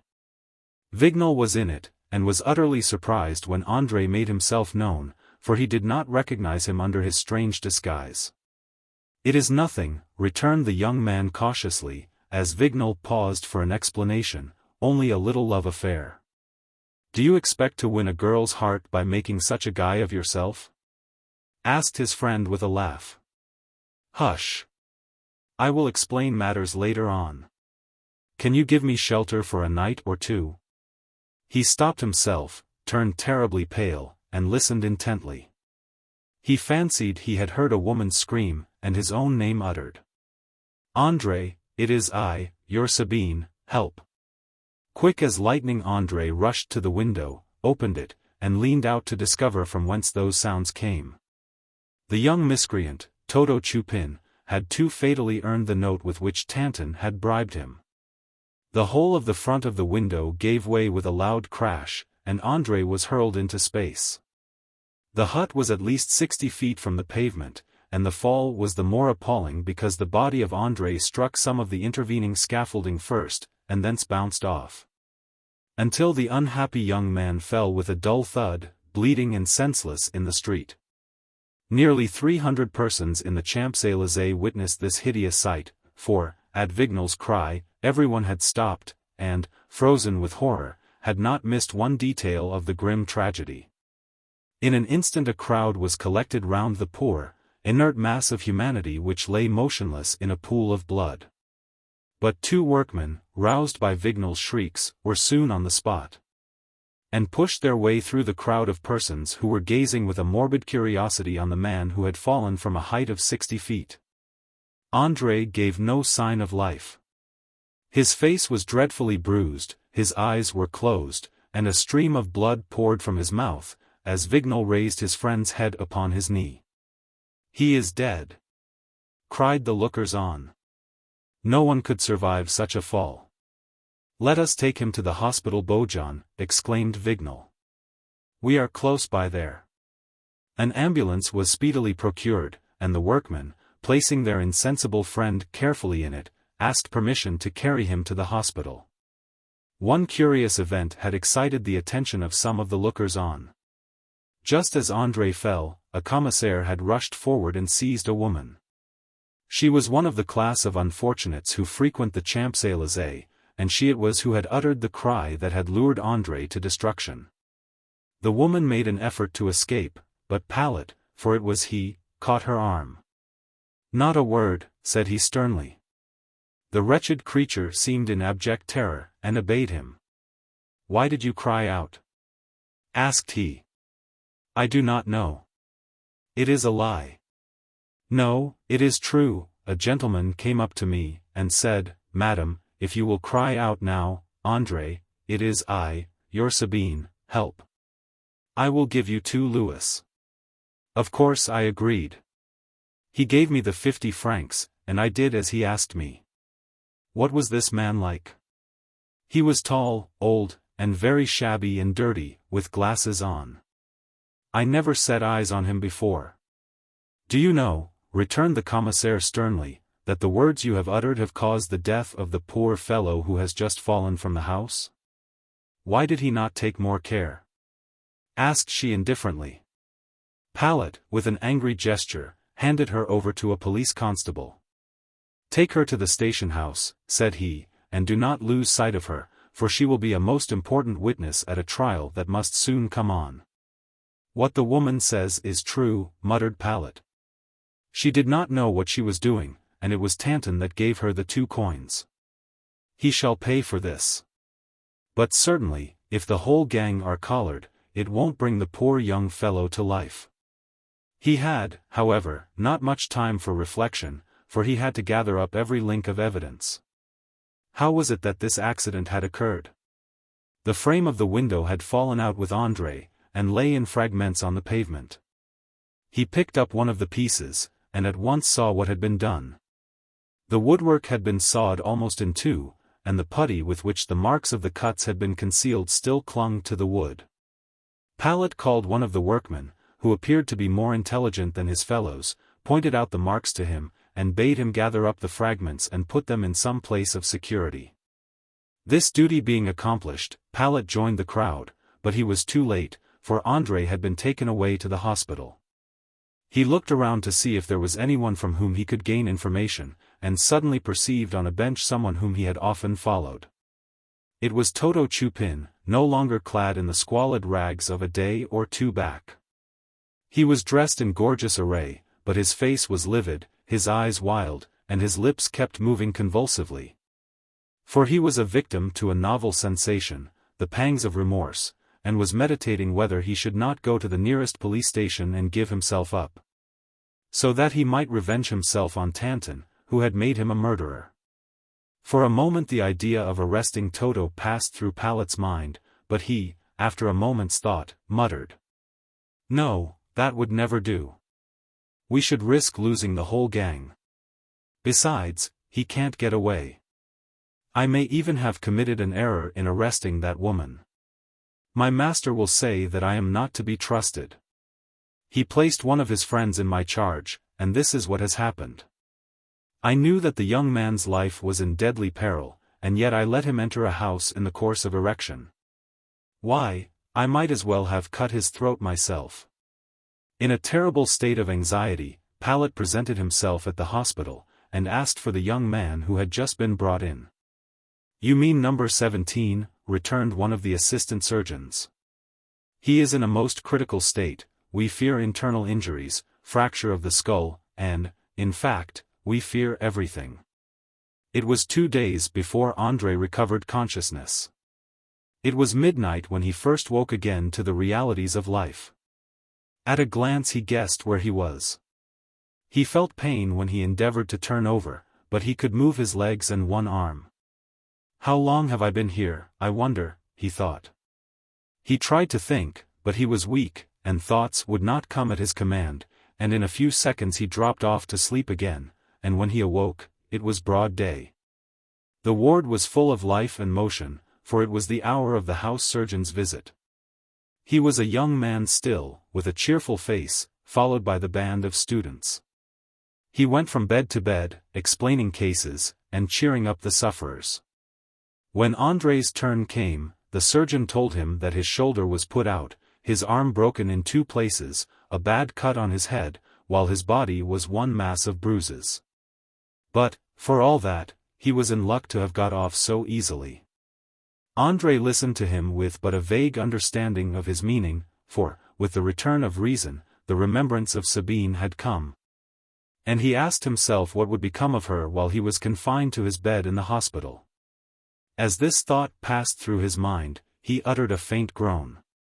One of the students, a stout person, with red whiskers, a white tie, and a rather shabby hat, who looked as if he had just arrived from the country, stepped up to his bed.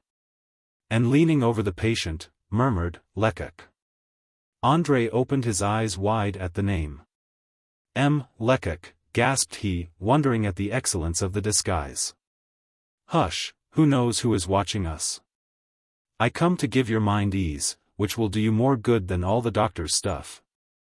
Without in any way committing you, I have seen M. de Mussadin, and have furnished him with a valid excuse for postponing his daughter's marriage for another month. You must remain here, you could not be in a place of greater security. But even here you cannot be too cautious. Eat nothing that is no given you by someone who utters the word Lecoq. M. Gandalou will certainly call to see you. If you want to see or write to me, the patient on your right will manage that, he is one of my men. You shall have news every day, but be patient and prudent." "I can wait now," answered the young man, "because I have hope."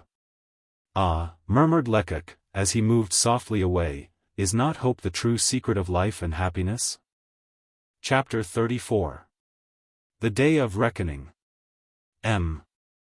Lecoq enjoined prudence and caution on André, and the utmost care on the part of his agents, because he was fully aware of the skill and cunning of the adversary with whom he had to cope. "You should not talk or make a noise," he would say, "when you are fighting."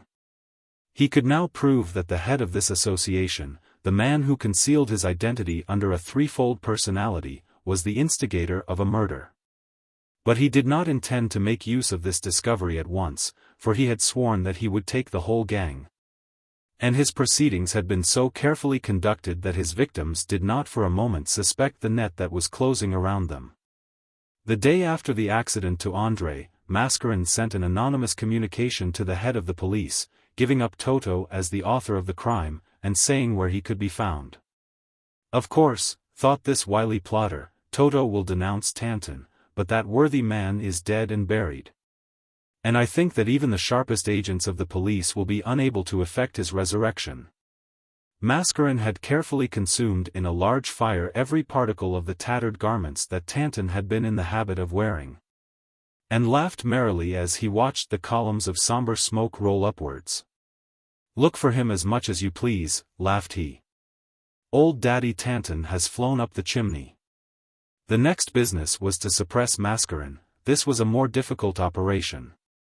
Few would care to inquire about Tanton, but Mascarin was well known as the head of a prosperous business. His disappearance would create a sensation, and the police would take up the matter.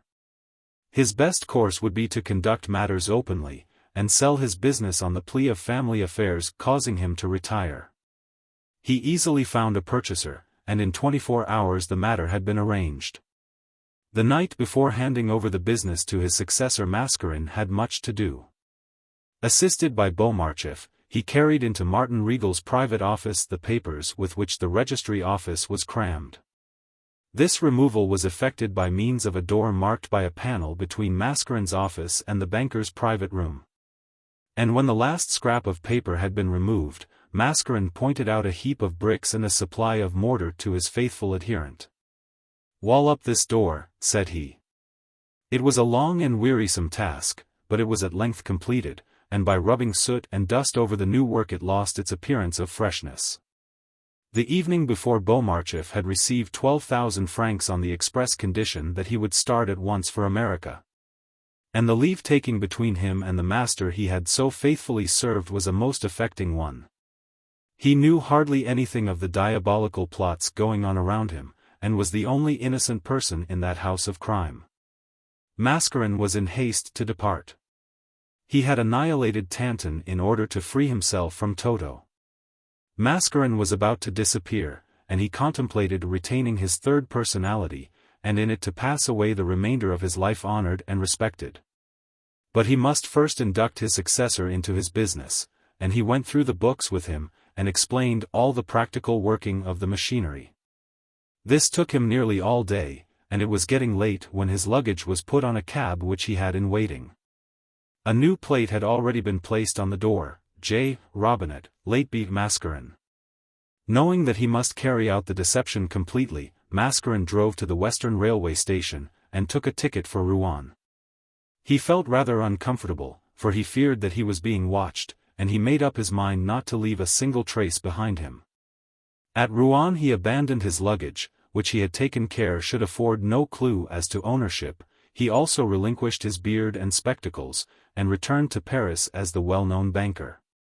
Martin Riegel, the pretty Flavia's father, having, as he thought, obliterated Mascarin as completely as he had done Tanton. But he had not noticed in the train with him a very dark young man with piercing eyes, who looked like the traveler of some respectable commercial firm. As soon as he reached his home, and had tenderly embraced his daughter, he went to the private room of Martin Riegel, and opened it with the key that never left his person. And then gazed at a large rough mass of brickwork which disfigured one side of the room, and which was the remains of the wall that erewhile had been so hastily erected in the office of the servants' registry. "This won't do," muttered he, "it must be plastered, and then repapered." He picked up the bits of brick and plaster that lay on the floor, and threw them into the fire, and then pushed a large screen in front of the rough brickwork. He had just finished his work when Hortobise entered the room, with his perpetually smiling face. "Now, you unbeliever," cried Mascarin gaily, "is not fortune within our grasp? Tanton and Mascarin are dead, or rather, they never existed. Beaumarchais is on his way to America, La Candili will be in London in a week, and now we may enjoy our millions." "Heaven grant it," said the doctor piously. "Pooh, pooh. We have nothing more to fear, as you would have known had you gone into the case as thoroughly as I have done. Who was the enemy whom we had most need to dread? Why, André. He certainly is not dead, but he is laid up for some weeks, and that is enough. Besides, he has given up the game, for one of my men who managed to get into the hospital says that he has not received a visitor or dispatched a letter for the last 15 days. But he had friends. Pshaw! Friends always forget you. Why, where was M. de Brulé-Faverley? It is the racing season, and he is a fixture in his stables. Madame de Boisardin? The new fashions are sufficient for her giddy head.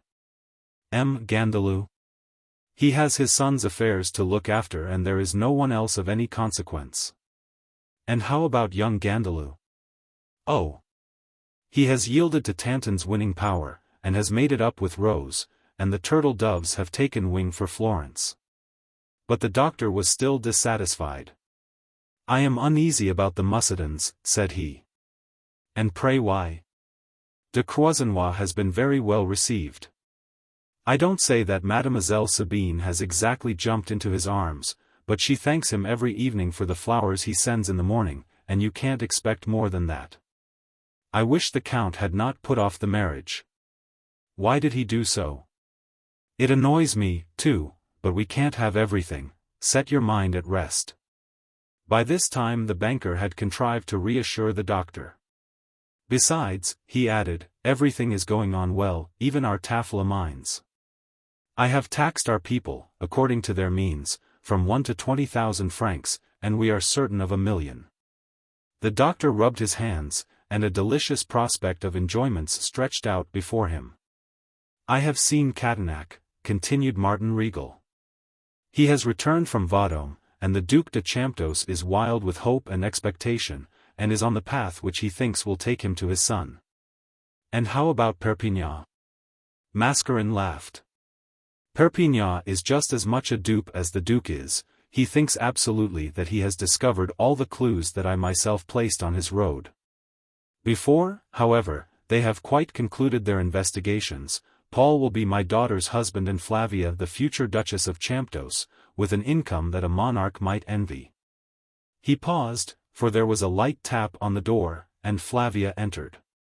She bowed to the doctor, and, with the graceful movement of a bird, perched herself upon her father's knee, and, throwing her arms round his neck, kissed him again and again.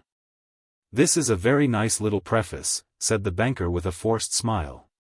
"The favor is granted in advance, for, of course, this means that you have come to ask one." The girl shook her head, and returned in the tone of one addressing a naughty child. "Oh, you bad papa! Am I in the habit of selling my kisses? I am sure that I have only to ask and to have." "Of course not, only. I came to tell you that dinner was ready, and that Paul and I are both very hungry, and I only kissed you because I loved you. And if I had to choose a father again, out of the whole it would be you." He smiled fondly. "But for the last 6 weeks," said he, "you have not loved me so well." "No," returned she with charming simplicity, "not for so long, nearly for 15 days perhaps. And yet it is more than a month since the good doctor brought a certain young man to dinner." Flavia uttered a frank, girlish laugh. "I love you dearly," said she, "but especially for one thing." "And what is that, pray?" "Ah! That is the secret, but I will tell it you for all that. It is only within the last fortnight that I have found out how really good you have been, and how much trouble you took in bringing Paul to me. But to think that you should have to put on those ugly old clothes, that nasty beard and those spectacles." At these words the banker started so abruptly to his feet that Flavia nearly fell to the ground. "What do you mean by this?" said he. "Do you suppose a daughter does not know her father? You might deceive others, but I—" "Flavia, I do not comprehend your meaning." "Do you mean to tell me," asked she, "that you did not come to Paul's rooms the day I was there? Are you crazy? Listen to me." "No, I will not, you must not tell me fibs. I am not a fool, and when you went out with the doctor, I listened at the door, and I heard a few words you said. And that isn't all, for when I got here, I hid myself and I saw you come into this room." "But you said nothing to anyone, Flavia?" "No, certainly not." Regal breathed a sigh of relief. "Of course I do not count Paul," continued the girl, "for he is the same as myself." "Unhappy child!" exclaimed the banker in so furious a voice, and with such a threatening gesture of the hand, that for the first time in her life Flavia was afraid of her father. "What have I done?" asked she, the tears springing to her eyes. "I only said to Paul that we should be terribly ungrateful if we did not worship him, for you don't know what he does for us. Why, he even dresses up in rags, and goes to see you." Occupies, who up to this time had not said a word, now interfered. "And what did Paul say?" asked he. "Paul? Oh, nothing for a moment. Then he cried out, 'I see it all now,' and laughed as if he would have gone into a fit. Did you not understand, my poor child, what this laugh means? Paul thinks that you have been my accomplice, and believes that it was in obedience to your orders that I went to look for him. Well, and suppose he does? A man like Paul never loves a woman who has run after him, and no matter how great her beauty may be, will always consider that she has thrown herself in his path.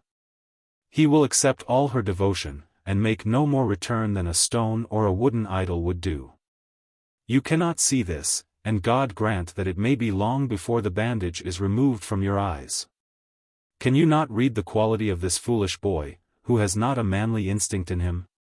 "Enough," she cried, "enough. I am not such a coward as to allow you to insult my husband."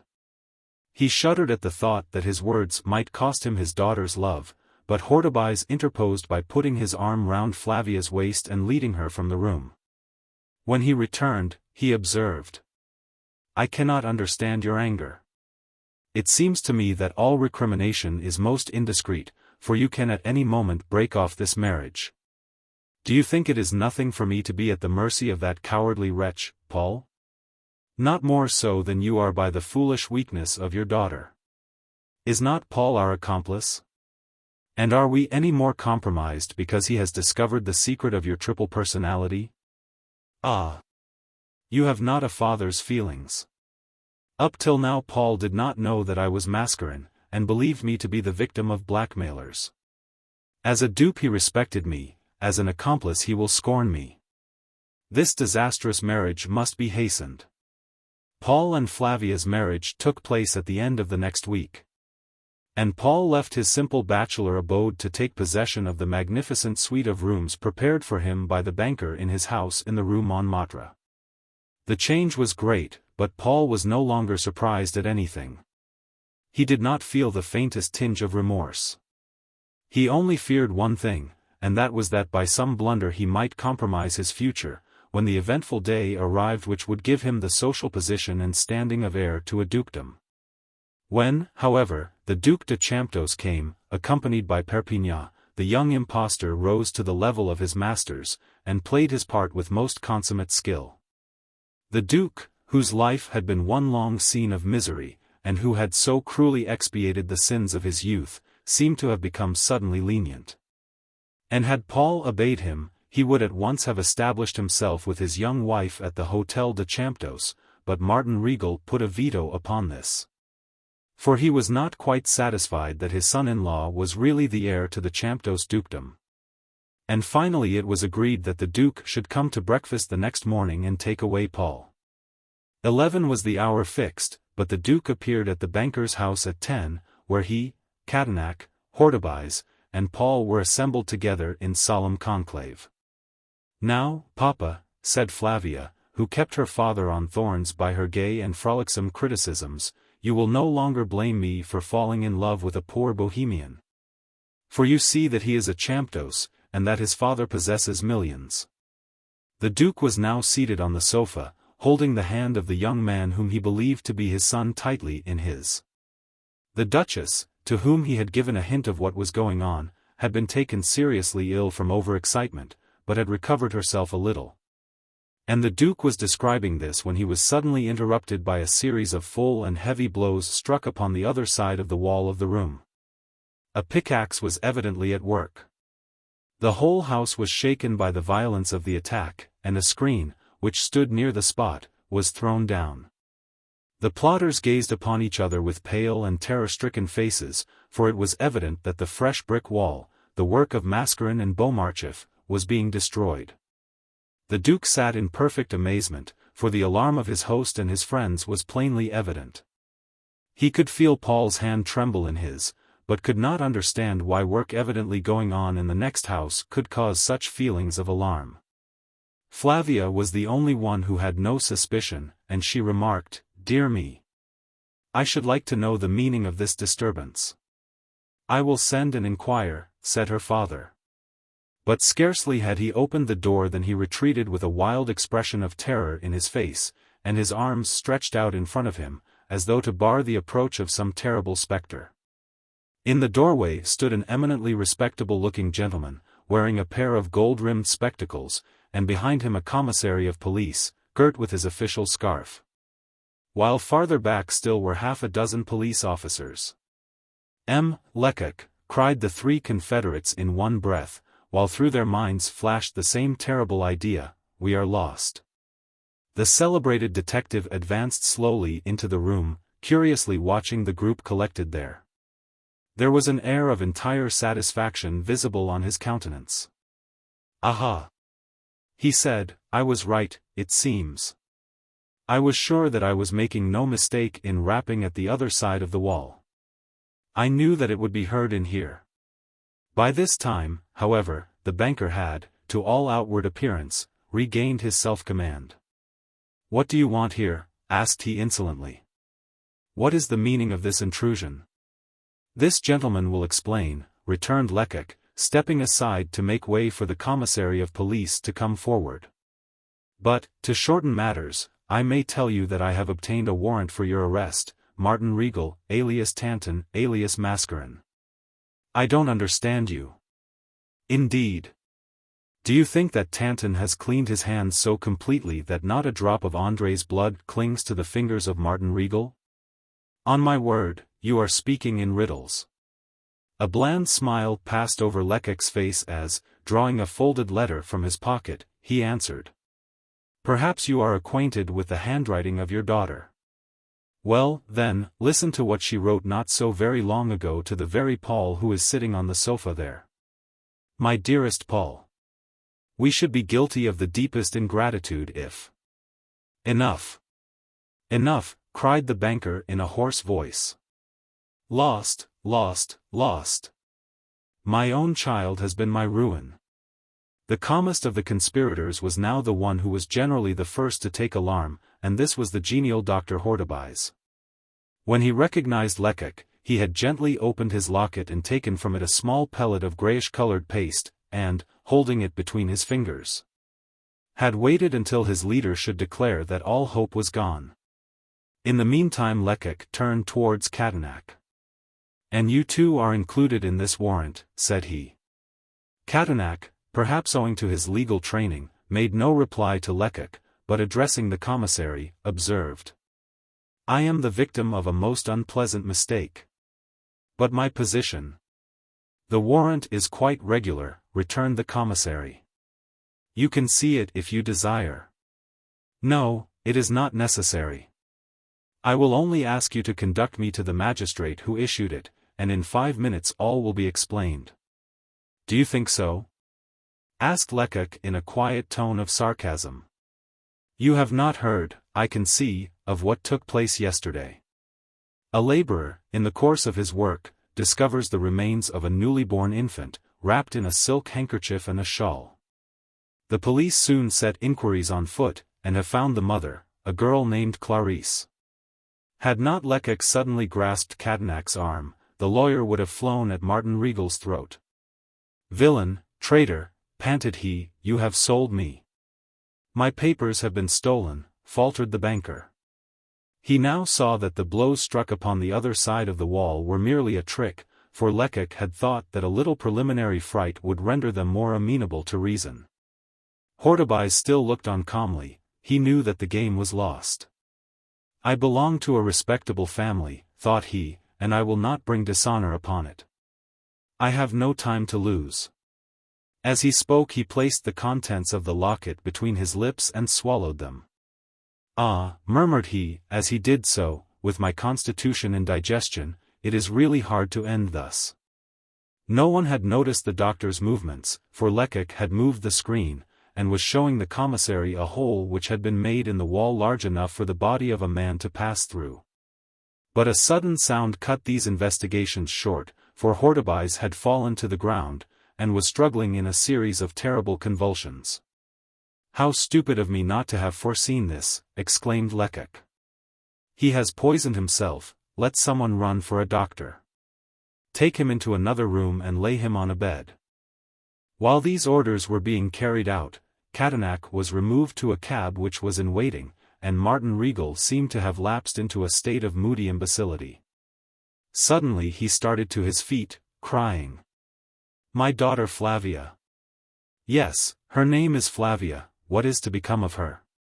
She has no fortune, and she is married to a man who can never provide for her.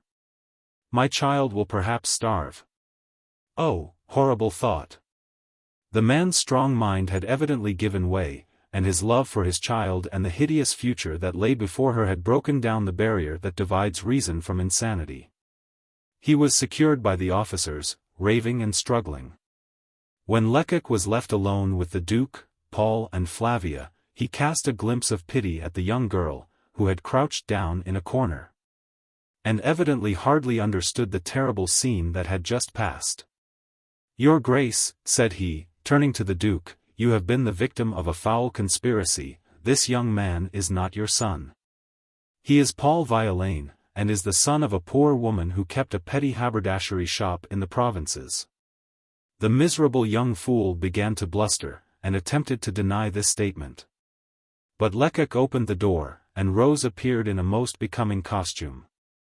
Paul now made no effort to continue his protestations, but throwing himself on his knees, in whining accents confessed the whole fraud and pleaded for mercy, promising to give evidence against his accomplices.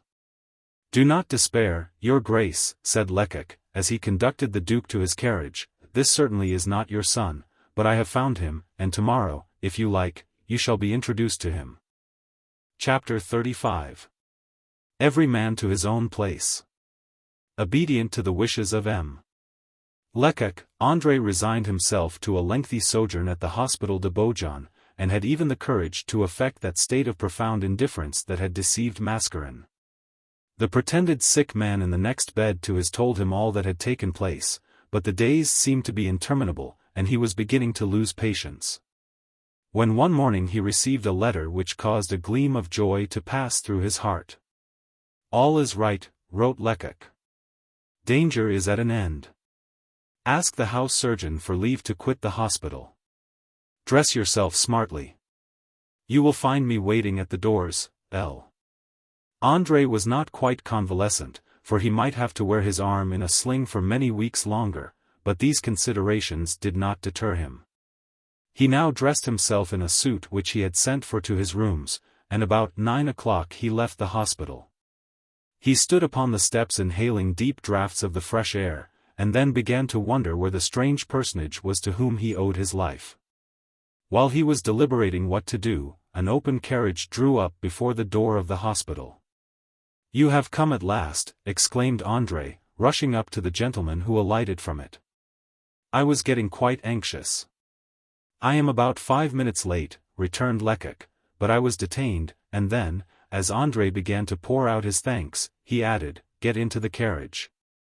I have a great deal to say to you." André obeyed, and as he did so, he detected something strange in the expression of his companion's face. "What?" remarked Lecoq, "do you see by my face that I have something to tell you? You are getting quite a keen observer." "Well, I have, indeed, for I have passed the night going through Mascarin's papers, and I have just gone through a painful scene, I may say, one of the most painful that I have ever witnessed. The intellect of Mascarin," said he, "has given way under the tremendous pressure put upon it.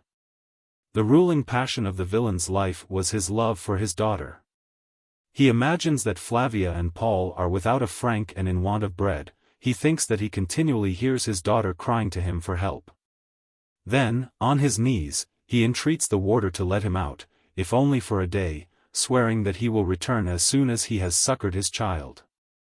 Then, when his prayer is refused, he bursts into a frenzied rage and tears at his door, howling like an infuriated animal. And this state may last to the end of his life, and every minute in it be a space of intolerable torture.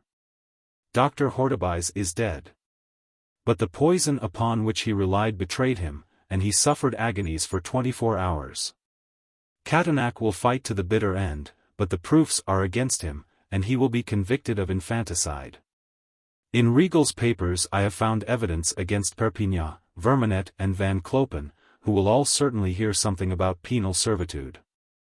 Nothing has been settled yet about Toto Chupin, for it must be remembered that he came and gave himself up. And what about Croisenois?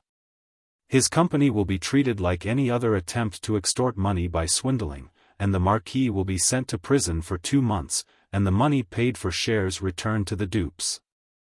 And that, I think, is all that I have to tell you, except that by tomorrow M. Gandalou will receive back the bills to which his son affixed a forged signature. And now, continued Lecoq, after a short pause, the time has come for me to tell you why, at our first interview, I saluted you as the heir of the Duc de Champdoce. I had guessed your history, but it was only last night I heard all the details. Then the detective gave a brief but concise account of the manuscript that Paul had read aloud. He did not tell much, however, but passed lightly over the acts of the Duc de Champdoce and Madame de Musidon. For he did not wish André to cease to respect either his father or the mother of Sabine. The story was just concluded as the carriage drew up at the corner of the Rue de Matignon. "Get down here," said Lecoq, "and mind and don't hurt your arm." André obeyed mechanically. "And now," went on Lecoq, "listen to me. The Count and Countess de Muscaden expect you to breakfast, and here is the note they handed to me for you. Come back to your studio by 4 o'clock, and I will then introduce you to your father, but till then, remember, absolute silence." André was completely bewildered with his unexpected happiness. He walked instinctively to the Hôtel de Muscaden and rang the bell. The intense civility of the footmen removed any misgivings that he might have left, and, as he entered the dining room, he darted back. For face to face with him was the portrait of Sabine which he had himself painted. At that moment the Count came forward to meet him with extended hands.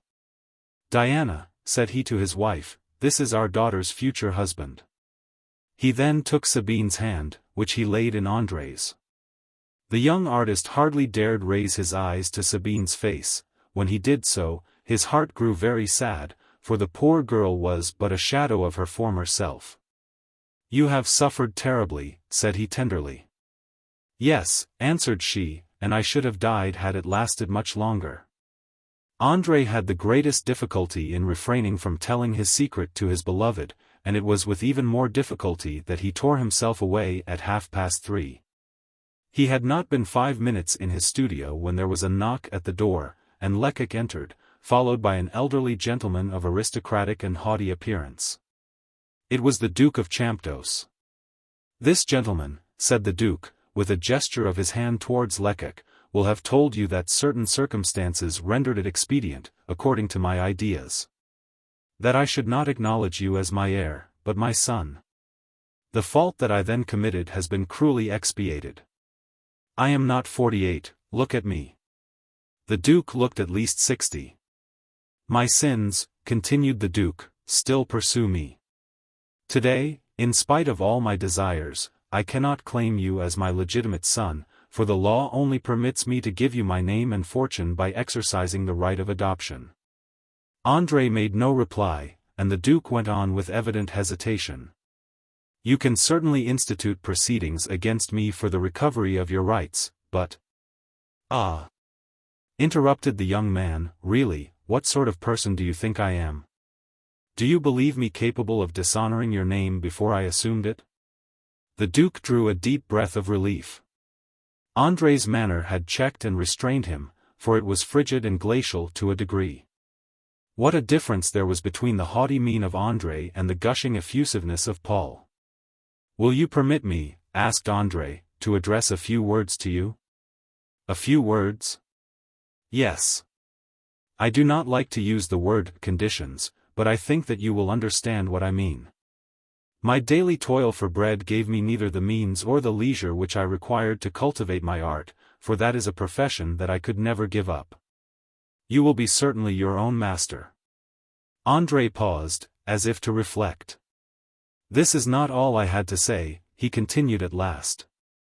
"I love and am loved by a pure and beautiful girl.